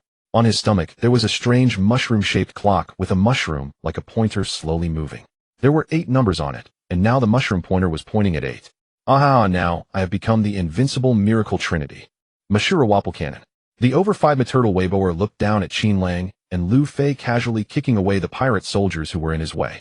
He tilted his face, which looked tiny due to his enormous body, and roared with laughter, "Ha, you're dead, me. Because you've successfully angered me, I'm going to kill all the hopeless citizens of this country. And then build a country that only obeys me." Weiboer suddenly slammed his own head hard, and cursed himself, "Idiot, it's us." Weiboer nodded in realization. "Oh right, big brother, it's a country that only obeys us." Weiboer slammed his own head again. "Idiot, don't call me big brother. We are the same person now." Weiboer muttered to himself aggrievedly, "Big brother, our target is those 2 little midgets over there. Stop quarreling." Weiboer's expression turned serious. "All right, it's decided. First kill them. Then launch spore bombs to blow up these despicable citizens who isolate us, hate us, and disrespect us. As long as we, the king recognized by the world government, exist, we can have as many of these citizens as we want." The mushroom pointer had moved to 7. Whoosh. At the same time, Weiboer vanished from his spot with incredible speed, leaped into the air above Qin Lang and Lu Fei, and slammed his steel cannon fiercely down at them. Close-range cannon shot. Qin Lang and Lu Fei both dodged backward, evading Weiboer's punch. Lu Fei held his straw hat and stared at Weiboer's massive figure, exclaiming, "Amazing. His huge body can move so fast." Qin Lang said with a smile, "This fusion ability has indeed brought you a tremendous boost. It combines Weiboer's steel body with Musho Lu's movement speed. Is this the reason why Blackbeard covets this ability?" Before Qin Lang could finish, Weiboer moved in front of him, aimed the twin cannons on his hands at Qin Lang, and roared, "Double cannon blast." Qin Lang seemed unable to dodge, and was hit directly by the shells. But the 2 shells, upon touching Qin Lang's skin, simply slid off his body, and were mysteriously reflected back at Weiboer. "What? How can this be?" Weiboer's eyes widened as he foolishly watched the shells explode on his own body. Boom. The shells exploded on Weiboer's body, producing a violent blast. Smooth fruit modified second gear returner. In this state, Qin Lang can ignore all thrown objects and return them to their source direction. Moreover, with the boost of 0 friction, the speed of these objects is also increased. Weiboer had never expected this to happen, and was sent flying by the explosion of the shells. Although it was a close-range explosion, the damage was negligible to Weiboer, who regularly eats steel to strengthen his body. He quickly scrambled up from the ground. Feeling the pain in his body, Weiboer said angrily, "Bastard, what exactly is your ability? Isn't it that each person can only eat 1 devil fruit? Why do we feel that this guy has more than 1 ability?" Click. The pointer on Weiboer's chest moved down another notch, pointing to 5. Weiboer, his eyes bloodshot, glared at Qin Lang with hatred. "Damn you, why do you always oppose us and make us suffer at your hands? We'll make you know that there's nothing in this world we can't accomplish." Weiboer's hands transformed back into he spawned a large number of bright blood-red mushrooms on his hands, forming a poisonous mushroom gauntlet. Toxic corrosive mushroom fist. Weiboer punched the ground. Before his fist even touched the ground, the toxic spores released gas that melted all the snow and eroded a large crater. Lu Fei shouted in astonishment, "Such powerful poison gas." Weiboer raised his 2 hands clad in poisonous gauntlets and said smugly, "Prepare to die." "Wait." Qin Lang suddenly looked curiously at Weiboer's face and asked, "What's that on your face?" "My face." Weiboer reached out to touch his face in confusion. "What is it?" "Ah." Weiboer writhed in agony, rolling on the ground. "We shall surely kill you." Lu Fei blinked, gazing at the colossal Weiboer tumbling about, and burst into laughter. "Ha ha, Qin Lang, he's so foolish." Qin Lang pointed at Weiboer, as if mocking a neighbor's silly child, and chuckled to Lu Fei. "See, this is what happens when intellect can't match strength. Lu Fei, don't ever follow his example. To wield the power to destroy worlds with a child's mind is a catastrophe for all sides." Lu Fei puffed out his chest confidently. "No way, Qin Lang. I'm definitely way smarter than him. When I was little, Dayton always said I was very clever." Qin Lang pondered briefly. What exactly did Dayton say? Lu Fei threw his head back, roaring with laughter. "Dayton praised me, Lu Fei. You're such a big genius." Qin Lang. "Bastard, die." Poison mushroom fist. Weiboer had recovered, his face pockmarked like something chewed by a dog, and swung his fist furiously at the stunned Qin Lang. "Huh. Then Dayton wasn't wrong at all." Qin Lang laughed softly, casually swiping a fist clad in armament hockey that collided with Weiboer's poison mushroom glove. "Pat pat." The glove formed by toxic mushrooms shattered instantly under Qin Lang's punch. Not only that, but a tremendous spiral force traveled up Weiboer's arm, relentlessly tearing apart all clothing and iron skin along its path. What the hell is this? Weiboer frantically slapped at his own arm, but couldn't stop the surge. Soon as the spiral force spread through Weiboer's entire body, he stood completely naked, a giant ding. Only the clock on his chest remained intact, the mushroom-shaped hand now pointing at 3. Damn it, we're stark naked. Weiboer stood in the snow, shamefully covering himself. His voice became shriller. Just wait. The spore bomb we've been charging inside our body for over 10 years is about to complete. We'll kill every single one of you. Inside the castle, will Qin Lang and Lu Fei be in danger? Chopper, transformed, dashed desperately out of the castle. Usopp, pale from recent illness, lay on Chopper's back, jolted and groaned. Chopper slowed down. Sanji walked beside Chopper, comforting him. Reindeer Doctor, don't worry. With Qin Lang and Lu Fei around, that pirate king and his soldiers are nothing. Who's a reindeer doctor, you bastard human? Running Chopper still fretted, but Dalton said among them is the villain who nearly destroyed this kingdom 20 years ago. If he releases that toxic bomb again, the whole country will face annihilation. Sanji took a drag of his cigarette, sneering. That guy could only beat me by ambush. He's no match for Qin Lang. In a direct fight, even Lu Fei would crush him. Chopper turned his head, glaring at Sanji's cigarette. Sanji, you're not fully recovered. No smoking. It'll slow your recovery. Sanji flicked the cigarette. Sorry, Reindeer Doctor, but not smoking would hurt my recovery more. The three arrived at the castle, witnessing a gigantic naked man smugly laughing at Qin Lang. Ha, you fools. The toxic spore bomb we've nurtured inside for over a decade is fully charged. Just wait to die in agony and despair. Behind Weiboer's head, the massive cannon had turned red hot, emitting thick white smoke, a sign the shell was about to fire. No, we can't let him fire that bomb. Chopper, just out of the castle, froze. Dr.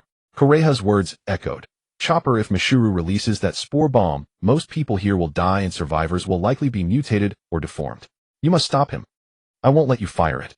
Chopper cast aside Usopp, transformed his body, and leaped at Weiboer with powerful deer legs, jump enhancement. Weiboer noticed the incoming Chopper, formed 2 cannons from his hands and fired, sneering, trying to stop me. Too late. No one can halt the spore bomb launch. Chopper couldn't dodge. The shell struck him, sending him tumbling across the snow, smoking, and landing before Qin Lang and Lu Fei. Why? Chopper lifted his head, bewildered, looking at Qin Lang and Lu Fei. Why did you just watch him fire the bomb and not stop him? You okay, reindeer? Lu Fei helped Chopper up, grinning. Qin Lang said we should let him launch this bomb so we can completely remove his threat to this country. I didn't quite get it. Chopper, hurt and confused, looked at Qin Lang. Why? Qin Lang said nothing, only smiled as he watched the maniacally laughing Weiboer. As the hand on Weiboer's chest pointed back to 8, the entire clock face flashed red. Weiboer sensed the toxic bomb inside him raring to be released. All right, finally ready. He sneered at the group. Ha ha ha, I'll die. Kingdom-destroying lethal poison bomb, spore bomb fire. The massive cannon behind Weiboer's head erupted with flames, launching a huge black shell that soared rapidly into the sky. People around the castle looked up at the shell in the air. Quick, put on gas masks. The pirate soldiers, following old habits, donned their masks. Gas masks. Weiboer turned and mocked them with a laugh. Fools. Do you think the spore venom we've cultivated for 10 years can be resisted by these ordinary masks? You useless lot, die too. Lord Weiboer. We. The soldiers gasped in horror. They never imagined they'd be on his kill list despite their loyal service. Chopper, in human form, his eyes blazing with fury, turned anxiously. Damn. The bomb's been fired. I need to go tell Dr. Kureha to prepare for saving lives. Lu Fei grabbed him, grinning. Don't worry, Qin Lang's already made his move. What? Chopper turned back in astonishment to find Qin Lang, who had been beside him, vanished. Sanji puffed his cigarette, calmly gazing at the shell rising higher in the sky. Relax, Reindeer Doctor. Our crew has more than one monster. Usopp stood weak and listless. Qin Lang wrapped this up quickly. I really need a good rest. Midair, the shell reached its zenith. The fuse burned out, and the spore bomb exploded with a bang. A dense cloud of deep purple dust burst open in the sky, but before it could disperse, it was engulfed by dark, swirling mist. Mist prison. Qin Lang, having transformed into a vast black mist, absorbed all the drifting spore toxin into his elemental smoke body. After drawing every spore inside, the black mist swiftly descended and coalesced back into human form, becoming Qin Lang again. Ugh! Qin Lang belched. He rubbed his bloated stomach, feeling the peculiar surge of pain within, and smiled. A bit too much nourishment. The aftertaste is strong. What? You devoured our spore bomb accumulated for over a decade. Weiboer below gaped, his jaw hitting the ground with a duong. Devoured. Chopper mirrored Weiboer's expression, his jaw also hitting the ground with a duong. Qin Lang, why are you turning purple? Chopper suddenly noticed that Qin Lang's skin was rapidly turning purple, and in the blink of an eye he had become a little purple man. I told you not to eat recklessly. Quick, spit it out. Chopper's eyes widened as he frantically called out, where's the doctor? We need a doctor here. Hey. Usopp looked speechlessly at the panicked Chopper and muttered, aren't you the doctor? Chopper covered his chubby little face, terrified. That's right, I am the doctor. Qin Lang, let me examine your body. Just as Chopper was about to rush over to check on Qin Lang lightly dodged him. Chopper, don't touch me. At this moment Qin Lang's expression was indeed somewhat frightening. His entire body was a deep purple all over, having turned into a little purple potato. I'm fine, just a bit of pain. Qin Lang felt the immense pain surging within him, his face contorted with agony and twisted. Bastard, he actually swallowed all the toxic spores by himself. Looking at Qin Lang's pained expression, Wapol clenched his teeth in secret delight. Although I couldn't kill everyone, at least I can make this smiling pretty boy die in agony. That's enough to relieve our royal hatred. He die struggling in pain. The more painful Qin Lang's expression became, the happier Wapol grew. Ha. He grinned hideously and mocked loudly. Only a fool would choose to sacrifice himself for others. A kind-hearted fool like you. We royals will always find a way to eliminate you. Qin Lang, are you okay? Chopper transformed into his cute human beast form and anxiously circled around Qin Lang. Chopper knew he couldn't recklessly touch Qin Lang, as doing so might infect him with the spore poison as well. But as a doctor, he couldn't just stand by and do nothing. Qin Lang, let me take a look. Just as Chopper resolutely decided to sacrifice himself to save Qin Lang, he noticed that the pained expression on Qin Lang's face had vanished, replaced by a smiling one. The pain, this is truly painful. Covered in purple, Qin Lang lowered his head and gave Chopper a gentle smile. Don't worry, Chopper. I just wanted to experience what kind of pain it is to be in such a poisonous state. As soon as he finished speaking, the poison on Qin Lang's body began to dissipate in large patches, converging into his chest, and finally disappeared completely. Chopper's eyes nearly bulged out as he stuck out his little tongue in shock. Meanwhile, Luffy, Sanji, and Usopp looked as if it were only natural, utterly calm. Luffy grinned. Reindeer, see, I told you Qin Lang was fine. Sanji coughed lightly. Qin Lang's twisted sense of humor is just speechless. Usopp muttered, as expected, Qin Lang is toying with the enemy again. Qin Lang turned back to the stunned, naked Wapol and walked toward him with a smile. Tada? I'm fine. Surprised. Shocked. Seeing the short Qin Lang smiling as he approached Wapol's 5-meter turtle body was genuinely frightened, and he stumbled to sit on the ground. What are you going to do? Don't come any closer. Naked Wapol clamped his legs together and involuntarily scooted backward on the ground. We are the king of this country, the only ruler recognized by the world government. If you dare harm us, the world government Marines won't let you off. We have dealt with Marine admirals before. If you kill us, Marine admirals will surely come to avenge us. Qin Lang slowly closed in, repeating with a smile, kill you, and that will bring Marine admirals. Is he afraid? Wapol's eyes lit up as if he had found his confidence again. Of course. We never. Wapol bluffed, threateningly, sneering.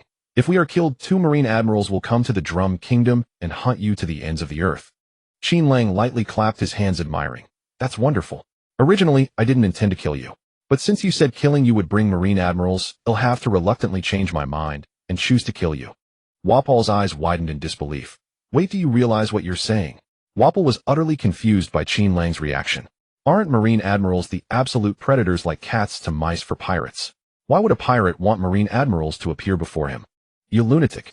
Wapol trembled all over, quickly scooting to the edge of the cliff. Large chunks of snow fell below, and the howling wind blew up from the abyss. The scent of death filled the air. We can't go back any further. Wapol swallowed hard as he looked at the 1,000-foot drop behind him.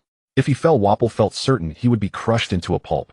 Turning back to face Qin Lang, who was steadily approaching, he swallowed again and tried to deceive him. Wait. This is all a misunderstanding. We didn't mean to kill anyone, and we're good people. Qin Lang didn't stop, still closing in with a smile. Oh, is that so? Respected pirate lord, everything can be negotiated. Wapol dropped to all fours, groveling before Qin Lang. He wore a humble smile, looking at Qin Lang with fear and fawned. We can give you anything you desire. Whether it's wealth and jewels, beautiful women and servants, or we can appoint you as vice king. Protector prince. Let you sit by our side. Hearing this, Qin Lang actually stopped, standing less than 2 meters from Wapol. Qin Lang stroked his chin, seemingly pondering the feasibility of this offer. Qin Lang looked straight into Wapol's eyes and asked with a smile, You mean you can give me anything? Wapol's eyes lit up, believing his bribery was working, and he slapped his chest generously. Of course. As long as you are willing to become our subordinate, we will immediately appoint you as Protector Prince. Enjoy the same treatment as us, living a life of honor above 10,000. Wapol secretly rejoiced. If he could recruit this powerful pirate as his subordinate, he could rule all the surrounding islands.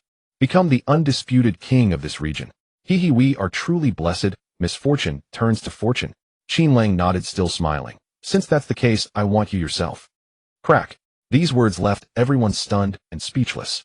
Luffy didn't understand, scratching his head in confusion. Is Qin Lang trying to invite him aboard?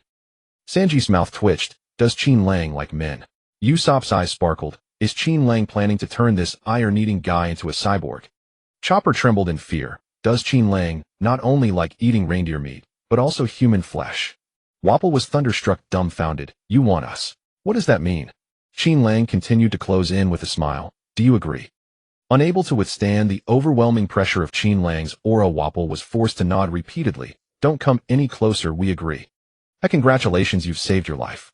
Qin Lang stood in front of Wapol and stomped his foot firmly on. Looking down at the fear on Wapol's face, Qin Lang smiled. You didn't think you could simply apologize for all the destruction you've wreaked on this country, did you? Since both you and your brother's devil fruit abilities are so useful, use the rest of your lives to atone for the wrong. Outside the witch's castle, snowflakes continued to fall incessantly, and everything had settled into silence. Inside the castle, the fire in the stove was ignited. In a cramped iron cage, Sanji sat alone, smoking a cigarette, indifferently watching the two people in front of him who were blaming each other. Bound tightly by iron chains, Wapol lay on the ground, trying hard to kick at the nearby musher, angrily complaining. It's all your fault. If it weren't for your weak abilities, how could I have ended up in this situation? Musher, also bound tightly, dodged Wapol's attacks and kicked back defiantly. You stupid Wapol, if you weren't afraid of Blackbeard chasing you and came to the land of fire to ask me for help, how would I have come out from the land of fire? No wonder your father exiled you. A guy like you is not worthy of inheriting the throne. How could you who inherited the throne be hated by the mob and run away to the sea to become a pirate? Sanji silently smoked, watching the two squirming on the ground, attacking each other, recalling what Qin Lang had just said. Do not worry about them using the powers of the devil fruit. I have planted a suggestion in their hearts, and for now, they will only be trapped in mutual blame. No wonder you are a disciple of Crocus. Your knowledge of medicine at such a young age is truly vast. Qin Lang sat across from Dr. Kureha, discussing medical matters. Luffy jumped over, grabbing the table, and without any hesitation said to Dr. Kureha, "Hey old lady, please join us as our companion." Bang! Luffy was kicked away by Dr. Kureha. Dr. Kureha flicked her hair, adjusting her sunglasses, and said discontentedly, "Watch your words. You brat, am still a woman in my prime, over 130 years old." Luffy was kicked onto Usopp's bed, crashing into Usopp's head. Luffy climbed up from the bed unfazed, with his fists clenched, excitedly said, "Old lady, your strength is so great, you must be a qualified companion. Let's go on an adventure together." Usopp, rubbing his dazed head, weakly protested, "Hey Luffy." Huh. Luffy, with claws outstretched, charged back, but accidentally spotted Chopper, hiding outside the door, watching secretly.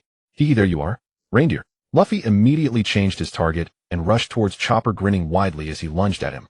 "Reindeer, come with us to adventure on the sea. Pirates are the freest people in the world." "Oh." Chopper, frightened by Luffy, flailed his short legs and turned to run. "Don't run." Luffy, refusing to give up, chased after him, laughing and shouting, "Don't run. Join us on an adventure on the sea." Usopp, who had recovered a lot, also got excited. He followed behind Luffy and shouted, "Yeah, Chopper, come with us. Let's go to sea and become the bravest warriors. You noisy bunch." Dr. Kureha turned back to look at the smiling Qin Lang and said softly, "Dr. Qin, is that Monkey D. Luffy? So he is also a successor of the will of D." Qin Lang picked up the milk teacup in front of him, blowing on it, and said casually, "The will of D. It seems that Dr. Kureha knows quite a bit." Dr. Kureha lifted the wine bottle, took a sip, and said, I once knew someone with a name that also contained a D. He was a very unruly pirate. Let me guess." Qin Lang clasped his hands around the cup, grinning at Dr. Kureha. "Pirate King Gold. Roger." Dr. Kureha did not confirm nor deny it. She simply stared at the roaring fire, sighing, "Unfortunately, I will never see that interesting guy again." Qin Lang nodded, lamenting, "It's a pity he was born at the wrong time. It would have been great to see the Pirate King in person." That was the former Pirate King. If I could just take a look, I wonder how much golden legendary wool I could pluck from him using the system. Dr. Kureha did not understand Qin Lang's thoughts on plucking wool, thinking it was simply admiration for the former Pirate King. Dr. Kureha crossed her legs and sighed. He would have liked juniors like you because he never considered himself a great person. Oh, by the way, Dr. Kureha, I think you will need this. Qin Lang placed a key on the table, pushing it towards Dr. Kureha. This is the key to the armory at the top of the castle. I casually took it from Wapple. Dr. Kureha picked up the key with a hint of a smile, said, "It seems that Dr. Qin already knows about Chopper's background." Qin Lang nodded, saying, "I know Chopper's experiences, so I am very aware of the impact Dr. Hiralik had on Chopper." Dr. Kureha tilted her head back, took a sip of her drink, and unexpectedly looked at Qin Lang. A doctor. A doctor as skilled as you actually recognizes that clumsy guy with three-legged cat medicine as a doctor. Qin Lang's expression became serious. Ordinary doctors treat the body, great doctors treat the heart. Although Dr. Hiralik was a third-rate doctor who treated external injuries, he was indeed a first-rate doctor skilled in healing hearts. A first-rate doctor skilled in healing hearts. Dr. Kureha smiled bitterly and lowered her head, recalling that neurotic guy. If Hiralik that quack heard that a first-rate doctor would evaluate him so highly, he would surely be smugly showing off in front of me. Qin Lang put away his serious expression and smiled. Dr. Hiralik deserves that evaluation. Because he never gave up on healing this country. Even when everyone was lost, he still tried to save people's souls and alleviate their pain. Dr. Kureha looked deeply at Qin Lang and suddenly said, "Chopper is not suitable to be the ship's doctor and go out to sea with you. The world of pirates is too cruel for Chopper." Qin Lang nodded. "I understand. Chopper is too kind. But kindness never solves anything, whether it is saving a patient's life or saving a country's rise and fall." Dr. Kureha nodded, sighing. "Dr. Qin, you clearly understand this, but I see no sign of giving up in your eyes." Qin Lang smiled brightly, looking directly at the over 130-year-old doctor, who still claimed to be youthful, saying, "Chopper is very kind and easily hurt, but so what? Should one only do what they are suited for? Our Captain Luffy has never been a suitable person to be a captain. He is not calm enough, not smart enough, not steady enough, yet we all recognize him as our captain." Qin Lang paused slightly before continuing. "Our navigator is a beautiful girl who is obsessed with me. Her navigation skills have been improving, guiding us forward. Although her skills carry the constant risk of dying in this world, where strength is paramount, we still regard her as the best navigator. This beautiful girl." Dr. Kureha glanced back at Nami, who was unconscious on the bed. "We have a three-sword-style swordsman on board, an absolutely reliable combatant. If I hadn't happened to board the ship, the first mate on this ship would undoubtedly have been him. Although I just learned that he fell into the water after being poisoned, I don't worry about his safety. He is the kind of strong person who could carve his way out of the depths of hell with his 3 swords, yet I have great doubts about whether he can find his way back to the port." Usually I rarely hear Qin Lang talk about his evaluations of his companions. It turns out he never underestimated us. Nami secretly opened her eyes, cautiously glancing at the two engaged in conversation. Qin Lang and Dr. Kureha exchanged a glance. Both of them had already discerned from the breathing that Nami was awake, merely feigning sleep. Yet the two acted with tacit understanding, refraining from exposing Nami's little scheme. "The sniper on our ship is a timid fellow. He harbors the deepest fear toward anyone stronger than him, even willing to completely abandon his dignity to trade for his own safety, just to avoid confronting them. But such a cowardly man, when his comrades face peril, will throw away his life in exchange for boundless courage. He would rather risk his life to secure his companion's survival, sacrificing his own to defend their dreams." Dr. Kureha mused, "That long-nosed fellow." Dr. Kureha recalled that while operating on the long-nosed boy earlier, despite his own wounds being more severe, he insisted on treating the curly-browed young man first. Clutching his arm, the long-nosed boy wept bitterly. "Wah. If it weren't for Sanji saving me, he wouldn't have lost to that mushroom user. Sanji got hurt trying to save me. How could I receive treatment before him?" Finally, Dr. Kureha grew annoyed and knocked the long-nosed fellow unconscious with a punch, allowing the treatment to proceed.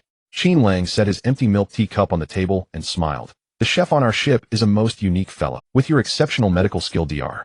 Kureha, you must have already noticed something, right?" Dr. Kureha nodded uncertainly. "That curly-browed boy has astonishing recovery. His body seems to have been modified. Someone once consulted me about such knowledge, inviting me to join them, but Nami was secretly shocked. Sanji was modified."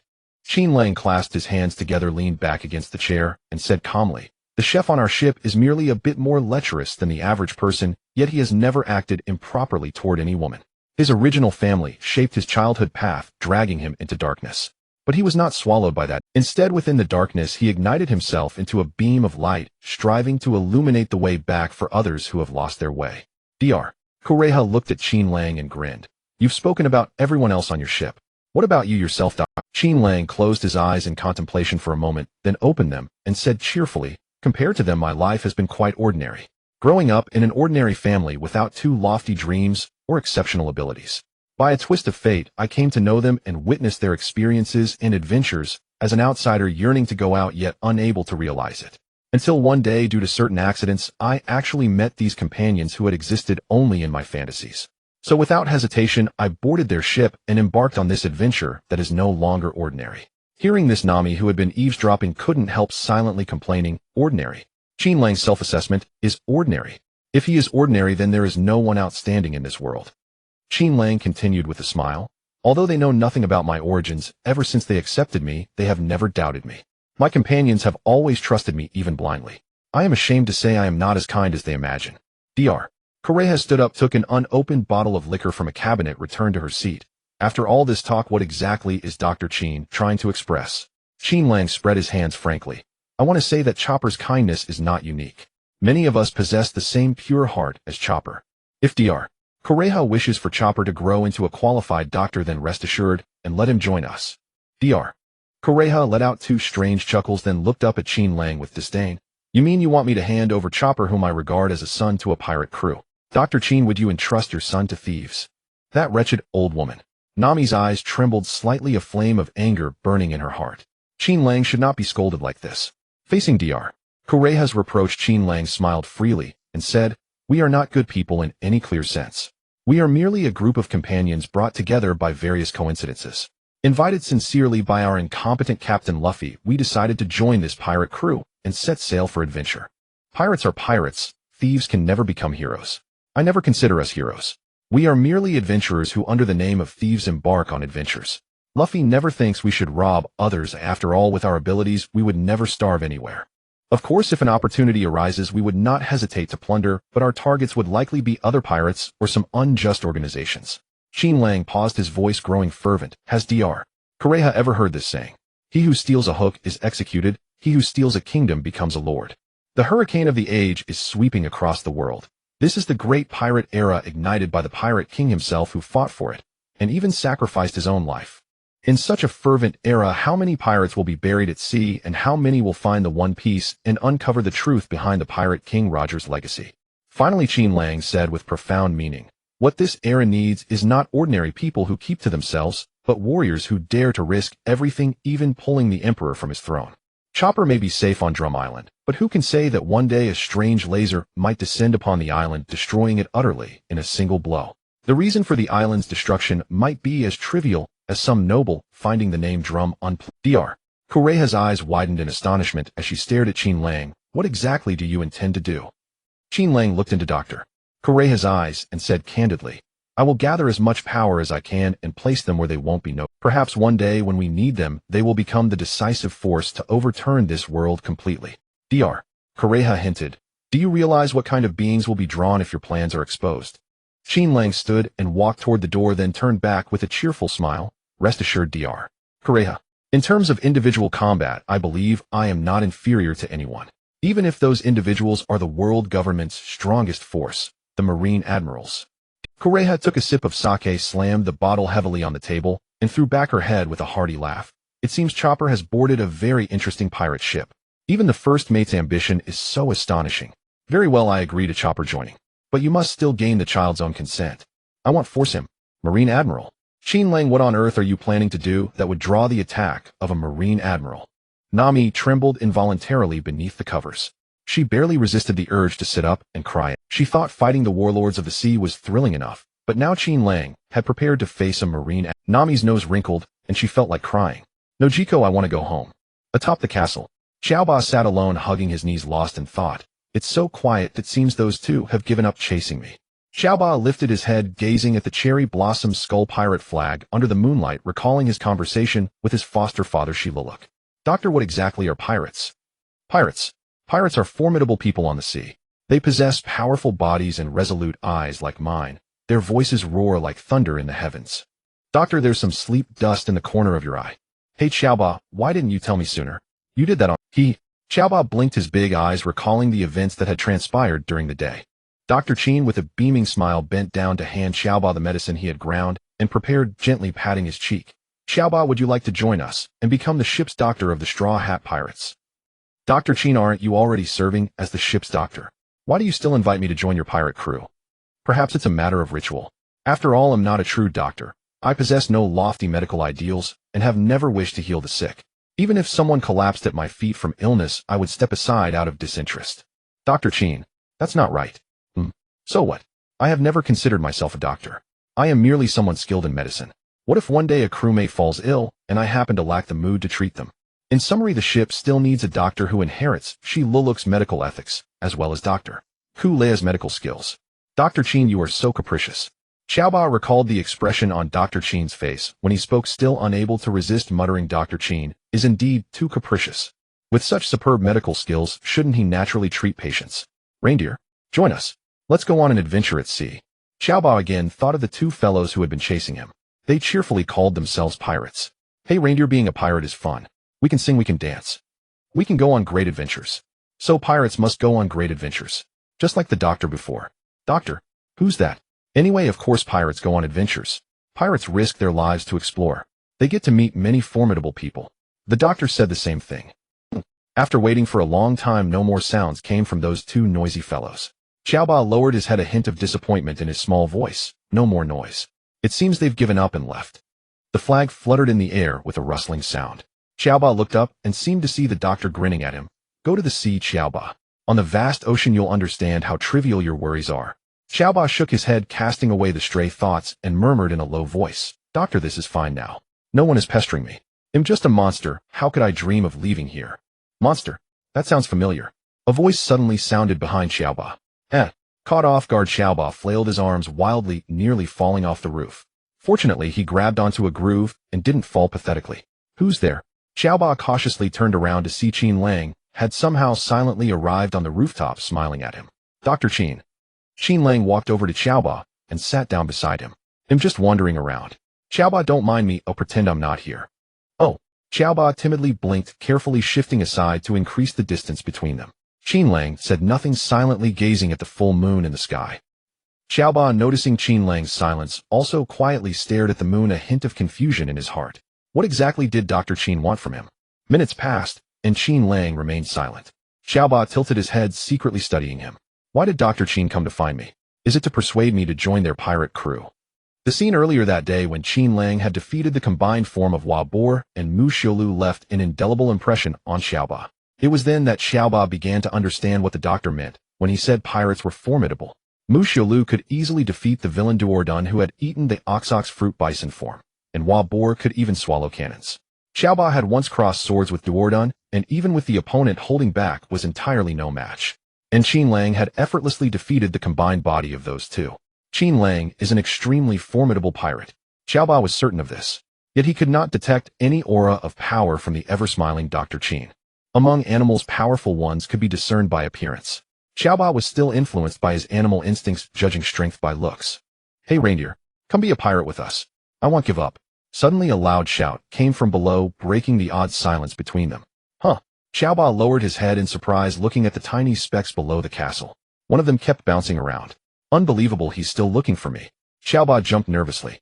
Lu Fei is very persistent. He won't give up easily. Qin Lang's voice came from the side. Xiaoba looked at Qin Lang and saw him smiling warmly. Qin Lang gazed at Xiaoba. Go down and give Lu Fei an answer, whether to join the crew or not. All right. After a moment's hesitation, Xiaoba nodded, got up, and prepared to leap to a lower section of the castle, but heard Qin Lang's amused voice. Xiaoba, I too am often called a monster by my enemies. The following words are insights from one monster to another. Being called a monster by enemies is an honor. To protect my comrades, what does it matter if I become a monster? Being called a monster by comrades is praise, a symbol of their profound respect. As for being called a monster by those irrelevant to you, why should you care? Xiaoba was stunned for a moment, then turned back to cast a grateful glance at Qin Lang and nodded firmly. Thank you, Monster Doctor. Watching Xiaoba leap down from rooftop to rooftop, Qin Lang again raised his head to gaze at the moon, a radiant smile spreading across his face. The crew is getting bigger. Seeing Xiaoba appear before him, Lu Fei raised his hand and laughed. Hey Xiaoba, are you coming to be a pirate with us? Xiaoba lowered his head, his voice trembling. I'm very grateful that you invited me to join, but I'm a reindeer. I have antlers, hooves, and a blue nose. Lu Fei stared calmly at Xiaoba. Xiaoba looked up and shouted. Although I really want to be a pirate, I'm not human, I'm a monster. How could a monster like me be your companion? Name stood at the castle entrance, silently watching Xiaoba, who was trembling and struggling to hold back tears. Shanji silently smoked, still clutching his aching waist. Wu Supu gritted his teeth, his hands clenched tight. Seeing this, Xiaoba's voice grew even more shaky. I really appreciate the invitation. They'll stay here, maybe we'll meet again someday. If you miss me you can come here. You're so noisy. Lu Fei's shout cut off Xiaoba. Come with us. Name, Shanji, and Wu Supu yelled in unison, that's right, come with us. Xiaoba stood frozen, tears glistening in his eyes as they swirled. He bit his lip tightly, trembling, unable to speak. Xiaoba, look, your companions don't care whether you're a monster. A warm hand pressed down on Xiaoba's hat, and a smiling voice sounded, so Xiaoba, come with us. Qin Lang wa. Xiaoba looked up at the smiling Qin Lang, and finally couldn't hold back, bursting into tears. Why? Xiaoba threw himself into Qin Lang's arms, sobbing uncontrollably. All the grief of being ostracized and rejected in the past poured out at this moment. Xiaoba's tears soaked Qin Lang's clothes, garments that had never been soiled by an enemy. Feeling the warmth of Qin Lang's embrace, Xiaoba finally understood what it meant to have companions. This feeling was wonderful. Gurgle, gurgle, gurgle. Dalton lay alone in the room, listening to the reformed pirates outside the door who had been redeemed by his influence, and were now diligently pushing cannons outward. Dalton had been struck by several arrows, and had inhaled Mishura's toxic spores, causing his heart to stop beating several times. Fortunately, the recovery power of the Oxox fruit bison form was extremely formidable, allowing Dalton, who had once been on the verge of death, to be revived. What exactly should be done with Wapol? Dalton pondered what to do next.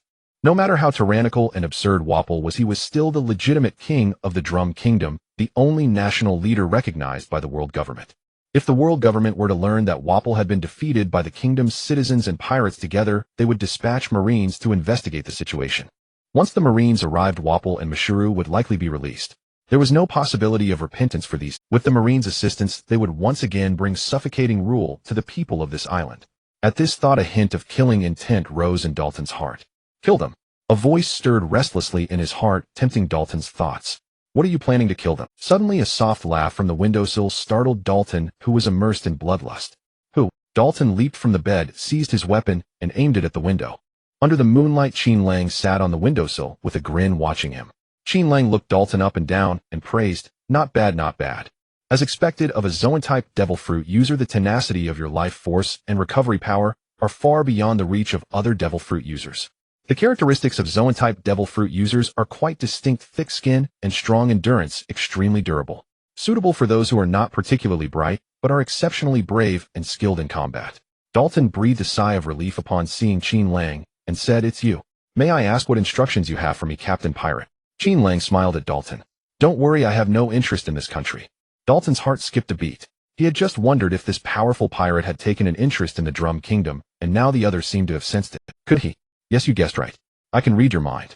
Qin Lang's words directly confirmed Dalton's. Qin Lang looked at the startled Dalton with a grin. Don't be nervous.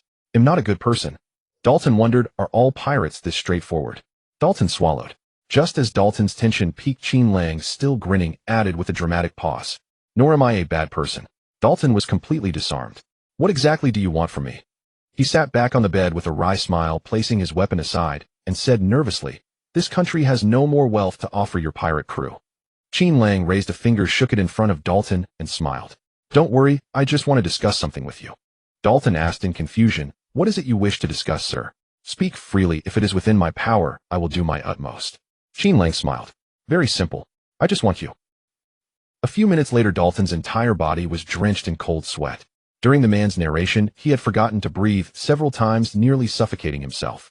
You're not joking with me, are you? That's the Celestial. Dalton dared not finish. He looked at the smiling Qin Lang with fear and awe. The brief conversation had completely awakened Dalton. He had ultimately underestimated the man before him. The schemes the other pursued were far beyond his imagination, far more than mere gold and treasures. Qin Lang smiled at Dalton. Do I look like I'm joking? But what you've said is too shocking. Dalton could not imagine what would happen if the world government learned of the things this man had proposed. If the Marines found out, what would become of this country? Even the legendary Buster Call might descend upon this island. Mr. Dalton, do you understand my intention? Qin Lang smiled at the stiff Dalton. Dalton smiled bitterly. I understand. It shames me to say, but I think you overestimate me. In the grand scheme of your plans, I fear I can play only. And aren't you worried I might reveal all this? Qin Lang stepped down from the windowsill, walked over to Dalton, gently patted his shoulder, and said with a smile, relax. Since I dared to tell you, I'm not afraid of you leaking it. Besides, I give you the right to choose. Only when I need you will you recall these matters. Dalton hesitated for a long time, then finally nodded with difficulty. I agree to join your command. Qin Lang nodded with satisfaction and snapped his fingers. Don't worry about being exposed in daily life. I will hide tonight's discussion deep in your heart where no one will ever know. Dalton lowered his head and slowly fell into slumber. In the castle. Dr. Kaleha stopped throwing axes at me. Chopper ran frantically, sweating profusely, while behind him Dr. Kureha held a pile of weapons and kept hurling them at Chopper. Saying you want to join a pirate crew. I won't let you escape. Chopper, stop right there. What's happening? The bewildered pirate soldiers watched the scene. It wasn't until a few unlucky ones nearly got hit by flying spears that they scrambled for cover. Take cover. Immediately the castle was filled with noise and commotion, bringing a touch of humanity to the usually silent fortress. Whoa, Qin Lang is amazing.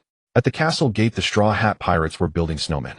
The giant chopper snowman Qin Lang had built drew cheers and praise from Luffy and Usopp. Hearing the ruckus inside the castle, Sanji peered in curiously. What's going on? It's so noisy. Nami complained. Have some tact. Why can't you leave them some quiet for their farewell night? I'm sorry, Dr. Kaleha, but I just want to go out to sea and see the world. Chopper dragged a sled from the storage shed, dodging a spear that flew past, transformed into his beast form, and pulled the sled with all his might toward the castle gate. Get back here, Chopper. What do you think you can do out at sea? Behind him Dr. Kureha threw the remaining weapons in her hands. She swung the only remaining meteor hammer in her hand, chasing after the retreating Chopper, and said indignantly, Are you going to live in fantasy like that quack doctor? Chopper didn't look back and shouted excitedly, No. The doctor's research to save this country is complete. He told me himself. Great, Chopper. My research is a success. Chopper pulled the sled toward the group and said nervously, Get on. Dr. Kaleha is coming. Coming. Usopp looked back in confusion only to see a meteor hammer spinning toward him. He ducked narrowly, just barely avoiding it. Run. The old lady has gone crazy. Everyone quickly boarded Chopper's sled. Chopper pulled them onto the cable car line that stretched between the mountains and dashed toward another peak. Dalton, who had forgotten his conversation with Qin Lang, stood behind Dr. Kureha. He looked at the somewhat melancholic Dr. Kureha and sighed. Is this kind of farewell really appropriate? Dr. Kureha was silent for a long time, then wiped the snow from the corner of her eye. I hate tears. She turned around gracefully and shouted to the pirate soldiers who were ready, boys. Fire. Dozens of cannons, already pushed out of the castle, all aimed at the sky and fired simultaneously, sending strange powder shells into the air. The pink powder mixed with the snowflakes, turning them into pink snow that slowly fell. The booming cannon fire was heard by Qin Lang and the others in the distance. The sled gradually came to a stop. Hey, look at the snow. Nami cupped the pink snowflakes falling from the sky, exclaiming in delight, Pink snow. It looks like cherry blossoms, so beautiful. Qin Lang caught a pink snowflake in his hand and smiled. A farewell amidst cherry blossom snow. That's the quack doctor's idea. Using snow like cherry blossoms to soothe people's hearts, to heal the spirit of a nation's people. Dr. Kaleha. Chopper in his human beast form looked sorrowfully at the falling snow, then turned back to gaze at the mountain peak that under the falling cherry blossom snow resembled a giant cherry tree, and burst into tears. Wah! When do you think a person dies? Is it when a bullet pierces their chest? No. Is it when they contract an incurable disease? Not that either. Is it when they drink poison mushroom soup? Still no. A person truly dies when they are forgotten by the world. Even if I'm gone, my dream will be realized. The sick hearts of the people will surely be healed. I've lived a truly wonderful life. Thank you, Chopper, your loving father Hiralik. Cherry blossoms drifted down softly, making everything around seem like a dream. Watching the falling cherry blossoms, Dr. Kureha had already shed tears. She gazed at the sea under the distant night sky and murmured, If you want to be a pirate, then go. Chopper, you fool. My son. Dalton looked at Dr. Kureha, who stood alone on the cliff edge in the distance, and chose not to disturb the 20 doctors who had once been kept by Wapple surrounded him with utmost respect, having already regarded him as the new king of the country. Dalton raised his head to look at the pirate flag bearing cherry blossoms atop the castle. Hiralik, your son has set sail with a very powerful pirate crew. Rest assured, your spirit will be carried on by us. Suddenly a guard comrade ran up from the foot of the mountain in panic, panting heavily, Mr. Dalton, these newspapers from a few days ago were delayed and never reached the island. Look at these 2 wanted posters. Dalton took the 2 wanted posters and saw 2 familiar faces. Straw Hat Pirates, Vice Captain Fruit, Plunderer Qin Lang, Bounty 0 berries. Straw Hat Pirates, Captain Straw Hat Luffy, Bounty 0 berries. The doctors gathered around were astonished when they saw the bounties on the wanted posters. Wow. The total bounty on the Straw Hat Pirates has already reached 130,000 berries. Incredible. They had been forced to stay at sea with Wapol for months as ship doctors of the White Iron Pirates, during which they had encountered many pirates. The White Iron Pirates overwhelmingly crushed every pirate crew they met. Wapol would devour the ships of the unfortunate pirates, forcing the crew to jump into the sea to fend for themselves. Among these they had encountered some formidable foes. A lawless outlaw once wanted for 5,000 berries, and a sea arrow with a bounty of 2,000 berries. Without a doubt, these pirate elites with bounties in the tens of millions were all troublesome characters, and their crews, even the smallest, numbered at least 30 or 40. Yet who could have imagined that a small pirate crew of just a few members would have a total bounty exceeding that of large crews with over 100 members? Indeed, they are no small fry. After a brief moment of shock, Dalton let go of his surprise. With such a powerful captain and vice-captain, the others among them will surely become famous across the seas soon as well. Dr. Kureha walked over, snatched the wanted posters, glanced at them, and laughed. Hehe, vice-captain with a bounty of 1,000 berries, and a captain with 3,000. Quite formidable villains indeed. Straw Hat Luffy. I think I've heard that name before. The guard scratched his head uncertainly. Oh, about a week ago a strange traveler appeared in Robel Town. That day it rarely didn't snow. The traveler said he was chasing Blackbeard, who had attacked our country. When he learned Blackbeard had already left, he said to tell a Straw Hat pirate named Luffy that he would be waiting for him in Alabasta. Dalton pondered for a moment. Chasing Blackbeard alone. That guy must be no ordinary character either. The guard racked his brains, and then exclaimed excitedly, oh. He said his name was Ace. Dalton repeated the name Ace. Oh well, their destination is Alabasta anyway. Dr. Kureha tossed the wanted posters back to Dalton, sat down on the ground, and stared at the distant sea. What do you plan to do with Wapol and Mashru? Dalton couldn't help but show a gleeful smile. That pirate lord has already handled everything. I think what he did suits those two deserving scoundrels perfectly. Dr. Kureha, let me show you. Oh, then I have to see. Dr. Kureha grew curious and followed Dalton to the room where the two had been imprisoned in the castle. The moment she entered, Dr. Kureha froze. What is this thing? In the center of the room stood a 2-meter-tall mechanical box with treads continuously rotating on the outside. Pirate soldiers and guards were carrying stones and sand onto the treads. The treads transported these stones and sand into the box, and after a few seconds, when they emerged from the back of the iron box, they had become large, sturdy bricks. Pirate soldiers and guards continuously pushed out these bricks to repair the dilapidated castle. Dalton pointed at the iron box and laughed. Dr. Kureha, can't you recognize this? Ha ha ha, this is Wapol. Suddenly, two cunning little eyes appeared on the iron box, exactly like the look in Wapol's eyes. Which Dalton? The two small eyes darted around on the sides of the box. From inside the mechanical box, a mechanical voice sounded. You despicable peasants. How dare you treat your king like this? Once I get free, I will never forgive you. It really is Wapol. Dr. Kureha circled the iron box in astonishment, completely unable to recognize that this mechanical device was the once arrogant tyrant Wapol. Amazing. How was this done? Hearing this, Wapol, now a processing machine, roared with rage in a mechanical voice. That damned pirate. He stole my devil fruit ability. He actually processed me into a machine. Damn it. This is outrageous. Once I'm free, you'll definitely get revenge on him and turn him into a machine too. Wapol, you're too noisy. I'm activating silent mode. Dalton frowned, walked over to the control panel, and pressed a button shaped like a mouth with a red cross on it. Wapol's voice instantly vanished, and the entire machine's operation became utterly quiet. Dr.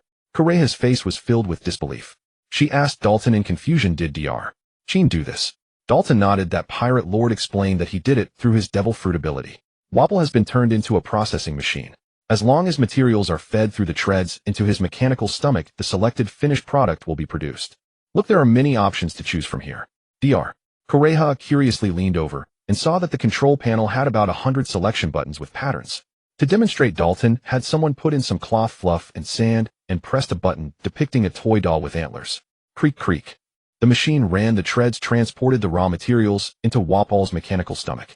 Within seconds, the other end of the treads produced more than a dozen palm-sized plush antler toys. Dr. Kureha walked over, picked one up, and muttered, a doll modeled after Chopper. What a nasty taste. Madam, which this doll is very popular with kids. A guard interjected, my daughter really loves this doll. Dr. Kureha smiled warmly. So Chopper is quite popular among children. That lord turned Wapol into a processing machine to repay the damage he caused this country. Dalton turned and led Dr. Kureha outside. Mashru is in another room. The door opened. The room was pitch black. Dalton had someone light a torch so Dr. Kureha could see inside. In the center of the room stood a thick wooden pillar reaching the ceiling, covered densely with mushrooms. At the very top of the wood was a pink wooden head staring at the people below with a look of utter despair. Kill me, Dalton. I beg you kill me. Dr. Kureha stared in amazement at the transformed Mashuru. How did he end up like this? Dalton shrugged innocently. That was also the work of that lord, but I don't know how he did it.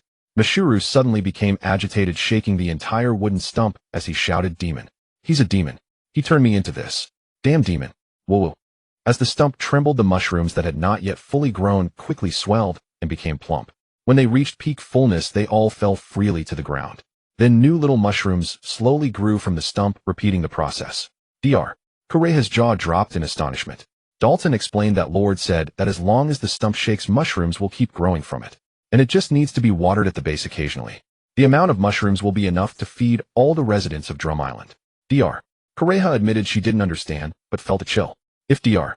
Kureha had been to Earth, she'd know she was losing sand points rapidly. Stepping out of the castle again, Dr. Kureha began to ponder a question. Letting Chopper follow such a terrifying person, was it truly the right choice? Dr.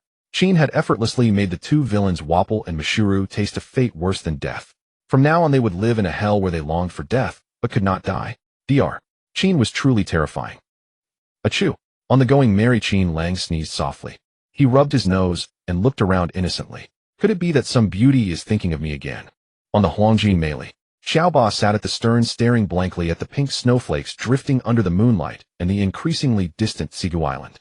In leaving Dr. Gilua, finally my adventure is about to begin. Behind Xiaoba was a group of noisy companions. Shanji leaned against the mast pointing at Suolong and laughed loudly. Idiot swordsman, you actually fell into the river after being ambushed. Suolong sat on the deck with arms crossed and a grim face, saying angrily, Idiot, curly brows, weren't you also ambushed? Shanji lifted his head disdainfully. Fool. I was ambushed because I was saving Wu Supu. It's not like you who got ambushed due to your own carelessness, you idiot. Suolong gritted his teeth in displeasure. We were both ambushed, so are you just making excuses? Wu Suapu comforted Suolong from the side. Suolong, at least you didn't get lost. In the end you successfully found the melee. Oh well. Upon hearing this, Suolong guiltily glanced at Lu Fei, who was inserting chopsticks into his nose and mouth. Wei Wei laughed. Master Swordsman climbed out of the river and went in the wrong direction.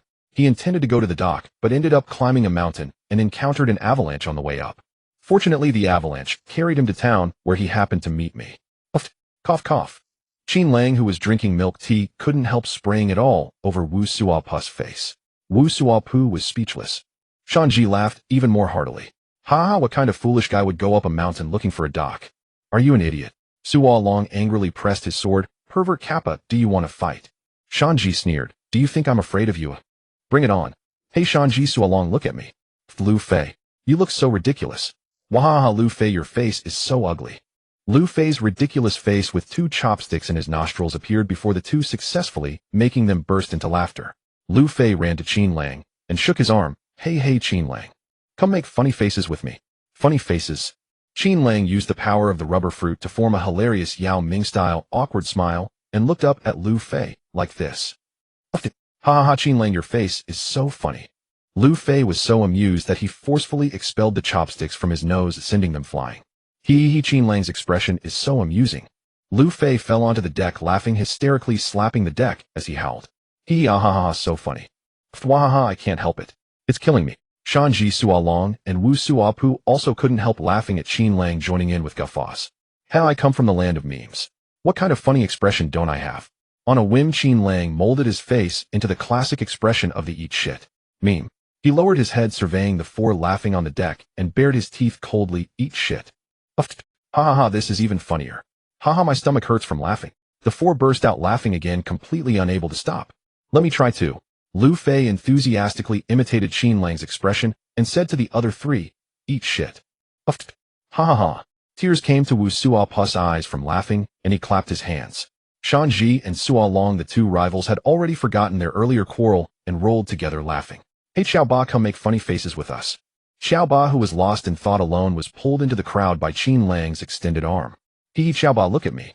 Lu Fei and Wu Suapu inserted chopsticks into their mouths and noses, imitating the expression of the eat shit meme, baring their teeth at everyone. Eat shit. Xiaoba also couldn't help bursting into laughter. He's so fun. Qin Lang grinned and inserted chopsticks into Xiao Ba's nose. Xiaoba, I'll teach you. Name nearby waved her arms threateningly. Hey, Qin Lang.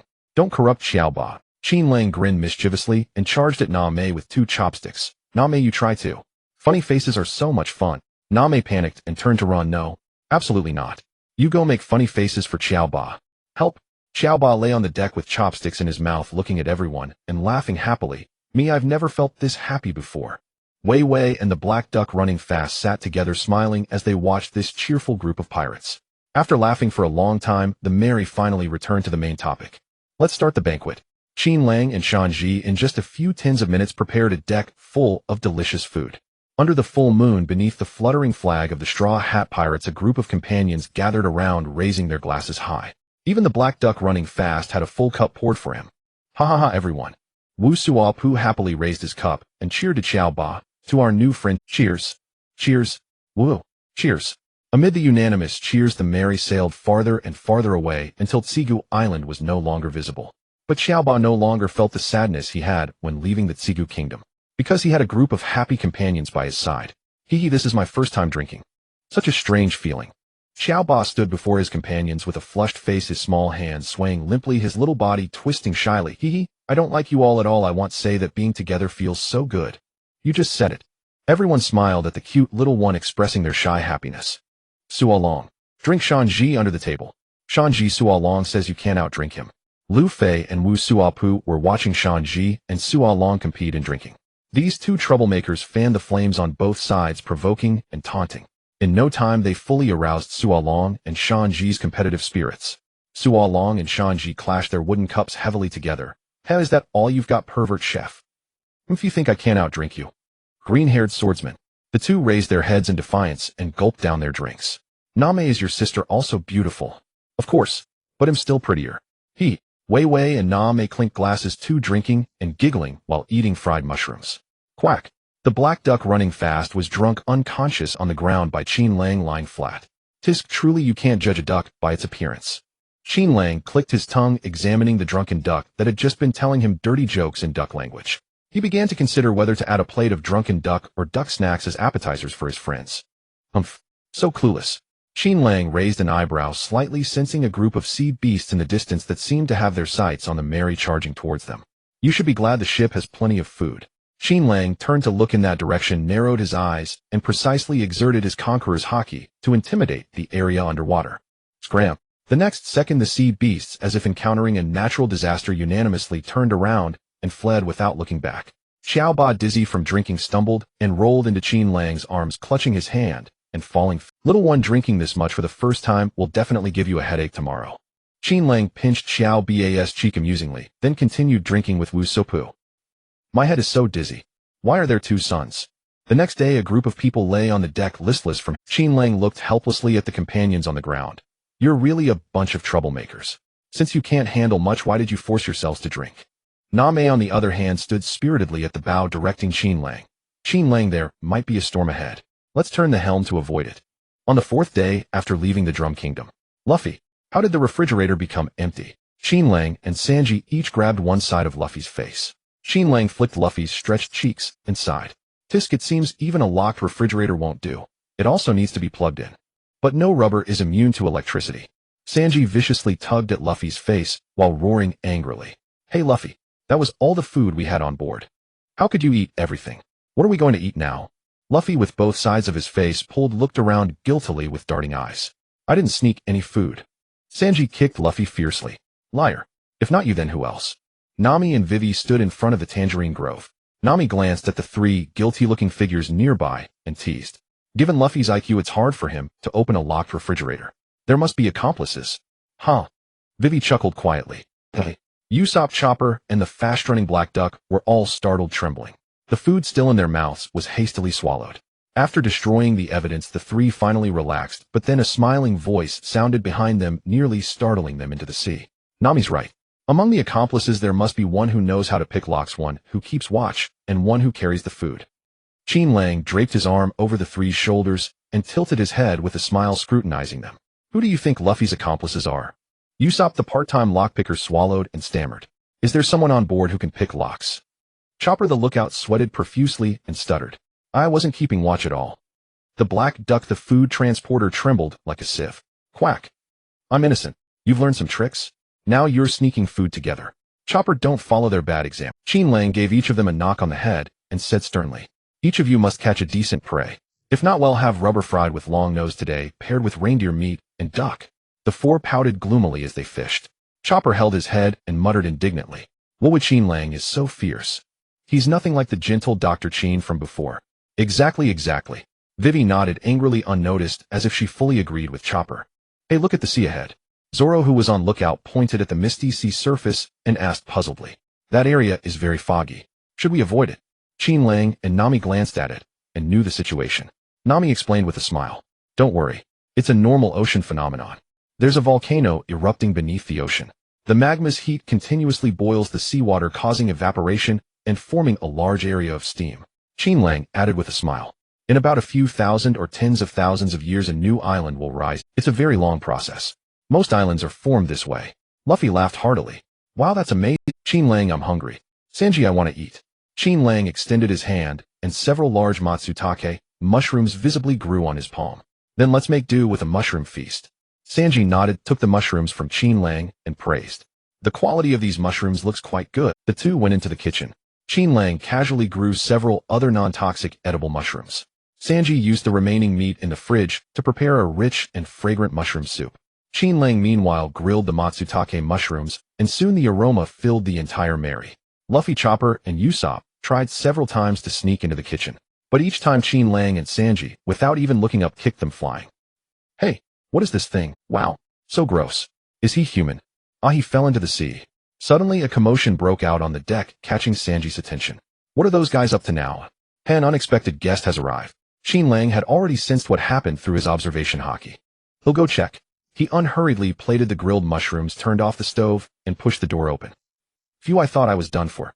After all, I'm a land bird who can't swim. A drenched figure with a bizarre appearance, heavy grotesque makeup, false eyelashes, a peculiar outfit adorned with two swan wings on his shoulders, and wearing a pink ballet tutu, was sitting cross-legged on the deck. He panted heavily, showing an excited expression of relief at surviving and not drowning in the sea. Mr. Bentham looked up. With one eye squinted and the other wide open, he stared at the curiously examining pirates and said coyly, I'm truly grateful. I've been saved by you pirates I've never met before. This kindness I'll never forget. Also, I think I smell delicious food. Could I have a cup of hot soup to warm myself? Zoro said gruffly. We're hungry ourselves. We don't have extra food for you. The door behind him opened and Qin Lang came out holding a plate of grilled mushrooms. Host observed user of the mimic fruit.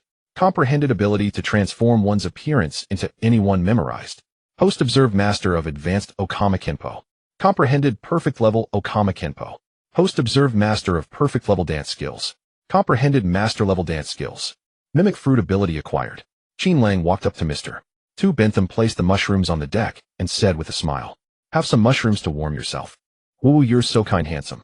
Let me hug you as thanks. Mr. Bentham opened his arms to hug Qin Lang, but Qin Lang sidestepped to avoid him. Qin Lang smiled and refused. No need to thank me. I've already received my reward. Mr. Bentham's eyes lit up and he winked at Qin Lang. Hey, you're quite agile. I'm even more interested in you now. Qin Lang smiled and turned his head to dodge the flying wink. Sorry, I'm only interested in normal women. Vivi pouted and muttered quietly. I don't believe it. Mr. Pirate isn't interested in me at all. She studied Mr. Bentham, feeling he looked somewhat familiar. Mr. Bentham quickly devoured the grilled mushrooms on the plate and praised. Your cooking is really good, handsome. I've regained my strength from this energizing food. Luffy squatted on the deck, covering his face as he looked at Mr. Bentham and asked curiously, you can't swim either? Mr. Bentham frankly confessed to his saviors. That's right, because I've eaten a devil fruit. Usopp's eyes widened. What kind of devil fruit did you eat? Then let me put on a show for my saviors. Mr. Bentham suddenly reached out and shoved the unsuspecting Luffy, knocking him over. This enemy. Zoro was about to draw his sword and slash at Mr. Bentham when he realized the man had changed appearance. He had transformed into Luffy. A Luffy with one big eye and one small eye looked at the startled crew with a grin, using Luffy's voice. I told you it's just a performance. Don't be surprised. Qin Lang smiled as he watched the two identical Luffys facing each other.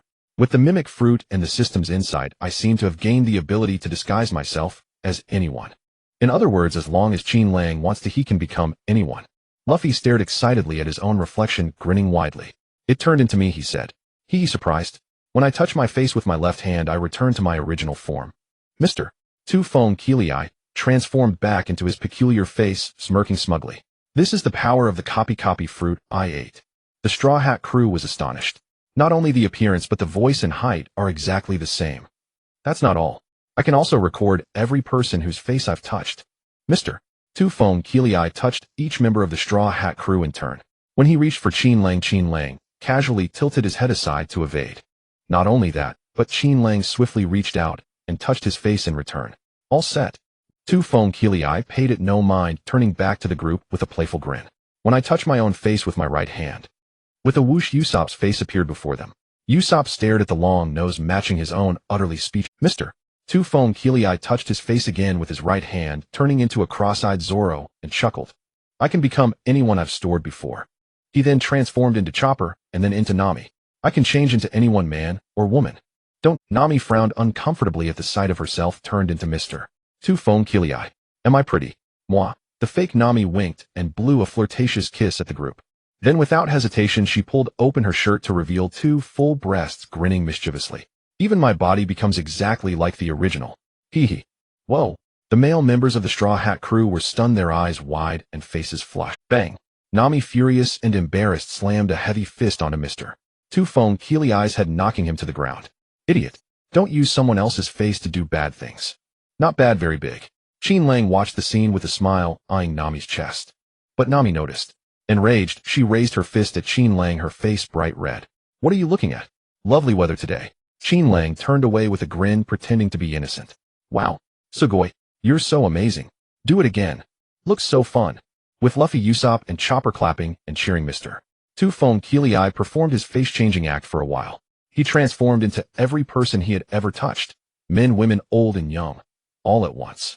The 4 of them frolicked together, quickly becoming good friends. That's my ship. Mr. Two-Phone Keeley spotted his ship, the Swift Swan, approaching. He rose lightly, leaped onto the railing, and turned his back to the group, whispering, Friends, it's time to say goodbye. What a pity. Luffy, Usopp, and Chopper looked at Mr. Two-Phone Keeley's retreating figure with teary eyes, pleading, Don't. Mr. Two-Phone Keeley turned back, sticking out his thumb, with tears streaming down his face. Partings are inevitable on a journey, but our friendship will never be forgotten. Hope to see you again. Farewell, my friends. Don't cry. Mr.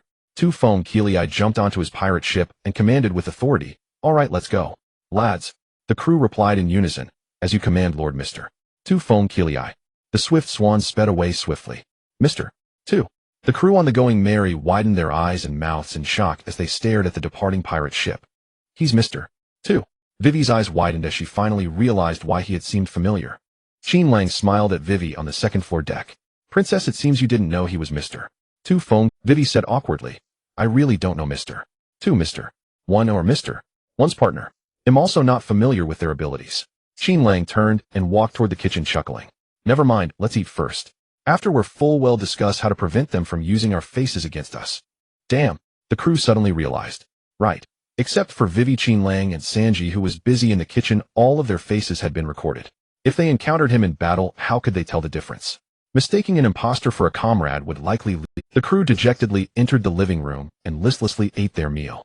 But soon the fragrant mushroom soup and delicious grilled matsutake restored their spirits. So delicious. Luffy tasted meat in the mushrooms and began fighting with Usopp and Chopper over them. That crossdresser turned into Namison, and you saw her breasts. Sanji slammed the table, fuming with regret. Damn it. Why wasn't I outside just now? I missed that beautiful sight. I'd die happy if I had seen it. Nami threw her empty bowl at Sanji's head, hitting him squarely. You want to die? Fine, I'll send you to death right now. Wait. Sanji suddenly recalled something. Qin Lang is a talent fruit ability user. He must have already learned Mr. Two's mimicry ability. Sanji looked up sharply, staring straight at Qin Lang, beside him, his eyes blazing with excitement. Help a brother out. The crew shuddered. Sanji, just go die. Nami angrily threw another bowl, and Qin Lang looked up at Sanji with a smile and refused without hesitation. I don't even think about it. Sanji refused to give up, throwing himself at Qin Lang's feet and clutching his leg desperately. Qin Lang, please. Just once. Let me see it just once. I swear, only once. Qin Lang kicked Sanji away, still smiling. It's not. If you can beat me in a fight just once, I'll grant your wish. Sanji fell silent. On his own, he could hardly defeat Qin Lang. After all, in their daily sparring, Qin Lang had never once used his devil fruit ability. Sanji dejectedly lit a cigarette, feeling lonely and cold. The meal ended in a farce. On the deck, the full crew began to think about how to identify a possible imposter of Mr. Two. Nami noticed that Vivi seemed downcast, and asked softly, Vivi, what's wrong? Vivi sat weakly on the deck, her head bowed, and voice trembling. During Mr. Two's performance, among the faces he changed into, I saw my father's face, the king of Alabaston. Nami was stunned. That means Mr. Two can transform into the king of Alabaston any time. Qin Lang said calmly, it shows that Sir Crocodile of the 7 Warlords of the Sea has already laid his plans. He must have secretly had Mr. Two touch your father. This is part of his scheme, to have Mr. Two impersonate the king and do something terrible in public, tarnishing the Alabaston king's reputation. That will stir discontent and anger among the people, eventually triggering a revolt. Vivi's eyes lost their light as she looked at Qin Lang. Pirate sir, what should I do? Qin Lang gazed at the distant sea and smiled. Don't worry, we'll help you. And besides, we're about to reach the Alabaston kingdom. Beneath the surface of the sea, near the Mary, a shadow was slowly approaching. With a loud splash, the sea beneath the Mary churned violently as a massive shadow emerged from the water. A giant cat-shaped sea beast rose from behind the Mary, curiously scrutinizing the crew aboard. Meow. Who calls me? A sea beast attack. Help. Usopp and Chopper fled in panic. Luffy grinned and shouted joyfully, meat. It's meat. Mushrooms are tasty, but meat fills the stomach better. I'm hungry again. Zoro drew his 3 swords, grinning broadly in agreement. Right. Meat is more satisfying. Vivi waved her hands frantically, trying to dissuade them.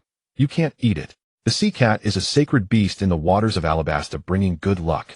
Sanji lit a cigarette. Eating it will bring the same luck. Meow. Hey humans. I came to befriend you. The cat-shaped sea beast recoiled in fear from the 3, almost fleeing immediately. Wait. Qin Lang stepped in front of the 3, smiling gently. Luffy, Sanji, Zoro, don't attack. This is an informant I summoned. The 3 exchanged glances disheartenedly, putting away their weapons and fists, muttering. We found a huge chunk of meat, but we can't eat it. After communicating briefly with the creature, Qin Lang sent the sea cat back into the depths. Meow. I feel like your friends want to eat me. The sea cat yelped and fled in terror.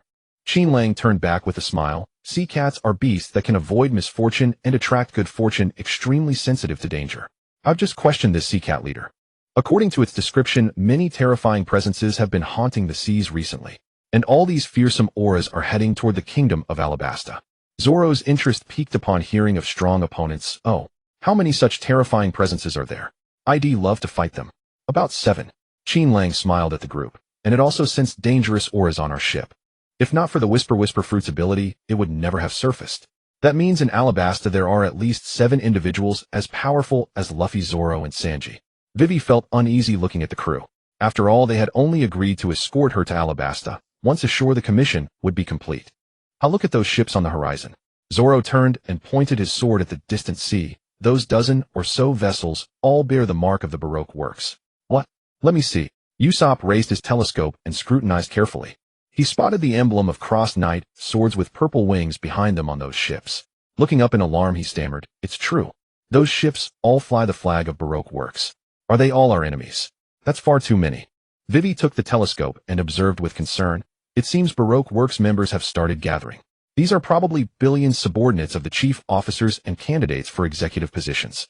Their numbers should be around 200, and their combat prowess far exceeds that of the Whiskey Peak bounty hunters. Usopp's tongue tied as he trembled. 200 people. But we have only 9 on board, less than 10. Do we have to take down 20 powerful enemies each? They'll be beaten to death. Chopper hugged his small head and looked at Nami in terror. Nami, are we really going to fight over 200? So scary. Nami was used to it. She sighed and patted Chopper's head. Chopper, it's too late to regret. You've joined the pirate crew. Qin Lang smiled and patted Usopp's shoulder, pointing at the 3. Relax, Usopp. You're going to be the bravest warrior of the sea. Learn from them. Luffy cracked his knuckles with excitement. 200. Leave them all to me. He'll knock them flying. Zoro stroked his scabbard, his voice cold. Luffy, don't steal my prey. They're all mine. Sanji took a drag on his cigarette, eyes narrowed. Hey, both of you, enough. Leave those paltry 200 to me to handle. Usopp looked pitifully at the smiling Qin Lang. I'm just a normal person. Those 3 idiots aren't human. They're monsters. Oh, and Qin Lang, you're a monster too. Usopp turned and tearfully looked at Chopper. Chopper? Chopper also looked at Usopp with pity. Usopp, why we're so miserable? The 2 hugged each other, feeling like kindred spirits in misfortune. Qin Lang smiled at the group. Also, we need to distinguish true partners. When together I can tell the difference. But if someone leaves and am not there, imposters could take advantage. So the key is how to identify the real part. Zoro watched the squid group spewing ink on the sea and suddenly had an idea. I've got a good plan. You? A good plan? The others eyed him skeptically, highly doubtful of the worth of this good plan. It was like the worst student in class proudly claiming to have solved a problem even the top student couldn't. TSK, that idiot Mosshead actually came up with such a great idea. Unbelievable. Sanji, tightening the white bandage on his left wrist, eyed Zoro suspiciously. Hey, idiot swordsman, have you been replaced by an imposter? This idea doesn't seem like something you'd come up with. Qin Lang, also tying his left wrist bandage, smiled. Yeah, I've confirmed it. This Zoro is the imposter. Is that so? I knew he was a fake. Die, you pervert. Sanji excitedly kicked the unsuspecting Zoro. Splash. Zoro didn't even have time to speak before being kicked into the sea by Sanji, swallowing a bellyful of seawater. Damn it, Qin Lang. What nonsense are you spouting? Zoro climbed back aboard, furiously drawing his sword to fight both Qin Lang and Sanji. Damn it. You curly-browed cook bastard, how dare you ambush me? They'll kill both of you. Sanji looked disappointedly at Zoro climbing back onto the Mary, clicked his tongue. That pervert can't swim, so he's not an imposter. Confirmed the real idiot swordsman. Qin Lang smiled apologetically at Zoro. Oops, sorry Zoro. Seems I misjudged. No hard feelings. I don't believe you. Qin Lang, you did that on purpose to get Sanji to kick me. He'll cut you both down. Zoro charged in rage, but was stopped by Nami. Stop it, Zoro. Nami pointed at the increasingly large golden desert island ahead. That's Alabasta Kingdom ahead. Luffy jumped onto the Mary's figurehead, grinning. Hee hee, I smell meat. I want meat. Qin Lang waved his bandaged left hand. All right, prepare to land.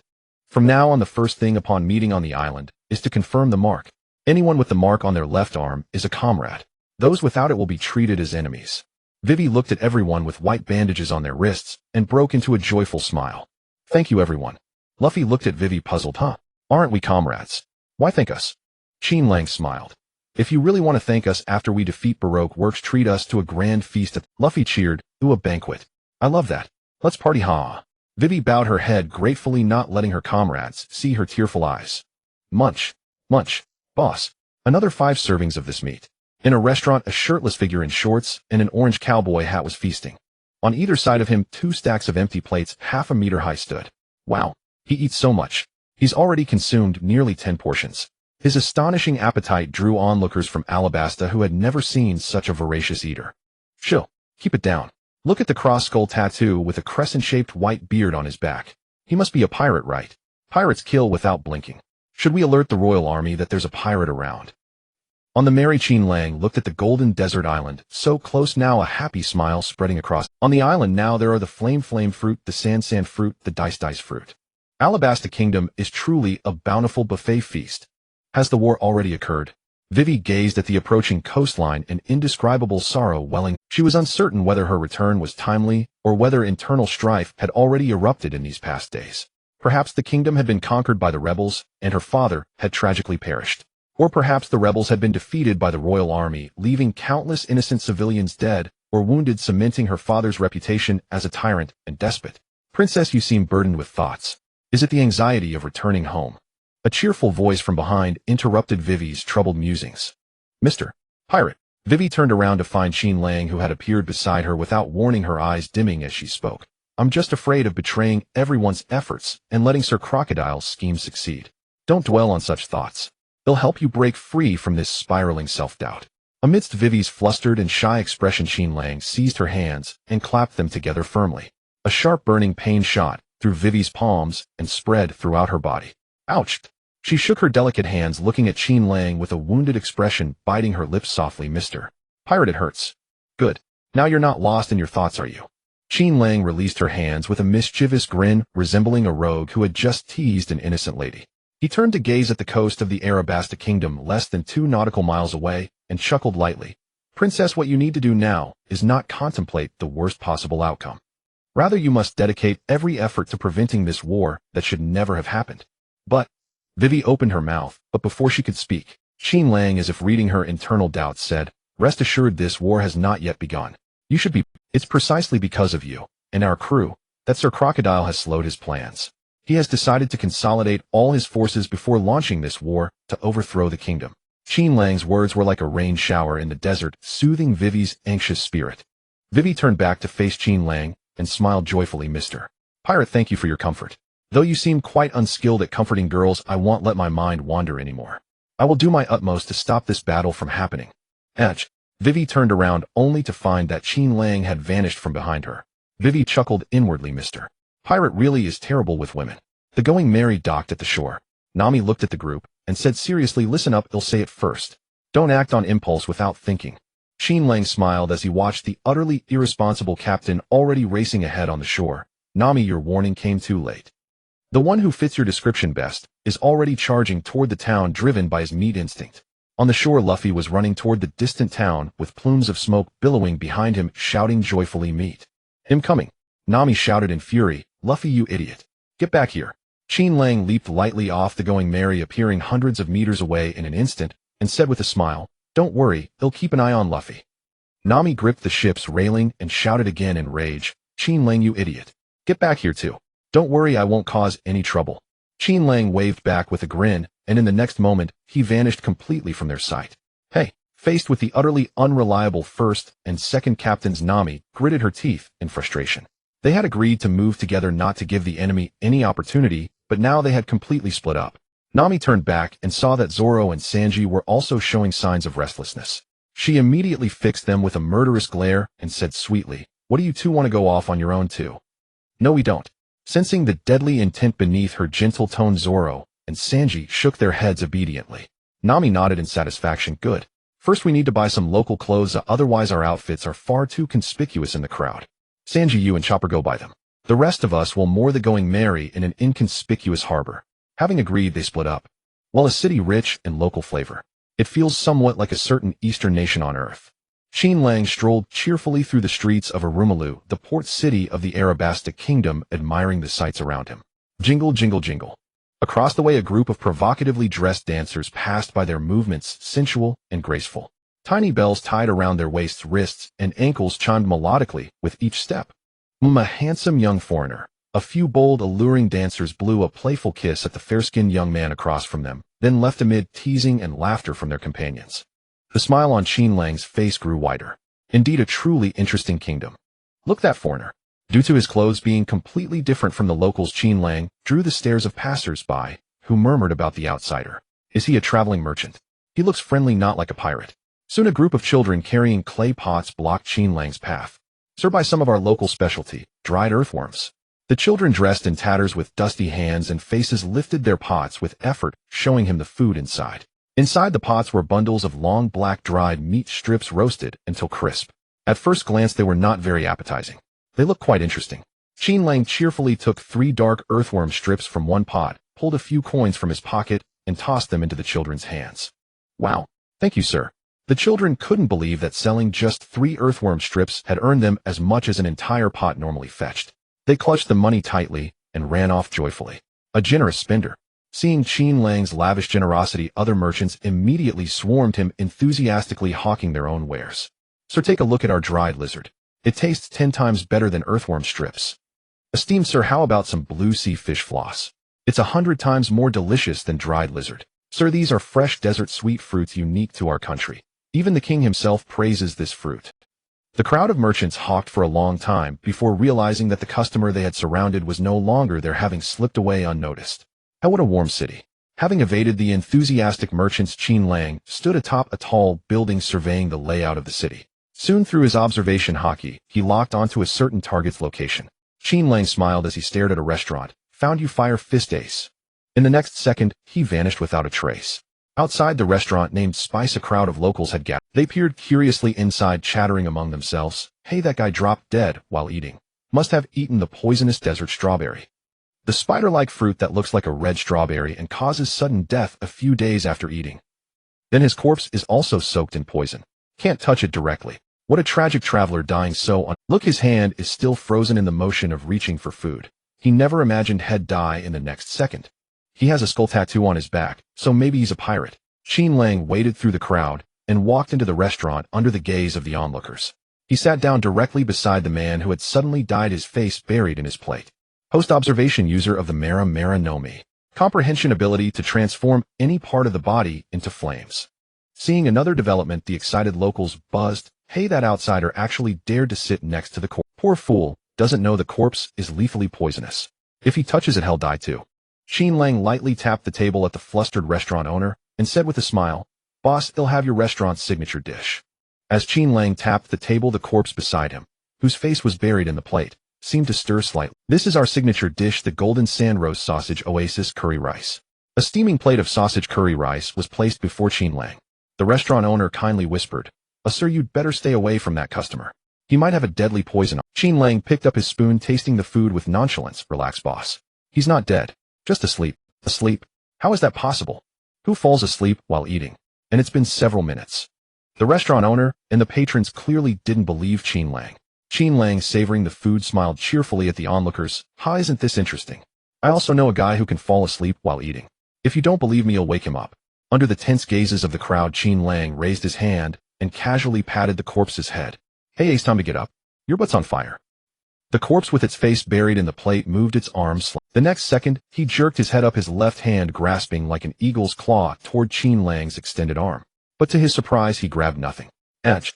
Ace, still drowsy, let out a puzzled sound, clenching his hand in disbelief. "See, I told you he was just asleep." "Boss, another signature dish." Qin Lang had already withdrawn his arm with a smile, continuing to savor the signature dish attentively. The power of the Mera Mera no Mi was already in his grasp. Ace no longer mattered to him. The crowd was astonished. "He's really alive." "Huh." Ace, with his cheeks stuffed full of food, blinked his dazed eyes, looked around for a moment, and then sighed helplessly. "Ah, geez, I fell asleep while eating." He casually lifted the skirt of a stunned woman nearby, wiped his face, and smeared away the food grease. "Pervert." The woman was startled by Ace's actions, blushed furiously, and fled, tugging at her skirt. Everyone in the restaurant was utterly shocked. So he really fell asleep while eating? Does such a moron actually exist? How dare such a person travel alone? Isn't he afraid of being killed in his sleep? Sure, that guy might be a pirate. That symbol on his back. It looks awfully familiar. Ace finally regained. He turned back and continued devouring the food before him, completely unfazed by the fact that his face had been pressed into it. "Awake now, so let's keep eating. This restaurant's food is really good." Seeing that the supposedly dead man had merely been asleep, the disappointed onlookers dispersed from the restaurant. Among the crowd, some were still loudly debating whether that traveler was a pirate. Definitely a pirate. That skull and white-beard symbol on his back. I've heard someone mention it. Seems like it belongs to a pretty fearsome pirate crew. The words fell on attentive ears. A burly Marine strolling past the crowd with 2 cigars clenched between his teeth slowly came to a halt. A pirate with a skull and white-beard symbol on his back. This man was Marine Captain Smoker, the Smoke Man, who had eaten the smoke fruit, who had set sail precisely because of Qin Lang, White Hunter Smoker. The atmosphere in this country is off. Is it because of the pirates frequently landing? Within hours of his arrival, Smoker had keenly sensed that this seemingly prosperous nation was tainted with the foul stench unique to pirates. It was the scent of conspiracy. The skull and white-beard symbol. That's a member of the White-Beard Pirates. With sharp eyes, Smoker gazed toward the restaurant where the crowd had gathered and slowly walked over. Has that strongest man in the world set his sights on this country for some reason? "Hey, when did you appear beside me?" Ace had been eating for a long time. Only when he put down his knife and fork did he belatedly realize that a handsome man was now sitting next to him. Qin Lang was immersed in his food, ignoring Ace. Ace turned to look at Qin Lang, who was smiling as he ate, and suddenly felt that this guy seemed oddly familiar. Have I seen you somewhere?" Qin Lang casually waved his hand, indicating no. Ace's mind raced, and after a long thought, he clapped his hand in sudden realization. Right? On the wanted poster. He pulled a stack of wanted posters from his backpack on the floor, flipped through a few, and fished out the latest Marine wanted poster, Fruit Plunderer Qin Lang, bounty berries. Reason for bounty: an extremely dangerous rookie who defeated Marine Captain White Hunter Smoker in Lobetown. Vice Captain of the Straw Hat Pirates. Fruit Plunderer Qin Lang, just starting out, and already has a 100 million berry bounty on his head. An unprecedented rookie bounty poster. Ace frowned, staring at the wanted poster featuring a pirate with extraordinary presence and handsome looks, hands crossed over his sword. He then looked up at Qin Lang, who was wolfing down food. Huh, they look exactly alike. Could it just be a resemblance? Ace, slightly face-blind, uncertainly pulled over the busy restaurant owner and asked, "Boss, come here. Is he the guy on this poster?" "What's this?" "A pirate wanted poster. The bounty is 100 million berries." The curious owner leaned in to look at the poster. When the restaurant owner clearly saw the face on the poster, his ruddy complexion turned deathly pale. Thighs. Trembling, the owner raised his head to look at Qin Lang, who was smilingly enjoying his meal across the room, and swallowed hard. The great pirate with 100 million berry bounty on the poster was none other than the gentleman dining in his own restaurant. "Run." The owner's body shook as he turned to flee. "Hey, boss, don't run." Ace grabbed him back, shaking the wanted poster, and asking curiously, "Boss, isn't it? This pirate on the poster is this guy, right? Should keep your voice down. Do you want to die?" The owner wished he could cover Ace's mouth. He glanced nervously at Qin Lang, and whispered to Ace, "Sir, this is a vicious pirate with 100 million berry bounty from the Marines. We have to run now, or we'll be dead." Ace grinned, patting the owner's shoulder reassuringly. "Don't worry, he's the vice captain of my little brother's pirate crew. Also, I'm a pirate with a bounty over 100 million too. We don't kill ordinary people." The restaurant owner collapsed to the ground with a thud. Terrified, he stared at the freckled, bare-chested, muscular man before him, pointing at the cash drawer and stammering, "Money. It's all in the drawer. Take it all. Don't be afraid, boss. I really like your cooking." Ace laughed heartily, turned sideways, and grinned, waving at Qin Lang. "Hey, friend.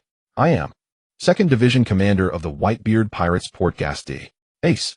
Before Ace could finish, a low, hoarse voice from the restaurant entrance interrupted him. "What are you doing here of all of?" Smoker's words ignited the entire atmosphere of the restaurant. The diners stared at Ace and one of the 4 emperors, the Whitebeard Pirates. That dull-looking guy is actually the 2nd Division Commander of the Whitebeard Pirates. WHWH Whitebeard Pirates Commander. The restaurant owner, who had just scrambled up from the floor, gazed blankly at the young man before him.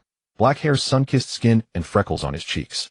He simply could not associate this man with the renowned 2nd Division Commander of the Whitebeard Pirates. He really did come. Hearing Smoker's voice, Qin Lang was not surprised in the least. He continued relishing the little food left in his bowl. Indeed, the curry had a rich and fragrant flavor. After tasting it, he had already identified the seasonings used. He could prepare authentic alabaster curry for everyone aboard the ship. Marines. Ace set down his wine glass, turned around, and leaned against the counter behind him, grinning at the stern-faced Smoker. "Don't worry, I'm just looking for my little brother."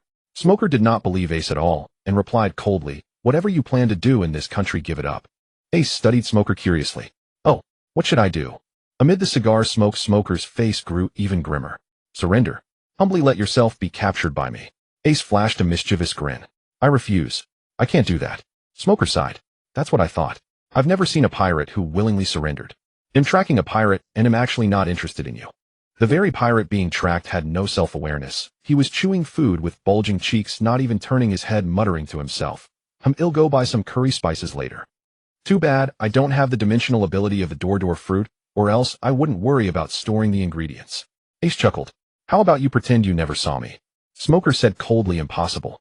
I'm a Marine." His arms slowly turned into smoke, releasing a thin white mist that drifted through the restaurant. "And you're a pirate." Ace lifted his head, a flicker of red fire glinting in his eyes as he sneered at Smoker. "Such a boring reason. If we must fight, then let's have some fun." The atmosphere in the restaurant was utterly bizarre. The diners looked at the Marine officer blocking the door, then at the great pirate sitting on the counter, caught in the awkward dilemma of wanting to flee but daring not to. A dull thud broke the brief silence. People turned toward the source of the sound and saw Qin Lang toss a pouch of coins onto the counter. Wiping his mouth, Qin Lang said cheerfully to the restaurant owner, "Boss, this is for our meal and the repair cost." Smoker froze. That voice sounded so familiar. He often recalled that voice, filled with a certain charm. "Thank you, sir." At Qin Lang's gesture, the restaurant owner hesitantly picked up the pouch. When he opened it, he was astonished to find it filled with gold coins. Flustered, the owner said to Qin Lang, "Esteemed guest, this is far too much. And what repair costs are you?" Qin Lang shifted his stool to the left, pointed at the wall behind the owner, and said with a grin, "The cost to repair that wall and the counter." As Smoker listened to the increasingly familiar voice, his eyes froze. He finally remembered who that voice belonged. Eyes wide with fury, Smoker stared at Qin Lang's back and growled, "Qin Lang, you're here." Before he could charge, a loud shout came from the entrance. "Goma Goma no rocket." A black shadow darted in from outside. Luffy, who had launched himself and crashed violently into the sea stone trident behind Smoker. The tip of the trident struck Smoker's back with great force. Smoker, who could have turned into smoke to dodge, instantly reverted to solid form. "Damn it." Amid his startled shout, Smoker crashed into Ace on the counter. Ace had intended to turn into flames to evade the impact, but he found that his elemental ability failed upon contact with Smoker's body. "What?" Ace gasped as the two rolled together and slammed into the wall. Boom. The tremendous force destroyed the wall, sending them crashing into the next building, and then through the wall of a third structure before they finally stopped. "Whoa, this really is a restaurant." "Haha, meat." Luffy looked around, confirmed it was a restaurant, and immediately sat down beside Qin Lang. He gripped a fork and knife in both hands and excitedly shouted at the stunned owner, "Uncle, I want meat." "Meat? Meat?" The owner stared blankly at the beaming Qin Lang, seeking his opinion. Qin Lang nodded. "Prepare plenty of meat. Sausages or roasted meat, whatever you have." "Hey, Qin Lang, you're here too." Luffy just then noticed Qin Lang beside him and said in surprise, "Are you here for meat too?" Qin Lang smiled, stood up, and stretched. "Luffy, the food here is great, but you'll need to eat quickly." We'll have to avoid the Marines soon. Marines? Where are they? Luffy looked around curiously, stuffing huge chunks of meat into his mouth, swallowing them whole, without spitting out the bones. Qin Lang pointed at the gaping hole in the wall and counted down with a smile, 3, 2, 1. Hey, Luffy. Ace, who had just reached the opening, was kicked away by Smoker before he could speak. Qin Lang, you're here. Smoker transformed into white smoke and slipped back into the restaurant. Reforming into his human shape, he gazed at Qin Lang with fervor. I've been looking for you for a long time. I didn't expect you to arrive only now. All this time I've been training and developing my ability. Let's settle the score once more. Qin Lang said cheerfully to Luffy, see, the Marine is here. Marine. Luffy crammed sausages into his mouth while recalling Smoker's face. Then he burst into laughter. Oh, it's you. The weird guy who turns into smoke. You got beaten up by Qin Lang, captain of the Straw Hat Pirates. Straw Hat Luffy. So both the captain and vice captain are here. Enraged and humiliated, Smoker punched the counter piled high with meat in front of Luffy. Hey Smokey, don't waste food. Luffy frantically grabbed a few pieces, helplessly watching the rest fly away from Smoker's smoke-enhanced punch. Smoker, the food is innocent. Qin Lang instantly snatched up all the meat, cradled it in his arms, and turned to run out with a smile. Luffy, follow me. Eat while running. The three dashed out of the restaurant one after another. Qin Lang, running ahead, tossed meat back as he went.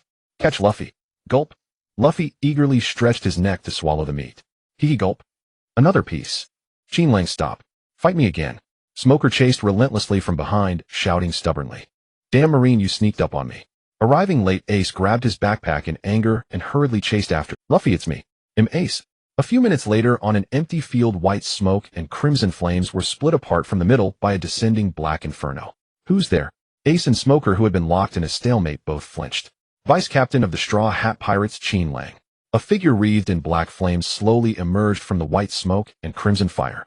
A showdown between the smoke fruit and the flame fruit. So boring. It's making me sleepy. Qin Lang lightly extinguished the black flames and gazed at the shocked Ace and the equally stunned but somewhat expectant Smoker. Since you both seem to be in a playful mood, how about I join in and have some fun with you too? Fire Fist Ace is actually Luffy's brother. Despite being pursued by the Marines from behind, the Straw Hat crew, clutching large bundles of supplies, let out exclamations of surprise while fleeing. Ace was the 2nd Division commander of the Whitebeard Pirates. For pirates, he was a standout among peers that was impossible not to know his name. The crew never expected Luffy to have such a formidable brother. Luffy grinned, clutching his straw hat, and said cheerfully, yeah, Ace is my sworn brother. Zoro's eyes gleamed with fierce fighting spirit. Oh, since he's Luffy's brother, can I challenge him to a duel? Sanji, a cigarette dangling from his lips and a large bag of food over his shoulder, said casually. Green-haired swordsman, haven't you noticed Qin Lang isn't here? That's the difference between you and him. While you were still thinking, he had already gone to fight. The next second, Sanji vanished from his spot, and a slash mark appeared where he had been standing. Zoro slowly released his sword hilt, carrying a large bag of food, and shot a cold glance at Sanji. Curly brows, is that what you mean? If I want to cut you ill, just strike. Good, I like your suggestion. Sanji, now on the rooftop, ran while sneering. How can you even hit me? You three-sword-style idiot. Amid the clamor, Nami realized someone was missing from the group. Damn it, that Qin Lang has gone off on his own again. Luffy, aren't you going to control him? Huh, where's Luffy? Nami turned and was startled to find that Luffy, who had been right beside her moments ago, had also disappeared. Chopper, in his beast form and carrying a bucket of water, said weakly, Nami, I saw Luffy getting distracted by the fight behind us. I think he went the wrong way. Nami gritted her teeth. Those two, one more troublesome than the other. Forget it, let's head back to the Mary first. They're not Zoro. They'll find their own way back. Zoro's eyes widened. Hey, Nami. Ace looked at Qin Lang, who stood between him and Smoker, and said helplessly, Qin Lang, you're my little brother's vice captain. How could I fight you? If you hadn't intervened, I was about to slip away. There's no need for me to clash with that guy. Qin Lang studied Ace with a strange expression and said with a smile, had the Fire Fist Ace, who supposedly never retreats once engaged, actually said something like that? Ace looked at Qin Lang, curiously puzzled. Why do I feel like you hold a lot of hostility toward me? Qin Lang spread his hands and smiled. Maybe because I'm very interested in Whitebeard's head. Hey, Ace's expression darkened. The clarity and friendliness in his eyes instantly transformed into the most intense, murderous intent. Just because you're the vice captain of my brother's ship doesn't mean you can spout such slander about Pops in front of me. Smoker, long time no see. But Qin Lang ignored him, turning back to look at Smoker, whose face was brimming with excitement and barely restrained battle lust, already itching for a fight. You do seem a little stronger than before. Smoker gripped his body trembling slightly from excitement. Of course, To catch up with you, I've been training my devil fruit ability every day. I've even cut down from 10 cigars a day to 9. Qin Lang praised. Nice, nice. You've got quite the momentum in your pursuit. Seeing that Qin Lang had completely ignored him and was instead chatting cheerfully with marine smoker Ace grew suspicious. This guy named Qin Lang seemed to have suddenly appeared on Luffy's ship. There was no specific information about him. Could his background be connected to the Marines? What particularly surprised Ace was that black flame earlier. What kind of devil fruit ability was that? Why after his own flames made contact with it had a significant portion been devoured? Could his devil fruit be a superior version of my Mera no Mi? After a brief catch-up with smoker, Qin Lang found that both men's fighting spirit had been successfully provoked and nodded in satisfaction. Qin Lang didn't use the whisper fruit to secretly provoke them. After all, both of them were straightforward guys, the kind of absolute idiots who would just start fighting. Since that's the case, let's skip the chatter and have some fun with them using my newly developed Mera no Mi, which is now 70% complete. Boom. Here we go, both of you. Qin Lang's body erupted with blazing black flames. He aimed his hands at the pirate and the marine on either side and laughed.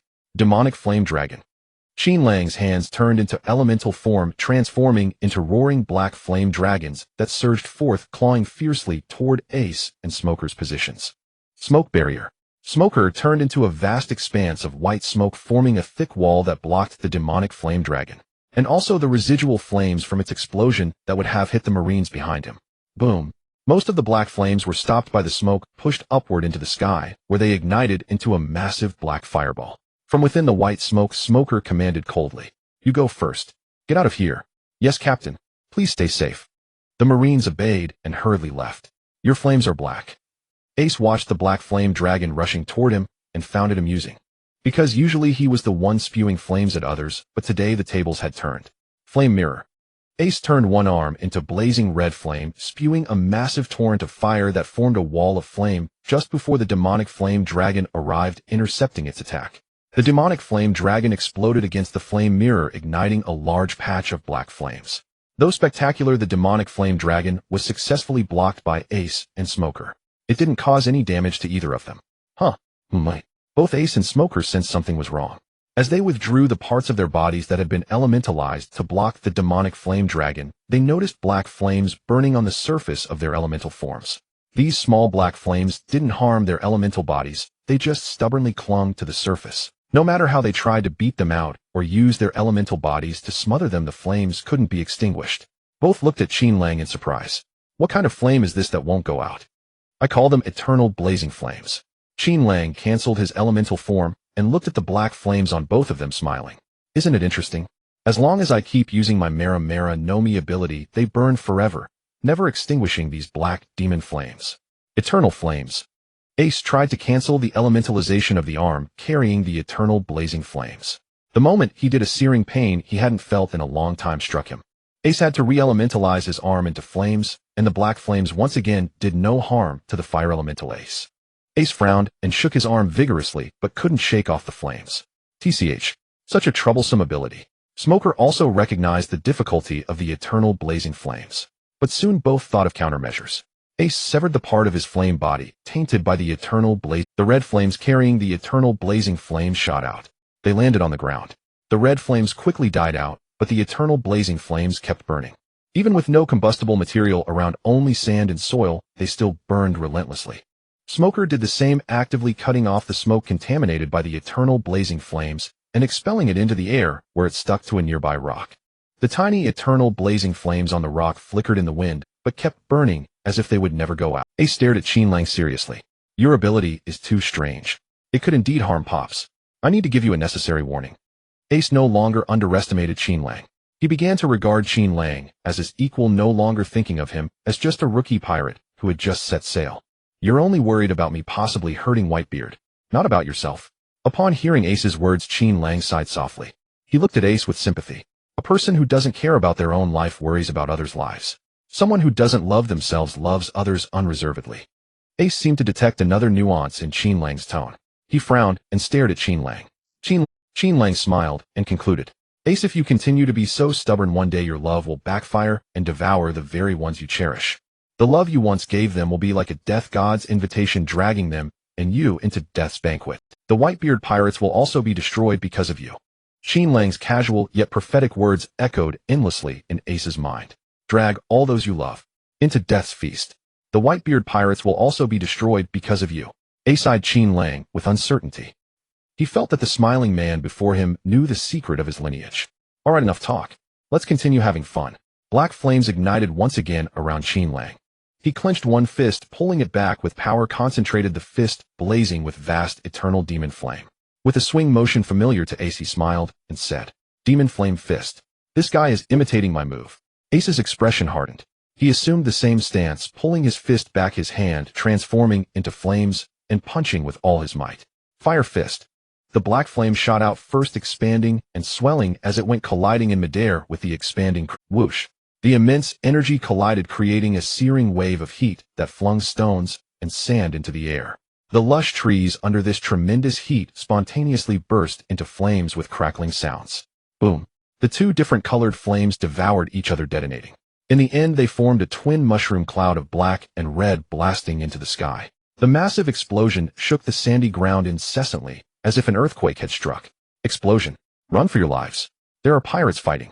Anyone who wants to live, flee. Go get Sir Crocodile. Pirates are causing trouble in town. The nearby citizens of Alabasta were they fled frantically, wanting only to get as far away as possible. Hey, you've gone too far. Hold back. Don't hurt the civilians. Smoker, worried that the aftershocks of the battle would affect the crowd, transformed into a vast cloud of smoke encircling the two at a distance. Smoker felt only wariness and reverence for Qin Lang, along with a trace of barely concealed admiration. Even though he knew this was a perfect opportunity to ambush Qin Lang, he still chose to watch. He disdained to join Ace in attacking Qin Lang. That was not the justice he believed in. Qin Lang, however, was greatly dissatisfied with Smoker's conduct. Smoker, you disappoint me. For the sake of justice, are you unwilling to cooperate with a pirate? Qin Lang leaped into the air, his hands gathering a massive black fireball 5 meters in diameter, and it continued to grow larger. Qin Lang looked down coldly at Ace and Smoker on the ground, his voice icy. You both want to keep your pride. But pride, that's something only the living deserve. The dead have no pride to speak of. Both could clearly sense the terrifying power accumulating in the black fireball in Qin Lang's hands. If it were dropped, the entire town would be affected. Smoker looked up at Qin Lang, incredulous. Qin Lang, would you really destroy this innocent town? I misjudged you. Smoker took a deep breath, his body turning into white smoke. He knew in his heart that no matter what, he had to stop that fireball. Such a brutal, life-despising bastard, just like Teach. And he's the vice captain of Luffy's pirate ship. Ace stared grimly at the fireball in Qin Lang's hand, his body blazing with crimson flames. Having played with fire for years, he knew full well that if Qin Lang dropped that black fireball packed with tremendous energy to the ground, the explosion would shake the entire town's foundations, and the buildings at the epicenter would be utterly shattered. Not to mention the people who hadn't run far enough. That fireball had to be stopped. Ace had never considered himself a warm-hearted person. He never thought he was a good, but perhaps unconsciously influenced by his grandfather Garp since childhood. Ace, who held a complete set of personal principles, instinctively revealed a heroic demeanor when ordinary people faced insurmountable disaster. He would instinctively save them. Because of this, Ace was often teased by his crewmates. They called him the Navy hero who mistakenly boarded a pirate ship. Smoker and Ace unconsciously exchanged glances. Both were astonished to see in each other's eyes the determined expression of someone ready to die to stop that fireball. This changed their impressions of each other. So not all pirates were despicable, vile, and heinous. So there were also Navy men like his grandfather who matched words with deeds to protect ordinary people. Are you two ready? I'm throwing it now. Qin Lang's black fireball had already exceeded 10 meters in diameter. He looked down contemptuously at the two below, then hurled the black fireball fiercely at them. Die, you worms. Great Flame Command Flame Emperor. Modified version. Demon Flame Dark Prison Flame Emperor. Demon Flame Dark Prison Flame Emperor slowly descended, igniting everything flammable on the ground. As it descended slowly, the ground let out a miserable groan, cracking into fissures. The livestock tied to racks like camels that hadn't escaped in time were all roasted into cooked meat. Now, the moment the black fireball left Qin Lang's control, the two below roared simultaneously and began to act. Smoker bellowed. Slow its descent. He'll knock it out to sea. Though they had never coordinated before, their teamwork was remarkably seamless. Flame Jet. Ace, also being a fire elemental being, propelled himself into the air with flames. He caught the descending Demon Flame Dark Prison Flame Emperor with both hands, rapidly releasing flames in an attempt to cover its surface with a layer of crimson fire. No, the flames are being released too slowly. Ace felt his covering flames being rapidly absorbed by the descending Demon Flame Dark Prison Flame Emperor. He was wasting his effort. Then let it burn. Ace completely abandoned all defenses. Full body elementalization. Flame burn. He abruptly transformed his entire body into pure elemental form, burning into a massive dense flame. Without caring about the harm to himself, he completely engulfed the entire Demon Flame Dark Prison Flame Emperor. As Ace enveloped the Demon Flame Dark Prison Flame Emperor, its descent slowed. Below, Smoker had already released a vast expanse of white smoke. He took a deep breath, struggling to manipulate the smoke beyond his limits, condensing it into a pair of gigantic smoke hands. Smoker. Ace, feeling himself being devoured, couldn't help but roar. Are you ready? I can't hold on. Smoker took a deep breath, snapping his eyes open. Get clear. Ace withdrew his flames and instantly disengaged from the Demon Flame Dark Prison Flame Emperor. Below, as the giant smoke hand Smoker had conjured rose to meet the Demon Flame Dark Prison Flame Emperor, they gradually coated themselves with a thin layer of armament haki. Though the layer of armament haki was very thin, it was indeed armament haki. The armament haki smoke hands caught the Demon Flame Dark Prison Flame Emperor. The moment of contact, Smoker's expression tightened, and he roared. Help me. It's too heavy. I can't throw it. Coming. Hold on.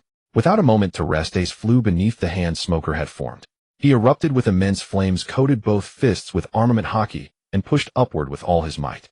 With Ace's help, Smoker finally felt he could hurl the colossal black energy flame away. White double hand. With a pained roar from Smoker, the Demon Flame Dark Prison Flame Emperor was flung into the sky, hurtling toward the distant sea. Hum. With a long piercing sound like a meteor falling, the Demon Flame Dark Prison Flame Emperor was thrown toward the sea. And beneath its trajectory lay a fleet marked with the Baroque Works emblem. What the hell is that in the sky? No good, it's going to hit us. Heavens. Is that a meteor? The billion-long elders of Baroque Works gazed in terror at the Demon Flame Dark Prison Flame Emperor plummeting with black smoke. Run.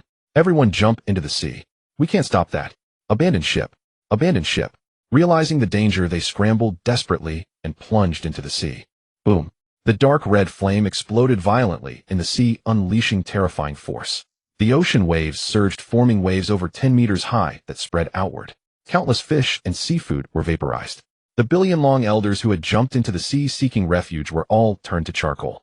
Dozens of ships in an instant left only a few charred remnants bobbing in the seawater. An immense cloud of white smoke completely shrouded the entire Alabasta Sea area, making it impossible for anyone to see what was happening on the surface. After several tens of minutes, the white smoke formed by evaporated seawater slowly dispersed. On the sea, a spherical vacuum zone had formed. Seawater continuously spilled from both sides of the spherical evaporated area, gradually submerging the hemispherical vacuum zone. A meteor fell and killed them. On the unharmed Mary, the crew stared at the turbulent mist-covered sea behind them, exchanging bewildered glances. Usopp gripped the railing, struggling to control his trembling, and said with a quaver, "Aha, actually I summoned that meteor." Wow. Chopper looked at Usopp with adoration. "Usopp, you're amazing. Of course I just don't bother with small." As Usopp spoke, he started believing it himself. Chopper was full of admiration. Incredible. So Usopp is the strongest person on this ship. Usopp puffed up with pride. Of course. The others sighed helplessly at the two goofballs. Except for Chopper, no one believed Usopp.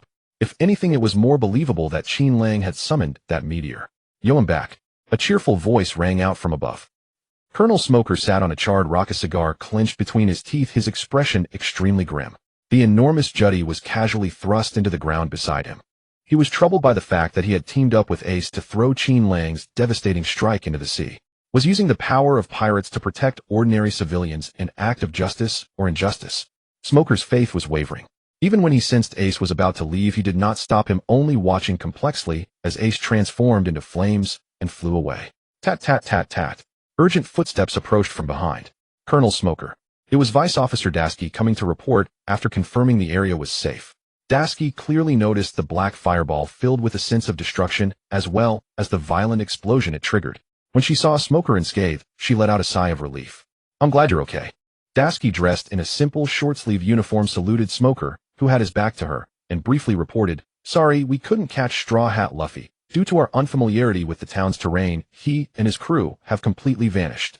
"They escaped, did they?" Smoker took a deep breath and said in a low voice, "Dasky, what do you think is the difference between pirates and the Navy?"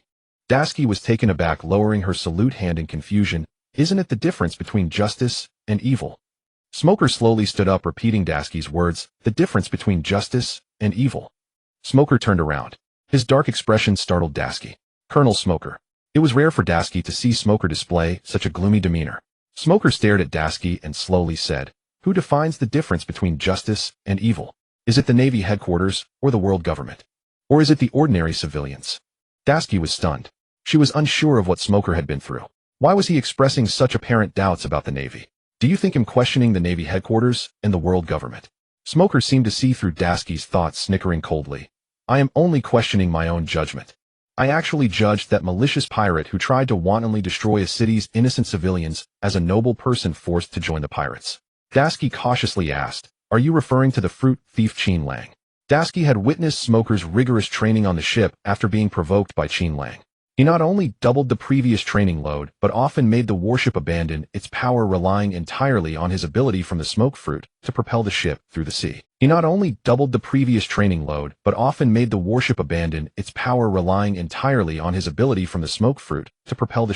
sea. In the first few days of training, Smoker was completely assisted into the rest area. In the following days, Smoker gradually managed to crawl into the rest area by himself and later could support himself against the wall to come and go until just recently he could walk normally into the rest area. The effects of training were evident. A Smoker's armament haki had become much stronger, and the capabilities of the smoke fruit were developed to many previously unimagined uses. In all the pirates encountered recently, no one else had to intervene. Smoker single-handedly took them all down, including several powerful pirates with bounties close to 100 million. Upon hearing Qin Lang's name, a glint of murderous intent flashed in Smoker's eyes. That's right. I actually regarded Qin Lang, the extremely wicked pirate who treats human life as grass and destroys at will, as a target to pursue. I was wrong. My mistake was utterly absurd. Daski recalled the bizarre black-red, glowing destructive fireball from earlier and exclaimed, could it be that the fireball that almost destroyed the city just now was emitted by him? Smoker did not answer Daski, but hoarsely murmured to himself, pursue. No. When dealing with ruthless and vicious pirates, one must completely eliminate them. Only then can we protect the innocent civilians. Daski was at a loss for how to comfort Smoker. On the ship, Smoker often compared his fruit development to Qin Lang. This led Daski, who was not very familiar with Qin Lang, to become curious about him. However, today Smoker had clearly turned from admiration to disdain due to Qin Lang's provocation. Daski also did not understand that on Earth there is a term called idle collapse. This term encapsulated what Smoker was experiencing right now. A Navy soldier came running from a distance panting, Colonel Smoker. Mr. 11, who was detained on your warship, has been killed by someone.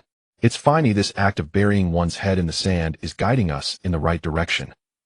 Smoker tightly gripped the jutty stuck in the ground beside him and fiercely pointed towards the city in front of him. There are pirates eyeing the land of the Alabasta Kingdom, attempting to engage in some dark scheme here. Daski asked in a somewhat bewildered manner, is it the Straw Hat Kid and the fruit thief? Smoker sneered. If the fruit thief, that extremely wicked person, has set his sights here, then only the admirals can protect this country. With my current strength, I couldn't survive 10 breaths in front of him. The captains are no match for him either. Daski picked up on the negativity in Smoker's words and asked, could it be the Whitebeard pirates? Their 2nd Division Commander Fire Fist, Ace, is here. This shouldn't be a coincidence, right? Remembering how hard Ace had fought alongside him earlier, Smoker shook his head. It won't be the Whitebeard pirates. Though they are our enemies, I must admit that Whitebeard, known as the strongest man in the world, never resorts to schemes and tricks. What he wants he will only take by fair means. Daski was completely bewildered. If it's neither the Straw Hat crew nor the Whitebeard pirates, then who could it be? Smoker said sharply, in the Alabasta Kingdom, there is a warlord of the sea absurdly stationed here under the title of hero. The Desert King Crocodile. Daski was astonished. Crocodile. Smoker returned the jutty to his back and said solemnly, you should know that I detest the warlords of the sea. Especially that loathsome man Crocodile. Daski hurriedly replied, but Colonel, from a standpoint, the warlords of the sea are on the side of the Navy and the world government. Smoker walked towards a street and said in a deep voice, Crocodile is not a pirate who will obediently follow the Navy's orders. Whatever he schemes will certainly violate the justice we uphold.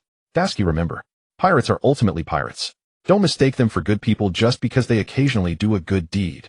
As he spoke, Smoker's mind flashed simultaneously with Qin Lang's grinning face and Ace's determined expression as he decided to withstand the fireball. He took a deep breath as if saying to Daski, but more to himself, the Navy must uphold its justice.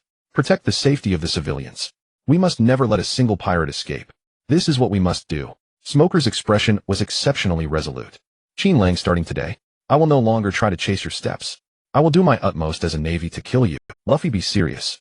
In a small alley in the city covered in rapeseed flowers, Ace looked helplessly at his grinning, foolish younger brother and tried hard to be serious. Where did you meet Qin Lang? Are you aware of this guy's dangerous nature? Hee Ace, why do you look so serious? Luffy said with a grin. I found Qin Lang on a small island. Qin Lang is our pirate crew's vice captain. How about that? He's quite interesting and very capable. Luffy proudly recounted the skills of his crew's vice captain to Ace. Is he just interesting? Ace frowned slightly. In Luffy's eyes, was this dangerous guy merely interesting? Shadow A. The two chatted as they walked, unaware that someone was already watching them from the rooftop of a nearby. Shadow B. A group of elderly individuals who had not joined the main force and thus escaped disaster secretly surrounded Luffy and Ace. Guns and arrows were aimed at the two who were about to be completely encircled. Luffy exaggeratedly gestured with a grin. Qin Lang is amazing. He can do everything. He cooks delicious meat, brews alcohol, mends clothes, and makes interesting toys. Yes, he can repair ships, wield knives, perform kicks, and use martial arts. He can even stretch his arms. That's the power of my gum-gum fruit. Alright. He can even train Chopper to jump through fire rings. Luffy laughed heartily as he described Qin Lang's skills to Ace. Ace helplessly rubbed Luffy's face, feeling frustrated. Hey Luffy, I mean, how come it seems like you haven't progressed at all? You still look foolish and carefree. Do you even know what your vice captain just did? My. Luffy tilted his head curiously and asked, what did Qin Lang just do? Did he make some delicious meat? The sauce meat Qin Lang made is so delicious. As he spoke, Luffy's saliva began to drip. Your vice captain nearly destroyed a city. You have no idea how dangerous that guy is. Ace sighed inwardly. He looked at his naive little brother with disdain. Hey Luffy, you're drooling. By the way, what kind of devil fruit did Qin Lang eat? I feel his fruit power is very similar to my flame fruit. Luffy said with a cheerful smile. Qin Lang is a talented person who ate the talent fruit. He can learn all the abilities he has seen. This includes devil fruit abilities. Ace suddenly stopped, astonished. A talent devil fruit. So he can learn the abilities of other ability users just by seeing them. This devil fruit ability is too powerful. Whoa. A signal flare was shot into the sky. They are surrounded. Charge. As long as we kill Fire Fist Ace and Straw Hat Luffy, we can definitely be promoted to commanding officers.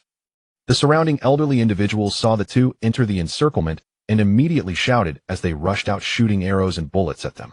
Bang, bang, bang, swish, swish.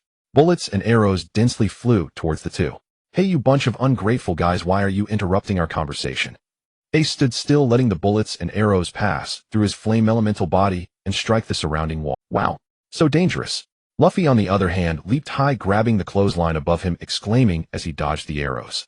As the archers drew their bows, a new round of bullets had already been shot towards Luffy's body. Puff, puff, puff. Haha, Straw Hat Luffy got shot. We hit one. The bullet successfully struck Luffy, making those elderly individuals extremely excited. I'm a rubber man. Bullets are ineffective against me. Rubber reflects bullets. Luffy laughed heartily as he returned the bullets that had hit him back to the elderly individuals. Ouch! The rebounding bullets knocked several unfortunate elderly individuals to the ground. Someone noticed Luffy dodging a knife aimed at him and reminded he is afraid of sharp objects. Shoot him with arrows. The elderly individuals with bows and arrows had already aimed at Luffy, preparing to release their arrows. Fire B flame flow. A brilliant flash of fire appeared, and the elderly individuals holding bows were shocked to find their arrows turned to ashes. Moreover, the remaining flames emitted a dazzling light and exploded. Oh, my eyes. Ouch, it hurts so much. My intestines exploded out. Help me, woo-woo, help me. Most of the elderly individuals were blown to the ground, crying out in pain. Rubber rocket launcher. Luffy sent the tallest elderly individual flying, crashing violently into a distant building, unsure of his fate. Don't come over here. The remaining elderly individuals looked at Luffy and Ace, who were unscathed, and continued to retreat in a panic. Hey Luffy, besides this Vice Captain Qin Lang, what kind of people are your companions? The two simply passed through them as if nothing had happened, continuing to walk and laugh. 1, 2, 3. Quite a few companions. Luffy counted carefully on his fingers. My companions are all very capable. There is a swordsman who wants to become the world's greatest swordsman, a navigator who loves to draw maps, loves oranges and money, and a cook whose food is also delicious. Yes, and there's a boastful guy whose nose is very interesting, plus a deer doctor who serves as emergency food. Ace smiled, as expected of you. The companions you found are all very interesting. Except for Qin Lang. He is an extremely dangerous guy. We also have an undercover princess among our current companions, and a very fast duck. Everyone is very interesting. I think you're the most interesting one. I also plan to find a musician. It would be so much fun to sing together during the feast. A musician? Do I know any good singers? There's also someone who plays the accordion. Ace intended to continue asking about Qin Lang, but found that the two had already reached the seaside. As they looked up, they spotted a pirate ship with a straw hat skull flag docked not far away. "Oh, Ace, that's my pirate ship, the Going Merry." Luffy laughed joyfully, stretching out his arm and quickly flying towards the Merry. In midair, looking at his companions on the Merry, Luffy waved and shouted with laughter, "Haha, everyone. Luffy, you finally returned. Hey Luffy, are you okay?" Sanji and Chopper waved to welcome Luffy. "Huh?" Chopper, realizing too late, pointed at the approaching Luffy and blankly asked Sanji, "Sanji, is Luffy flying towards us?" "Damn it, Luffy." Sanji realized too late, hurriedly grabbing Chopper to run, but it was already too late. In the next moment, the three collided and piled up on the deck. Luffy, completely unscathed, sat up and scratched his head, laughing foolishly. "Sorry, Chopper." Sanji. Qin Lang sat nearby holding his beloved milk tea and leisurely said, "Everyone be alert, we have guests arriving." Crack. Just as he finished speaking, a burning flame gently landed on the railing behind Luffy. The flame receded, revealing Ace's figure coalescing in the fire. "Fruit thief Qin Lang." Ace looked down at Qin Lang, his serious gaze filled with killing intent, coldly questioning, "Were you planning to kill the innocent people of that town just now?" You think too much." Qin Lang fearlessly met Ace's cold gaze, smiling as he replied, "I just wanted to see what kind of abilities the second commander of the Whitebeard Pirates has." The gazes of the two clashed in the air, a dark aura swirling around them. Neither was willing to yield an inch. Boom. A towering blaze rose from the sea. On the left, eerie black demon flames burned even as they fell into the ocean. On the right, scorching red flames erupted with terrifying heat, constantly evaporating seawater. Demon flame fist. Fire fist. Two streams of flames, each of a different color, were unleashed by their respective masters. They expanded and exploded in midair, swelling to tens of meters before colliding violently. Thud! The black and red flames intertwined after the collision, madly devouring each other like wild beasts locked in a primal, tearing struggle for victory. "That guy's ever-burning demon flame can latch onto my fire, but mine can't set it ablaze." Ace pressed his feet firmly against his rocket ship, his right fist transformed into flames that surged forth relentlessly, spitting out even more fire. Though both were flames, they were still distinct. His own fire was clearly more explosive and faster, while Qin Lang's ever-burning demon flame was eerier, more tenacious, and possessed greater flame-devouring power. Ace clenched his other hand, which suddenly expanded into roaring flames, and swung it fiercely. Fire fist X2. A torrent of fire erupted from his right hand, spiraling and surging toward the black flames opposite him. The flames from his right fist and left fist converged abruptly, forming a massive roaring leopard of fire. Roar!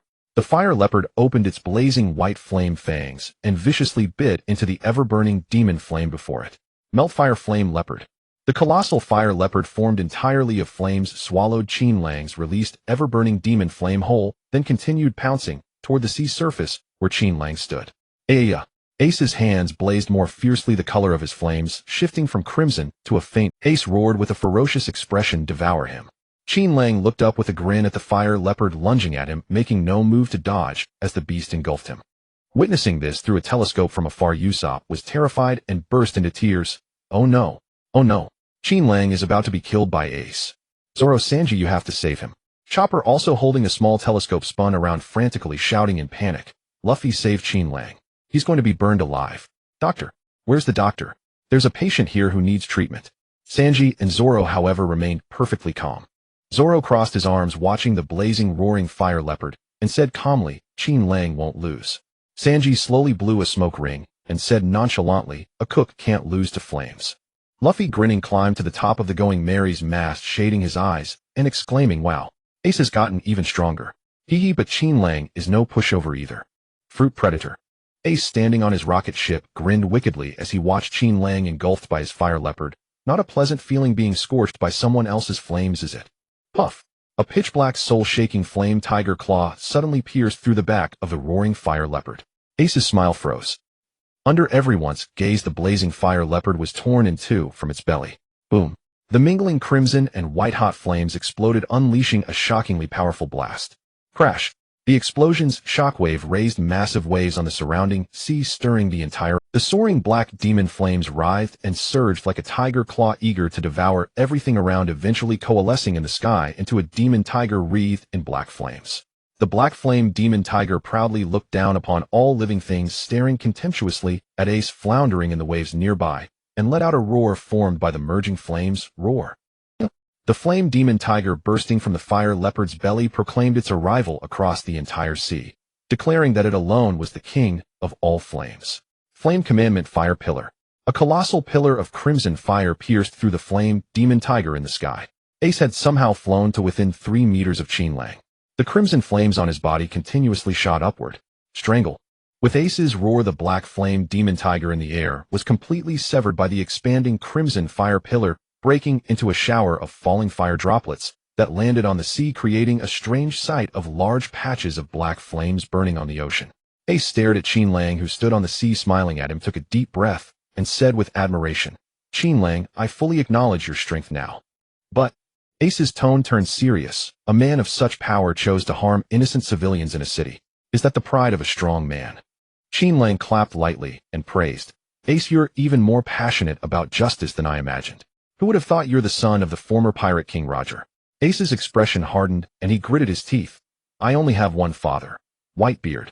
I will give my all to help him claim the throne of the Sea King. Other than that, I am no one's son." Qin Lang shook his head disappointedly. "Ace, I misjudged you. You can't even face your own lineage. You keep running and deceiving yourself." "Shut up. What makes you think you know so much? Divine fire, unknown fire." Ace angrily cut him off, forming 2 balls of crimson fire in his hands and hurling them at Qin Lang without warning. Swish. The 2 red fireballs turned into blazing spears, shooting toward Qin Lang with incredible. Qin Lang's body turned into flame element, dodging the attack without moving. He stood there calmly looking at Ace and said flatly, "Struck a nerve. Lost your composure. Shut up, Qin Lang. I don't need your lectures. Pops once said that no matter who gives birth to you, everyone is a child of the sea. No one is special." Ace's face twisted with rage, and he crossed his arms shouting, "Crossfire." Black flame wall. Without moving, Qin Lang surged with vast amounts of black, ever-burning demon flame, clashing with Ace's crossfire. The crossfire couldn't penetrate the barrier of demon flames in front of Qin Lang and ultimately fizzled out in the air. But this move was merely a decoy to draw Qin Lang's attention. "Let's settle this." "Huh." Seizing the opportunity, Ace crossed his arms and gathered power, causing the flames beneath his feet to spiral into countless enormous rings on the sea. Boom, boom, boom. The fire rings ignited fiercely, and vast sheets of crimson flame rose continuously, converging in the sky into a massive sun-like sphere of fire. Ace hoisted the giant fireball with one hand, staring coldly at Qin Lang. "Great flame commandment." "Hey Ace, hold it steady. Don't drop it by accident." Qin Lang looked up at the Great Flame Commandment Flame Emperor in Ace's hand and said with a grin, "In the vice-captain of your brother Luffy's ship. Are you trying to kill me under the guise of a spar? Aren't you afraid Luffy will be sad?" Ace, holding the Great Flame Commandment Flame Emperor with one hand, said frankly to Qin Lang, "Your behavior reminds me of a comrade I once trusted deeply. But for his own gain, he went so far as to kill a crewmate. I will never forgive him. And I will never let the tragedy that befell our crew happen again on Luffy's ship." Qin Lang blinked innocently. "I never did what Teach did. Killing Thatch for the Yami Yami no Mi. You know about that." Ace frowned, surprised that Qin Lang was aware of the incident. "Pirates kill for money. That's understandable, and being killed is part of the game. But you don't kill for money. You take lives for no reason, for amusement, showing contempt for life. All signs point to you being an ambitious man who cares nothing for his comrades' lives. I can't rest easy knowing someone with such hidden ambitions is by Luffy's side. One day he might be sold out by you and lose his life for nothing." As Ace spoke, he recalled the first person who had approached him when he first joined Pop's crew. "Thatch. Hey, I'm Thatch, captain of the 4th Division. Since we're going to be comrades, let's get along." "Hey Ace, don't eat so fast. Nobody's going to steal your food. Today you're the star of the banquet." When they found him, Thatch was lying on the cold deck, a pool of dried blood beneath him, his body already stiff. "Teach, you bastard who broke the only rule on Pop's ship, killing a comrade." Unconsciously, Ace superimposed the image of the smiling Qin Lang before him onto the grinning, gap-toothed face of Teach. "You killed your own friend, a brother who fought back-to-back with you." The rage toward Teach completely consumed Ace's reason. "Qin Lang." Ace, hoisting the Great Flame Commandment Flame Emperor with one hand, roared at Qin Lang. "Do you have any idea how precious human life is? Some people, before they even come into this world, have already caused others to sacrifice their lives for them.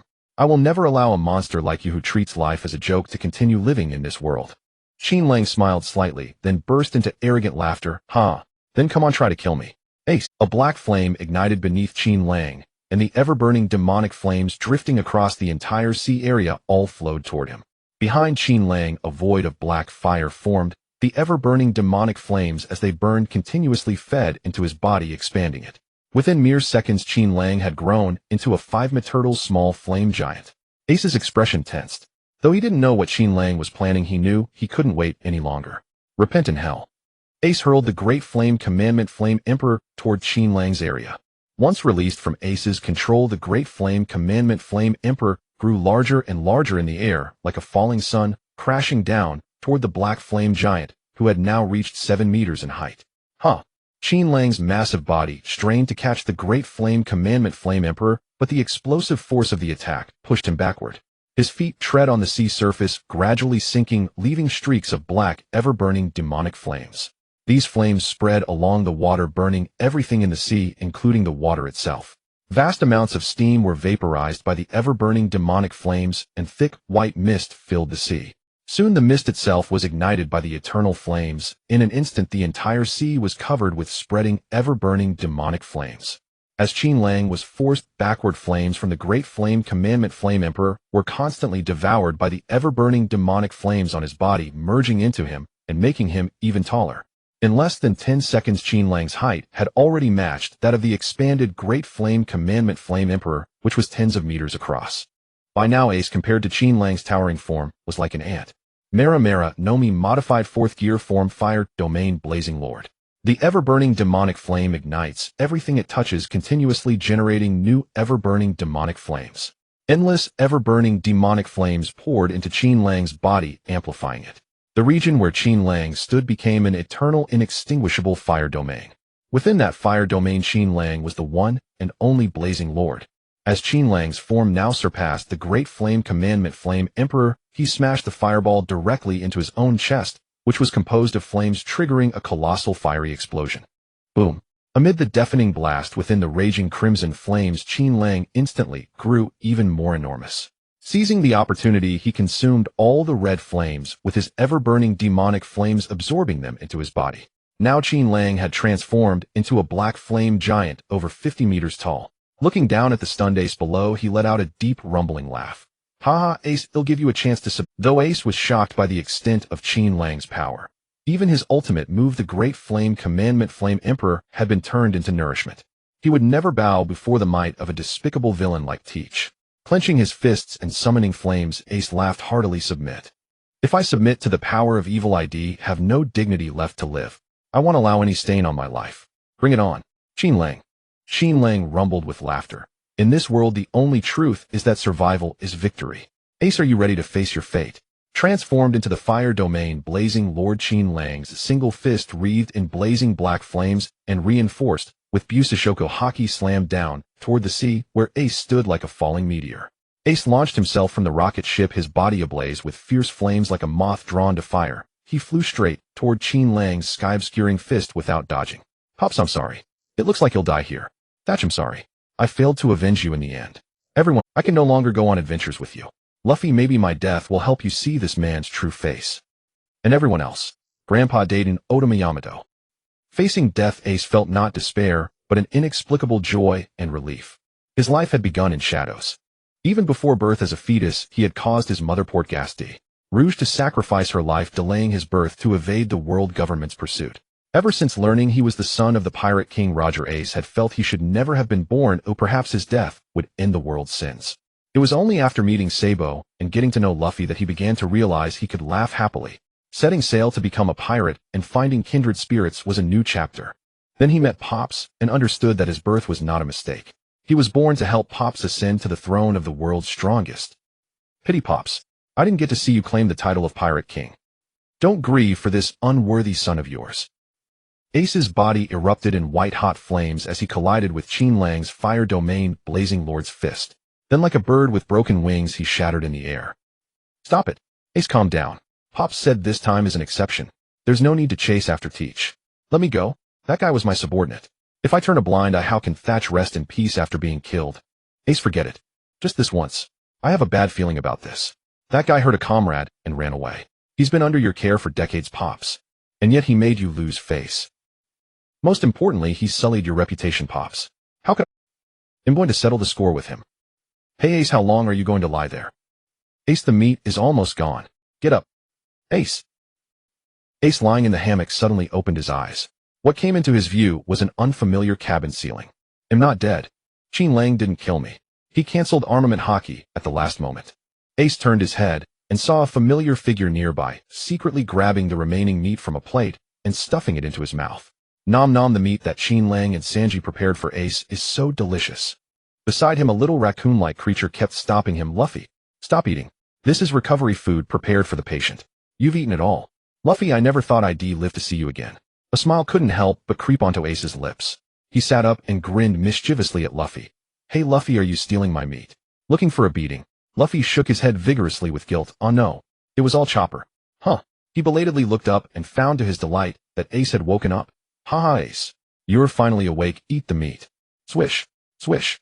Before Ace could react, 5 or 6 large bone-in chunks of meat were quickly stuffed into his mouth by Luffy. MMPH. Cough cough. Ace choked on the meat, his eyes rolling back, nearly suffocated. Luffy, stop stuffing. Ace is going to choke to death. Chopper panicked and patted Ace's back, barely saving his life. Ace struggled to swallow the meat, then turned around and angrily grabbed Luffy's neck, snarling. You little rascal. Trying to choke your brother to death. He'll strangle you. Luffy, with Ace's hands around his neck, was shaken back and forth. He had no choice but to beg Chopper. I'm sorry. Ace. Chopper, save me. Chopper watched helplessly as Luffy stuck out his tongue from being choked and screamed, Aya, Luffy is being choked to death, call a doctor.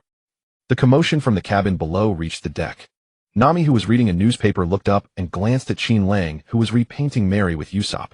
She said with slight concern, Qin Lang, it seems Ace has woken up. Aren't you worried he'll keep causing trouble for you?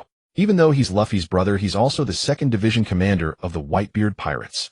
You defeated him. Want that? Incur the grudge of the Whitebeard Pirates. Even Nami, far away in the East Blue, knew of the Whitebeard Pirates, a great pirate crew where the strongest gathered. She was extremely worried that Ace's incident would make them enemies of the Whitebeard Pirates, one of the 4 emperors. Once they became enemies, given the Whitebeard Pirates' influence, they would likely find them soon. Vivi also looked at Qin Lang with worry and whispered, Mr. Pirate, is it really okay? They are one of the 4 emperors. Usopp, who was painting with Qin Lang, raised his brush high, puffed out his nose, and said smugly, Humph, cowards. Even the 2nd Division commander of the Whitebeard Pirates couldn't beat Qin Lang. What do we have to fear?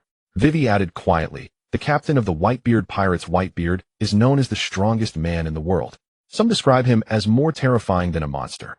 He can even destroy a large island with his bare hands. Destroy a large island with his bare hands. Usopp's nose visibly drooped, and he said weakly to Qin Lang, Qin Lang, maybe we should apologize. As long as our apology is humble enough, they probably won't be too harsh on our nameless pirate crew. Usopp, you changed your attitude so fast.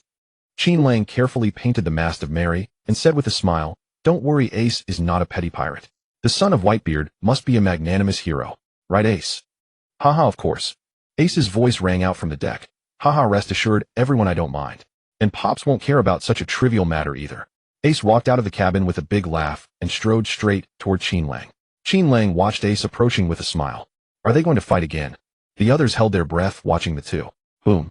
They faced each other, eyes locked, and simultaneously clenched their fists, which burst into flames. Seeing this, everyone was horrified. Oh no. They were going to fight after all.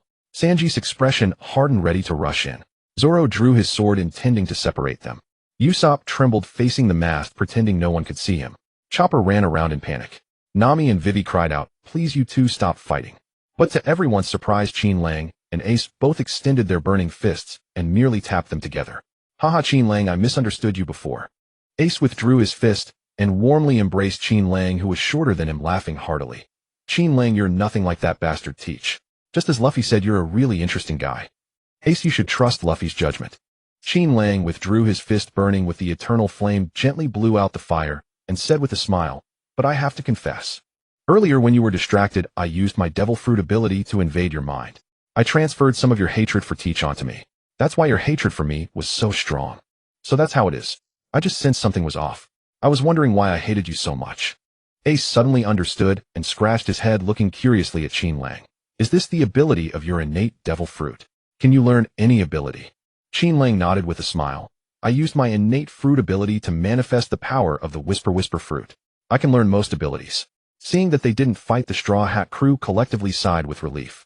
Luffy, weren't we supposed to keep Qin Lang's ability a secret? Nami shot a glare at Luffy. Luffy grinned apologetically. Hee Nami. Ace isn't an outsider. He's my big brother, there's no harm in him knowing. Ace suddenly grinned and extended an invitation to Qin Lang.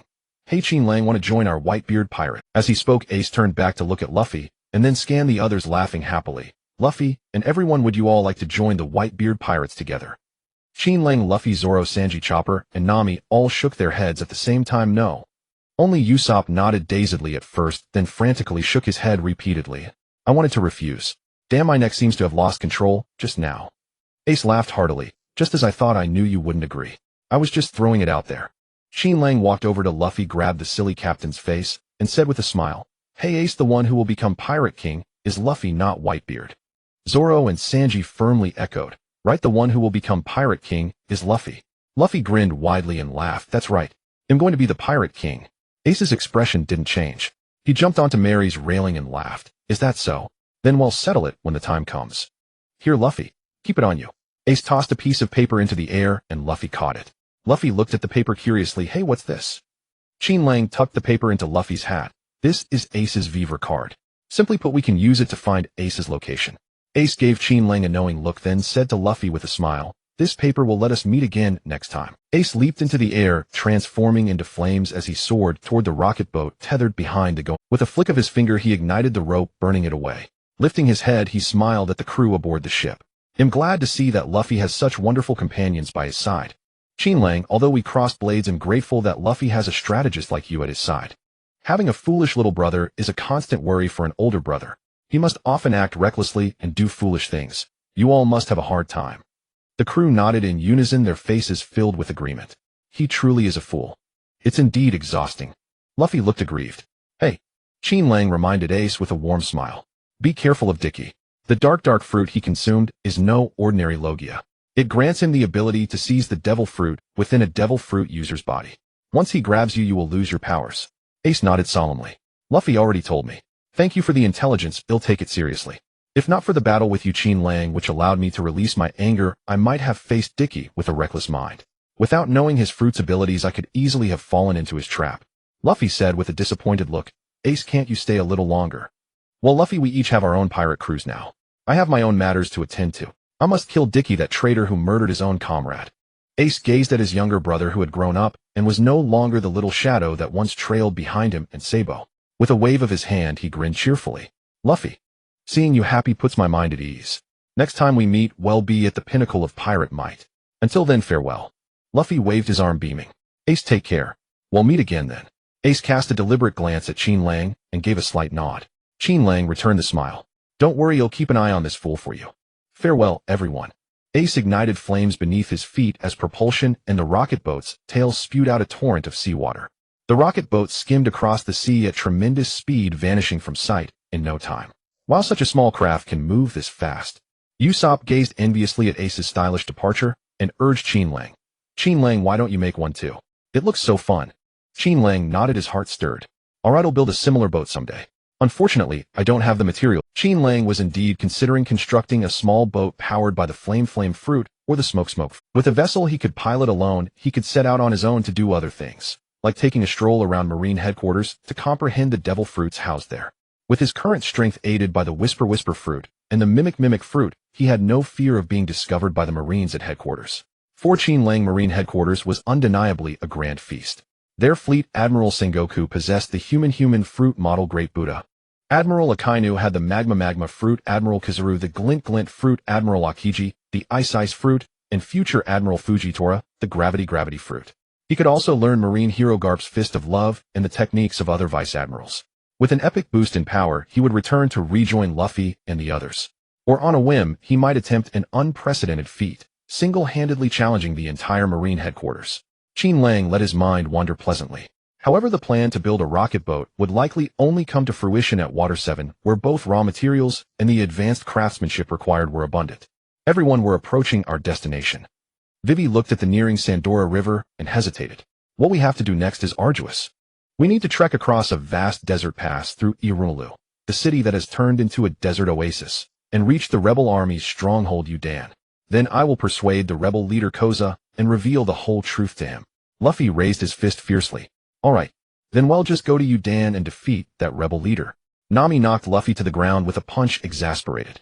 Listen to what Vivi is saying. Nami analyzed. If Vivi's plan goes smoothly, Karu, who disembarked earlier, will deliver the letter exposing Crocodile's conspiracy to the king at the Alyabarna Palace. The king will then be on guard against Crocodile and do his utmost to resolve the conflict peacefully with the rebel. If we succeed in persuading the rebel leader, the war can be completely halted. Then both sides can join forces to deal with the warlord of the sea crocodile. Nami slapped Qin Lang on the back as he packed lunchboxes for everyone, grinning smugly. Even if we fail to convince the rebel leader, Qin Lang can use force to dissuade them from attacking the capital of Alyabarna. Qin Lang finished packing everyone's lunches, turned around, and said with a smile, "You go ahead, I'll stay behind and watch the going merry." Hearing that Qin Lang wasn't coming, Nami turned back in panic. Why? Didn't we agree to act together? In Nami's mind, Qin Lang was the absolute combat powerhouse of the crew. Not only strong, but also sharp-witted, both brave and resourceful. Far superior to the big idiot Luffy. Qin Lang replied with a calm smile. "I have my own business to attend to. As for the princess mission, I'll leave it to you all." Vivi opened her mouth, but ultimately refrained from pleading with Qin Lang. She knew that a pirate captain's word was final, and her words could not change his mind. "Oh, if Qin Lang isn't coming, it's just us." Seeing that Qin Lang truly wasn't going, Nami's previously settled heart began to waver again. She glanced at the stoic swordsman with a poor sense of direction beside her, deeply worried that he might accidentally get lost in the desert and never be found. Zoro rested his hand on his sword. "I wonder if there are any swordsmen in the desert." Nami then looked at the lovesick chef who was lying on the ground sulking because he and Vivi had worn long-sleeved clothes. She strongly suspected that if the enemy turned out to be a beautiful woman, this guy would surrender voluntarily and willingly be captured. Sanji whimpered pitifully, "Boo-hoo, I wanted to see the graceful figures of Namison and Vivison." Nami turned back to look at Chopper, who was lying in the shade, constantly rolling over and sticking out his tongue to cool down because of the heat. She was deeply worried that this new little guy would die of heat stroke in the desert. Chopper was sweating profusely, panting, "Huff, it's so hot. I hate the desert." Nami then glanced at the big idiot captain, who was looking around in excitement. If this guy didn't act weird, it would be fine, but if he did, they'd all suffer together. Luffy was raring to go. "Hee, I really want to fight." "Don't worry, Vivi. He'll knock Crocodile flying with one punch." Nami couldn't help but sigh. "I'm exhausted. Let's just get it over with." Apart from Qin Lang, none of the crew members were reliable. "Hey, Nami." Usopp stood dejectedly to the side on the verge of tears. Indeed, he had been ignored by Nami once again. Luffy jumped ashore and unexpectedly discovered a group of kung fu dugongs that loved to fight. After an exhilarating battle, he successfully recruited all of them as his subordinates. Usopp, on the other hand, suffered a miserable defeat at the hands of one kung fu dugong. After a brief moment of laughter, the group bid farewell to Qin Lang and the kung fu dugongs. Luffy waved his arm backward as he walked, grinning. "Hee, Qin Lang, see you later." Usopp looked back with every step, his voice choked with tears. "Qin Lang, woo-woo, I really wish I could stay on the ship with you." "We're off." Sanji and Zoro gazed at Qin Lang with calm expressions. They believed that Qin Lang had his own reasons for staying behind. "Huff, it's so hot." Chopper panted, too exhausted to even say goodbye. Vivi and Nami waved at Qin Lang without saying a word. Surrounded by the kung fu dugongs, Qin Lang watched his companions leave the going merry and head into the endless desert. Boom. Once they were far away, black, eternal blazing flames erupted from Qin Lang's body. The sudden change startled the kung fu dugongs, who scrambled away from him in panic. "Warlord of the sea, Sir Crocodile. Him'll pay you a visit." Qin Lang vanished from the spot. In the midst of swirling yellow sands, there stands an oasis of vibrant greenery, a miraculous city that remains unyielding. Ha ha ha, cheers to the great hero. Thanks to Lord Crocodile's presence here, that group of rebels dares not invade. People in the bar indulge in joyous drinking. The entire city is filled with laughter and cheer, with clear water flowing through every corner of this place. The scene here starkly contrasts with other cities of the Alabasta Kingdom. This is the most dazzling city in the Alabasta Kingdom, Rain Base. In Rain Base, fresh water has never been a scarce resource, and no rebel dares to breach this city. For within this city resides the strongest hero of the kingdom, the warlord of the seven seas, Sir. He is also the owner of the kingdom's largest casino, Rain Banquet, as well as the behind the scenes boss of the Baroque Works, Mr. Zero. Beneath the luxurious and exquisite structure of the Rain Banquet Casino lies an underwater secret. The chamber is surrounded by thick transparent glass with seawater flowing outside, where several 30-meter-long banana crocodiles swim. These crocodiles are named for the banana-shaped protrusions on their heads. They are ferocious and live in groups capable of preying on sea creatures. Goyulu Goyulu. At this moment, a 30-meter-long banana crocodile, the king of its kind, obediently submits to a man's caress, emitting a sound akin to a contented puppy. The man treating the banana crocodile as a pet is draped in a black fur coat, sporting a slicked-back hairstyle, with a prominent horizontal scar under his eyes. On his left hand is a gleaming golden iron hook. The man sits steadily in a boss chair, a cigar clenched in his mouth, gazing indifferently at the nearby Miss All-Sunday Robin. The time for executing the final battle plan is noon in 2 days. Is everything arranged? Robin nodded and replied calmly. Yes, everything is arranged, boss. There are 150 billion underlings on standby. Mr. 2 has also been recalled by me. He cannot locate Mr. 3, whom you ordered to be killed. It seems that Mr. 3 has already slipped out of our sight. All the chief commanders will gather tonight at 8 o'clock in the Spider Cafe. Sir Crocodile nodded with satisfaction, narrowing his eyes as he looked at Robin's back, slowly praising, good, well done. It's already past 5 o'clock. Some people have likely arrived at the Spider Cafe. In the vast desert, the barren wind howled relentlessly, whimpering. A solitary cafe stands amidst the desolate sands. Outside the cafe, a pink fish-shaped sign adorned with a spider pattern is teased by the passing wind, producing a moaning sound. Creak, creak, creak. Outside, the wild wind howls. Inside, all is peaceful. Thud, ding, ding, ding, dong. Beautiful music flows from an elegant phonograph, filling the warm and cozy cafe. Everything in the shop is quite ordinary yet warm. The tables and chairs are scrubbed clean, and various utensils and exquisite cups are neatly arranged in the transparent cabinet. Not far away, the water is boiling on the stove, steam slowly wafting through the room. The cafe owner Bora sits at the bar, leisurely reading a book in this tranquil environment. Bora wears a pair of purple rectangular glasses, a hint of deep red lipstick on her lips, and her blue curls are tied back with a scarf, with one strand falling naturally on her cheek, creating a unique charm. Bora has a tall and alluring figure dressed only in a sleeveless top. Her chest reveals an alluring deep valley that draws the eye, igniting a flurry of mysterious and beautiful thoughts. Splash. Dingling. The cafe door is suddenly pushed open. The howling wind sneaks into the warm cafe, waking Bora from her immersion in the book. At the door, a sharp voice of a middle-aged woman rings out. I'm here, I'm here, I'm here. Merry Christmas. Merry Christmas. Merry Christmas. Bora looked up to see a short, oddly shaped old woman with a red, curly hairstyle, resembling a beak-nosed monkey, chattering as she walked into the store. It's all your fault, mister. It's your fault for being so fat and walking so slowly that my back and... A stout man dressed in a green checkered outfit slowly enters behind her, carrying a large and seemingly heavy firearm on his back. The man, faced with the old woman's accusations, slowly apologizes. Sorry. The old woman, unable to wait for the man to finish his apology, impatiently interrupts. All right. Enough. Enough. Hurry up and come in. Or are you doing well? The shop is empty. Is business not good? The old woman's voice is extremely fast. While conversing with Bora, she keeps glancing around, clearly a very impatient and restless character. Bora smiles gently. Long time no see, Miss. Merry Christmas. The slow man walks up to the bar. Bora turns and smiles at the slow man as well. Mister. For you are also welcome here. You? Hello. Bora looks at Miss Merry Christmas and smiles. There are no outsiders here today. You've taken over the place. Someone has already ordered drinks for you. Yours is fresh orange black tea, and Mr. 4's is apple tea. Are both acceptable? I hate drinking hot. I want cold. Cold. Cold. I want to drink it now. Now. Miss Merry Christmas exclaims as she pounds the table, urging urgently. Not angry at the unreasonable customer, Bora smiles as she busily prepares, praising. Your spirits are indeed quite good. How's work? It's a survival of the fittest world. In this job where a single mistake can cost your life, I'm still alive, so it's going quite smoothly. Fool. Fool. Fool. Bora smiles apologetically. That's true, sorry. Outside, a strange chorus suddenly sounds. 1, 2, aha. 1, 2, aha. A bizarre voice passionately sings. In this world there are only men and women, but the transgender is both a man and a woman. 1, 2, aha. The way of the transgender is the strongest way. Long live the transgender way. The next moment, a figure twirls and bursts through the door. After spinning several times in the air, they slowly land and bow to everyone in the cafe. Hello everyone. Bora looks at Mr. 2 Phone Clyde, bowing at the door with a helpless expression. You fool. Mr. 2 Phone Clyde, dissatisfied, runs to the bar and grins at Bora. I am not a fool, Bora. I am a dancer. Please bring me an octopus parfait dessert. An octopus parfait dessert. Aha, aha, the octopus parfait dessert is common knowledge. It's my favorite.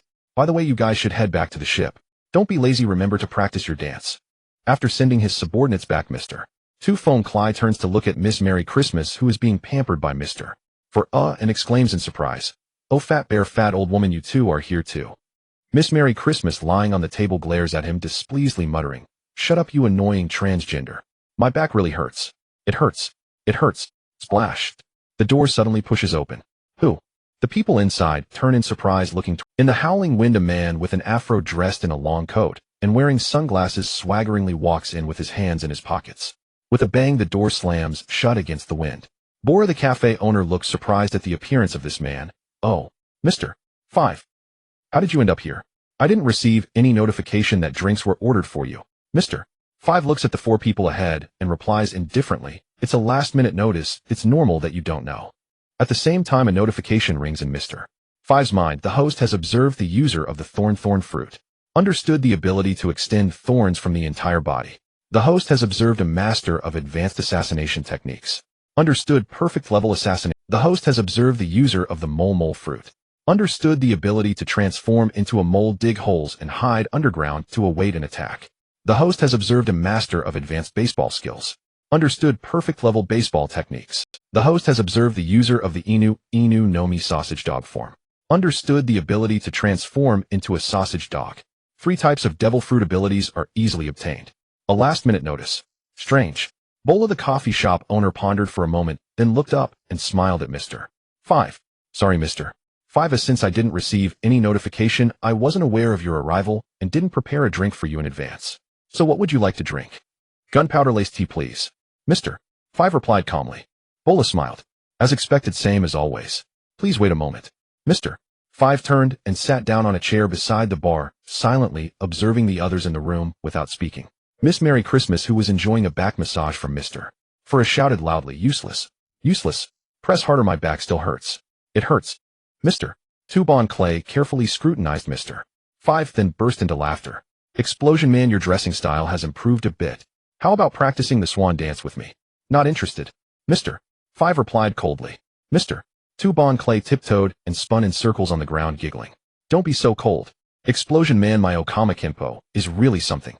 Haha, I'm afraid if I actually use advanced Okama Kenpo it would scare you. Qin Lang chuckled inwardly. Little did Mr. 2 Bon Clay dream that someone before him was using his clone fruit ability and had successfully deceived him. Bola brought over a cup of green tea, exuding the scent of gunpowder, pushed it to Qin Lang, and smiled. Mr. 5, your gunpowder tea is ready. Please enjoy. Qin Lang picked up the gunpowder tea, showing a hint of relish as he drank it. Tea mixed with gunpowder. Look, Mr. 2 Bon Clay looked at Qin Lang with disgust, then approached Bola, who was wiping the bar counter with a cloth, and laughed loudly. By the way, I heard that this time even Mr. 1's partner will show up. I haven't met her yet. They say she's a very aggressive killer. How exciting. Bola smiled. Well, it seems this mission of yours is quite something. Mr. 2 Bon Clay glanced around with his mismatched eyes and, finding no one paying attention, leaned close to Bola's ear and whispered, I heard that this mission might directly lead us to meet the final boss. My little heart is pounding with fear. The entire room fell silent. Everyone's gaze shifted to him simultaneously. The coffee shop owner Bola asked curiously, really? Who told you that? Mr. 2 Bon Clay then realized he shouldn't have said that and grinned. I was just guessing. Qin Lang silently swept his gaze over Bola. He noticed that although Bola was smiling as if unaffected, her hands had already quietly aimed at Mr. 2 Bon Clay's head. If she found anything wrong with him, she would immediately thrust thorns from her hands to pierce his skull. Qin Lang chuckled inwardly. It seemed Mr. 2 Bon Clay had unwittingly helped dispel Bola's suspicion of him. When one person is suspected, that person is doubted. But when a whole group is suspected, suspicion becomes meaningless. The chief commanders waited in the coffee shop, accompanied by music, until nearly 8 o'clock in the evening. Mr. 1 and Mr. 1's partner still had not appeared. Outside, the moon had risen, illuminating the entire desert. After the sun's scorching heat faded, the desert temperature dropped rapidly. Ordinary people could hardly survive in such extreme cold and strong winds. Disguised as Mr. 5, Qin Lang leaned back in his chair with eyes closed, using the system to comprehend combat, wasting no time at all. Oh my, is it already almost 8 o'clock? Mr. 2 Bon Clay looked up at the clock and saw that only 2 minutes remained until 8. Bored to death, he began tiptoeing and spinning in place. Only 2 minutes left. Then he'll spin a few circles. Mr. 4, who had just belatedly understood a joke Mr. 2 had told half an hour ago, clapped and laughed heartily. Huh. Mr. 2 Bon Clay thought he was applauding his spinning, so he spun even more vigorously. Spin. Miss Merry Christmas snapped angrily. Hey, you freak, you're so annoying. Stop it. On the wilderness, a tall, bald figure dragged an unknown object with both hands, leaving trails of sand as he slowly approached the Spider coffee shop. Bang! The two inside were arguing when suddenly they heard something crash in. Crash! The coffee shop door was smashed open, dust billowing. Huh! The chief commanders inside all stared at the entrance, instinctively assuming defensive stances. Qin Lang also opened his closed eyes and looked toward the door. System observation user of the dice fruit. Comprehension can transform any part of the body into a blade and also make skin as hard as steel. A very practical dice fruit now in hand. Hey, why is it you? Mr. Tubon Clay was astonished to find that the object thrown through the door was his subordinate, who had left earlier. The subordinate lifted his head with difficulty, pointing behind him at the tall, bald figure, and said in pain, "It's all because of him." Mr. 1, towering over 2 meters tall with a 1 character tattooed on his chest, wearing a monk's outfit, and with thin connected eyebrows, frowned slightly. What? It's just the freak's subordinate. I saw them acting strangely in the desert, so I captured them. Don't worry, I didn't kill them. Freak, your sentimental attachment to weak subordinates is useless. Hearing Mr. 1 disparage his subordinates, Mr. Tubon Clay could no longer bear it. He assumed the starting stance of Okama Kenpo and kicked at Mr.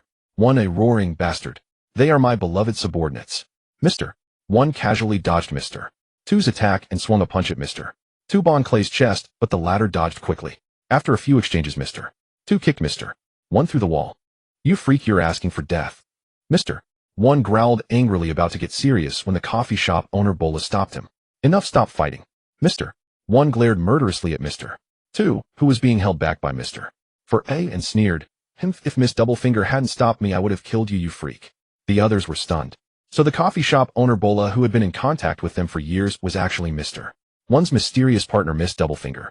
Bola tore off her headscarf, let down her hair, removed her glasses, and took off her tank top. She revealed a sexy, revealing belly-bearing top underneath, put on a fur-collared leather jacket, and her gaze turned sharp. She was completely transformed, like a different person. She stared at everyone and said solemnly, "All right, all the chief commanders who were supposed to come are here. According to the boss mission, we are now going to the Dream City of Rain Base. The boss we have never met face-to-face is waiting for us." Wait. Mr. 1 suddenly frowned and pointed at Qin Lang, who was watching the commotion. Why is a weakling like Mr. 5 here? Miss Doublefinger shrugged casually. I don't know either. According to Mr. 5, the boss suddenly gave him an order to also gather at Spider Coffee at 8. But oddly, I didn't receive any related information. Mr.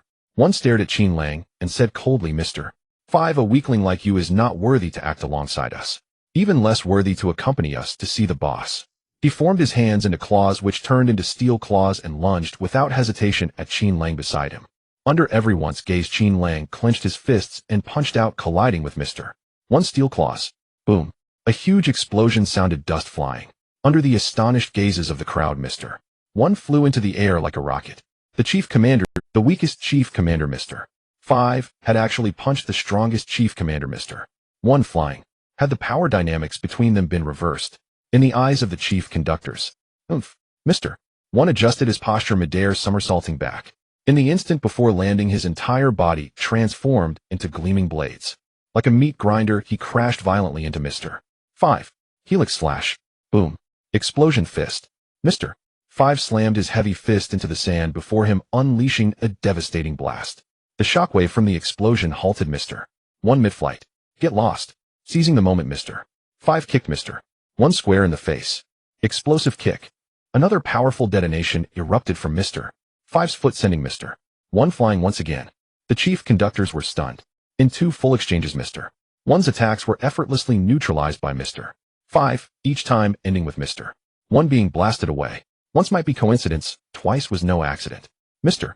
Tubon Clay gleefully leaped high nearby, performing a split in midair while clapping and laughing. Ha ha, well done. Explosion man, this slave has long been sick of that bald-headed monk. Miss Merry Christmas stomped her feet and shouted. How infuriating. Mr. 1 can't even beat Mr. 5. What a joke. A joke. A joke. Mr. 4 flailed his arms, anxiously speaking slowly. St. Up. Phi. GHT. ING. Mr. 5's strength is actually no less than Mr. 1's. So that's it. Was this why boss Mr. 0 had temporarily recalled Mr. 5? Mr. 5's power had grown unprecedentedly. He was now on par with Mr. 1. Boss Mr. 0 needed his strength. Miss Doublefinger Sala suddenly realized, as if understanding something. Long ago Mr. 5 had also fought Mr. 1. Mr. 1 despised Miss Valentine's weak, yet arrogant demeanor, casually destroying her parasol. Mr. 5 intervened in anger, but Mr. 1 defeated both with a single slash. Had Mr. 1 not feared being held accountable by the boss for killing them both, would have died on the spot. Stop. No more fighting. The boss is waiting for us. Miss Doublefinger Sala thought she had figured out, seeing Mr. 1 charge at Mr. 5 again from the dust, she hurriedly blocked between them. Full body sea urchin thorns. Miss Doublefinger's Salus body swelled abruptly, transforming into a spiky sea urchin. The hard spikes protruding from her body simultaneously blocked Mr. 1's steel blade arm and Mr. 5's explosive fist. This was the power of the spike fruit. Miss Doublefinger Sala, a spike human who ate the spike fruit, could extend thorns like a sea urchin from her entire body. The thorns were extremely hard, capable of piercing even rock. From the completely deformed humanoid sea urchin, which bore no resemblance to the beautiful woman from before, came a voice filled with anger. Stop. Fight any longer, and you'll delay Boss Mr. 0's mission. Everyone will be hunted down. The two heard Miss Doublefinger Sal's anger and had no choice but to desist. They exchanged glances over Miss Doublefinger's Sala, defiance evident in each other's eyes. Mr. 1 reverted to his normal form, picked up his backpack from the ground, and dusted it off coldly. No wonder you dared to appear before me so arrogantly. It's because your strength has increased. But your explosions can't break my defense, they can't harm me at all. Mr. 5 pushed his sunglasses disdainfully. Mr. 1, you've been in that seat too long. Time to move aside. Mr. 1 stared at Mr. 5 and said in a low voice, You can try. The thorn spikes retracted into her body and Miss Doublefinger Sala resumed her voluptuous form. She smiled at everyone. Let's go. We're headed to Rain Base. Boss Mr. 0 is waiting for us. A turtle-drawn carriage galloped from afar and stopped before them. Qin Lang, disguised as Mr. 5, recognized the turtle. It was Banshee, the same one that had carried Robin away from the merry-go. Banshee nodded coolly at them, a cigarette smoldering in its mouth. After they boarded the turtle carriage, the enormous turtle Banshee pulled the cart faster and faster, racing toward the destination at great speed. Mr. 2 Bon Clay sat back in his seat, arms resting on the backrest, scrutinizing Sala before him. Never expected you to be Miss Doublefinger. Miss Doublefinger Sala smiled. I don't recall denying it. Qin Lang sat with his legs crossed, lounging in his chair, casually appraising the others inside the carriage. His gaze roamed unabashedly over Miss Doublefinger Sala. Ha ha ha. Qin Lang perfectly embodied Mr. 5's smug, petty satisfaction. Sensing Qin Lang's aggressive stare, Miss Doublefinger Sala looked up and gave him a faint smile. Mr. 5 is truly the one who keeps his cards hidden. She seemed completely unconcerned by his. Qin Lang swept his eyes over Sala's ample chest with a lecherous grin. Miss Doublefinger sure shows a lot, and deep too. Miss Merry Christmas shot Qin Lang a contemptuous glance, muttering under her breath. Pervert. Pervert. Under the guise of playing his role, Qin Lang thoroughly appraised Sala's figure and then looked away satisfied. While his acting was pretty convincing, no one suspected a thing. It seemed the idea of using the mimic fruit ability to take a stroll around Marine headquarters or even Holy Land Mary Geos was entirely feasible. Qin Lang hadn't expected that after using the mimic fruit ability, the reverse comprehension system would still allow him to use other devil fruit powers without counting as using 2 abilities simultaneously. This probably had to do with the passive effect after using mimic fruit. After all, rescuing and hacking were 2 different things. The Miracle City Rain Base. In a secret chamber beneath the Rain Dinner Casino, a man sat in his boss chair, face dark and voice cold. Didn't expect most of the billions of elders stationed in Rogue Town to be crushed by falling meteors. Have replacements been arranged? Miss All Sunday Robin nodded. Rest assured, replacements have been arranged and orders have been issued. The chief commanders will also arrive here by tomorrow morning. The man's grim expression eased slightly as he muttered to himself. Aside from that sudden pirate crew and the princess, everything else is going smoothly. The Straw Hat Pirates. Robin recalled that peculiar crew. And the 2 captains. One seemed simple-minded and clueless, the other a smiling, seemingly friendly, but overly mysterious, dark-hearted vice-captain. The fruit plunderer Qin Lang. It was said that when the hundreds of billions of elders were wiped out by the falling meteor, he had fought against Fire Fist Ace and White Hunter Smoker in Rogue Town. Could there be a connection? Robin did not report this information to Crocodile, choosing to withhold it. A vague suspicion lingered in Robin's mind. Perhaps that troublesome man had already set his sights on Crocodile. In the desert, a sand cat lurked in the shadow of a rock, preparing to ambush a passing venomous scorpion. Clatter, clatter. A massive carriage thundered by distracting the scorpion. It didn't notice that under the cover of shadow a figure pounced without hesitation. Meowed.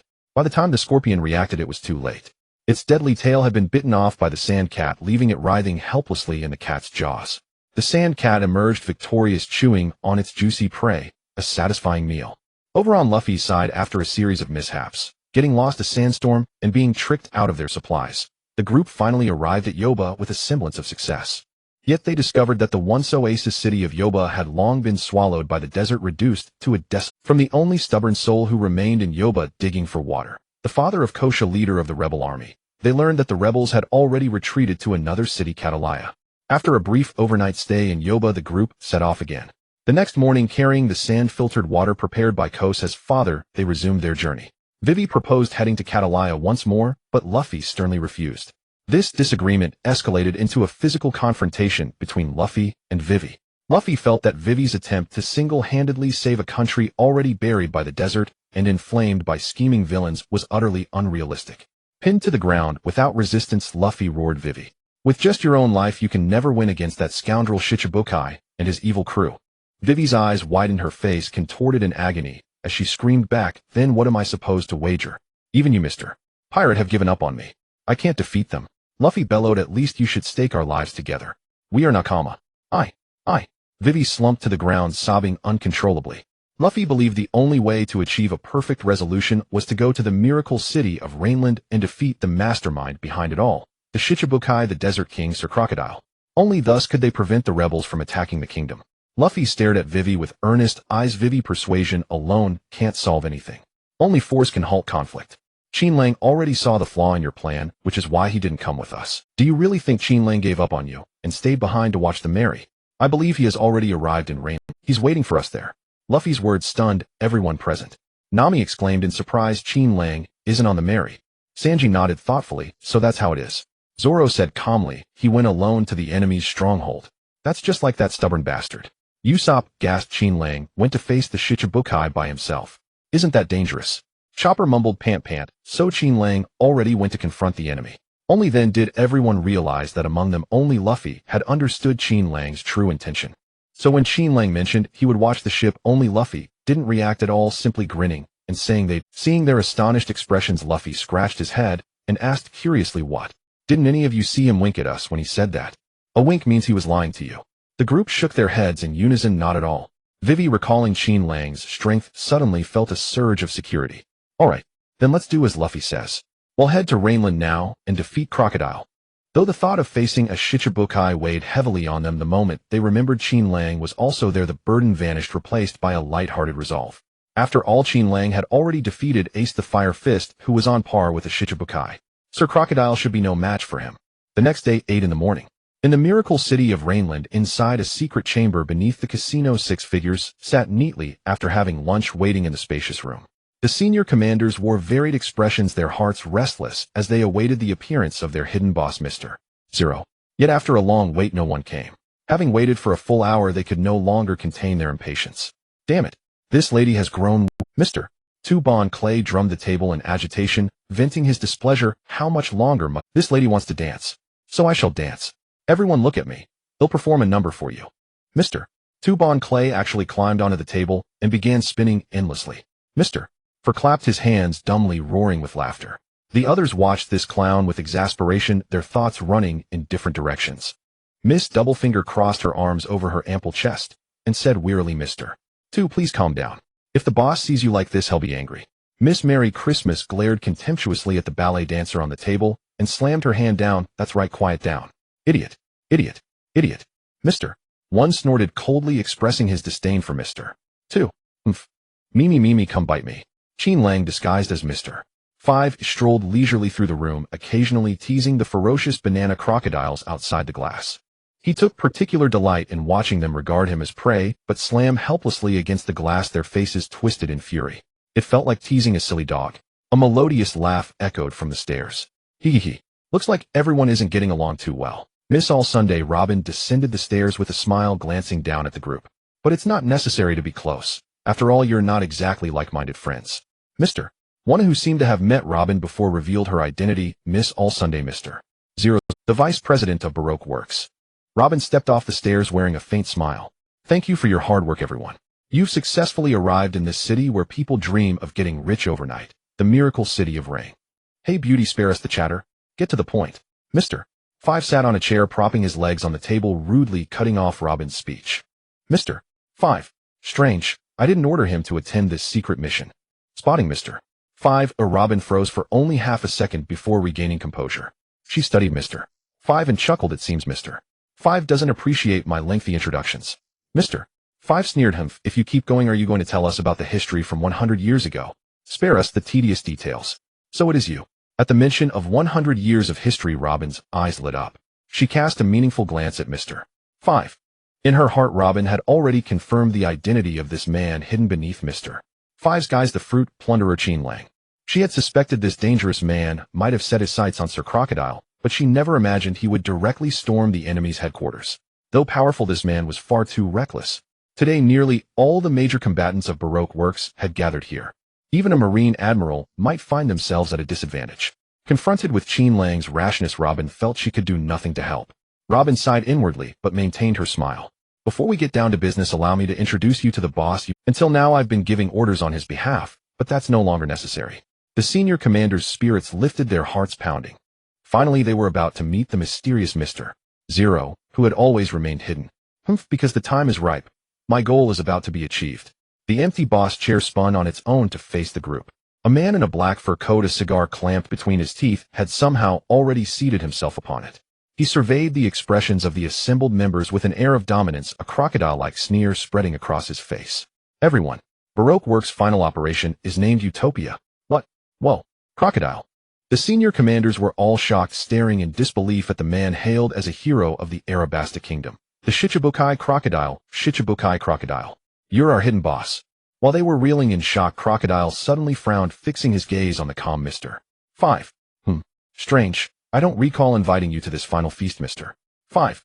Leaning back in his chair with his feet on the table, Mr. 5 looked lazily at the puzzled Crocodile and said with a smirk, I'm just here for a stroll. Pretend I don't exist. Acting as if you don't exist. Mr. 5, are you talking to me? Crocodile's expression darkened. He coldly scrutinized Mr.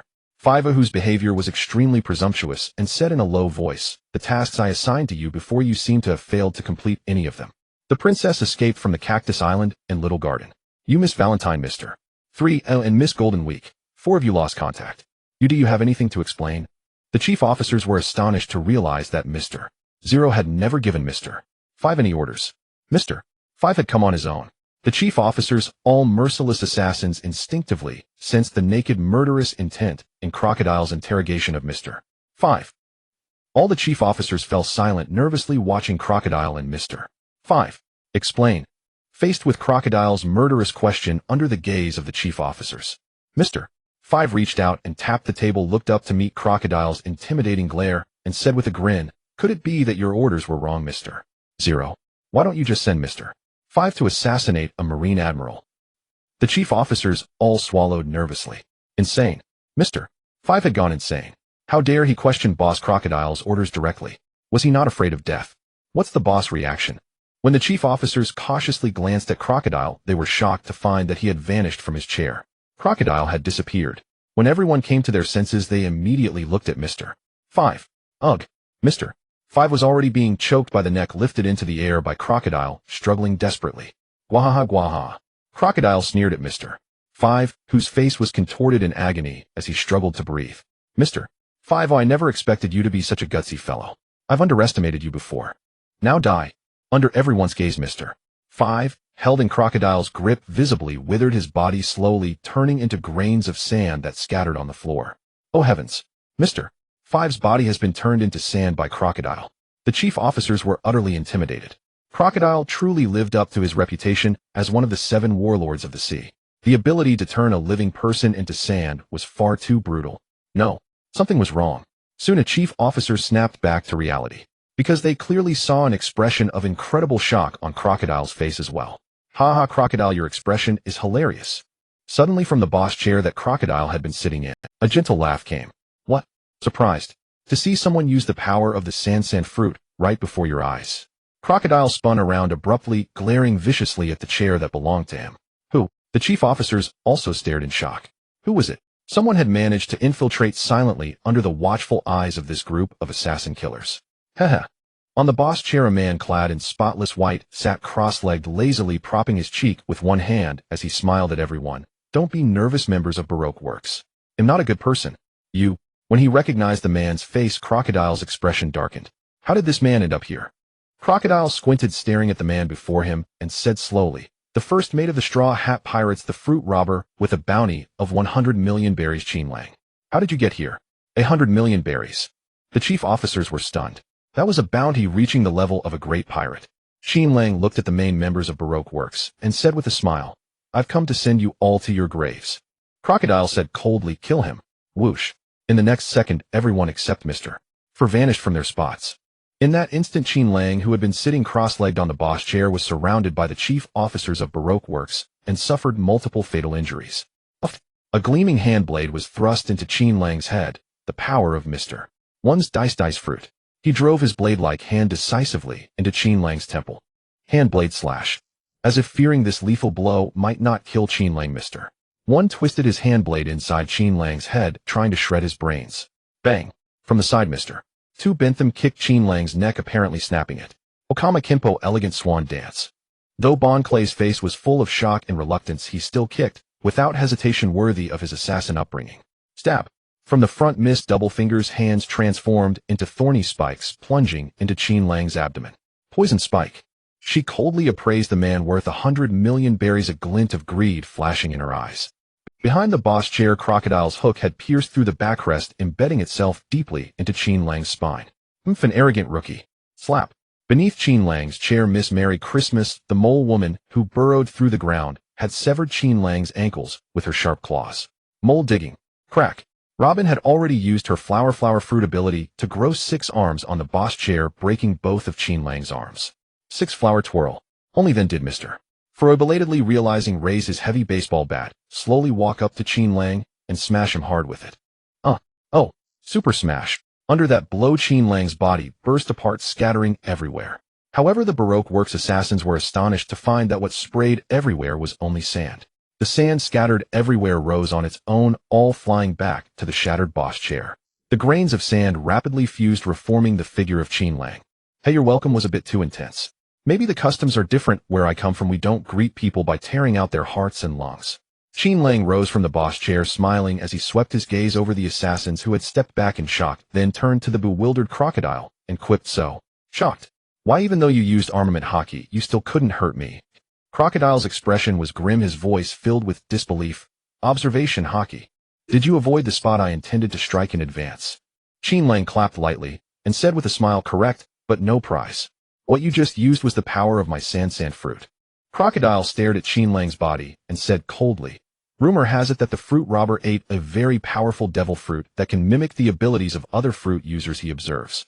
I thought it was just a rumor. I didn't expect the rumor to be true."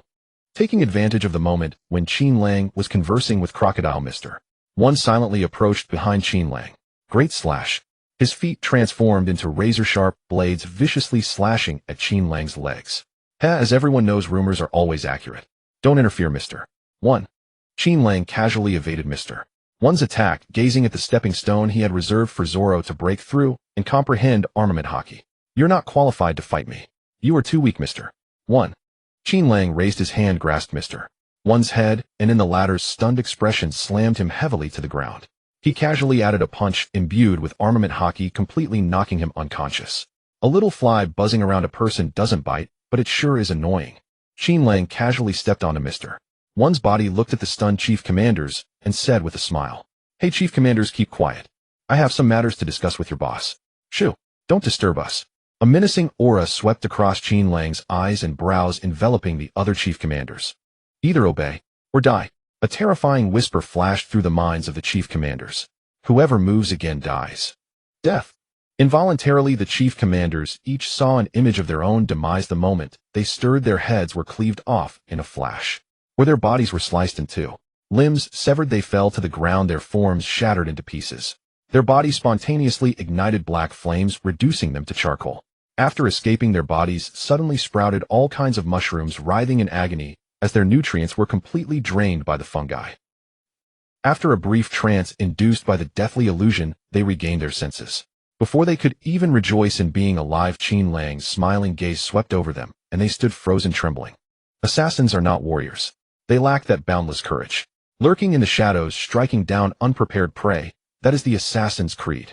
The chief commanders, momentarily cowed by Qin Lang's conqueror's hockey, stood petrified, not daring to. Seeing that Qin Lang had subdued his hand-picked assassins with sheer presence alone, Crocodile's cigar flared brightly as he muttered, "Conqueror's hockey. Crocodile's eyes widened as he stared at Qin Lang, his voice hoarse as he growled. I never imagined you also possessed this 9 kingly aptitude. Qin Lang caught the sourness in Crocodile's tone. He smiled at him and said, It seems you've experienced the power of Conqueror's Haki while under Whitebeard's command. Could that be why you lost? Crocodile's lip twitched, and he replied coldly, For a rookie pirate you know quite a lot. Crocodile envied the rookie pirate Qin Lang immensely. His devil fruit ability was so formidable. He could even mimic the powers of other devil fruit users. And he also possessed that rare Conqueror's Haki talent. Conqueror's Haki wasn't something that could be learned through. It was an innate aptitude, something ordinary people had no hope of comprehending. Crocodile squinted, scrutinizing this man who bore no resemblance to a rookie pirate, and said coldly, Fruit plunderer, why did you disguise yourself as Mr. 5 to meet me? What exactly do you want? Are you only trying to stop me from swallowing this country? Stop you from swallowing this country? How boring. Under Crocodile's gaze, Qin Lang turned and walked to the glass, smiling as he teased the banana crocodile inside, and revealed Crocodile's secret.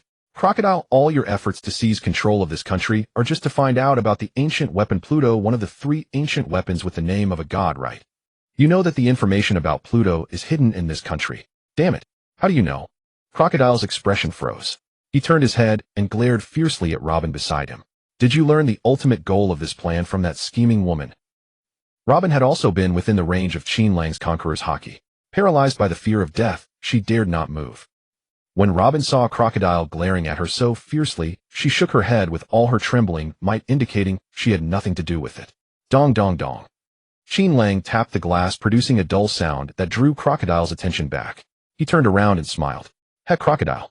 Blaming others out of exasperation when your ultimate goal is exposed.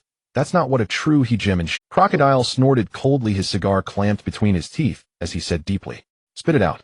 What is your real goal? If your target is also the ancient weapon Pluto, we can cooperate. Qin Lang shook his head disdainfully. The ancient weapon Pluto? I'm not interested in such things.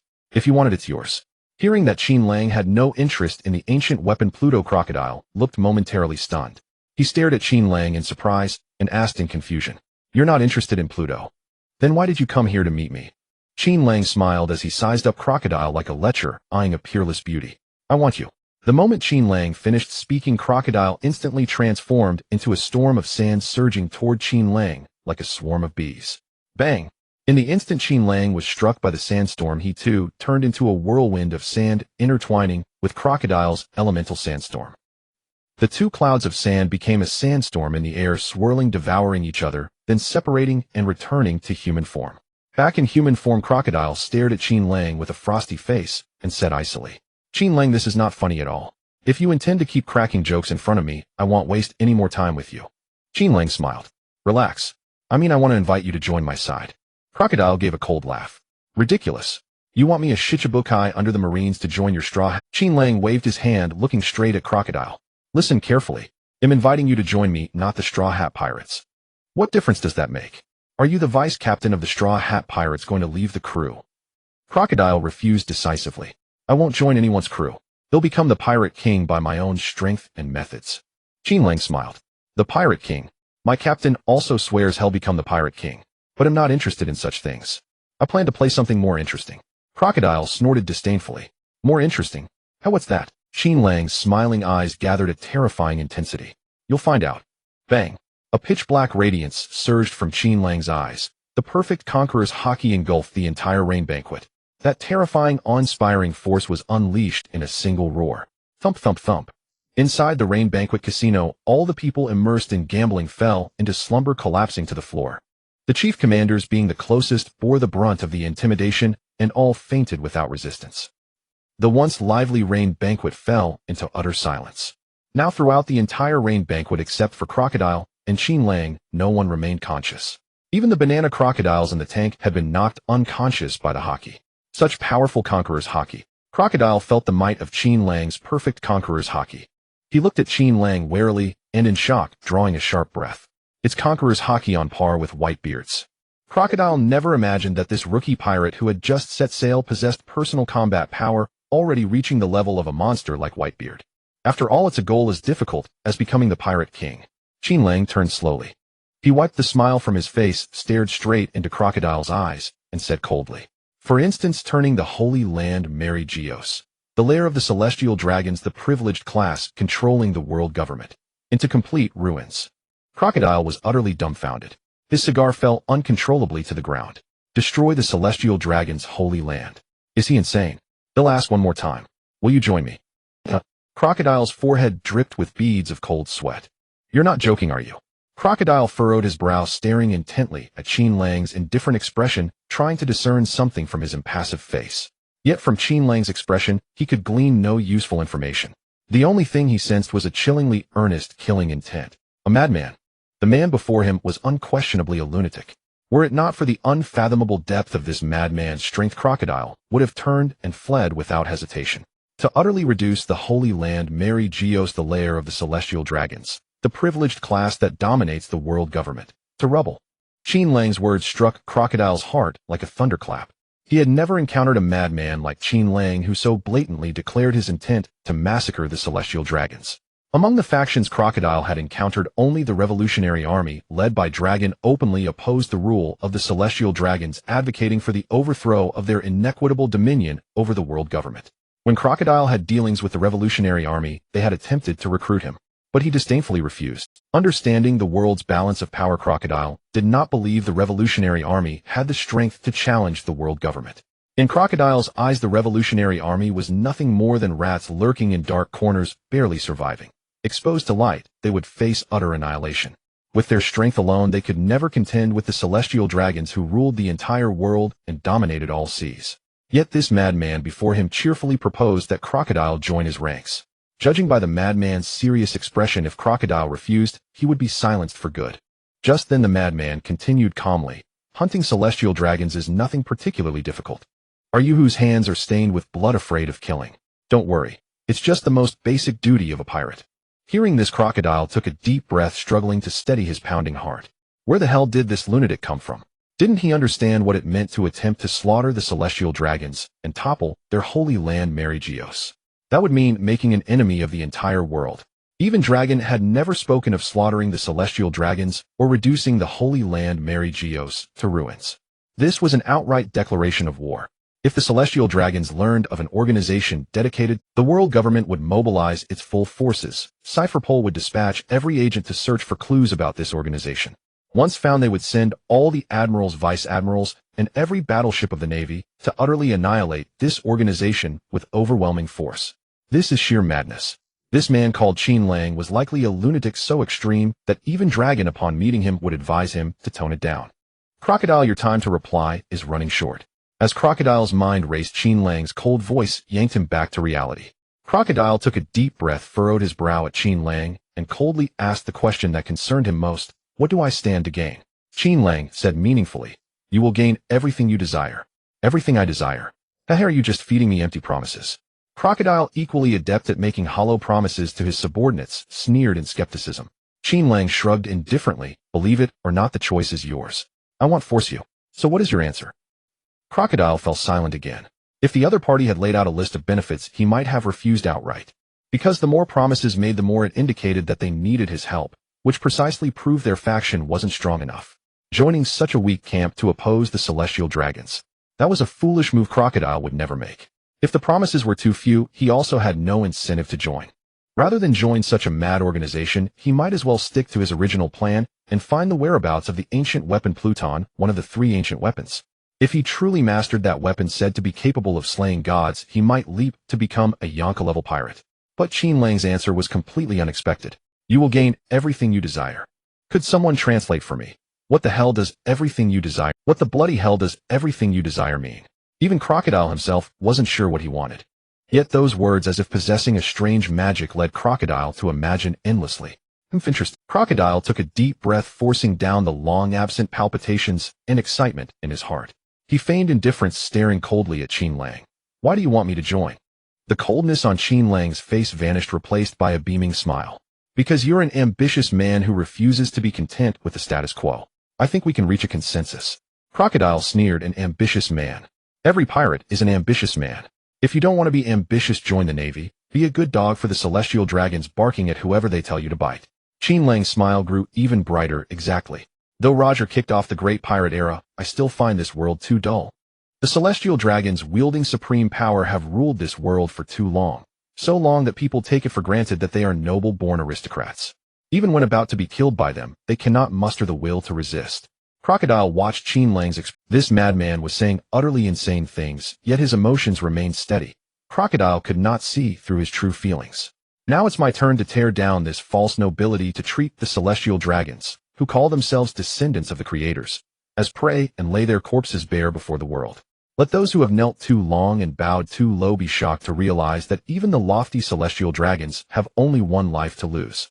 Qin Lang grinned wickedly. At that moment, perhaps a single rallying cry will ignite a worldwide wave of rebellion against the celestial dragons. Just imagining that scenario is fascinating. Crocodile said coldly, but what does that have to do with me? I gain nothing from it. Tisk tsk. Qin Lang eyed Crocodile suspiciously, as if doubting his intelligence.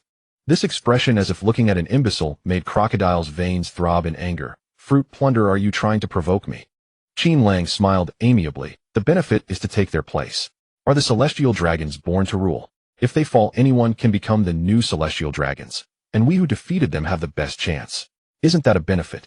Crocodile was taken aback. Take their place as new celestial dragons. Like a demon, Qin Lang continued smilingly to tempt Crocodile. Imagine, if you become the leader of the celestial dragons and hold sway over the world's discourse. Even the world government and the navy, which once looked down on you, would have to obey your orders. Then whatever you want, just give a command, and it's easily done. Thump, thump, thump. Crocodile could no longer suppress the excitement surging within him. He was truly tempted. Everything this madman described was too beautiful. The deliciousness of this promised pie was proportional to the risks its fulfillment demanded. Become the new celestial dragons, gain everything in the world. Crocodile felt as if he were being seduced by a demon, involuntarily imagining the scenes the man had painted. After a few seconds of silence, Crocodile gritted his teeth and uttered with difficulty, "Amen." The moment he agreed, he felt he had signed a death contract with a demon. Garuda. Crocodile, seated on a chair, frowned as he repeated the word. Is that the name of our organization? Qin Lang lounged on a new executive chair, said lazily, a giant bird monster that feeds on dragons. The name fits its meaning. Our organization's members are the Garuda that will soon prey on the celestial dragons and grow. Crocodile's eyes flashed with a sharp light. Who else are in the organization? Qin Lang shot Crocodile a glare. Hey, that's too much.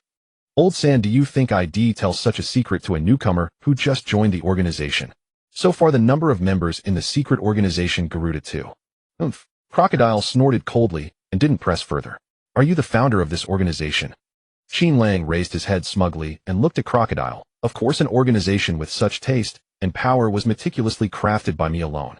Secret organization Garuda establishment, time 1 minute ago. After pondering for a long time, Crocodile said in a low voice, then how do I contact you from now on? Den Mushy aren't reliable, the Marines might eavesdrop. Simple. Snap. Qin Lang lightly snapped his fingers. Crocodile's body suddenly was covered with armament hockey. He stared sharply at Qin Lang, coldly said, what did you do? Crocodile keenly sensed that something had just invaded his thoughts. Although he instantly used armament hockey to repel it, he found no abnormality. Qin Lang said with a smile, I planted a signal in your mind. You can contact me by touching the signal when something comes up. Signal. Crocodile didn't let down his guard against Qin Lang, warning, stop the nonsense, what exactly did you? Qin Lang explained, from now on, when you need to contact me, just silently chant Garuda in your heart, and you can reach me. Oh, currently you can contact me on this island, but if I leave the island it won't work for now. But don't worry, soon we'll be able to communicate no matter how far apart we are. Qin Lang added in his mind, as long as I encounter a devil fruit user whose ability has awakened. Let the whisper fruit awaken. Crocodile, half believing, silently chanted Garuda in his heart. The next second, Qin Lang's smiling voice directly echoed in his mind. Hey, can you hear me? Whisper hotline at your service. A devil fruit ability. Crocodile subconsciously thought of the best answer in his mind. This is one of the devil fruit abilities I've mastered. It allows people to communicate in their minds. Qin Lang's amused voice resounded in Crocodile's mind. How do I turn it off? Crocodile worried that his thoughts might be peered into by Qin Lang. Chant Garuda again. Only after confirming he had completely exited the mental connection with Qin Lang did Crocodile breathe a sigh of relief. Allowing that madman Qin Lang to observe his mind at any time was a great burden for Crocodile. Crocodile narrowed his eyes and pondered. However, from the perspective of assassination and intelligence exchange, this ability is extremely practical. As for which devil fruit abilities Qin Lang had actually learned, Crocodile dared not imagine. He became even more confident in the goal of the assassination organization Garuda. to slaughter all the celestial dragons and take their place. It was only then that Crocodile realized that Qin Lang, the fruit plunderer, was a more troublesome existence than even the four emperors. This guy was a monster even more difficult to deal with than the four emperors, surpassing them. The world's strongest man, Whitebeard Edward Newgate, no matter how powerful, only possessed the Tremor fruit. Kaido of the Beasts, Governor-General of the Beasts Pirates, also had the clearly known fish fruit, mythical Zoan model Azure Dragon. Big Mom Charlotte Linlin also had the clearly known Soul fruit. Compared with the other three, red-haired Shank's strength was much more mysterious. Since he had never dealt with him, Crocodile did not know his power. But as things stood, the danger level of these four was far below that of the new boss before him, the fruit plunder. If Qin Lang were to learn the devil fruit abilities from those three emperors. Huff huff. Crocodile took a deep breath, frightened by his own thought. Too terrifying. At least when fighting Whitebeard, Crocodile didn't need to worry that the opponent had used the Tremor fruit ability a second ago. The next second, he would transform into a giant Azure Dragon, using the fish fruit mythical Zoan model Azure Dragon ability, and deliver a fatal blow with his incomparably powerful body. When fighting Big Mom, he wouldn't have to worry that the one using the Soul fruit a second ago would the next second stretch out her hand, switch to the Tremor fruit ability, and shatter his area. And all these assumptions were entirely possible in a fight against Qin Lang. Even more terrifying was that the monster fruit plunderer, Qin Lang's comprehension in developing fruits completely exceeded his expectations. For instance, earlier he had just seen his sand fruit ability and was able to use it to disguise himself as a sand clone that even Crocodile himself couldn't see through, fooling him perfectly. This astonishing perception ability made Crocodile feel more and more fearful and chilled to the bone. If such a monster with super perception were to witness all devil fruit users and learn all their abilities, what kind of existence would he become? At that point, having mastered countless abilities, would he still belong to the realm of humans? Or would people need to call him God?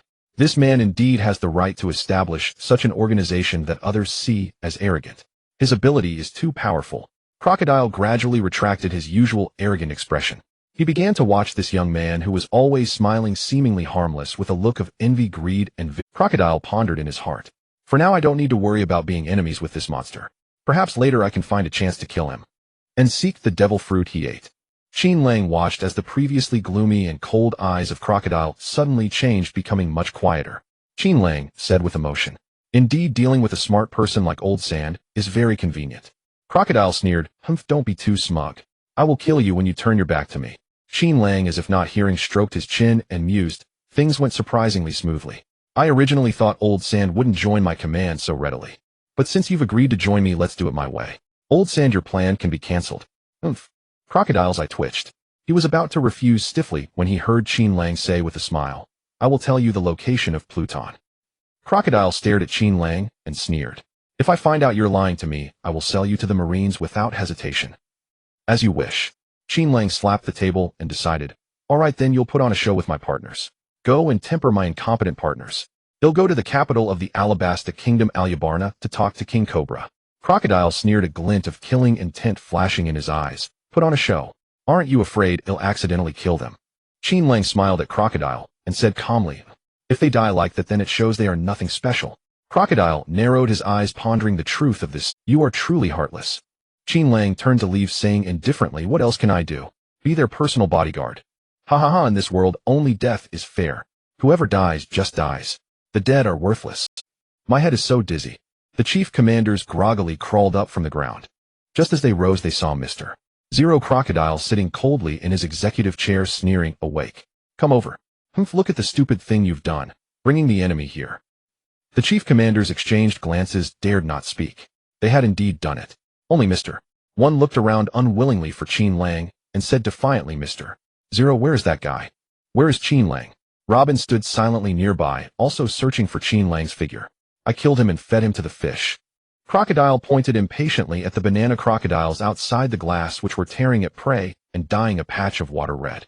He really wished he could throw all these chief commanders in and feed them to the banana crocodiles. "I brought you here to help me overthrow the kingdom, but instead you brought back a monster on the level of the four emperors." Crocodile coldly eyed his silent subordinates and said slowly, "All right, now that the intruders have been dead, all Sunday will issue your orders. Read them and then burn them." Alas, that reckless guy was indeed no match for Crocodile. Robin sighed in her heart and distributed the tasks to the chief commanders. The Kingdom of Alabasta. Capital Alyabarna. The royal residence, the palace. A middle-aged man in opulent robes paced anxiously within the palace, his steps heavy with contemplation. Is there still time? I never imagined that the one who would plunge this nation into utter panic was none other than Crocodile, the warlord of the sea, whom we had always revered as a hero. This middle-aged man was Nefertiti, Cobra, the 12th king of the Alabasta kingdom. He was also Vivi. Cobra had already received the letter Vivi sent via Karu, the superfast duck, and from it, he learned the full truth of everything. I hope there's still time. As he paced, King Cobra pondered the dire situation ahead. The royal army has been assembled and will march to Rain Base tomorrow morning to defeat Crocodile. Hell has probably already arrived in Rain Base to gather intelligence. But as for the rebel army, can I really leave this to Vivi? What if she fails to persuade their leader Koza? The rebel army will charge straight for the capital Alyabarna. By then the royal army will have left, leaving this city undefended, an easy target for the rebels to breach. Still, the rebels are commoners at heart. They probably want harm the civilians. If I stay here, I might be able to appease their rage. Cobra had already prepared himself to sacrifice his own life. Even if it cost him his life, he could not allow the royal army and the rebels to clash. That would only bring harm to the innocent citizens of the kingdom. Only in this way, once Crocodile's conspiracy is exposed, will the rebels be freed from their former resentment and reintegrated as members of the nation.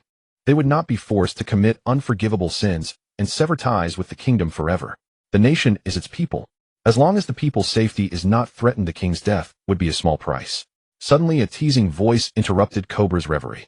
Tisk tisk, your majesty, a benevolent and wise king with such a self-sacrificing spirit is truly rare. Who goes there? Cobra turned in shock, gazing toward the source of the voice. There should have been no one else in the palace besides himself. A young man clad in white sat lazily on the throne, smiling at him. Guards, an intruder. Cobra's first instinct was to call for help, but he belatedly realized that the entire palace was far too quiet. So quiet it felt utterly empty. Had the palace guards already been dealt with? Steadying his nerves, Cobra looked at the young man on the throne and said slowly, "Who are you? What is your purpose in breaking into the palace?" Qin Lang smiled as he studied Vivi's father, the king of Alabasta, and said lightly, "Don't worry, your majesty. I'm just here to ask you a few questions. Oh right, I forgot to mention. Everyone in the palace is now asleep. They'll wake up naturally in 5 minutes. There's no need to waste your breath calling the guards." Cobra was astounded. What method had this young man used to silently render everyone in the palace unconscious? Suppressing his shock, Cobra said in a deep voice, "Did Crocodile send you to assassinate me?" Qin Lang leaned back on the uncomfortable throne and chuckled. "Your majesty, you should know. A living you is far more valuable than a dead one. After all, in Crocodile's plan, you are the mastermind behind this drought, the instigator. If you were to die now, toward whom would the enraged populace and the rebel army vent their dissatisfaction?" Cobra detected a hint of implication in Qin Lang's tone. Cobra asked in confusion, "You're not from Crocodile. Then who are you, and what is your real purpose here?" Qin Lang casually surveyed the palace's decorations and said with a smile, "I told you I'm here to ask your majesty a few questions. For instance, what is the content of the letter left by your ancestor Nefertiti, Lily, one of the original 20 who founded the world government? Who is he? How does he know Queen Lily's true name? Is he a spy from the world government? Do they know that I've been investigating the truth of the blank century? Have they discovered the poneglyph beneath the palace that contains information about Pluton?" Despite his inner turmoil, Cobra strove not to show his true emotions and said sternly, "Sir, I have no idea what you're talking about. Our Nefert family's ancestors left no letters behind." Little did Cobra know that the moment he thought of the letter left by Nefertiti, Lily, Qin Lang, through the whisper fruit's ability to peer into others' minds, had already seen the entire contents of that letter. "So that's it." After a long silence, Qin Lang chuckled. "You think him from the world government? No matter. I've already obtained the answer I wanted from the depths of your heart. I don't understand what you mean." Cobra's heart tightened. He felt the man was trying to bluff him. Qin Lang smiled and said, "Whether you believe it or not doesn't matter. Now I will show your majesty your future." The whisper fruit's modified fourth gear mind weaver emerged within Cobra's consciousness. A half-man half-spider white octopus creature with Qin Lang's head, the mind weaver rapidly wove ethereal translucent illusionary webs within Cobra's mind. It wove Cobra's fate from the original One Piece manga into an immersive 4D film. Where am I? Strange, why can I see myself? Is that an older me? In a daze. Cobra was astonished to see an older, frilier version of himself in a wheelchair being brought by the 5 elders to a vast, luxurious hall. At the top of the extraordinarily opulent and spacious hall stood a massive empty throne adorned with the world government's crest.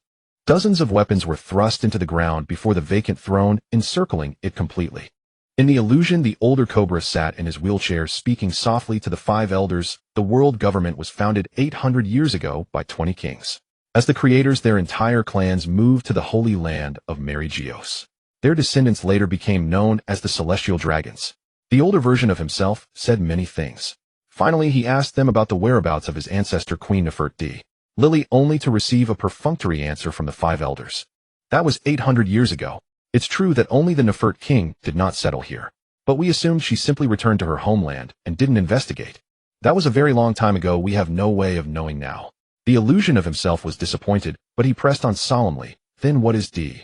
At that single question, the 5 elders' expressions changed drastically. Even Cobra, immersed in the illusion, could sense the dark aura emanating from the 5 men and the undisguised murderous intent. Outside the illusion, in reality, Lily and him. Qin Lang, seated on the throne, smiled as he watched Cobra, lost in the illusion, pondering when he should visit the holy land of Myriad. The mastermind behind the world government. That ability looks quite intriguing. What exactly did the D in the name of the 800-year-old ancestor, Queen Nefertiti, Lily, represent? This was a doubt that had long troubled King Cobra. Yet he never expected that within the illusion he would directly pose this question to the 5 elders, the supreme leaders of the world government. And their reaction filled Cobra with astonishment. Faced with such a mundane inquiry, the 5 celestial dragon rulers who stood above all others immediately harbored murderous intent toward his aged self. D. Izambalin V. Nasajiro, the god of finance among the 5 elders, gripped his demonic blade and fixed his gaze on the frail figure in the wheelchair. King Cobra, why do you ask this question? His aged self spoke in a deep voice. To be honest, Queen Lily left a brief letter 800 years ago, passed down through the Nefertari lineage to this day. The 5 elders froze, exchanging uneasy glances. While the 5 elders were stunned, a slender figure shrouded in shadow appeared on the palace steps, as if from nowhere. Tap, tap, tap, tap. In the silent hall, it slowly ascended the high staircase. Under the shocked gazes of the 5 elders and his aged self, that shadowy figure calmly seated itself upon the empty throne.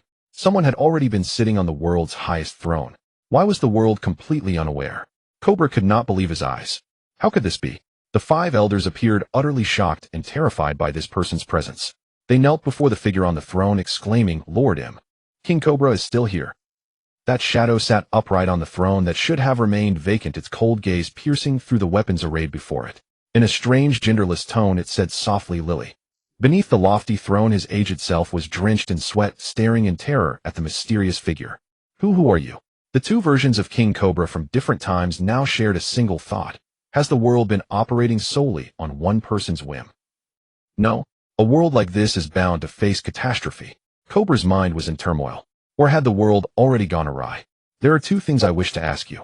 The figure on the highest throne spoke impassively. Cobra's thoughts were completely scattered. He could no longer focus on what followed. He vaguely saw his aged self sitting in the wheelchair conversing with the shadow on the throne, yet he could not make out a single word of their exchange. The name M.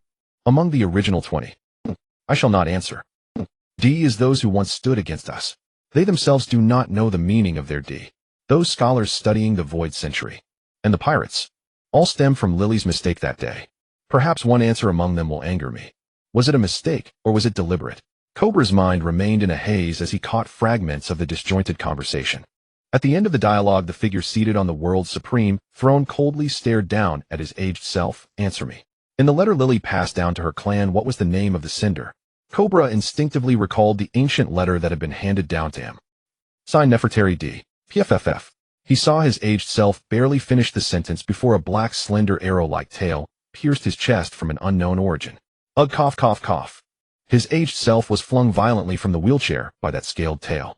He crashed heavily to the ground, blood gushing from his chest quickly, staining the floor crimson. The 5 elders watched coldly as the dying figure writhed like a tiny insect attempting to battle a dragon. Fire fist. A sudden roar shattered the silence. From a corner behind a pillar, flames flickered and lit the darkness. A blaze of crimson mixed with white erupted and shot toward the 5 elders. Boom.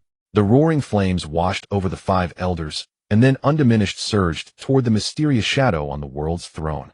I was hoping to get lucky and kill you all. The next moment, a young man carrying a water pipe rod appeared before his aged self. With an incredulous expression, he swept his gaze over the 5 elders who had transformed into a horrifying sight amid the flames. He exclaimed in shock, I never expected the pinnacle of the world to be a hell. You're all monsters like this.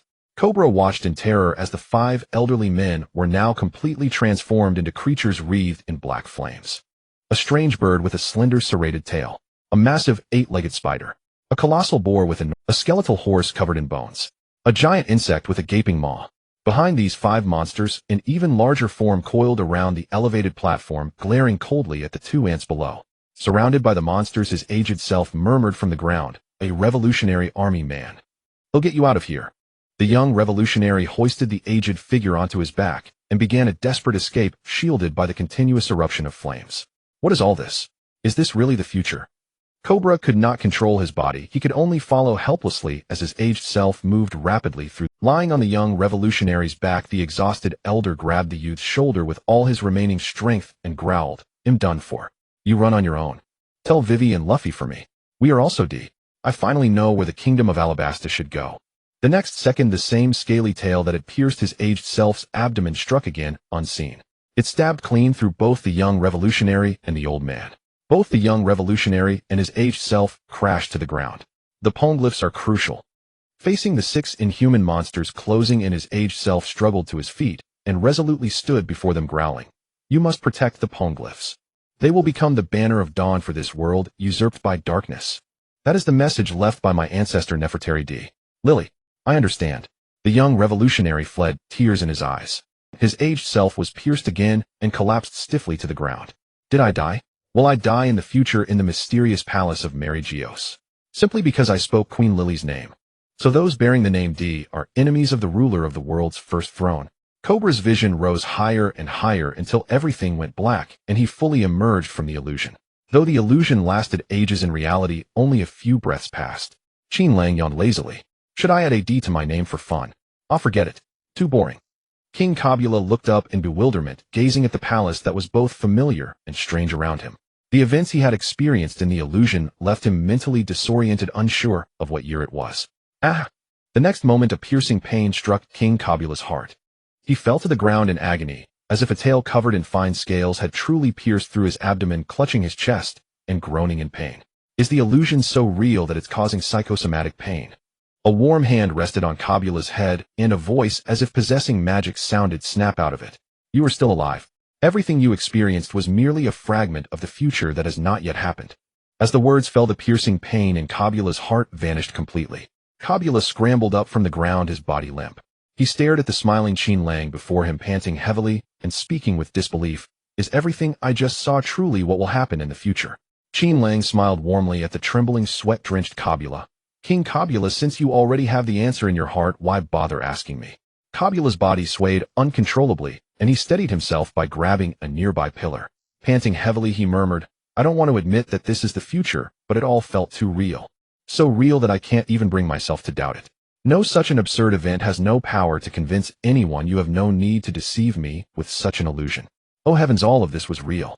Kabula recalled his actions in the illusion. Now thinking about it, those were indeed the things he would have done. On the world's supreme throne sat a monster. And the leaders of the world government, the Navy and the Tenryubido, the Gorosei, were completely under the command of this monster.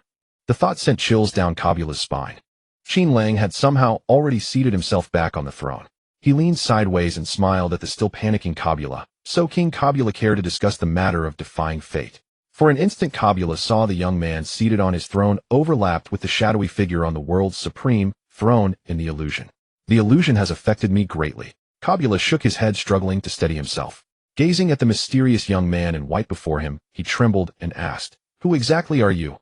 How do you know what might happen to me in the future?" Qin Lang smiled. "I am but an insignificant nobody. It's just that I had a sudden impulse to overthrow the rule of the Tenryubido, so I established a secret organization dedicated to hunting them Garuda. I see that King Kabula meets the conditions for joining our organization, so I wanted to invite you." Upon hearing this, Kabula gasped sharply, his mind racing. An organization that hunts Tenryubido, Garuda? What kind of organization is this with hunting Tenryubido as its main mission? Kabula utterly refused to believe Qin Lang's claim of a sudden impulse. In his view, the mysterious and powerful Qin Lang was like an iceberg floating on the sea. What appeared above the surface was only a small part. Beneath lay a colossal mass of ice. He suspected that behind this formidable figure lurked even more dangerous entities. Little did King Kabula of Arabasta realize that the tip of the iceberg he saw was nearly the entire iceberg. The organization called Garuda currently had only 2 members. One founder stood before him, and the other was the Shichibukai Kelokitier, who might betray them at any moment, currently playing along with his daughter and her friends. Apart from these, the secret organization had no one else. After a moment of thought, Kabula looked at Qin Lang and said solemnly, "Sir, could you grant me some time to think?" Qin Lang smiled and nodded, "Of course. I'm not a bad person, how could I force you to join? He'll give you a little time to think." Kabula's tension eased slightly. This mysterious man was quite humane. The next second, Qin Lang smiled and began a countdown. 10. Kabula froze, looking up dazedly at Qin Lang. Qin Lang smiled at him, paused for a moment, then 9. Kabula's eyes widened. Was this what he meant by a little time to think? It was indeed only a little. 8. 7. Qin Lang's cheerful countdown continued. Beads of sweat the size of beans appeared on Kabula's face. 6. Never had King Kabula felt time so precious. Even when Vivi was born and he waited outside the delivery room, he hadn't been so flustered. He quickly began to think. 5. What would he gain by joining this mysterious organization? No. Kabula quickly snapped out of it. He already knew of the existence of Garuda, the Tenryubido hunting organization. Once he refused to prevent the information from leaking, the mysterious young powerhouse would likely kill him to silence him. After all, only the dead can keep secrets. 4. Sweat dripped down Kabula's neck, too anxious to wipe it away. At least by joining he would not be killed for knowing their existence. And this mysterious organization was opposed to the Gorosei, the Tenryubido nobles, and the world government. Having already learned the truth about the D clan, he was probably already on the same side as this organization. 3. In that case, joining this mysterious Garuda organization would bring only benefits, not harm, to himself and the Arabasta kingdom. Not only would he gain some powerful allies out of nowhere, but if he were to unfortunately die at the hands of the Gorosei and that mysterious figure in Holy Land Myriad, he could entrust Vivi to the care of someone in this organization, ensuring she would still be protected. 2. Kabula knew he was thinking too hastily. Many aspects had not been considered. But the other party had given him too little time. He couldn't thoroughly weigh the pros and cons. He took a deep breath. As soon as Qin Lang finished counting down, Kabula looked up at him resolutely. "I'll join." "Excellent. Welcome, King Kabula, to our Garuda." Qin Lang smiled and lightly clapped as a welcome. Good, good. Another one tricked into joining. Only then did Qin Lang seem to remember something. He smiled at the tense Kabula and said, "You received Vivi's letter right. I am Qin Lang, now the vice-captain of the Straw Hat Pirates." Straw Hat Pirates Vice-Captain Qin Lang. Hearing those familiar words, Kabula suddenly looked up at Qin Lang and said nervously, "You are Qin Lang, the warm-hearted fruit plunderer who helped Vivi, the powerful pirate." In her letter, Vivi briefly recounted her awkward meeting with the Straw Hat Pirates. She also mentioned that Vice-Captain Qin Lang was a very powerful pirate who had been particularly eager to help her defeat Aokiji and thwart his schemes. Initially, Kabula thought Vivi had simply encountered kind-hearted pirates. But now it seemed that Qin Lang had deliberately approached Vivi with the aim of recruiting him into their organization. Kabula even suspected that Vivi might be part of their plan. He began to panic, worried that his daughter would be drawn into such dangerous affairs as opposing the Tenryubido. Qin Lang stood up from the throne, walked over to King Kabula, and said with a smile, "Rest assured, this has nothing— Oh, by the way, your code name is Earth Serpent." Earth Serpent. Kabula took a deep breath and asked Qin Lang, "And what is your code name, sir?" Qin Lang smiled, "The Fun Seeker."